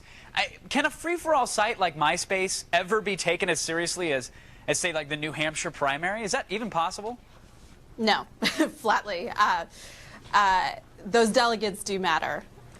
65 million Americans on MySpace, though. I mean, Sarah, isn't someone going to pay attention to that? Maybe the people on MySpace will pay attention to it. It's possible that some of the candidates will. It can be a good reflection of their Netroots organizing, but will the candidates actually take the step of of campaigning for the MySpace primary, probably not. David, that's the question there. What do you think is going to happen? Do you think, Barack is going to log on and see a Shock the Monkey and win a free ringtone ad and really take MySpace seriously? I think you're going to find the innovations that come from people who are long shots, because they'll take the chances. The people who have an actual chance of winning are more cautious. They're going to be more cautious with it. But I do think it is an excellent tool. It's sort of retail politics writ large. Right. You know, I mean, their first obligation is to get their delegates in their states, but if they use it correctly, they can organize well with it. Sure. Do you think they're going to use it though, David, or do you think this is just for a press release right now? Well, I think it's a great press release for Fox. We're obviously talking about it, and it is a big story. But I think it is a very, because of the social networking aspect of it, it could be a very powerful organizing tool. Now, Sarah, some political pundits, they believe that MySpace users are too young to actually indicate presidential frontrunners. I mean, what real effect could MySpace have on the political landscape, let's say, if people take it as seriously as they claim they are? Well, obviously, young voters are important because eventually there'll be old voters who actually do show up at the polls. And they do care about issues that other generations are listening to, like Iraq is almost as big of an issue with young voters as it is for older voters. But the big question about this online organizing is, does clicking a candidate in the MySpace primary equal showing up to the polls? And especially on the Democratic side, some studies show that most young voters do trend to the left, at least at this age. Sure. Especially on the Democratic side, if they can get an influx of young voters showing up, that could be very valuable to them at the polls. Now David, you were smiling there when Sarah mentioned clicking and voting. Do you think that that's any reflection of them actually getting out to the polls? Is this going to empower the youth vote? Well, that remains to be seen, obviously, and I am sort of jaded about that aspect of it. But, I mean, remember last year when there was those massive organizations or demonstrations against Bush's immigration policy? Mm-hmm. A lot of the organizing for that was among young people, and it was spontaneous, and it happened on MySpace. So it can be used as an organizing tool. Now, I got to ask about fairness, though, David, because, I mean, I have more friends than Hillary Clinton on my MySpace profile. Like, is this at all going to be accurate? I mean, Barack Obama's got 92,000 some odd friends. I've got 58,000. Hillary's hovering in 33. I think Giuliani only has Tom as a friend. I mean, at this point, is it fair at all? I don't think the voting is, you shouldn't take it seriously. It's about as accurate as an online poll. All right, Sarah, final word to you. Please, go ahead if you have something to say about that. Well, I don't think it matters if it's real. I don't think that for whatever value this does have, it won't be in terms of the raw numbers. But we've seen some candidates like Barack Obama has the Students for Barack Obama. They're really good at mobilizing people to say, oh, he needs more page views on his new YouTube channel, or Hillary's beating him in eventful invitations. So go out there and make it, show that he has this support.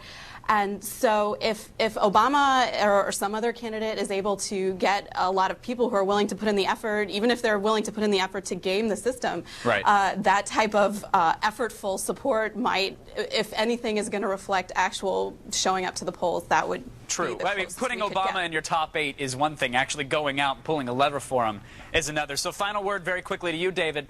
Could this be a turning point? I mean, I know as jaded as some of us sound when we talk about this, could it actually happen that this sparks discussion, that polls come out, it looks like maybe Obama's winning by a landslide? Could this be a turning point for politics and how they're dealt with, especially with a youth demo? I think it's definitely a turning point for politics, the new age of politics, because the candidates are going to have to use it one way or another and deal with it one way or another. It's here and it's here to stay. All right, I want to thank Sarah and David for keeping us in the loop. You're both going to be added to my MySpace profile tonight. I appreciate your time. Listen, political candidates, they've always had a tough time getting their message out to young voters especially, and it's great that they're starting to use MySpace to do so, but they've got to remember that the internet is actually a two-way street here, folks. I mean, we don't just want to read bulletins about your platform or your fundraisers. We want to tell you what's important to us, and we want you to listen. So whatever candidate figures that out first stands to actually gain an army of potential donors and a personal spot in my top 8, which is really gold, let's be honest. I'm popular. Now, don't go anywhere. Attack of the Show will be back, and we'll be live, so you never know what's going to happen. I tell you that all the time, and it does happen. Stay with us. You'll see. I'll be right here. We find out that 30 hours worth of fighting for your life will take a lot out of you when we talk to the cast of The Condemned.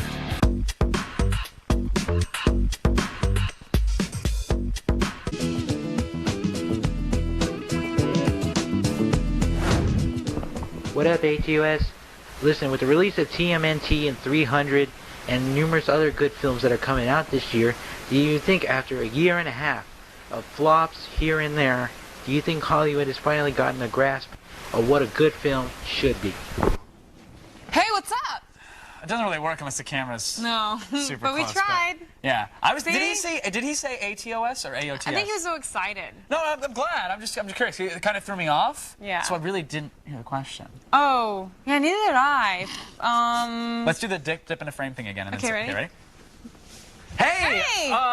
Yeah, I think so. I think so. Yeah, I because do think so. If you really look at the climate changes, I really think there's a huge correlation. It was a really good question. Thanks for asking. Thank you for sending it in. Sorry, dude. We don't normally. Awesome. We zoned out. I'm not gonna lie. It has nothing to do with you. It's just No. It was Great this. question. I was still up. You went down by yourself. Story of my life. From the Honky Tonk Man to King Kong Bundy, Vince McMahon has created the greatest wrestlers to ever live. But can he create movies? Well, we're about to find out. Our own Blair Butler sat down with Steve Austin, the star of the WWE action film The Condemned, and got an inside look at the movie. I'm here at Wizard World to open up a can of whoop-ass against Stone Cold Steve Austin and find out about his new movie, The Condemned. Game on. It's about a guy named Jack Conrad, myself, who's basically in a third world prison. A guy who's got a full military background. A reality TV producer uses his millions to purchase 10 condemned convicts from third world prisons around the world. These contestants were already dead. Each was on death row. Brings them to an island and forces them to kill each other, films it, and airs it onto the internet. You'll fight against each other. After 30 hours, I will set the last one left alive free. To win his freedom, Stone Cold must deliver the smackdown to his opponents in a no-holds-barred battle royale to the death. Let's go, sweetheart. The juggernaut himself, Vinnie Jones, joins the cast to make things a bit more challenging. There's a scene on the rocks where myself and Stone Cold actually really had to get it on, and when I was screaming at him and he was just pounding on me on the rocks, and yeah, I got all bruises and all, my ear was all black and everything, but you know, it was all adrenaline charged, you know, and it just looked fabulous on the movie. Well, we did most of our own stunts, and then I did all of my fighting. I mean, it rained so much, we had like 2 days blocked out for one fight. I think it took 6 days to get the fight. I wanted it to have that feeling of those action films in the 70s and 80s that are just kind of this raw quality. When they're taken to the island and they're thrown out of the helicopters, they're in the real deal. Of all the different weapons you wind up using in this, which one was your favorite? Anytime you can run around on the sand and shoot a bunch of machine guns, you know, with live ammunition, and that's a pretty good day at the office. Steve, what's the bottom line on this movie? You know, the bottom line is this. It's an action-adventure movie called The Condemned. It's an hour and 44 minutes of a hell of a movie. Go see it. And that's the bottom line. Why? Because Stone Cold said so.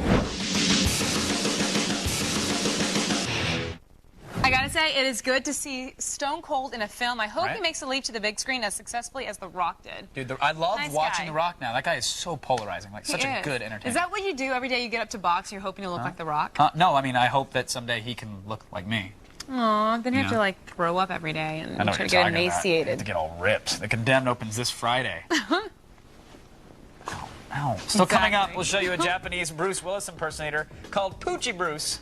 And yes, it says awesome as it sounds. Like and it's this? next. Wow. On TV's only source. Don't give it all away. We're teasing it. We're TV's only source for all the stuff you care about. If you haven't been watching Attack of the Show, this is what you're missing. For more info, go to g4tv.com/AOTS. Attack of the Show. Attack. Welcome back to Attack of the Show, TV's only source for all the stuff you care about. We are live and are not just welcoming you into our lives, but also our hearts. Aww. Coming up tomorrow, we're going to round off the best 25 viral videos of all time right here on the old ATOS. That's right. From cross-dressing moms to muffins to Star Wars kids, all of your favorite non-infectious virals are here. Yeah, true. It's the good kind of infection. So tune in tomorrow to see where your favorites ended up. But finally, I love Japan, right? You know, Yes, I have like you do love a Japanese fetish. yeah. I really do. But Japan sets trends, man. I'm telling you, the country is at the forefront of just about everything, and they do things just a little bit better over there. I'm telling you, no matter what it is, it's better. And now we have proof that they do Bruce Willis better than we do. He's destined to be a new phenomenon. He's Poochie Bruce.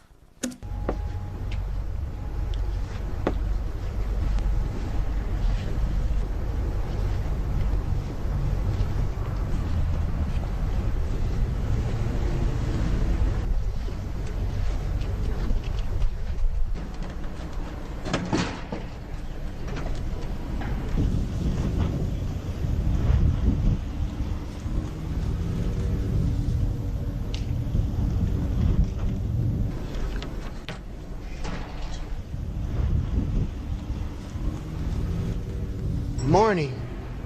You having a good day, sir? You feeling all right? Seriously, not to get too personal, but a man standing in the middle of Roppongi wearing a sign that says, "I hate Gaijin," either got some serious problem or all your dogs ain't barking.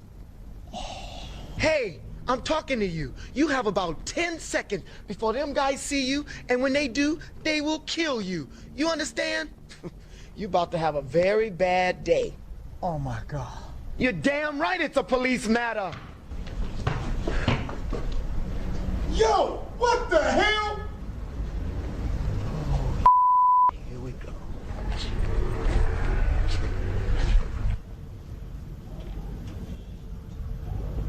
Yo, what you doing, punk?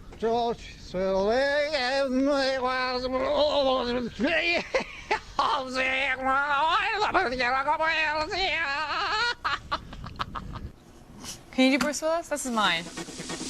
Oh, wow. Wow, I'm not... Now for all things you guys saw today and more, go to g4tv.com/AOTS. Do it again. X-Play's up next. Who else is that, though? I'm trying to...